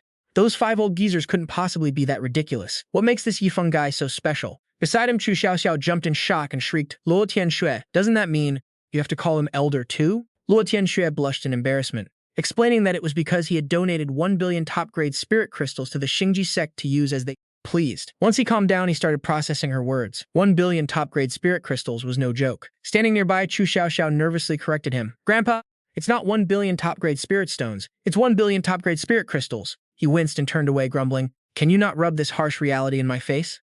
Suddenly, a light bulb went off in his head. He rushed over to Luo Tianxue, grinning like a maniac. Luo Tianxue, I treat you like my own family, so why don't you and Xiao Xiao join? Forces? Luo Tianxue let out a forced smile, thinking to herself, with more elders than disciples, did I build a sect or a retirement home? Seeing her silence, Suo Hongshan raised an eyebrow. Is this little girl hesitating? Did I not make myself clear enough? She remained silent, weighing her options. Great, now what? Is the Xingnan sect about to turn into an old folks' home? He leaned in and whispered enticingly into Luo Tianxue's ear. Your sect might not be strong enough to handle things, but I'm a 9th-grade blacksmith with over a century's worth of connections, which could be pretty damn useful. It seemed his words actually struck a chord with her. Luo Tianxue whipped around to face him. Wearing a bright, welcoming smile, she said, If our sect needs any forging in the future, we'll definitely count on you guys. Hearing this, he cheered inwardly with pure joy, so she agreed. Suo Hongshan dragged Chu Xiaoxiao along as they followed Luo Tianxue, making her feel uneasy. Why do I feel like I'm being kidnapped too? Elsewhere, a group of fierce-looking thugs appeared. This was Tufeng City, and a battle seemed to be raging on. The people down below were wondering who they were. Nobody knew what was going down, and everyone was gossiping. It looked like someone had ticked off the master of Jingyu Manor. Word on the street was that the manor lord Zhang Shifeng had broken through the heavenly Dao tribulation, making him way stronger than your average tribulation stage expert. Atop a tavern roof, the fighters were all hyped up as their leader roared, move at full speed. This seemed to be connected to Zhang Hong being wiped out by Ye Yi. The man leading them was Zhang Shufeng, who was also Zhang Hong's father. He gnashed his teeth in pure rage. Whoever dared to kill my son is dead meat. Everyone immediately joined in the chorus, yelling, Revenge for the young master. As those roaring vows of vengeance echoed throughout Zifeng City, Yifeng sighed in boredom as he walked. Man, this is so lame. Is there nothing to do in this town besides eating? She looked at Yifeng walking ahead with a blank stare, puffed out her cheeks, and thought, Master loves to squander money, so places where he can't spend a fortune just don't excite his spending habits. Suddenly, her face lit up, and she enthusiastically blurted out, The last time you and Junior Brother bought spirit herbs, I noticed a trading zone in the northern part of the city. Hearing this, his eyes lit up with excitement. No way, there's a cool place like that here? I don't care about good loot, as long as I can blow some cash. At the Northern Gates shopping district, the endless shouting of vendors hawking their wares left him dizzy. The place was packed with everything from spirit pills and weapons to even singing girls. Yifeng and Xiao Xie stood there, completely overwhelmed by the intense energy of the crowd. He first stopped by a weapons stall, but it seemed way too heavy for him. Xiao Xie, standing beside him, suggested the next shop. Suddenly, a system notification sound startled him, alerting him to the Heavenly Blade token. The quest was to buy an old token that had the Heavenly Blade token hidden inside. Hearing this, he frantically scanned the area, running through all the shops along the street to search for it. He suddenly slammed on the brakes when he spotted a certain token. Yifeng stared wide-eyed at the token on display and asked, Hey shopkeeper, how much for this token? The shopkeeper Li Xiaoming saw him asking and smirked. Finally, someone actually fell for this piece of junk. He picked up the token and started his sales pitch. Young master, you've got killer taste. I almost lost my life in the Heavenly Dao region just to get this token. He frowned, his face filled with impatience as he snapped, Cut the crap and just give me a price. Seeing his impatience, the shopkeeper got nervous and hesitantly named a price. For a generous young master like you, how about 3 million low-grade spirit stones? No bargaining. Right after, Li Xiaoming wondered if he had set the price too high. Hearing this, Yifeng's face went dark in annoyance, thinking, I ran around all day, and it's only 3 million low-grade spirit stones. That's dirt cheap. Seeing his silence, the shopkeeper felt awkward, thinking, what's his deal? If it's too expensive, we can always negotiate.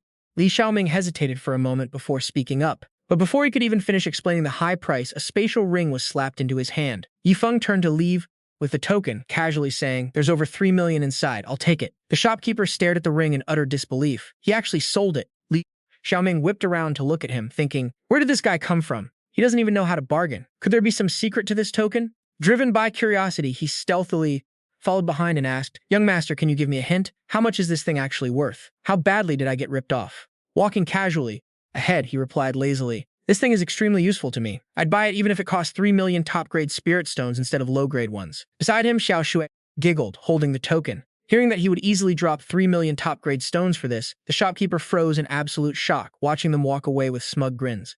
A devious, calculating look crossed Li Xiaoming's face. 3 million top-grade spirit stones? I can't just let them walk away like that. As they turned to leave, Shui sensed a sudden wave of killing intent coming from the shopkeeper. She softly warned him, "Master, there's killing intent. It looks like that guy has targeted us." Done. Feng wasn't even surprised. Like, did that dude seriously think he could lay a hand on him? Right after, he skipped forward with a huge grin to find a room at the tavern and wait for him. Xiao Shui stared in shock. Sure, the enemy was weak, but how could his master be so chill when he was literally a target? 1 hour later, in a deserted alley, Li Xiaoming had already recruited a thug to back him up, planning to shake down Feng and snatch back that token. This guy, known as Boss Tiger, was grinning ear to ear at the thought of an easy payday, but he didn't forget to lay down a warning. "You better not be playing me. If I don't get a cut of the action, don't blame me for getting ugly." The two aggressively marched into the tavern and headed upstairs, but as they were passing by, they suddenly heard a sound coming from the room right in front of them. "Master, doing this is too much, we can't." Hearing that, the two creeps outside immediately got nosebleeds from their dirty minds. Inside, Xiao Shui watched Feng stacking toy blocks and complained, "Ripping off 2 low-level spirits is basically like 100,000 top-grade spirit stones, but sending that much is just straight-up humiliating." On his end, he casually kept playing with his blocks and replied, "They think they can take my cash and walk out of here alive? Just watch closely.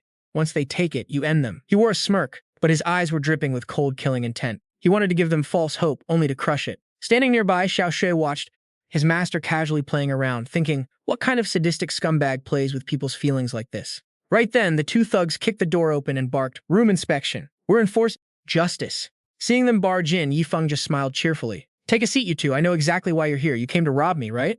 Honestly, you guys think too highly of me. Here are 2,000 low-level spirits. Hope it's enough." But the moment they heard the number 2,000, their faces went completely dark and they froze. Infuriated, they flipped the table and roared, "Are you treating us like beggars?" Fuming with rage, Boss Tiger glared back at him. "We want way more than that. 3 million top-grade spirit stones." Hearing this, he pouted. "Wait, you guys think that's too little?" Li Xiaoming lost his mind and screamed, "Didn't you just blow 3 million top-grade spirit stones without even blinking?" Hearing this, he blushed and turned to whine to the system. "Look at this. I told you that wasn't enough money. Now look what happened. Even the robbers are judging me for being cheap." Li Xiaoming shoved his fist in his face and barked. "Got anything else to say, huh?"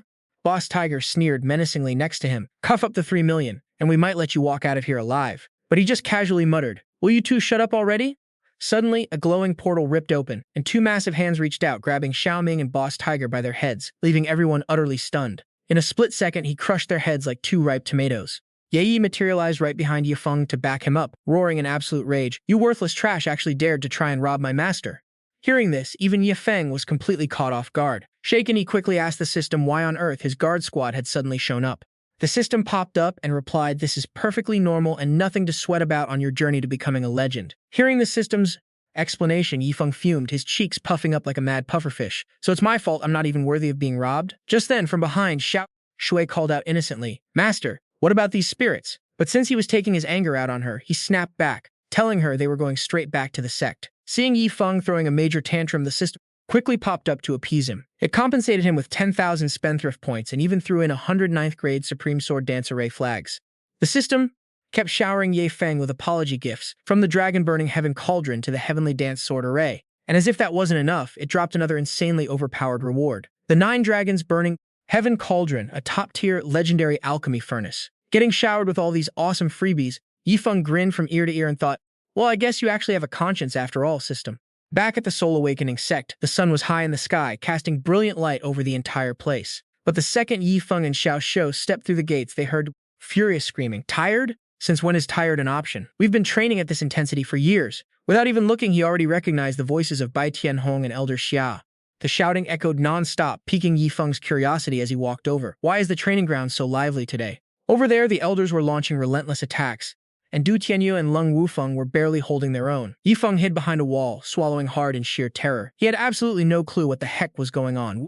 Feng's hand was shaking violently as he gripped his sword, struggling to keep count while pushing through the training. Next to him, Du Tianyu's head was spinning.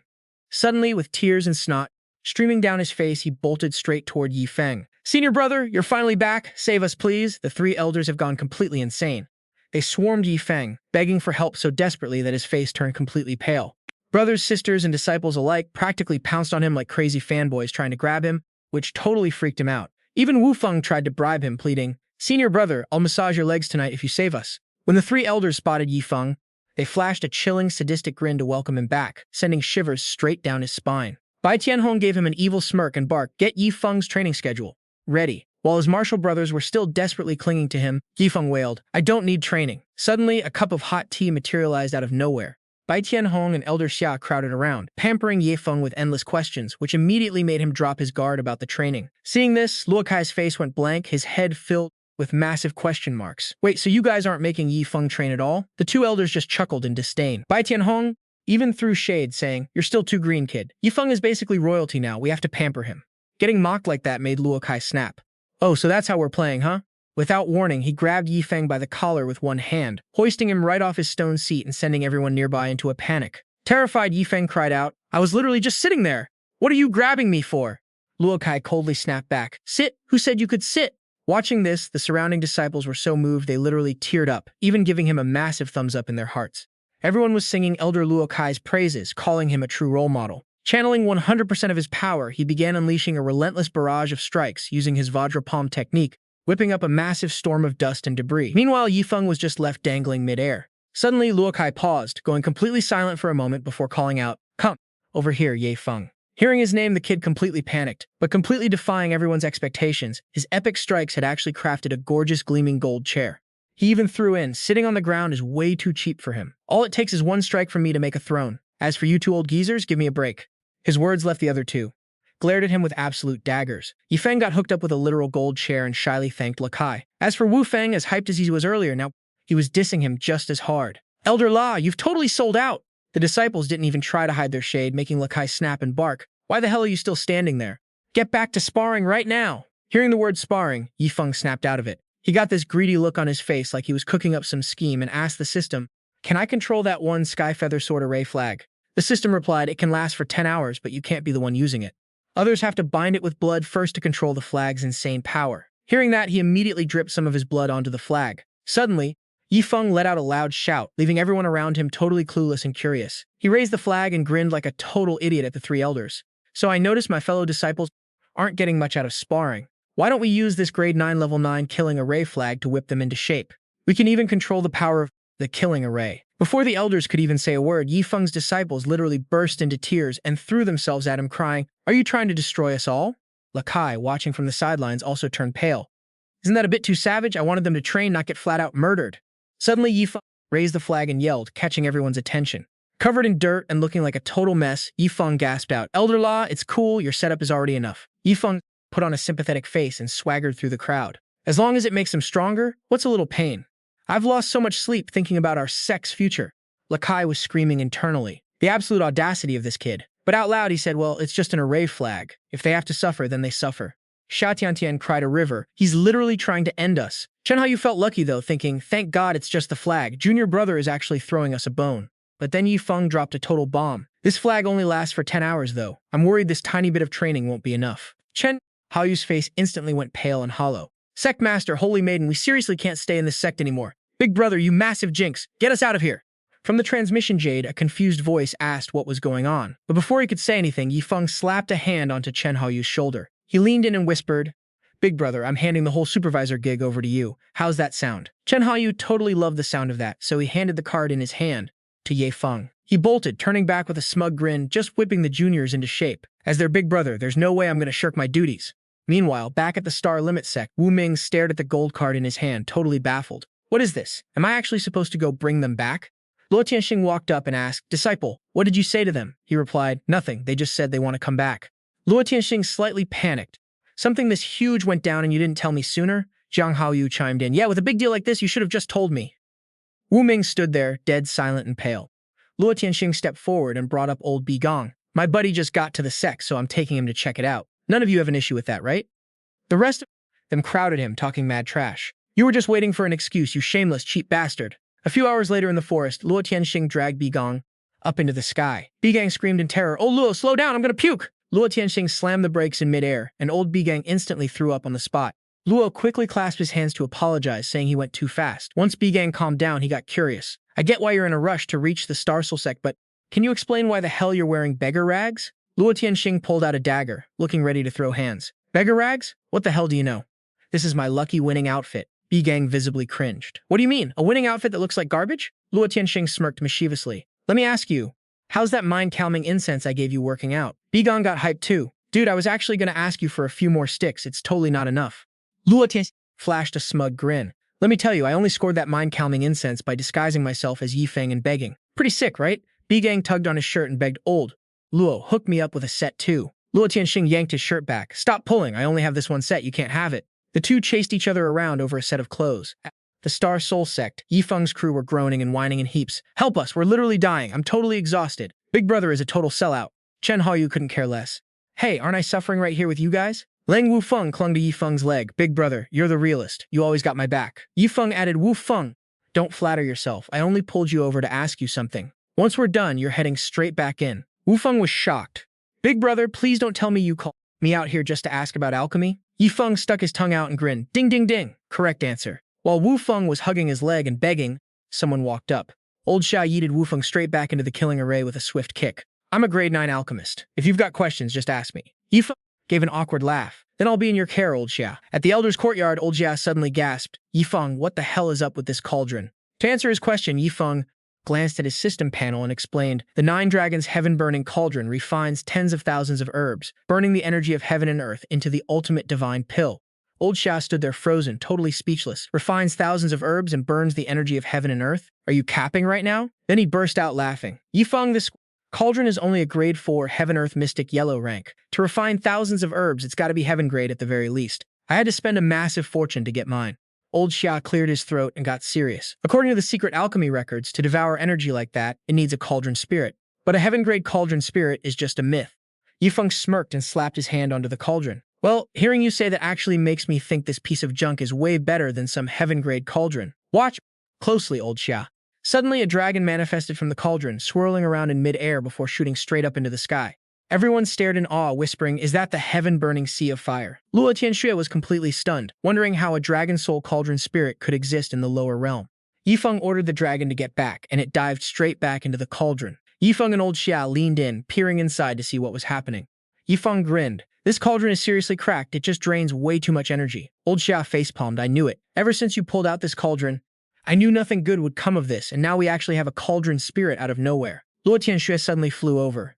Feng, I knew it was you again. She approached him and asked, is this the cauldron that just let the spirit loose? Feng grinned and replied, Yup, master, want to give it a spin? She touched the rim of the cauldron, but unexpectedly, there was zero reaction. Luo Tianxue muttered, it's already bound, unless you dripped your blood and became the master of this cauldron.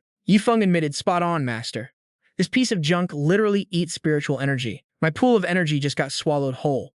Luo Tianxue was shocked. Wait, you actually got the spirit's approval? She thought to herself. In that brief moment, Feng was working his magic. The demonic dragon cauldron spirit could have wiped out the Star Soul Sect more than 10 times.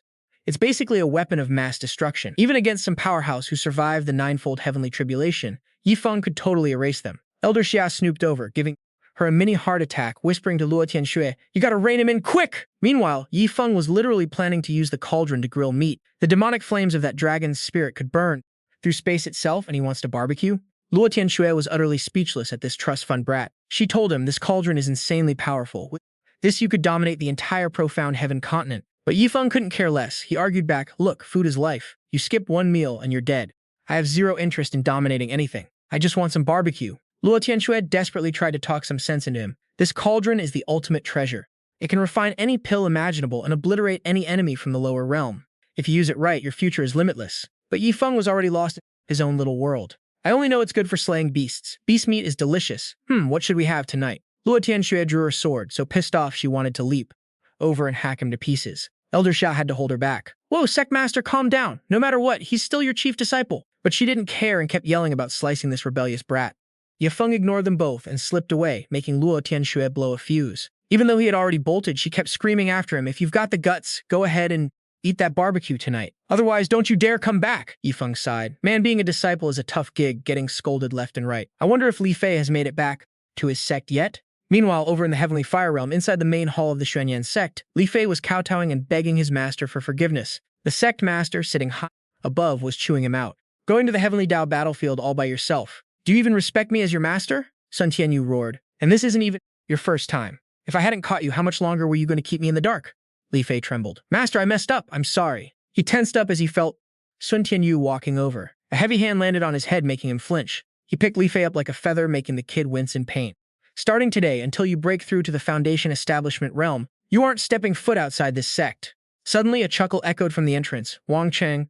Shan walked in and asked, which fellow sword cultivator has come to visit our Xuanyan sect? But he froze when he saw it was just Li Fei. Sun Tianyu tossed the kid aside and told Wang Chengshan, nobody's visiting us. Wang Chengshan snapped, what do you know? Let this brat speak for himself, son. Tianyu, annoyed to his bones, kicked the kid and ordered him to spill. Wang Chengshan egged them on too, so Li Fei quickly begged to explain himself. Started rambling. I met this insane, loaded spendthrift at the Heavenly Dao battlefield. He had fragments of Death Sword intent, but he didn't even want them. Since he knew I hated sword cultivators, he literally shoved all those fragments into me. Li Fei kowtowed, crying, I even got hit with Death Sword intent while taking a leak. He forced it on me. I swear I didn't want any of it. Wang Chengshan's face went dark. It took me 60 years of blood, sweat, and tears to comprehend the Heavenly Flame Sword intent. And you got it in a couple of minutes? Sun Tianyu demanded. So where do you stand now? Tell the Grand Ancestor right now. Li Fei gave a weak laugh and said, well, I've got a plan. From now on, I'm staying far away from anything resembling a sword. Give it some time, and I'll probably just forget the sword intent. Hearing this, Wang Chengshan blew a gasket. Oh, you want to forget it, huh? Seeing the fury on the old man's face, Li Fei knew he was cooked. Wang Chengshan lunged at him, giving the kid a thorough, much-needed beatdown. Li Fei could only scream for help. Master, save me. I don't want to train under the Grand Ancestor. But Sun Tianyu was absolutely thrilled with how things turned out. Finally, my boy is stepping up. Back at the Star Soul Sect, someone sneezed. Feng was jolted wide awake, ruining his dream of the legendary Penglai Fairyland. Suddenly, the system popped up announcing today's spendthrift product, a level 10 heaven-grade cauldron. Feng looked at the item and couldn't even be bothered to use it. But then he recalled Elder Xiao's words. There are at most 5 heaven-grade cauldrons in the entire profound heaven continent, so I should probably study this thing. Suddenly, his door was kicked wide open. Luo Tianxue, looking absolutely furious, marched in. Feng shivered at the sight of his master. She stormed over to his bed and demanded, did you seriously just toss that cauldron out in the yard like trash? Feng sighed in relief, realizing it wasn't a big deal. Master, it's just a broken cauldron. What, did you expect me to cradle it? Like a baby? Luo Tianxue was utterly dumbfounded by her disciple. Who on earth treats a top-tier cauldron like garbage? Feng quickly tried to pacify his angry master. Alright, let's ignore that broken junk outside for now. If I told you I had 10 heaven-grade cauldrons, how would you suggest we blow through them? Luo Tianxue, of course, didn't buy it for a second. Yeah, right, like that's ever gonna happen, she snapped. Every single time you ask about something, don't you end up blowing it all anyway? Fuming, she stormed out, leaving Feng utterly bewildered. He chased after her to play nice, whining, Master, if your disciple is stupid, please guide me. But Luo Tianxue completely ignored him, muttering to herself, I've had it with this kid, out of sight, out of mind. Sometime later, outside the Star Soul Sect, Elder Xiao was carefully admiring the cauldron Feng had casually dumped. Seeing Luo Tianxue passing by, he asked, Sect Master, going out to shop for spiritual herbs? But then he added, wait, didn't we just buy a whole bunch of spiritual herbs the other day? My peak has plenty, we definitely aren't running low. Luo Tianxue quickly pivoted. Well, then I'm buying some spiritual ores. He immediately retorted. For spiritual stones, you'd better talk to Elder Chu, I don't handle that. Luo Tianxue's blood began to boil. Fine, then I'm going out to buy some basic daily pills. By now, Elder Xiao could read her like an open book. Wait, did Feng push your buttons again? Stunned that he'd hit the nail on the head, Luo Tianxue flinched as he chuckled and hurried inside, muttering, almost forgot it's morning. Time for that brat Feng to go blow more cash. She sighed, feeling like she was paying for some terrible past life karma. Meanwhile, Elder Xia sees Feng digging up the dirt and quickly stops him, saying, this kind of grunt work isn't for a young kid like you, let this old man handle it. Feng just stands there looking completely clueless, staring at him. Honestly, he also feels like this is way too exhausting, so he asks Elder Xia in confusion, why don't you just use spiritual power? But Elder Xia is stubborn as a mule, replying, if I use spiritual power, how is that a physical workout? You need to train your body too. By the way, what are you digging this hole for anyway? He tells the old man to get out first, but by then that hole has already been dug as deep as a well. As soon as Elder Xia climbs out, he spots a giant cauldron sitting right there. He asks what on earth Feng plans to do with it. Feng awkwardly confesses that he wants to use it as a toilet. Elder Xia is so shocked he's completely speechless. He immediately lunges at him to beat him up. This old man is going to risk his life to kick your butt today. Elder Xia is determined to fight to the death with Feng. Luo Tianxue appears from behind, desperately trying to hold him back. Elder Xia, please show some mercy. No matter what, he's still my chief disciple. He's too pissed off to stop, struggling to break free and beat the crap out of him to vent. Watching this chaos, Feng feels a sudden wave of deja vu. Elder Xia used to advise Luo Tianxue the exact same way. Realizing this, he immediately bolts. He doesn't even forget to yell back, Elder Xia, hang on a second. I'll go get junior brother Wu Feng to do it right away. Hearing that, the old man practically has steam blowing out of his ears. Luo Tianxue stands nearby, secretly thinking that he really won't even spare his own junior brother. This guy is literally trying to drive away both of their alchemists.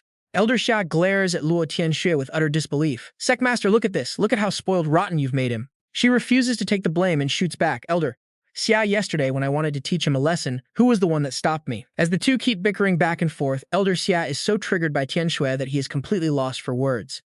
Wu Feng, meanwhile, is skipping along and happily playing with flowers on his way to report. The moment Elder Xia sees him, he lets out a wicked grin. That idiot Leng Wu Feng is here too. He's definitely going to end up crying. Clueless about the situation, he happily strikes up a conversation with him. He asks all excited, Elder Xia, are you talking about the heaven-grade cauldron? The old man is absolutely shocked and asks, wait, you already know? Aren't you pissed off after hearing that? Leng Wu Feng beams and explains, oh, senior brother just gave me one of those trashy cauldrons. I literally just threw it in the yard to collect water. Hearing this, Elder Xia's face completely drops as he mutters, dragons beget dragons, phoenixes beget phoenixes, and a mouse's child knows how to dig holes. Hanging around Yi Feng has completely corrupted him too. Behind him, the kid protests, Elder Xia, you used the wrong phrase. You should say near ink one gets black, near light one gets bright. Hearing this, the old man's anger completely explodes as he roars right in Leng Wu Feng's face. Get the hell out of here, and don't you dare show your face in front of me again. Getting blasted out of nowhere, the poor guy turns pale with fear. But after venting his frustration, Elder Xia is actually the one who storms off first. He doesn't forget to grumble. The sect has 2 alchemists, but only the junior brother gets one while this elder gets nothing. If I knew it would be like this, I would have gone back to the auction house. Wu Feng just watches him go, totally speechless. Flower petals flutter in the wind with Yi Jianmei playing in the background. Meanwhile, over at Elder Xia's yard, Su Hongshan rushes in all out of breath and asks in shock, Elder Xia, is this a heaven-grade cauldron? How on earth could you just toss it in the yard like trash? The moment the old man hears heaven-grade cauldron, his face lights up like a Christmas tree as he dashes outside. Seeing his gift, he gets so emotional he's practically on the verge of tears. He is so obsessed that he hugs the cauldron tightly and starts planting kisses all over it, making Su Hongshan feel so grossed out that he has to speak up. Elder Xia, stop kissing it. You're literally getting your spit all over the cauldron. Hearing this, Elder Xia instantly jumps off the cauldron, pulls a complete 180-degree attitude shift, coughs a few times, and says, I didn't kiss it. Absolutely not. Faced with such sheer shamelessness, Su Hongshan can only throw his hands up in defeat. Then he looks at the shiny golden cauldron and asks to borrow it. I've always wanted to personally craft a heaven-grade cauldron, but all the ones I ran into before were only king-grade. Before he can even finish, Elder Xia generously lets Su Hongshan borrow it. He even flexes, saying, if I didn't let you borrow it, I'd probably just leave it in the yard as a water bucket anyway. Hearing this, Hongshan is utterly speechless. Without another thought, he hoists the heaven-grade cauldron onto his shoulder and happily thanks him.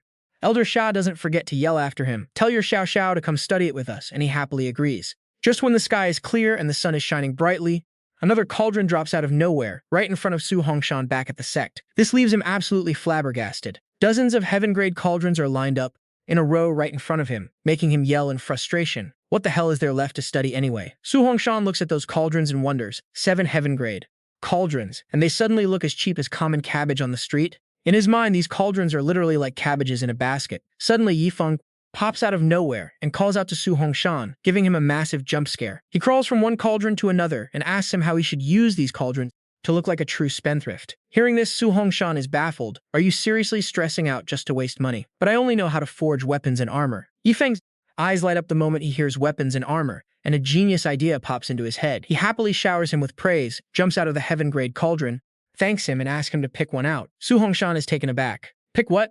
I'm just an apothecary. Do you seriously expect me to take a cauldron into battle? Yi Feng happily cheers. As expected of you, you got it spot on. The old man helplessly tries to explain, Yi Feng, that's not what I meant at all. He gently taps the cauldron with a mischievous grin and says, Elder Su, look, this heaven-grade cauldron is both heavy and rock-hard. Isn't this literally the ultimate offense and defense?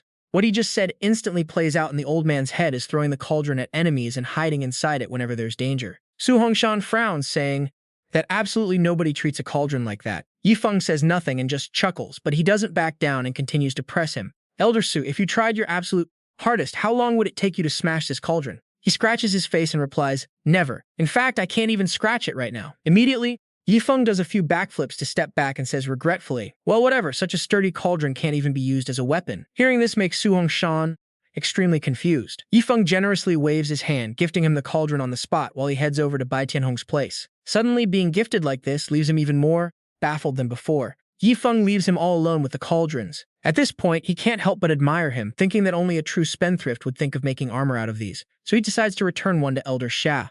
The scene shifts to a clear blue sky with a gentle healing breeze. Inside the sect's main hall, everyone is currently standing there, dumbfounded, and Luo Tianxue speaks up. Yi Feng, don't tell me this is what you wanted to bury. He looks up with a bright smile and replies, Master, Master, this is a heaven-grade cauldron, absolutely indestructible and tough as hell. Along with him, his fellow disciples and Luo Kai squeezed inside. She stared at Yi Feng, totally baffled, and asked, "Where did you even get so many of these, and you're using us as human shields?" Xiao Shui strolled over, saw what was happening, and got hyped as hell. She walked up and lifted the cauldron with just a single finger and grinned, "Master, this fits my hand perfectly. With my brute force, I can definitely smash one dude per swing."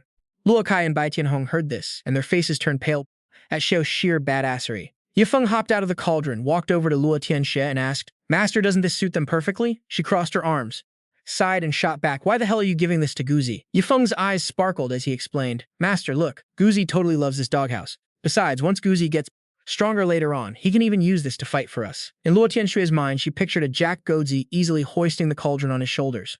Bai Tianhong thought that actually made some sense. Yi Feng was hyped, secretly plotting, "All right, I've got one extra for myself. When the time comes, having Elder Xia and Junior Brother Leng use it as defense shouldn't dock my spendthrift points." Suddenly, a loud voice echoed from outside, making everyone curious. Out of nowhere, a bunch of people marched in, shouting menacing threats. "Listen up, Star Soul Sect scum. Hand over the bastard who killed my son right now." Zhang Shufeng, leading the mob, yelled out a warning. "If you don't hand him over, today I, Zhang Shufeng, will wipe out your entire sect." Everyone looked at each other, totally clueless.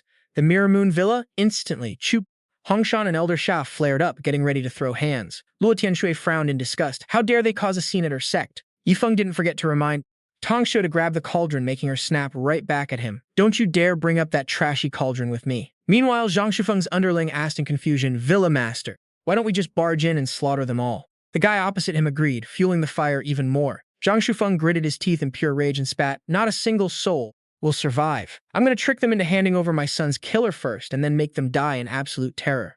Just then, his underling spotted something and called him over to look. The entire sect had already marched out to the courtyard to face them. Looking down from above, the mob burst into wild laughter, sneering mockingly. Are these sect idiots out of their minds? Everyone's lugging a cauldron around. They should rename themselves the Big Cauldron Sect. Down below, Luo Tianxue was shaking with rage, regretting her life choices for agreeing to bring the cauldrons out to battle. Zhang Shufeng barked, "Everyone shut the hell up!" His voice carried insane pressure, making his goons shut their mouths instantly. He glared down, feeling a bit wary. Someone down there looked insanely powerful. The man Shufeng was staring at was none other than Suo Hongshan. He was huge, muscular, and had a terrifying, rugged face. He bellowed right back at the mob, "Zhang Shufeng, I don't give a damn what your reason is. Anyone who dares mess with the Star Soul Sect is dead meat. Today, even the gods themselves can't save you." Shufeng narrowed his eyes to see who he was. Someone this powerful could easily wipe out his entire crew in a heartbeat. Hongshan declared loudly to everyone, "I am Suo Hongshan. Even Shi Shenfeng owes me 3 favors. Today, absolutely no one is stopping." Hearing this, sheer terror instantly gripped the mob. Zhang Shufeng gasped in shock. "Suo Hongshan? Why the hell was that legendary monster here of all places?" Word on the street was he never joined any faction. Stuttering, he tried to explain. Suo Hongshan growled at him to spit it out. Shufeng stammered as he explained to him, "Well, my son was murdered, and I tracked the killer here using my mother-son bugs." Hearing this, Suo Hongshan let out a massive roar, followed by a mocking lot. "Zhang Shufeng, who the hell are you kidding? If you're going to make up an excuse, at least make it sound believable." Suo Hongshan then broke it down logically. "Do you seriously think? I don't know you have a Tao protector with you. Meanwhile, our sect has only 2 disciples. One is at the peak of the 9th stage of spirit integration, and the other is at the peak of the 9th stage of foundation establishment. You think they have that kind of power?" Zhang Shufeng frantically tried to say he knew that made no sense, but before he could finish, Suo Hongshan shut him down. "Don't act like I don't know what kind of slimy scumbags you people at Mirror Moon Villa are." He glanced over at his fellow elders and asked, "Did any of you kill some kid?" Everyone shook their heads in unison. Zhang Shufeng lost his mind, screaming, "You're all a bunch of damn liars!" The second those words left his mouth, Luo Tianxue instantly ordered everyone to attack at once. Zhang Shufeng quickly realized the danger, trembling as he shrieked, "They're all in the Tribulation Transcendence realm. Run!" Just as he turned to bolt, he took a heaven-grade cauldron straight to the face. Luo Kai, carrying a massive cauldron on his shoulders, burst out laughing. Slamming people with this cauldron feels so damn good. Right behind him, Bai Tianhong and Elder Xia teamed up, absolutely obliterating the mob. They showed zero mercy, styling on them while trash-talking the whole time. Luo Tianxue stood to the side, watching in disbelief, wondering, are alchemy cauldrons seriously supposed to be used for beating people up like this? Maybe I should grab one for myself later. She imagined herself looking wild, hauling a cauldron and chasing down her enemies, but immediately shook her head, cringing. Actually, never mind. People are going to start calling me a violent psycho. Yi Feng wandered over, looking completely clueless, and asked, "Master, did this guy really come looking for his son's killer?" She replied coldly, well, it was obviously just a ridiculous excuse. Yi Feng thought to himself, not my problem anyway. Right before his eyes was a lovely scene of tomato sauce and minced meat splattering across the sky. The system suddenly popped up with a notification. Host, please check if the Cave Guard Squad's action has anything to do with you. Shivering, he cursed at the system. Isn't that just a fancy way of saying my people did it? Meanwhile, Jiangshu Feng was getting absolutely pulverized by Suo Hongshan, beaten so badly he barely looked human anymore. Standing nearby, Luo Tianxue told Ye Feng to look away. He turned around and quietly whispered to her that he might have actually killed Jiangshu Feng's son. Hearing this bombshell news, she completely lost her mind. Luo Tianxue quickly cross-examined Ye Feng. You seriously killed their kid? So they weren't just making things up and actually came for revenge? How the hell did you kill him? Peppered with questions, he nonchalantly replied, I just took a nap, and when I woke up, my people had already slaughtered them all. But hey, what's done is done. Just then, the elders returned with their spoils of war, none other than Jiangshu Feng's severed head. Seeing this, cold sweat rolled down her neck. Noticing her silence, Yi Feng peeked over and asked. Stunned into silence, she finally muttered, Nothing. I just want to die. At this point, her head was spinning with endless dread. First they killed the son, then they slaughtered his entire sect, and now they're talking about total annihilation? Yep, it's over. The sect's reputation is completely ruined. After this battle, the Star Soul sect rose to fame overnight. Any cultivator who got wind of the details was utterly terrified by the sheer ruthlessness of the sect. Luo Tianxue, the sect leader of the Star Soul sect, was now widely feared as the #1 female devil on the continent. Hearing the system lay all this out made Yi Feng stare.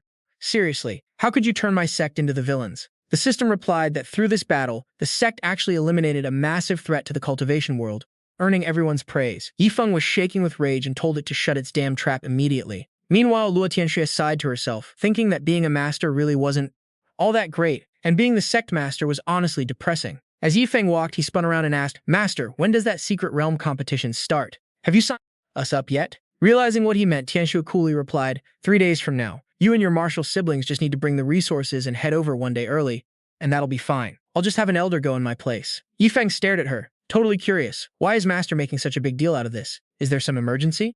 Hey system, find out what Master is so busy with. The system quickly offered a deal, warning him that the info was massive and would cost 3 of today's chances. Did he want to use them? He didn't hesitate and agreed instantly. The system started updating the intel, revealing his master was originally a holy maiden of the continent. During her trials in the outside world, she was ambushed and hunted down by the Taishu Sword Sect, Penglai Fairy Island, and Tianwu Sect. It kept going, explaining that Tianxue luckily used a secret sect treasure to protect her soul and reincarnate. She reverted back to her childhood body. Luo Tianxue's only goal in cultivating every day was to quickly ascend to the upper realm to get her revenge. Learning about her past, Yi Feng went dead silent. Suddenly, the system announced that Luo Tianxue had a soulmate, making him completely freak out, which got the system laughing. It stopped messing with him and said that whether in the upper realm or this reincarnated world, she had no partner at all. Getting played like that made Yi Feng lose his mind and curse the system. You trash system, how dare you lie to me? I just wanted to know what Master was busy with, and you could have just said she was cultivating instead of hyping it up as massive info. But deep down, he was still worried about Luo Tianxue.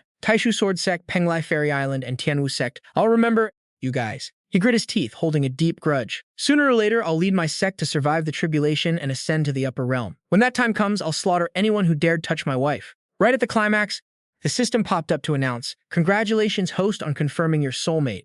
You have been rewarded with 100 million marrow cleansing pills. These pills can purge impurities, giving you a flawless spiritual body. Any high-grade, profound pill is trash compared to this, but the catch is you have to take a ton of them for it to work, and they taste absolutely awful. Yi Feng frowned, questioning the system in annoyance. Your reward is way too late. I already locked her in as my wife a long time ago. The system casually replied that next time he got a soulmate, it would hand over the reward sooner. Hearing this, Yi Feng kicked it in a rage and barked, like hell there's a next time. I only have master. Then he started plotting. They say Guzi has a flawless spiritual body and can absorb natural spiritual energy insanely fast. But now that I look at it, it seems Guzi isn't actually a flawless spiritual body. An imaginary Wu Feng cried his eyes out, saying, I'm your actual junior brother, but my existence is lower than a literal dog's. Hearing the loud chatter around him, he quickly came up with a plan. These marrow-cleansing pills were custom-made by the system based on my thoughts. I want to use them to help Master. Just as Xiaoxue walked past while adjusting her clothes, she gave him a sudden idea. Fast as the wind, Yi Feng ripped off a piece of her outfit and bolted, shouting back, Just borrowing this to wrap some pills. Furious Xiaoxue pointed at Luo Kai's group over there and yelled, Their clothes are so ugly. Why didn't you rip theirs? He playfully mocked that their gear was both ugly and smelly. She felt so wrong she wanted to cry. During that intense battle earlier, she didn't even shed a single drop of blood, and the outfit she was wearing was worth 2 million high-grade spiritual stones. Meanwhile, Yi Feng walked up to the elders with a big grin, saying, Elders, I've got some good stuff for you. Hearing this, they were both excited and curious. He quickly pulled out some green powder that looked pretty dangerous. Suo Hongshan looked totally terrified. Bai Tianhong and Elder Xia felt like their blood pressure was about to bottom out. Soon, the four elders and Ye Feng went into a room and sat around the pile of pills. He happily invited them to dig in. Luo Kai didn't hesitate to chomp them down, commenting that the taste was kinda off. But Tianhong urged Elder Xiao to eat up, while trying to dump his own share onto the other two. Yifeng glanced at the system and asked, "Isn't today's waste task already done? Where's my reward?" It quickly notified him that he still had an unused cauldron in his hands. Yifeng picked it up, feeling smug. He almost forgot, but wasn't just about wasting a cauldron? Yifeng hauled the cauldron away, leaving the four elders sitting there, totally curious. Meanwhile, Luo Kai had eaten way too many pills and was now puking his guts out. Yifeng yelled in anger, "It's all because of this damn cauldron. Hand over my waste reward already," and slammed it hard onto the floor, smashing it to pieces. The four elders inside were terrified when they heard the crash. They thought he was furious because they hadn't finished the pills. In Suo Hongshan's memory, the image of an angry Yifeng was absolutely terrifying. Without a second thought, the four elders quickly rushed to stuff their faces with the pills, even though they tasted like total garbage. The system chimed, "Congratulations, host, on using up today's waste products. Reward 1,000 points added to the purple secret mysterious robe." Hearing the reward was in his pocket, he was absolutely thrilled. Yifeng planned to gift the purple secret mysterious robe to Luo Tianxue, as it was a woman's dress that was warm in winter, cool in summer, and also soft, comfortable, and had tons of perks. Just imagining her in it made his nose bleed like a faucet. He was super hyped and loved the mental image. The system chimed again, announcing a random quest. Gift the purple secret mysterious robe to Luo Tianxue. Success rewards 50,000 points. Failure carries no penalty, and you can decline. Seeing this, Yifeng suspected the system was playing him, but the system chuckled playfully, pretending to care deeply about his feelings as it explained. To help the host escape his lonely life sooner, the system is sending some warmth. At this moment, Yifeng was a bit conflicted and didn't know what to do. While he was still daydreaming, Luo Tianxue suddenly walked up from behind and asked, "What are you doing here all by yourself?" Didn't hesitate to ask in a sweet voice, "Wifey, what brings you here?" Hearing Yifeng call her, that made her face turn red. Tianxue, radiating a dangerous aura, repeated the word wife to him. Only then did Yifeng wake up from his daydream and start shaking like a leaf. She stepped closer, growling, "Yifeng, who did you just call your wife?" He shuddered and quickly denied everything, claiming it was just a misunderstanding. Surrounded by a chilling aura, Luo Tianxue's eyes pierced him. Just a misunderstanding. Yifeng turned pale, thinking he was dead meat. Over there, Luo Kai and Bigong were making a huge scene, shouting, "This kid Yifeng! I knew he was going places." Yifeng actually dared call the Sect is my wifey. The whole crowd groaned in misery, complaining about their aching bodies and sore backs. Luo Tianxue, walking ahead, was also totally baffled. She confronted him. "Yifeng, what on earth? Do you mean a misunderstanding? Explain to me right now. What is that in your hand?" Yifeng blushed, stuttering as he called Luo Tianxue his wifey, making her face turn completely red with embarrassment and anger. She was furious. Holding the item up with a flushed face, Yifeng proudly introduced it, explaining that it was crafted from purple mystic deep crystal. It was super soft, comfortable, warm in the winter, cool in the summer, and packed an insane amount of defensive power. It was incredibly tough. Suddenly, a glittering stream of energy began to flow through the item in Yifeng's hand. Luo Tianxue immediately sensed it. "Wait a minute, is that spiritual energy swirling inside?" It was actually real. Pouting with a flushed face, she thought to herself, even though the limitless sacred land is a top-tier powerhouse in the eastern continent, it doesn't rank that high in the upper realm. Yet he used such a legendary material just to make women's clothes? Could he be the reincarnated holy son of some insanely powerful hidden faction? She was weighing her options, but this purple mystic deep crystal was just too insanely precious. Luo Tianxue finally made up her mind. "I can't accept this. Misunderstanding or not, you are never allowed to call me wifey ever again." Yifeng nodded obediently, but inside he was totally smirking. Master is definitely backing down. Looks like this purple mystic deep crystal is the real deal. Should I take this chance to push my luck even further? Without hesitation, Yifeng grabbed her and leaned back. "Hey wifey, let's have a private chat later, okay? You can call me whatever you want, but you'll always be my wifey." Luo Tianxue tried to push him away in embarrassment. "Draw the line, Yifeng. If you dare utter that word one more time, don't blame me for stripping away your status as my legacy." "Disciple." Yifeng put on his coolest, most badass face. "Luo Tianxue, as an elder of this sect, I officially command you not to strip away my legacy disciple status." She pouted, her face flushing red. "Are you seriously threatening me?" Yifeng pulled her even closer. "What, is that title not enough? Fine, then I command you as the supreme ancestor." Tianxue blasted him away with a powerful strike and stormed off, but Yifeng just stood there grinning. "Yep, you've got to have a thick skin to get the girl." He watched her walk away, feeling totally smug. Who is the ultimate baller of this fantasy world? Me, just one piece of purple mystic deep crystal and I get to call her wifey. Next time, we'll get touchy-feely, and after that, it's straight to the bridal chamber. Suddenly, Ye Feng gasped and sprang to his feet. He shrieked, "Oh crap, where did the marrow cleansing pills and all the elders go?" A few minutes later, at the disciples' courtyard, Ye Feng strolled in like he owned the place. "Hey, junior brother Wu Feng, get your butt over to the main hall. I've got some epic loot for you guys. You need to hurry up and practice that killing formation." Ye Feng looked up and gasped, totally startled. "Whoa, is everyone here already?" Suddenly Leng Wu, Feng slammed his head onto the ground, making Yifeng jump back in shock. Wufeng cried out, sobbing, "Eldest senior brother, is it because my package is too small?" Yifeng froze. "Wait, what?" Wufeng grabbed his leg, weeping. "I spent 100,000 top-grade spirit stones just to become the Sect Master's legacy disciple. Back then, I honestly thought you were just some rich idiot." Wufeng wailed even louder. "But now I realize that the actual idiot was me all along," Chen Haoyu teased him. 100,000 top-grade spirit stones. Just to score a mature goddess as a wifey? You really are built different, junior brother. Xia Tiantian chimed in, the ice goddess of the starry sect.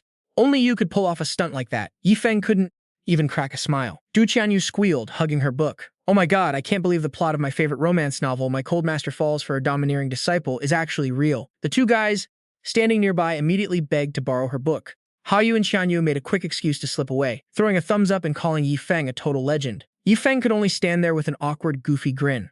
"Man, those elders really have big mouths," he muttered. "Just you wait, I'll stuff so many marrow cleansing pills down your throats that you won't even be able to breathe."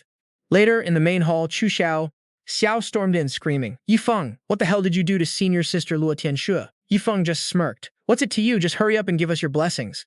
Xiao's eyes flared with pure rage. "I, Chu Xiao, would rather starve to death or get blasted by divine lightning than ever accept a single thing from you again."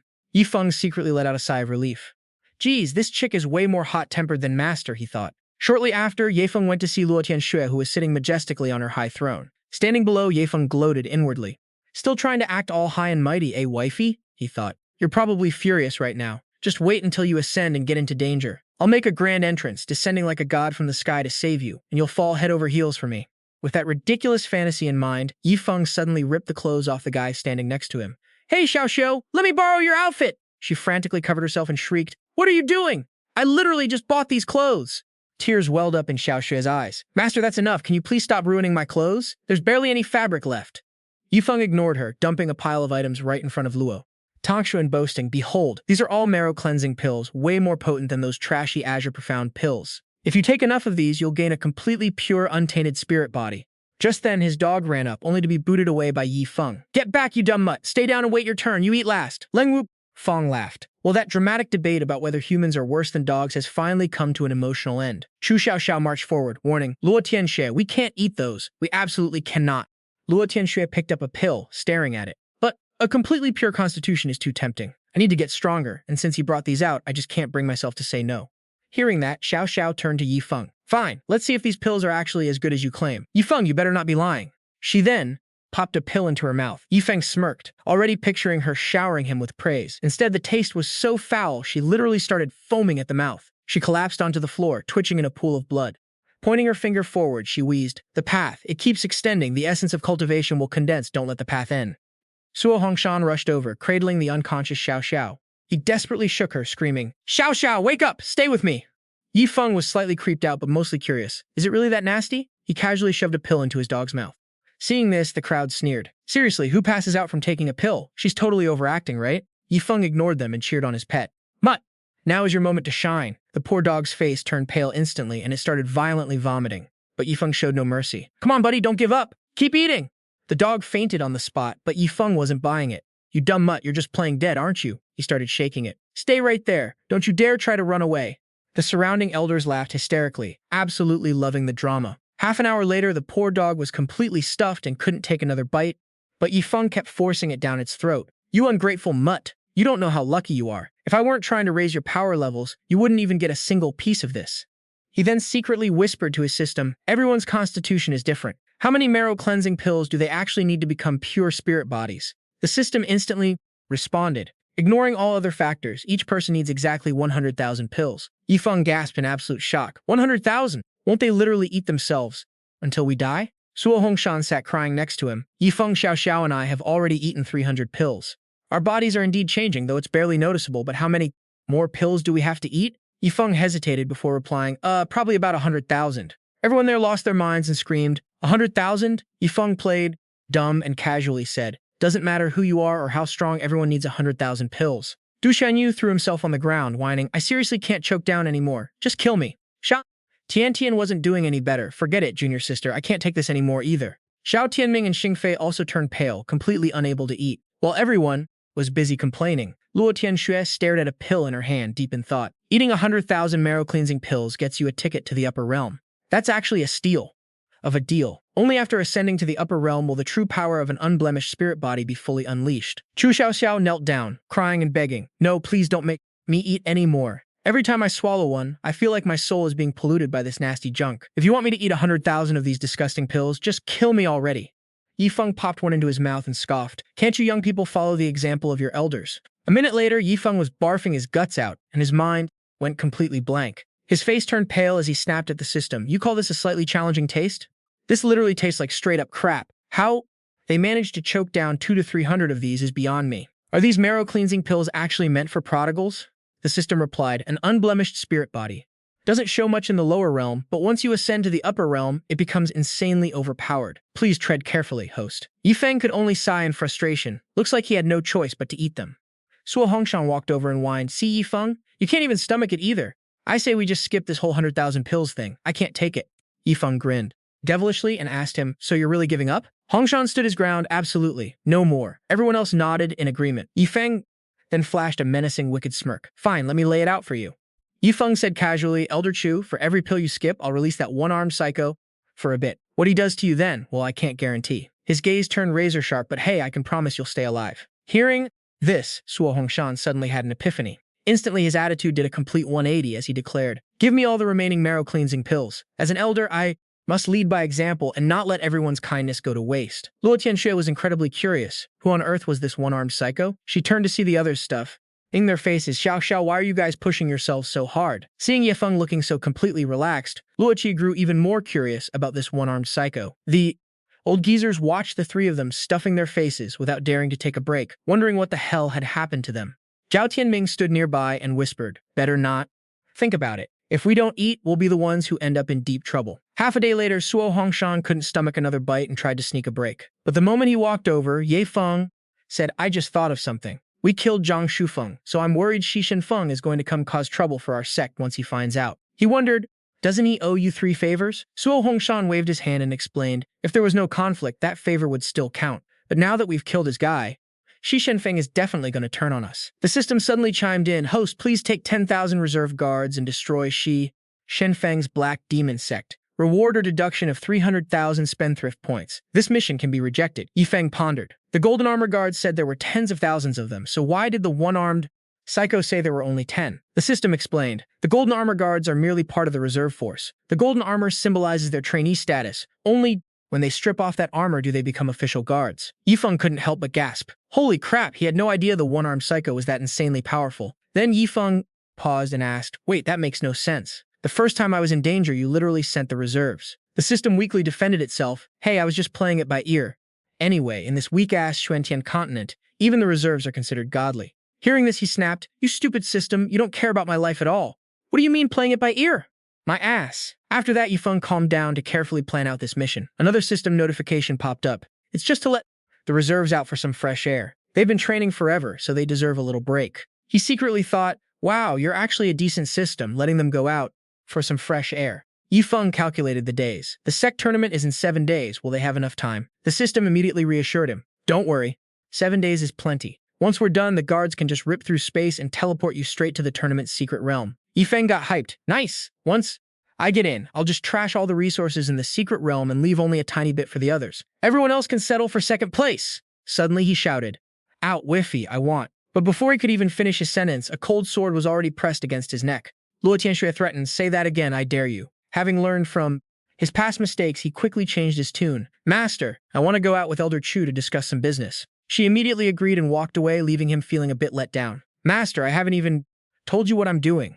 Aren't you even a little worried about your disciple?" Luo Tianxue smirked. "Why should a mere junior like me worry about the Grand Master going out to do his business?" Ye Feng sighed. "Fine, Master, I get it. These spatial rings each have 100,000 marrow-cleansing pills in them. Everyone, keep eating." "Did Xiaoshui try to rip me off again?" Xiaoshui protested. "If you had spatial rings all along, why the hell did you rip my clothes?" Suo Hongshan gasped. "So, you rounded it up? Does that mean we miscounted earlier?" He called Suo Hongshan over while telling the group, "I'm heading out for a bit. Don't miss me too much." Hearing this, Bai Tianhong and Elder Xiao literally cried tears of joy. "Finally, we don't have to choke down those pills for a few days." Chu Xiaoxiao stood nearby, looking a bit worried. "Grandpa's gonna be okay, right?" Outside the main hall, Suo Hongshan sat on his flying carpet and asked Yi Feng, "Where are we headed?" Instead of answering, Yi Feng curiously asked, back. What even is this thing? He explained. It's just a flying spiritual tool. It runs on spirit stones. As long as you have spirit stones, you can fly non-stop. Lots of cultivators use them since they don't drain your own spiritual energy. Yifeng cheered with excitement. That is freaking awesome. The one thing I have too much of is spirit stones. I'll cover the travel costs. He was even more thrilled because with this, he wouldn't have to learn sword riding anymore. Suo Hongshan said proudly, this is my tier 3 flying spiritual tool for traveling. Its speed matches the peak of the spirit melting realm, so we can leisurely enjoy the view. Hearing this, Yifeng's excitement instantly vanished. Wait, that's so slow. So can we actually reach the Black Demon Sect in 7 days with this thing? He walked over in shock and asked, are you seriously going to the Black Demon Sect to find Shi Shenfeng? Yi. Feng waved him off. Don't worry about what I'm doing, old man. Just tell me straight. Can we make it to the Black Demon Sect in 7 days or what? Su Hongshan gave him a blunt hell no. Unless they literally flew there themselves. As night fell over a deserted wasteland, some random object looked like it was falling straight from the sky. It was Yifeng clinging for dear life to a third-grade flying spiritual artifact that was blasting through the air like a freaking rocket. He cheered at the top of his lungs. Hell yeah, now this is real speed. Hey old Su, let's find some random town and crash for a bit. Su Hongshan was totally wiped out. Never imagining that a powerhouse like him at the tribulation stage would end up acting as a literal human engine. The speed he was pushing that flying carpet was basically neck and neck with a rocket blasting into outer space. 2 hours later, standing outside some guest room, Yifeng chimed in, hey, old Su, don't forget to grab some food while you're out. The old man quickly agreed, but deep down he was crying because even on the road, there was no escaping those cursed marrow-cleansing pills. Then Yifeng suddenly had an epiphany. Man, since these marrow-cleansing pills are so overpowered, I should hook up my top disciple and little ant with some. He muttered to himself. Otherwise, my title as their master would be a total joke. With that, he activated the Sect teleportation, targeting Hua Yumeng. The glowing blue vortex spun faster and wider. The next second, Yifeng dropped straight into a massive pool of water. Turns out he had teleported right into his top disciple's bathtub. Yifeng flashed a cheeky, shameless grin. Yo, disciple, how about you turn around and let your master scrub your back for you? She shrieked at the top of her lungs. Die, you perverted creep! Right then, time literally froze. Even though Hua Yumeng was still in the tub, she was already winding up a kick to blast Yifeng into next week. From where he was standing, the view was so wild that his nose started bleeding like a broken faucet. Talk about a full panoramic view. In the voiceover, he suddenly popped up, flexing his muscles. I'm still the official prodigal bodyguard, you know. She screamed in fury, and he vanished in a flash before taking a kick from her. Yifeng was equally annoyed, thinking she only knew how to ruin his fun. But right then, a beautiful pale foot stomped straight into his head. A miserable wail echoed through the air, and Yifeng ended up with a massive bump on his head. Blushing, Hua Yumeng stammered. Master, next time you visit, please let me know beforehand. Still dizzy, he muttered. This was totally an accident. She suddenly remembered and asked, Master, why did you come looking for me? Yifeng then took out the marrow-cleansing pills. My space ring here has 200,000 marrow-cleansing pills. You and Zhao Zhao get 100,000 each. Once you take them all, you'll have a pure, impurity-free spiritual body. Hua Yumeng accepted them. Don't worry, Master, I will absolutely finish all 100,000 pills. Yifeng got ready to leave and advised, if there's nothing else, I'm heading back. Just don't associate with the Black Demon Sect for now. They're about to be wiped out. Hearing this, she immediately realized her master wanted to destroy the Black Demon Sect. As soon as Yifeng left, she notified Zhao Zhao and ordered her people to slaughter the Black Demon Sect supply buyers. She then told Zhao Zhao, come to my room, in a bit. 10 minutes later, in her private chamber, the moment Zhao Zhao walked through the door, Hua Yumeng pulled out the marrow-cleansing pills for her. Zhao Zhao, both excited and curious, popped one in to try it. She didn't know how a marrow-cleansing pill would taste, but the very first bite completely shocked her system. Zhao Zhao collapsed onto the floor, making Hua Yumeng freak out with worry. Are you okay, sweetie? Lying weakly on the floor, the girl asked, Master, how did Zhao Zhao offend you? You can just yell at me and get it over with, please. Comfortably. Witnessing this, Hua Yumeng thought to herself, thank goodness I let Zhao Zhao try it first. If the people of Manhwa Valley saw me in such a pathetic state, my reputation would be totally ruined. Poor Zhao Zhao still had no idea what was going on. Master, what's wrong? Is someone threatening you? If so, just blink and let me know.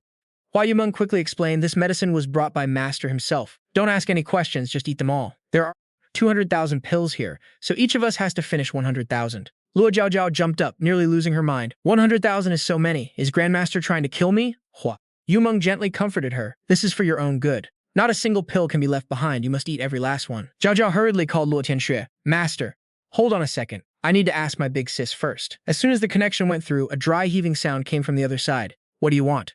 Zhao Zhao instantly got it and looked at Hua Yumeng with a blank face. We might as well just eat them. Even my sis is beyond saving. The next morning, Yifeng woke up in a mountainous forest. Feeling great, he thought, today is a beautiful day. What should I squander today? The system announced that today's prodigal product was 10,000 fragments of understanding the way of artifact refining. Once used, his understanding of artifact refining would skyrocket, allowing him to craft low-level spiritual tools with spirits. Yifeng fell into deep thought. This was something the lower realm couldn't possibly craft, but how could he squander it? Suddenly, Su Hongshan popped out. Yifeng, what are you looking so down for? At first, he was a bit puzzled. According to what Old Bai and the others said, Yifeng squanders something every single day. He wondered what it would be today. As an artifact refiner, Elder Su's ultimate dream was to reach the absolute peak of artifact refining. Old Su sighed. I used to, but now that I have that heaven-grade cauldron, what's the point of chasing after the way of refining? I've basically achieved it. Feng cut him off. So that means you've given up, Elder Su? The old man looked a bit bewildered as Yifeng suddenly materialized a glowing green fragment. Here, Old Su, this is for you. Su Hongshan was shocked. A fragment of understanding the way of artifact refining. Yifeng, I've already lost my drive. You should save this for someone destined. Yifeng dropped it into his hand with a bright smile. You're the destined one in my eyes. Su Hongshan suddenly realized, wait, so you're squandering this on me? Yifeng grinned widely and activated the 10,000 fragments of understanding the way of artifact refining. From now on, you can craft artifact spirits. The Sect's pots and pans are all on you, old man. He grumbled in frustration. You're totally wasting my talents. If that's the case, I'd rather not even bother becoming the #1 artifact refiner of the profound heaven continent. Yifeng smirked inwardly. He gently teased him. Should I chop off this left hand of yours so you can go practice swordsmanship instead? He instantly thought of the one-armed swordsman and got terrified. Su Hongshan immediately became much more obedient. Actually, I think making pots and pans with artifact spirits sounds pretty fun. 2 hours later, they resumed their journey. Yifeng casually sat back and let him push. Old Su, you've been quiet. If you've got something on your mind, just ask. Taking the chance, Old Su voiced his concern. Yifeng, I can create artifact spirits now, but doing so will trigger a lightning tribulation. He slowly replied, don't sweat it. When the time comes, I'll block the tribulation for you. Yifeng silently recalled that the one-armed swordsman was pretty strong. The moment he showed up, even the tribulation clouds vanished. Su Hongshan was shocked. No way, if someone else takes the hit for a lightning tribulation, it'll only trigger a true divine wrath. When it descends, anyone involved is as good as dead. But Yifeng remained completely unfazed. I don't care what kind of tribulation it is. Once that guy shows up, even the heavenly Tao itself wouldn't dare to make a single peep. Not even a single bit of exaggeration. Elder Suo was totally baffled. Even though Yifeng is a massive spendthrift, he's never actually talked big before. Plus, he's got a bodyguard who can literally throw hands with the heavenly Tao. Just who the hell is this Yifeng guy? The young master gave the order, so Elder Suo stopped for a second. Who are those 3 fighting over there? Looking down from their high spot, they could see 3 guys trapped and surrounded by a pack of wolves. Suo Hongshan checked out their outfits and said, those guys are wearing Dark Demon Sect robes. They're probably inner disciples, and they stand absolutely zero chance against those Ice Mystic Wolves. Yifeng wondered what kind of power they had. The elder coldly replied, including the demon beasts, they're all at Foundation, Establishment, Peak 9th Stage. Hearing this, Yifeng jumped up, super hyped. Hell yeah, perfect timing to test out that divine ability I got earlier, the power of the Buddha of good and evil. Suo Hongshan stared at Yifeng and thought, this spendthrift is finally going to make a move. Everyone keeps hyping up his crazy strength, so today I'll finally get to see it with my own eyes. Meanwhile, the Dark Demon Sect disciples were fighting the beasts. Shahai barked in frustration. This is absolute garbage luck. The second we step out, we run into 5 demon beasts. Everyone, pull out your trump cards right now, or we're all dead meat. Hearing this, Sha Kong and Sha Shan instantly blew a fuse. Shahai, you bastard. All our gear for the Heavenly Tao battle field is with you, and you're asking us for trump cards? I'm warning you. If you're trying to set us up, we'll drag you straight to hell with us. Shahai glared at them, silently cursing. Right at that moment, a loud shout suddenly came from behind them. Hey, you 3, back off. Leave these 5 beasts. Me. Seeing this, Shahai cheered. Hell yeah. Someone's actually willing to save our skins. Yifeng dashed like lightning right into the middle of the wolf pack and immediately started chanting, good and evil arise, yin and yang shift, karma reverses. He just stood there, chanting with absolute confidence. The wolf pack could feel the terrifying pressure radiating from his body, making them wary. The moment his final words left his mouth, the wolves turned on each other, tearing each other apart in a wild frenzy. The Dark Demon Sect guys were completely paralyzed with fear. This supreme divine ability is insane. This is way too powerful. We gotta get the hell out of here now. Right then, Yifeng turned around and asked, who said you could leave? His divine eyes seemed to hypnotize them. Looking into them, they answered completely on autopilot. I get it now. Trash like us deserves to die. I wanted to do good, but only death can redeem my sins. Suo Hongshan, hiding behind the flying carpet, quickly called out to stop him. Yifeng, turn off that divine ability right now. This Buddha of good and evil is just too terrifying. Hearing this, he turned back and asked in surprise, Elder Suo, don't tell me you were affected too. Once Yifeng completely shut it down, the elder looked at the trembling guys nearby and asked in fear, Yifeng, do you actually not understand how this divine ability works? He nodded and replied, yeah, I really don't. This is the first time I've ever used it. Suo Hongshan sized up the situation. In all my long years, I've seen my share of divine abilities, but a heavenly Tao level 1 like this is a first for me. He analyzed with a frown, my guess is that when good people are filled with evil thoughts, they lose their minds and slaughter each other. And when evil people, become good, they also lose their minds and end their own lives. Hearing this, a light bulb went off in Ye Feng's head. Suddenly, the system popped up. Heavenly Dao token detected. Hyped, he thought to himself, wait, did these guys just come out of the Heavenly Dao battlefield? Talk about a sweet bonus. Clenching the tokens in his hand, he thought to himself, with 2 Heavenly Dao tokens, I can finally bring my wife along. Suo Hongshan curiously asked, what's that medallion? He cheerfully replied, this is the Heavenly Dao token. The elder followed up, a Heavenly Dao token, so you don't need any of their other stuff? Yi Feng casually replied, to me, all that stuff is just trash. Hearing this, Suo Hongshan muttered, trash? Guess I need to redefine what trash means. Soon the two hit the road again. As he piloted the flying carpet, he asked, Yi Feng, besides the Buddha of good and evil, do you have any other trump cards? Yi Feng smirked and asked, does the death sword intent of sword heart realm count? Suo Hongshan gasped, you're a sword cultivator too? Don't tell me your sword intent was nurtured as well? Yi Feng shook his head. Nah, I'm not a sword cultivator. I created it myself. But even if I were, so what? He proudly added, I feel like nurturing a sword dog is what's actually worth bragging about the most. The puppy I raised unlocked the sword heart realm, making him the #1 sword dog in the entire Xuantian continent. Right then, he yelled in a panic, Elder Suo, hold on tight to the flying tool. We're about to flip. Suo Hongshan was still in absolute shock. Even a dog can break through to the sword heart realm? I haven't even had a breakthrough after 10,000 years. Is my comprehension worse than a dog's? Just then, his jade pendant suddenly lit up. He checked it and told Yi Feng, Feng is using his sound transmission jade to contact me. Yi Feng said, totally bored, tell him to wash his neck and wait. In 6 days, I'm wiping his Dark Demon Sect off the face of the Xuantian continent. Right. Now, in the main hall of the Dark Demon Sect leader Shi Feng got the message and went ballistic. That old geezer Suo Hongshan, where the hell does he get the guts to challenge me? Pass down my orders, recall all disciples back to the sect. I want to see what kind of power Suo Hongshan has to destroy my Dark Demon Sect.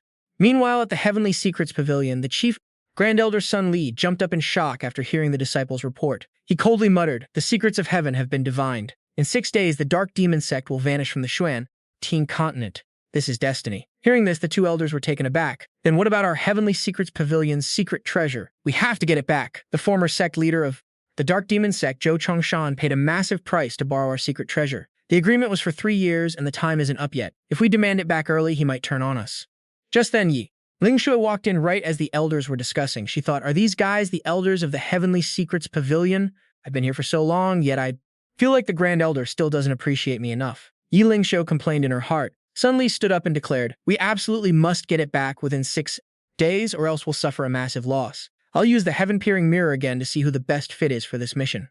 Yi Lingxue watched from a distance, thinking to herself, the heaven-peering mirror is one of the 3 legendary treasures of the Heavenly Secrets Pavilion. I heard that using it just once drains several years of lifespan. The Grand Elder is really pushing himself. With that in mind, she stepped up. Grand Elder, why don't you let me try activating the heaven-peering mirror instead? Hearing her, Sun Li snapped, nonsense. You are the future of our Heavenly Secrets Pavilion. If you use the heaven-peering mirror and something goes wrong, what then? Yi Lingxue immediately pulled out a glowing yin-yang. Orban said, but I have the karmic Dao runes. Sun Li gasped and quickly said, hurry, let me check your karmic Dao runes to see exactly how much karmic power they can actually handle. Hearing this, she got pissed off, slapped him across the face and barked, you dirty old man! Snap out of it! After letting them test her karmic Dao runes, Yi Ling, all that karma energy. Hearing that, she got totally pissed, slapped him across the face and yelled, you old creep, snap out of it. After having someone inspect the karma runes, Yi Ling Shui asks, Great Elder, is my karma Dao pattern actually super basic? Sun Li snaps back, basic? In what world is that basic? Then he yells at the top of his lungs, do you have any idea how much lifespan and time I have to burn just to use the heaven-peaking mirror once? But this karma Dao pattern of yours? You can easily spam it 10 times a day without suffering any karmic backlash or losing a single second of your lifespan. Sun Li then turns to the disciples and barks, listen up everyone, starting today you guys must treat the Saintess like she's your own damn grandma. She is the absolute greatest treasure of our heavenly treasure pavilion. Yi Lingxue thinks to herself happily, whoa, so my karma Dao pattern is actually that cracked. While Sun Li carefully warns her to handle the mirror with absolute care, she quickly nods. Clutching the heavy heaven-peaking mirror, Yi Lingxue stumbles and giggles. Alright, I'm taking this out to play. Seeing this, Sun Li panics and shrieks. That is for investigations, not a toy. Don't you dare drop it. Half an hour later, the heaven-peaking mirror spits out a massive long scroll of records. Sun Li announces, the records are ready. The mirror reveals that the one who can go to the Black Demon Sect is indeed the Saintess. But Zhou Tong, you must protect her with your life. Zhou Tong cautiously asks, Great Elder, shouldn't we send a few more elders? The Saintess's safety isn't something to joke about. But Sun Li flatly rejects the idea. Left with no choice, Zhou Tong slowly walks away, muttering to himself, is it really fine for me to go alone? Another elder stares at the endless scroll in Sun Li's hands and asks out of sheer curiosity, Great Elder, why on earth is this record so ridiculously long? Sun Li mumbles, I miscalculated. Hearing this, the elder freaks out and screams, "Don't tell me something bad is going to happen to the Saintess?" Sun Li turns around with a sour face and snaps, "Bad my ass. She searched 66 times. Do you guys have any clue what she used the heaven-peaking mirror so many times for?" The other elders crowd around completely clueless and ask, "What did she do? We have no idea." Sun Li shakes his head in utter disbelief, trembling as he says, "She used the mirror to dig up our dirty laundry 65 times. Aside from the very first search, which was actually serious, the rest were all about us." He then points at each of them, exposing their deepest secrets. "She found out you cheated on your wife 177 times, and she discovered your son isn't even yours, but belongs to that guy over there." Sun Li sighs, pitying them. But the absolute biggest loser here is Zhou Tong. In just 3 years, he visited the Wangqing brothel 1,095 times, scammed people 93 times, and has 4 illegitimate kids. Talk about squandering his reputation. Right after that brutal roast, the disciples break into a massive, chaotic brawl. Meanwhile, 2 streaks of blue light flash across the sky. Yi Lingzhu teases, "Elder Zhou, by the way, I also found out your male pattern baldness is actually inherited from your maternal grandfather." Hearing this, Zhou Tong wishes a giant hole would just open up on the ground so he could jump right in. But he forces himself to stop her, pleading, "Enough, Saintess. The power of the Karma Dao pattern shouldn't be wasted like this. You are totally squandering it." He only dares to scream the word squander in his mind. Thinking of squandering, he suddenly remembers Yi Feng. Shocked, Zhou Tong abruptly turns to her and asks, "Saintess, do you happen to know someone named Yi Feng?" Yi Lingzhu playfully replies, Lingzhu has never heard of him." Hearing this, he sighs with relief, thinking, "Thank goodness she doesn't." Right at that moment, a system notification pops up. "Congratulations. The host's second disciple, Yi Lingzhu, has successfully squandered resources, rewarding 800 squander points and 200 golden silkworm spirit stones." Yi Feng, who is lazily staring at the system interface, lights up with joy. "Whoa, my second disciple actually has so much potential," he chuckles.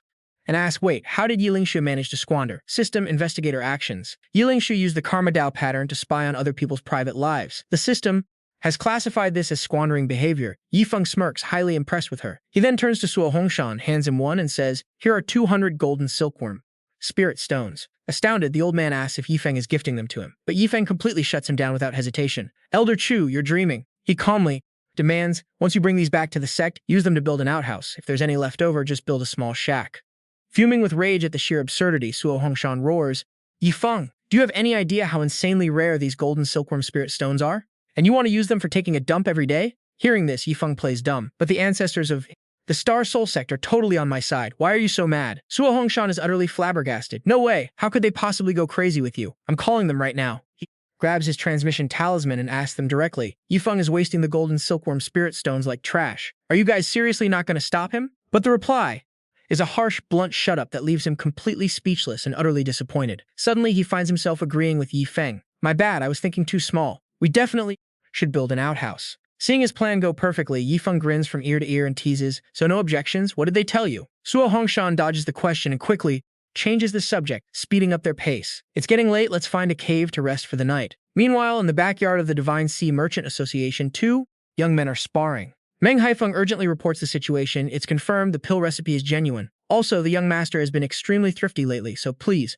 stop scolding him. Huang Dahai frowns in irritation. "Elder Meng, you call that thrifty? Don't you know how much of a massive spendthrift he has been since he was a kid?" Elder Meng raises an eyebrow, with a trace of disdain in his eyes. "President, you clearly haven't witnessed a real squanderer yet. Do you even know what it feels like to realize we're living worse than dogs?" Huang Dahai's gaze turns cold and he firmly adds, "For this pill recipe, we must pay a visit to the Star Soul Sect and offer them great benefits. Plus, I really want to meet this famous squanderer myself." Early the next morning in a forest, just as the first light of dawn breaks, a deafening thunderclap rips through the sky, jolting Suo Hongshan wide awake. Could there be a cultivator nearby preparing to face the heavenly lightning tribulation? Seeing him approach, Yi Feng cheerfully greets him. "Morning, Elder Chu, you're awake." Staring at the glowing yellow papers in Yi Feng's hand, he asks in confusion, "Are those talismans?" Yi Feng raises his hand, sending them flying high into the air. Terrifying lightning bolts erupt from the talismans, ripping through the sky in a brilliant golden flash. Suo Hongshan shrieks in horror, "Heavenly tribulation lightning? You can actually turn that stuff into talismans?" For a split second, he thinks he's dreaming and turns back toward the cave. "Yep, I'm definitely dreaming. I need to go back to sleep. This is way too terrifying." Yi Feng quickly stops him. "Don't go back to sleep, Elder Chu. Today we're cruising in style." Suo Hongshan is startled, his brows knitting tightly. "Cruising in style? With one guy in one coffin, we're basically waiting to be carried off to our graves." Suo Hongshan sighs to himself, realizing he's completely strapped into this crazy ride. A look of surprise flashes across his face as he asks, "Yi Feng, those tribulation clouds up there aren't going to randomly strike us down, right?" "Don't worry, Elder Chu," Yi Feng grins reassuringly. "The tribulation clouds are fully under my control. They definitely won't strike randomly." Suddenly, a glowing rune strikes down from above with immense force, making him scream in terror. The ground violently shakes, sending rocks flying everywhere. Meanwhile, at the Heaven's Secret Pavilion, Sun Li gasps in horror and spits out a mouthful of fresh blood. He collapses to his knees, his vision blurring as intense fear and panic wash over him. Who on earth? Who the hell is this guy to actually boss the heavens around like that? Fast forward 3 days, and inside the Dark Demon Sect's lobby, Chu Tong is stressing out big time, trying to talk some sense into Ye Ling's show. Saintess, it has already been 3 days. If we don't grab the secret treasure and bail today, we are toast. But Yi Lingzhu couldn't care less. With a smirk on her face, she casually plays around, saying, "The Dark Demon Sect's doom is upon us, which means our golden opportunity has finally arrived." Chu Tong sighs, still feeling super anxious. "Are you for real? You are giving me a major heart attack here." Ye Lingzhu does not hesitate to make her demand. "Elder Chu Tong, tell the Dark Demon Sect that I want to drink some fresh morning dew, brewed with the black tea leaves from the beast ancestor." Even though Chu Tong is not exactly thrilled about it, he still goes along with her crazy demand. Meanwhile, over on the other side, Suo Hongshan and Ye Feng have finally reached the turf of the Dark Demon Sect. Ye Feng is absolutely hyped, his eyes shining like crazy. "Yo, Elder Chu, check out my very first transformation." All of a sudden, glittering lights start popping up, along with a magical rainbow that completely catches Suo Hongshan off guard. "Whoa, kid, since when did you have this kind of trick up your sleeve?" Ye Feng finishes his epic transformation, rocking a set of shiny golden armor, glistening as he flashes a satisfied grin. Suo Hongshan gives him a sideways look and snarks, "You look like a walking golden toilet, kid." Yi Feng just points ahead and boldly declares, "Elder Chu, prepare to have your mind blown today. You are about to see that even the heavens are nothing compared to me." He immediately barks out an order. "Golden Guard, assemble." Right on cue, a blinding bolt of lightning tears through space and a brilliant light explodes, summoning a squad of powerful soldiers. Yi Feng clenches his fists, feeling super hyped and ready for action. The troops gather up to take their orders, locked and loaded for the battle ahead. Meanwhile, over at the Dark Demon Sect, that insane thunderclapping has everyone shaking in their boots. Elsewhere, when Zhou Shangsheng spots the crazy golden light in the sky, he completely loses his cool, recognizing this ancient, terrifying aura. Just then, Shi Chenfeng walked up to him, totally hyped. "Master, you are finally out of seclusion." But Zhou Shangsheng's face goes pale, too terrified to even speak. He snaps his head around to Shi Chenfeng and slaps the living daylights out of him, sending him spinning through the air. "You absolute idiot! Who the hell did you pick a fight with?" Shi Chenfeng is totally clueless, stammering, I don't know." Zhou Shangsheng lets out a desperate, crazed laugh. "There is no running away now. None of us are getting out of this alive today. We might as well just sit here and wait for our doom." Meanwhile, Yi Yi steps up to report, "Boss Yi, we are ready to make our move on the Dark Demon Sect." Highly satisfied and eager to prove himself to become an official guard, he quickly takes his orders, saying, "This subordinate will absolutely not let you down, boss." Yi Feng flashes a mischievous grin at Suo Hongshan. "Hey, Elder Chu, what are you spacing out for? Lead the way, man. If you've got some beef to settle with the Dark Demon Sect, you better grab this chance with both hands." Suo Hongshan just chuckles, completely satisfied. Yi Feng then makes a cold, badass declaration. "Today, whoever I point my finger at, they are getting wiped out." With such a heavyweight backing him, Suo Hongshan is totally hyped. "Alright, then today is the day I get my sweet revenge." Meanwhile, Zhou Shanshong grips his weapon tightly, ready to face whatever crazy enemy